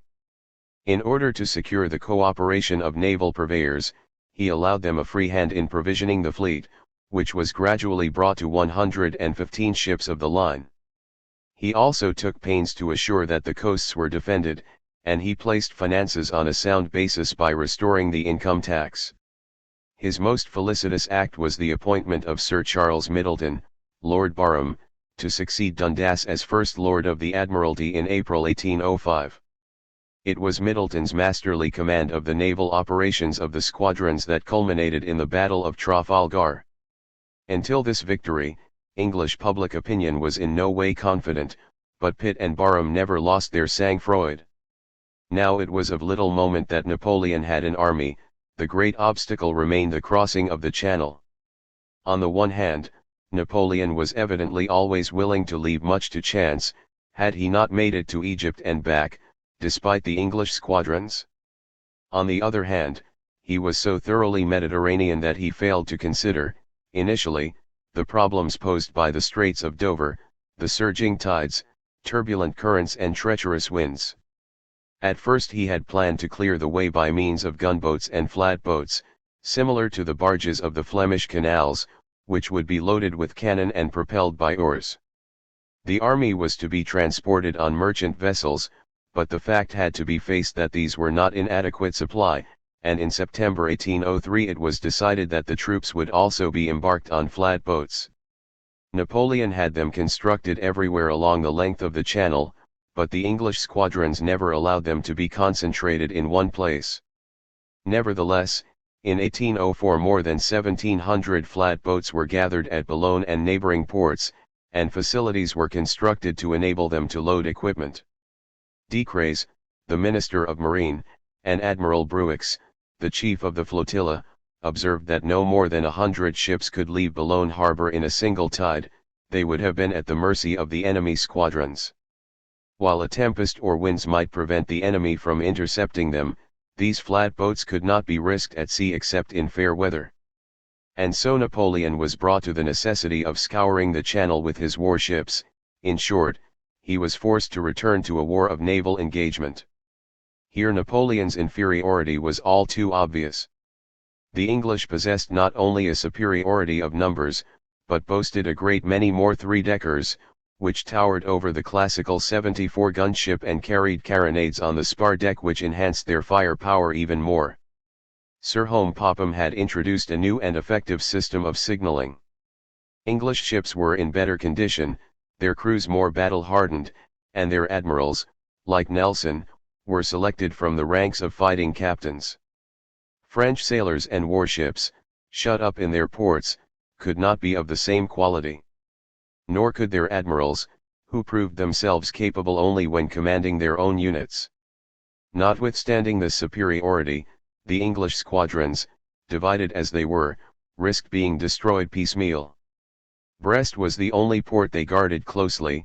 Rochefort, being situated on the Bay of Biscay, was hard to contain, and Toulon was under the distant vigil of Nelson. The French, then, were not being prevented from sailing. Had they done so, the British Admiralty had planned to rally the fleet at Ushant. As long as the British blocked the entrance to the Channel, they had nothing to fear. Still, the possibility of surprise could not be entirely discounted, however improbable the idea might have seemed to some. In May 1804 Napoleon decided that his squadrons, running the blockade, would rescue Ganteaume at Brest and then sweep the Channel. He arrived at Boulogne in August, where on the 16th he distributed medals of the Legion of Honor. The preparations, however, turned out to be insufficient. First Bruix, and then La Touche-Treville died. From September 1804 to March 1805 Austria seemed to be poised for an attack, as a result of Napoleon's involvement in Italy, and the project for an invasion of England appeared to be scrapped. Napoleon ordered his squadrons to sail for the West Indies, where they were to attack the English colonies. But only Admiral Messier at Rochefort was able to effect a successful sortie. January 11, 1805, his expedition to the West Indies proved uneventful, and failing to meet the other French squadrons, he returned to France. To all appearances, the danger of war on the continent had now abated. It was not until July 15, 1805 that Napoleon realized the real intentions of the coalition. Meanwhile, England, after having threatened Spain for a long time, seized several of her treasure galleons on October 5, 1804. In December Spain finally declared war on England, and Godoy placed his fleet at the disposal of the French emperor. Since his position at home was being menaced by the Princess of Asturias, Godoy sent his agent, Izquierdo, to propose to Napoleon a partition of Portugal, all in the hopes of carving out a kingdom for himself. Thus encouraged, Napoleon returned to his grand design. The colonial expedition to the West Indies was now made part of a greater strategy. The various French squadrons were to effect a junction in the Antilles, and then, having sown confusion among the enemy, were to return to the Channel and if necessary give battle. In theory this plan may have been ingenious, but it presupposed a materiel and a leadership which simply did not exist. Moreover, Napoleon himself did not provide a consistent plan. Having finally resolved on combat, he now forbade Ganteaume to break the blockade, thus reducing the latter to inactivity and throwing the whole crushing responsibility on the unenterprising commander of the fleet at Toulon, Admiral Villeneuve. Sailing on March 30, 1805 with 11 ships, to which the Spaniards added 6 at Cadiz, Villeneuve first neglected to destroy Admiral Ord's force, which guarded the Straits of Gibraltar. He then set out for Martinique, which he reached only on May 14. Meanwhile, the English squadrons rallied at Ushant, with the exception of Nelson, who disobeyed orders. Until April 15 Nelson scoured the Mediterranean looking for Villeneuve, who he believed was on his way to Egypt. Receiving information at last, he hastened to Gibraltar, where he learned that Villeneuve had sailed west. On May 11 he left for the Antilles under full sail. It was a huge gamble, for the enemy could have veered for the Channel or could have effected a juncture with other squadrons in the West Indies, and thus gained sufficient strength to defeat Nelson. The Admiralty, swayed by the public's alarm over Jamaica's safety, approved the audacious action. But however much Nelson may have been admired for his boldness, the fact remains that the outcome might have been disastrous. He gambled and won. In the Antilles, Villeneuve awaited the arrival of other French ships, but nothing came. He did however receive a dispatch from Napoleon in which the emperor at last revealed the grand design and which instructed him to wait yet a month before proceeding back to rally the Farrell and Rochefort squadrons in a concerted effort to break the blockade at Brest. Arriving in Barbados on June 4, Nelson began searching for the French. Upon being apprised of this, Villeneuve decided to return to Farrell immediately, hoping in vain to throw Nelson off his track. Nelson steered for Europe on June 13, after having sent off a fast brig to warn the Admiralty. But he was still obsessed by the danger to Egypt, and so went to Gibraltar, since Barham had ordered Admiral Calder to bar Villeneuve's passage off Cape Finisterre. The British once again found themselves dispersed. On July 22 Villeneuve met Calder's fleet. A battle ensued in which Calder captured 2 ships and then retreated, permitting the French to make port at Farrell.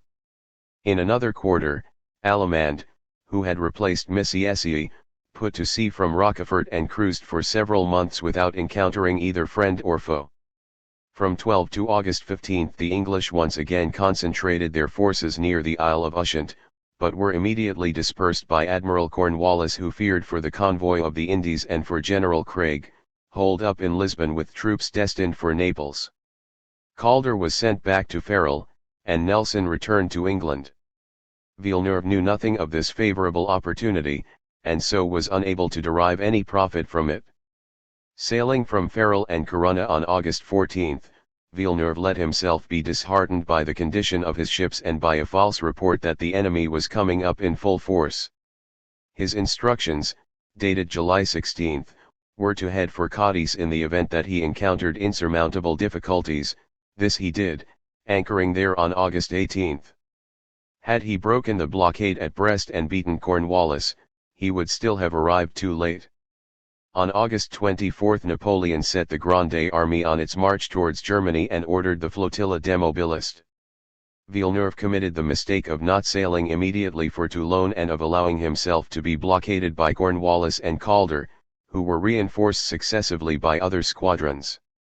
On September 28 Nelson finally took command of the fleet off Cadiz. Nevertheless, the Franco-Spanish fleet was safe enough, sheltered in the harbour, and it was holding down 33 English vessels. Napoleon, however, played right into Nelson's hands by ordering the fleet to sail at all costs for an attack on Naples.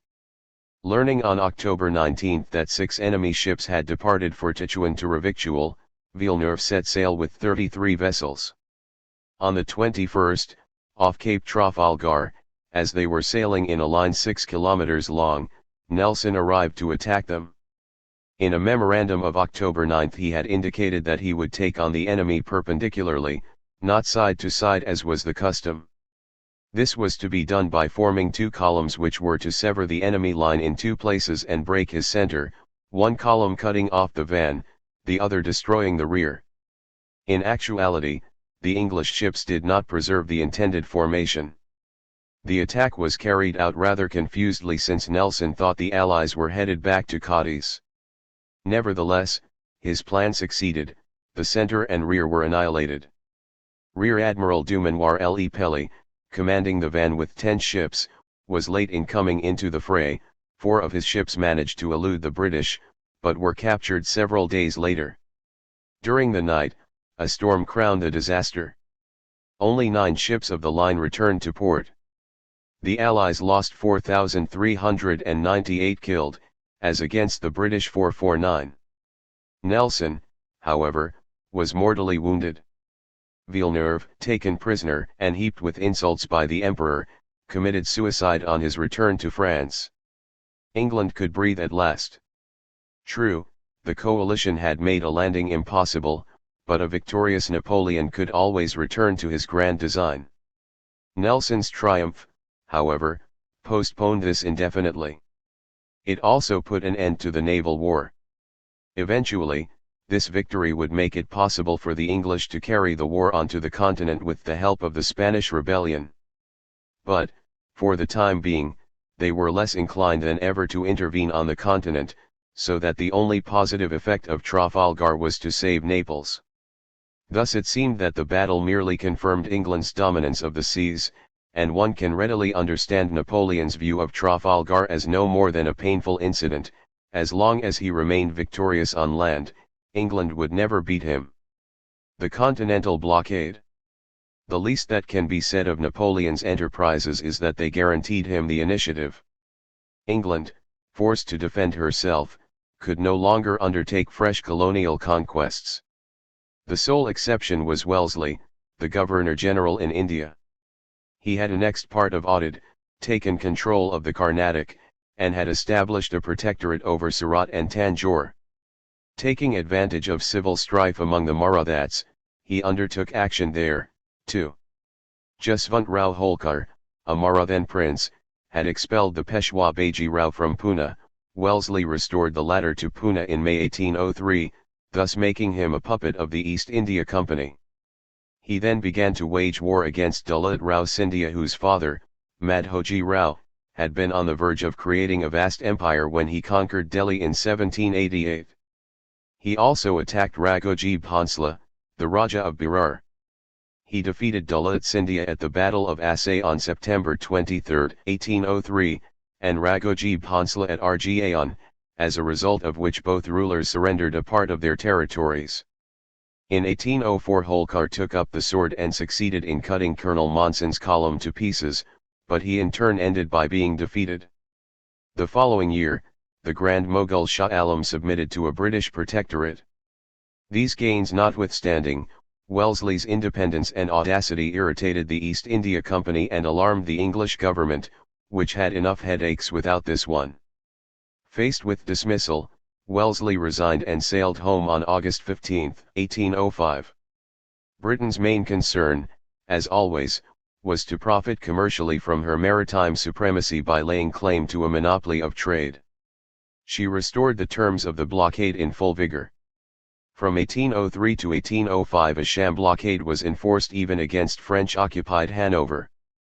At the same time England began reissuing licenses on May 18, 1803, and granted them even for the importation of enemy goods on neutral vessels.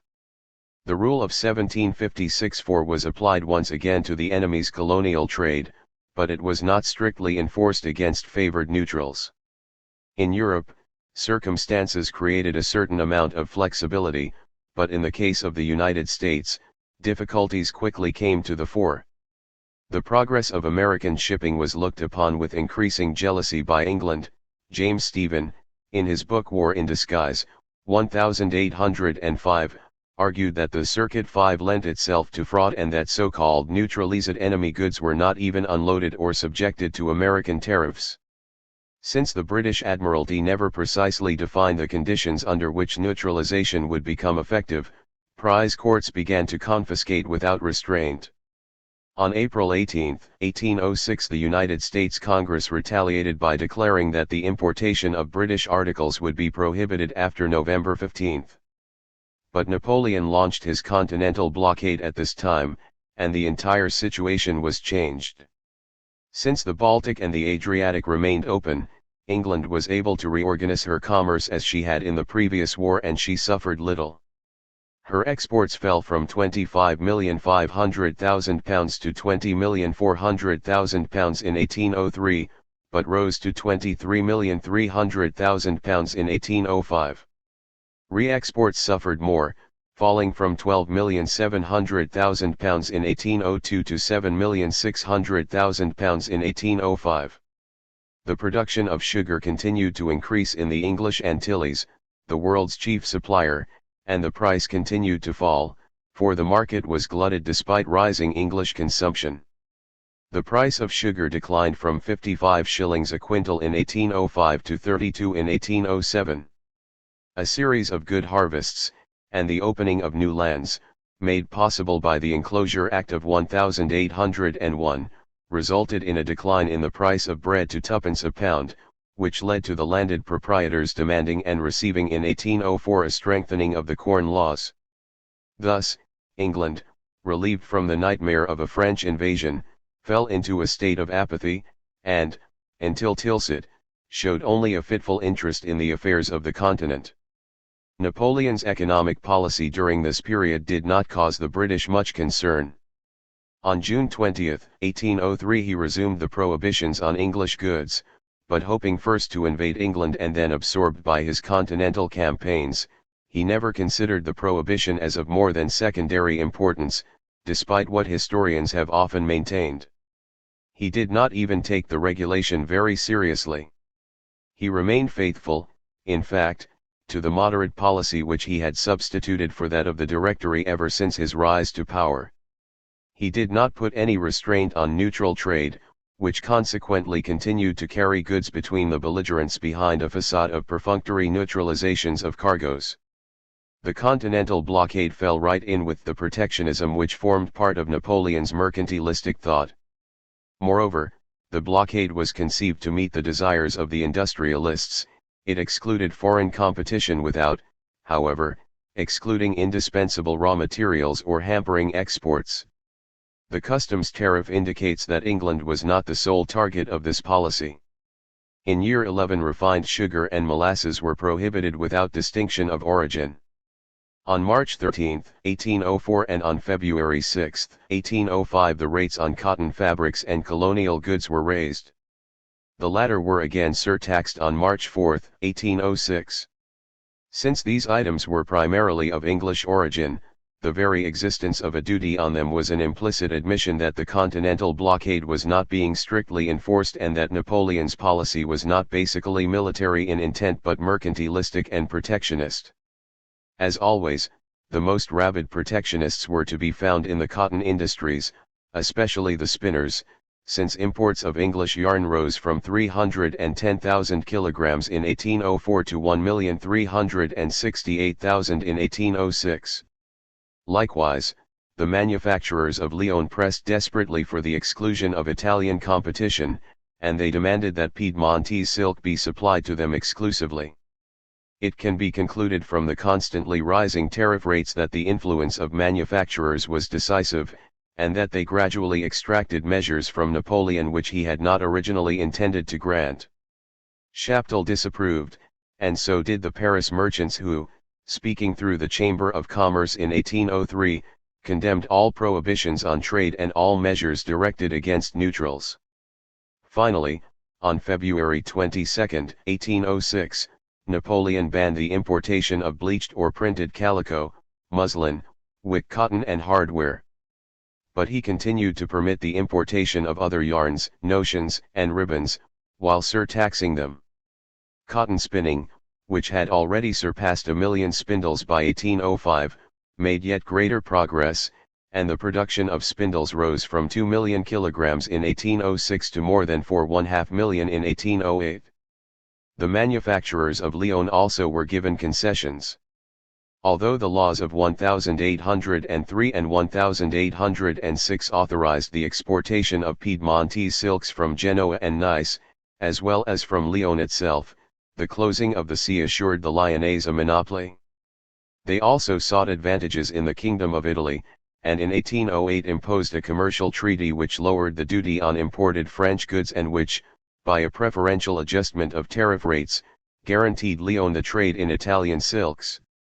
There were certain indications, however, that Napoleon, sliding down the same path as the Directory, was annoyed by the feeling that the blockade was not working as it should. On March 13, 1804 he prohibited the importation of goods coming directly from England, and decreed that neutrals should produce certificates of origin. His martial spirit blended perfectly with his instinct for economic nationalism. Witness the sudden appearance of a tax on bale cotton on February 22, 1806, a measure which no doubt greatly displeased industrialists and which led to the increased use of flax and hemp. Finally, the anti-English policy was gradually imposed on the Allies, on Holland, Spain, Italy, and even, in 1806, on Switzerland, where only yarn was accepted from the ban.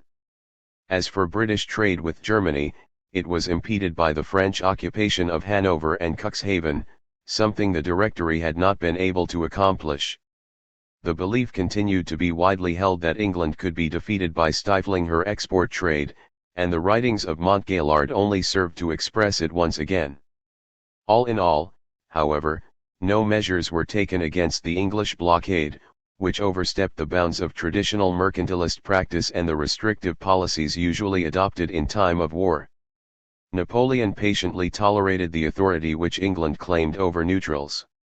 It can even be shown from his speech delivered to the Conseil d'État on March 4, 1806 that, surprisingly enough, far from wishing to tighten the blockade at this time, he was waiting until peace was concluded before bringing his system of embargoes to perfection. 48 hours after peace with England, I shall ban all foreign goods, and I shall promulgate a navigation act which will close our ports to all but French ships. But all this was to change abruptly when Napoleon's continental successes, with his lightning victories and with the foundation of the Grand Empire, impassioned his lust for power. The origins of the Third Coalition.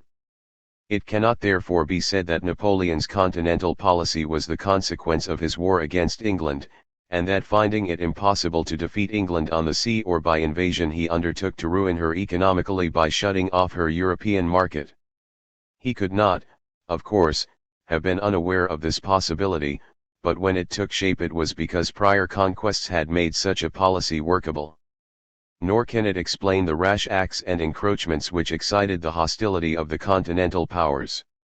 It would be closer to the truth to say that although the European monarchs, no less than England, were aroused by Bonaparte's aggrandizements, and although they were still infused with an inner hatred for the leader of the revolutionary nation, whom they habitually referred to as the Corsican and the usurper or, like Maria Carolina, the successor of Robespierre, not to mention other sobriquets, they were unable to take arms, disunited and impoverished as they were, without the assistance of Great Britain.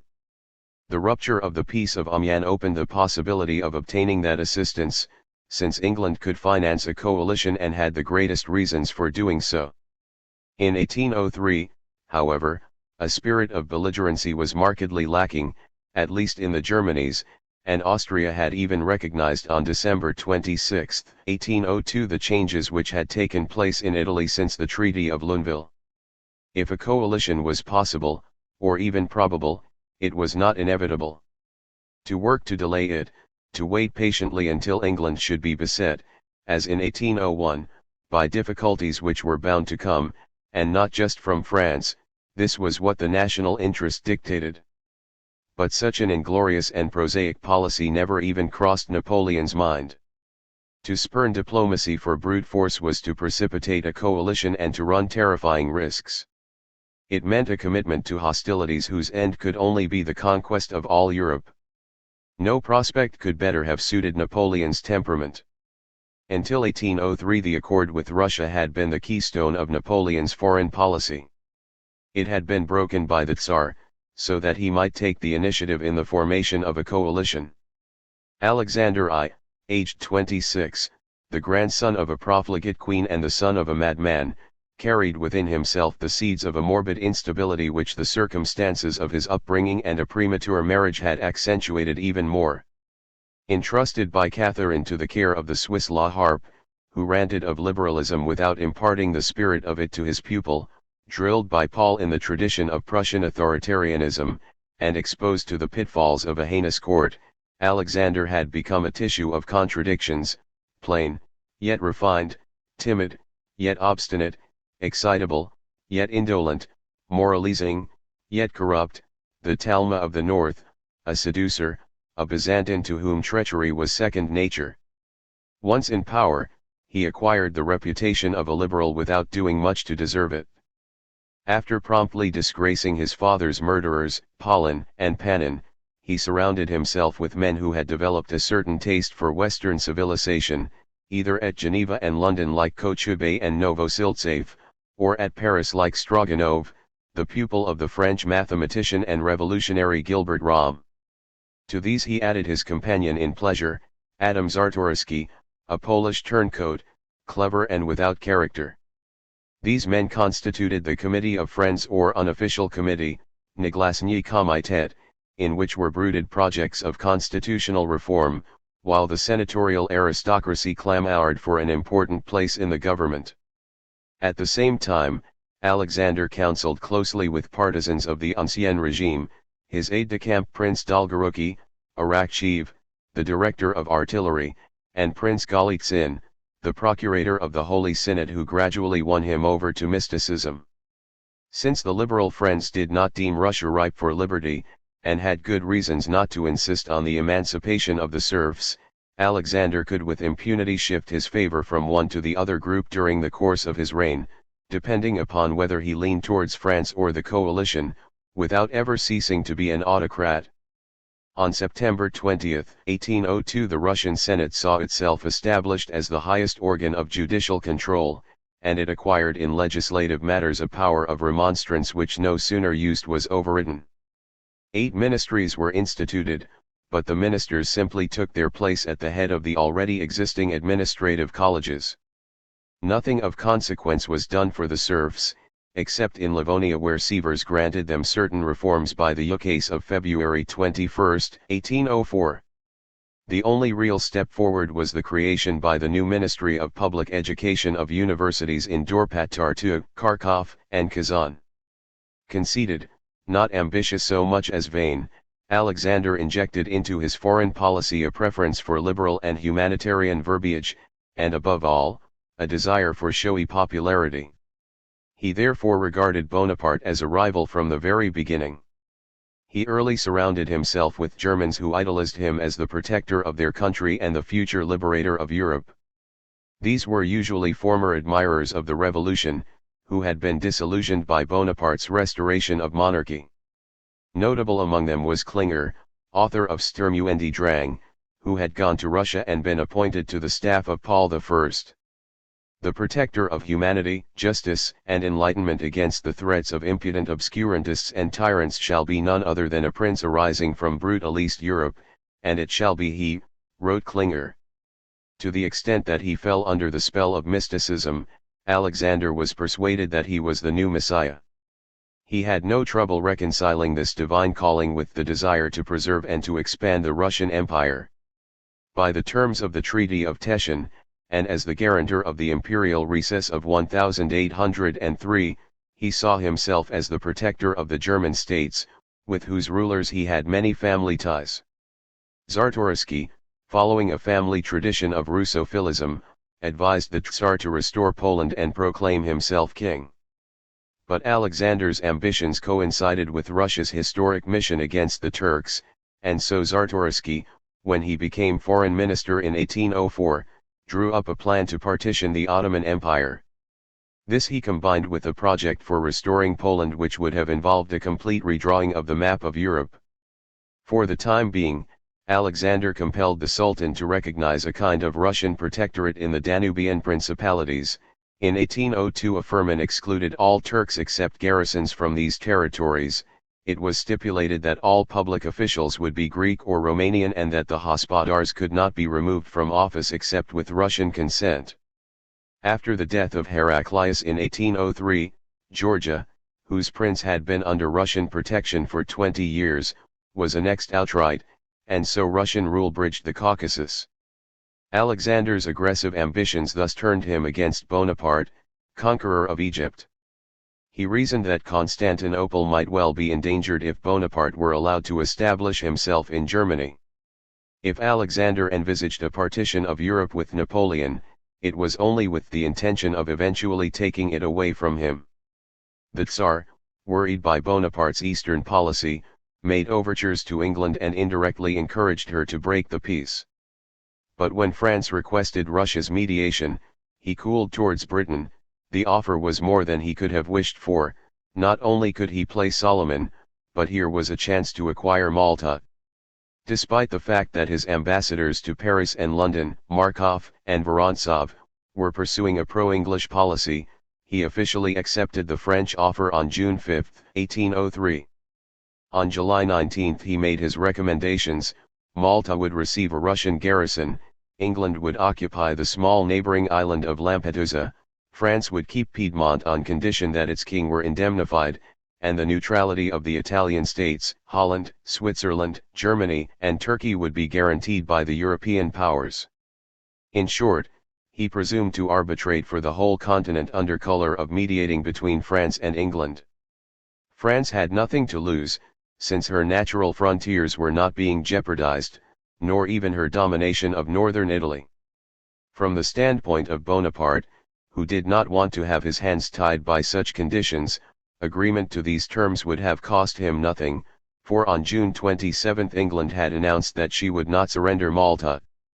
But Bonaparte had already occupied Hanover and the Neapolitan ports, a move which the Tsar took as an affront, and on August 29 Bonaparte finally rejected the Russian proposal as being outrageously partial to England.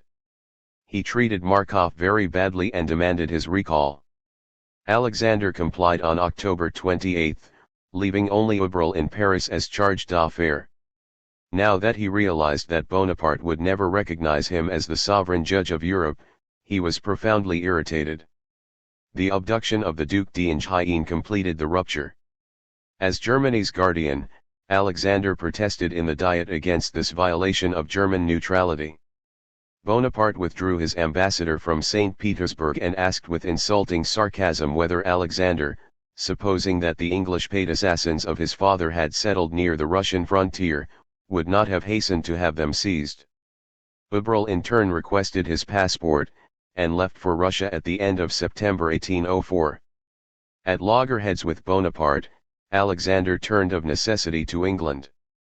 But since he still held a grudge against Addington, he did not make a firm approach until Pitt's return to power.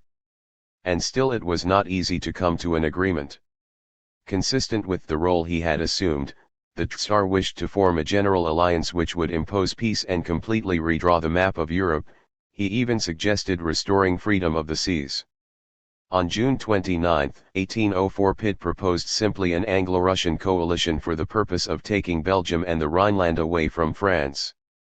On September 11 Novosiltsev was sent to London with instructions for the negotiation of an alliance which were modelled on a memorandum of his assistant, Abbot Piattoli. The proposals were still ambitious, but in order to make them palatable to Pitt they provided for a France reduced to her former frontiers. Lefebvre was dispatched to St. Petersburg in November, and the terms of the alliance began to take shape.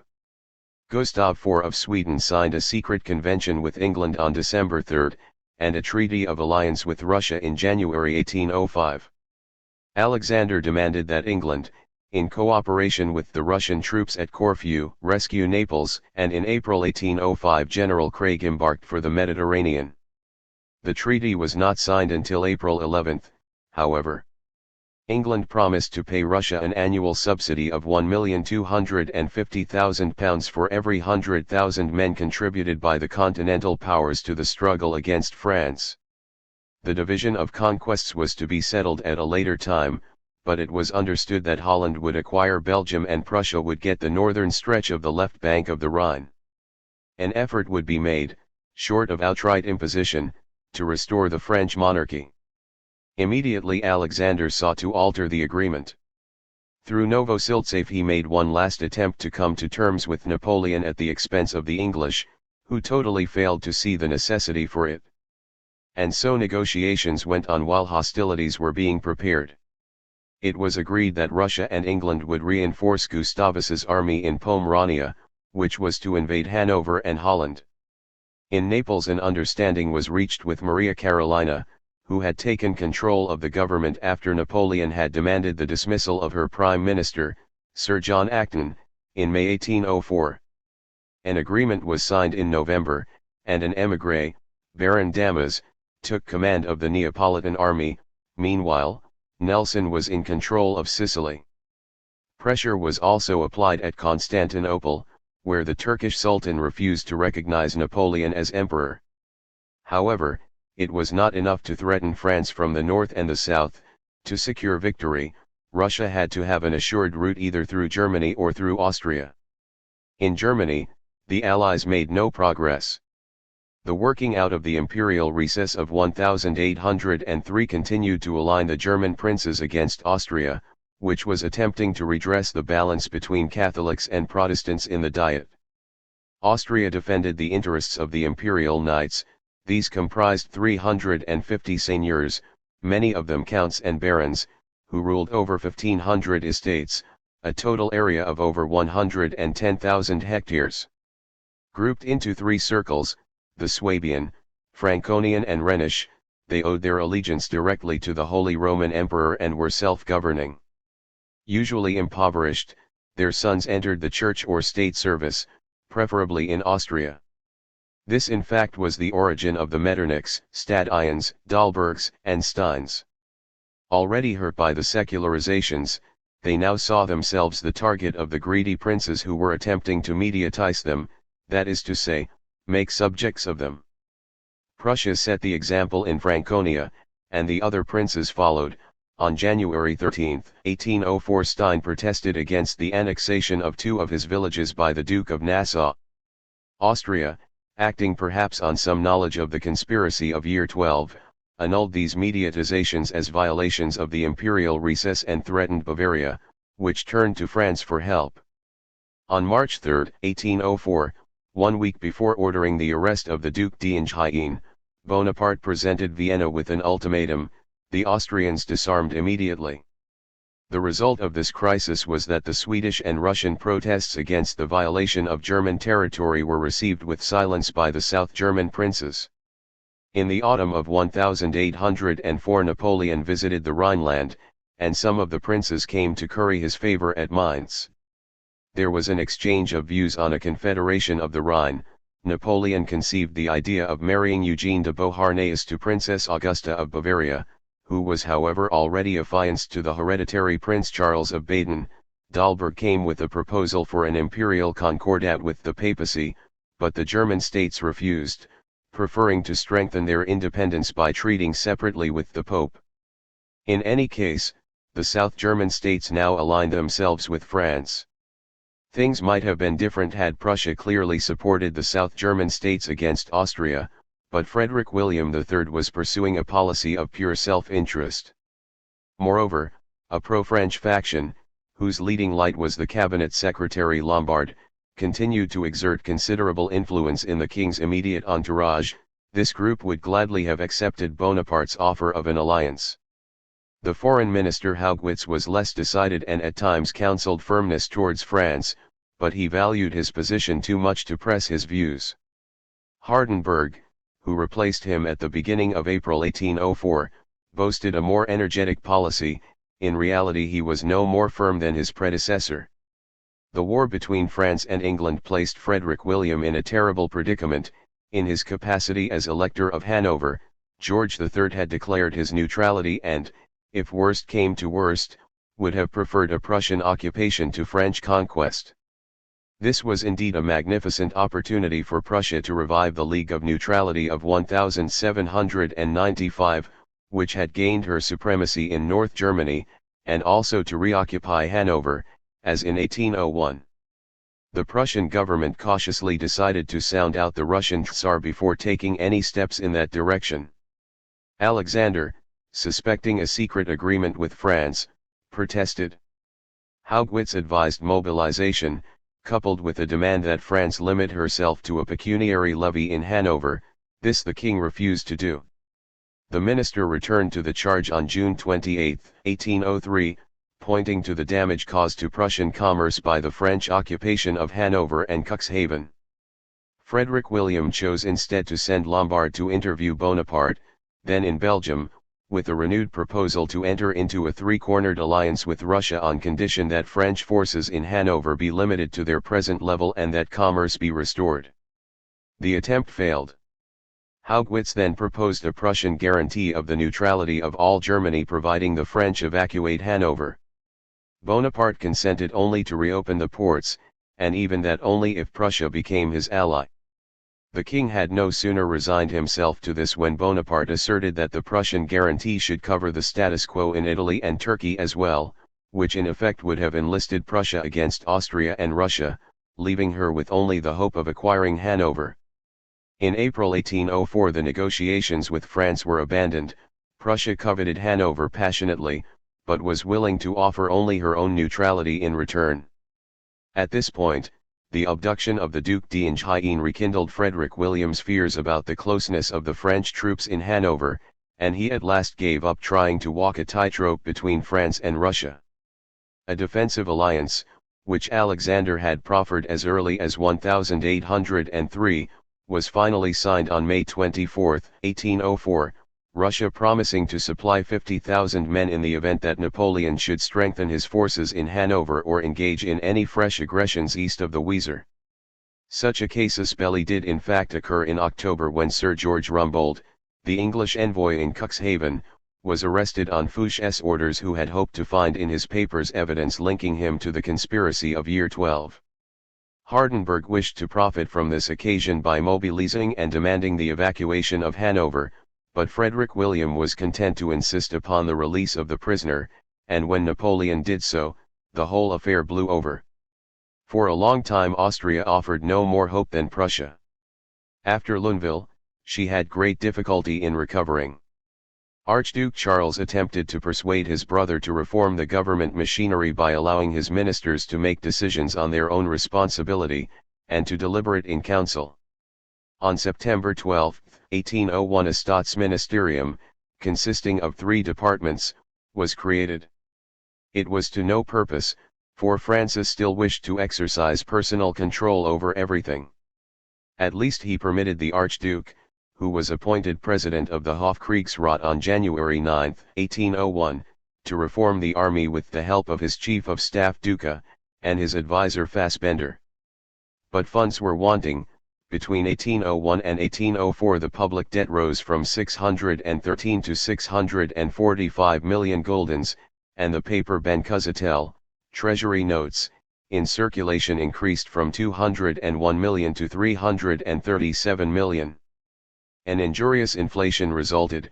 Paper money, discounted at 16% of its face value in 1801, was now discounted at 35%. Prices rose, and it became necessary to increase wages and salaries. Speculation enriched a few and ruined the fixed income classes. In 1804 a famine affecting all of Germany contributed to the general misery. Meanwhile, the privileged classes continued to enjoy tax exemptions which, had they been abolished, would have easily permitted the restoration of sound finances. Under such conditions, Austria, as Charles observed, needed peace above all else. The foreign minister Cobenzlo and the influential Count Calordu were of the same opinion. The former, who held great hopes of an alliance with France, worked hand in glove with the French ambassador Champagny and gave way every time Bonaparte raised his voice. Nevertheless, there existed in Vienna a war party.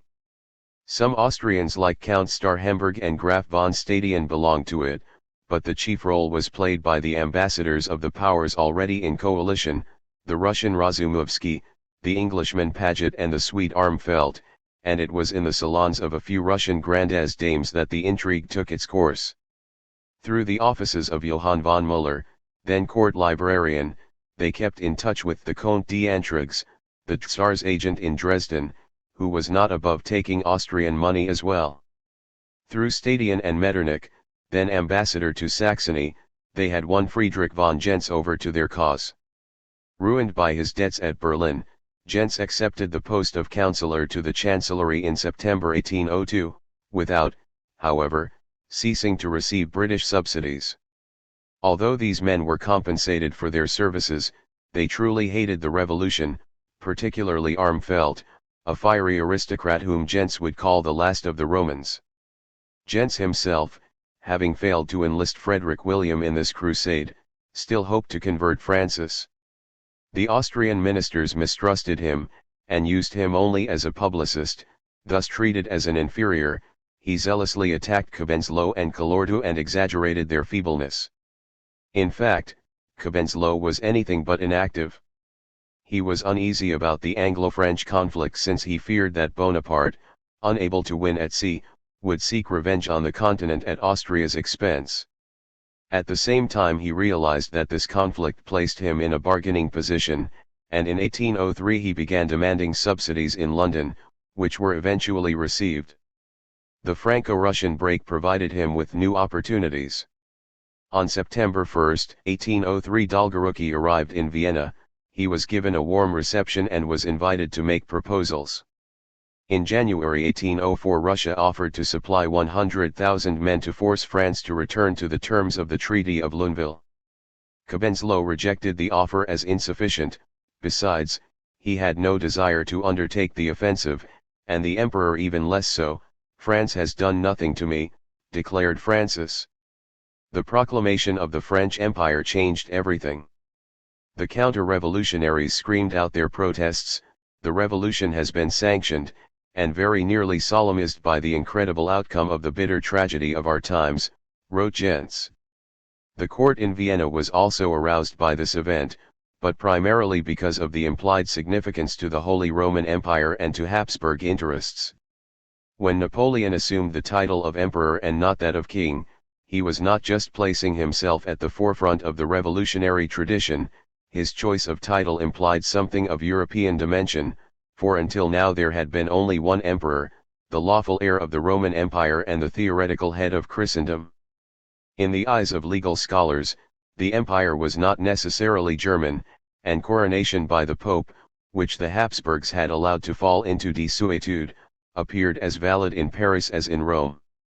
It did not make any difference that Napoleon had nationalised the dignity, calling himself Emperor of the French and denying all pretensions to universal dominion. Everyone understood that the German Holy Roman Empire would not survive the birth of a new one. Therefore Francis too, although he consented to recognize Napoleon, demanded that he be accorded the same recognition in return when, on August 11, 1804, he took the title of Emperor of Austria. For the time being, he was still Holy Roman Emperor as well, but he evidently expected to be driven from Germany. Moreover, since tradition linked the Kingdom of Italy to the Holy Roman Empire, he also feared a fresh extension of French power in that quarter, and in this he was not mistaken. This being so, the creation of the French Empire hastened the formation of the Third Coalition.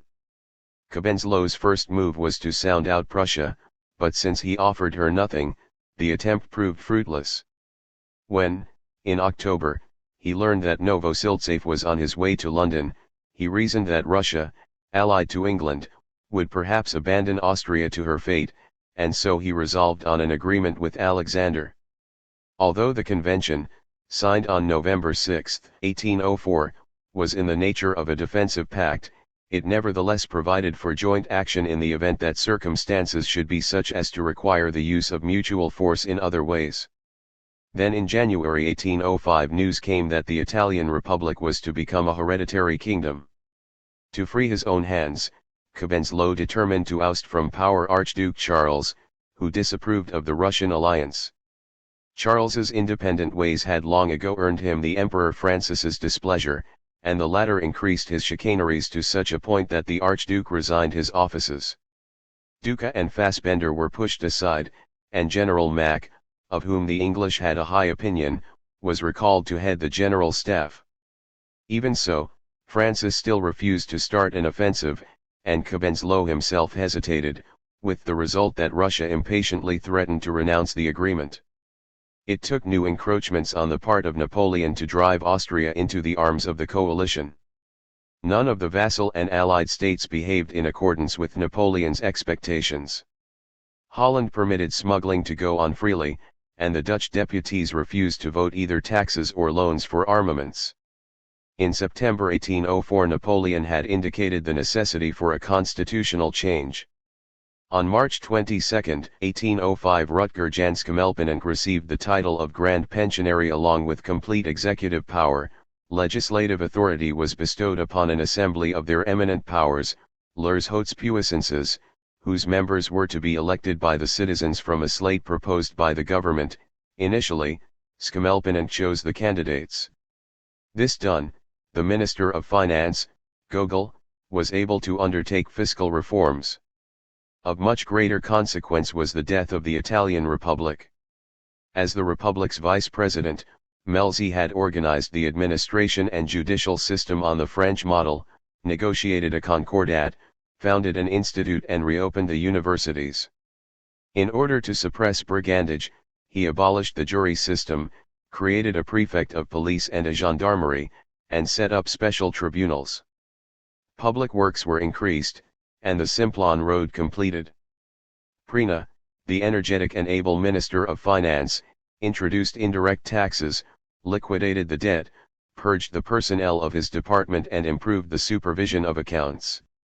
Finally, a native army was formed, conscription having at last been introduced in 1803 with success. But these reforms irritated much more than they pleased, and the population remained very hostile to the French. Although Melzi favored the nobility, he received very little support. The corps legislative proved recalcitrant, and rejected measures which would have introduced registry offices and a tax on inheritances. Melzi himself hoped for independence and for the evacuation of the French troops. In May 1803 he submitted to the Austrian government a strange proposal which would have placed all of northern Italy, including Venice, under the rule of the former Grand Duke of Tuscany. Knowledge of this aroused Bonaparte's suspicions and brought him to the conclusion that the affairs of the Italian Republic had to be taken into his own hands. The proclamation of the French Empire imparted a most dangerous cast to Napoleon's designs on Italy. Ever since Charlemagne, all of the Roman emperors had been either kings of Lombardy or kings of Italy, so Napoleon must needs be, too. As early as May 1804 he notified Melzi of his intentions. A constitution was worked out by an Italian council, but the emperor was irritated to find that some limits had been placed on his authority. He therefore summoned the council to Paris and dictated his own terms. He seems to have been aware of the risk he was taking in assuming the crown himself, for he offered it first to his brother Joseph, and on January 1, 1805 he wrote to the Austrian emperor to assure him that the new kingdom would forever be kept distinct from the French Empire. But Joseph, who was counting on eventually becoming ruler of France, refused the crown of Italy, and so did Louis, on behalf of his son. Consequently, Napoleon arranged for a senatus consultum which was issued on March 18 and which summoned him to the throne of Italy. On May 18 he crowned himself at Milan, and nominated his stepson Eugene de Beauharnais as viceroy. With regard to Austria he simply promised that he would step down in favor of a relative when, with the coming of peace, Malta and Corfu would be evacuated. Thus the coronation in Milan constituted a breach of the Treaty of Lunéville. The treaty was again violated when, on June 6, Napoleon annexed the Ligurian Republic and created from it 3 new French departments after Sicily. His representative in Genoa prompted a vote for its incorporation with the French Empire. In addition, Napoleon bestowed the Principality of Piombino upon his sister Elisa on March 18, and made his brother-in-law Bacciocchi Prince of Lucca on June 23. These 2 domains were imperial fiefs, and by making such gifts, Napoleon made it evident that he regarded himself as the heir to the Roman emperors. Austria hesitated no longer. On June 17 the Aulic Council decided to join the Anglo-Russian alliance. At this very moment Novosiltsev was in Berlin en route to Paris with the authority to offer France the Rhineland and Belgium, except for Antwerp. On June 25 Alexander cancelled his mission. On July 16 General Wintzingerode, then in Vienna, conferred with Mack and decided on a plan of operations. The Anglo-Russian Treaty, which had been signed in St. Petersburg on April 11, was finally ratified on July 28 without Pitt and Alexander coming to any agreement on the fate of Malta. Austria added her signature on August 9. Still, she made some final attempts in Paris to gain concessions which might have kept her out of the conflict. There being nothing forthcoming, Austria invaded Bavaria on September 11. In the meantime, both sides exerted great efforts to persuade the German states. Frederick William remained obstinately deaf to the objurgations of the Tsar, and on 15 July he refused passage to the troops massed in Pomerania, thus rendering an invaluable service to Napoleon. Alexander demanded in vain to see the king, and threatened to cut his way through Silesia. Czartoryski's hopes soared. On September 23 the Tsar arrived at Puławy, the Czartoryski family chateau. There he spoke of seizing Prussia's share of the Polish partitions and of restoring Poland. But Alexander was in reality deceiving his friend, for he only meant to frighten the King of Prussia and counted on winning him over. Napoleon, after displaying some anxiety during the course of the winter over a concentration of troops in Venetia, suspected nothing more until the end of July and did not recognize the danger until August 23. Nevertheless, he tried once again to win Prussia to his side by offering Hanover on August 8 and by sending Duroc to Berlin on August 22.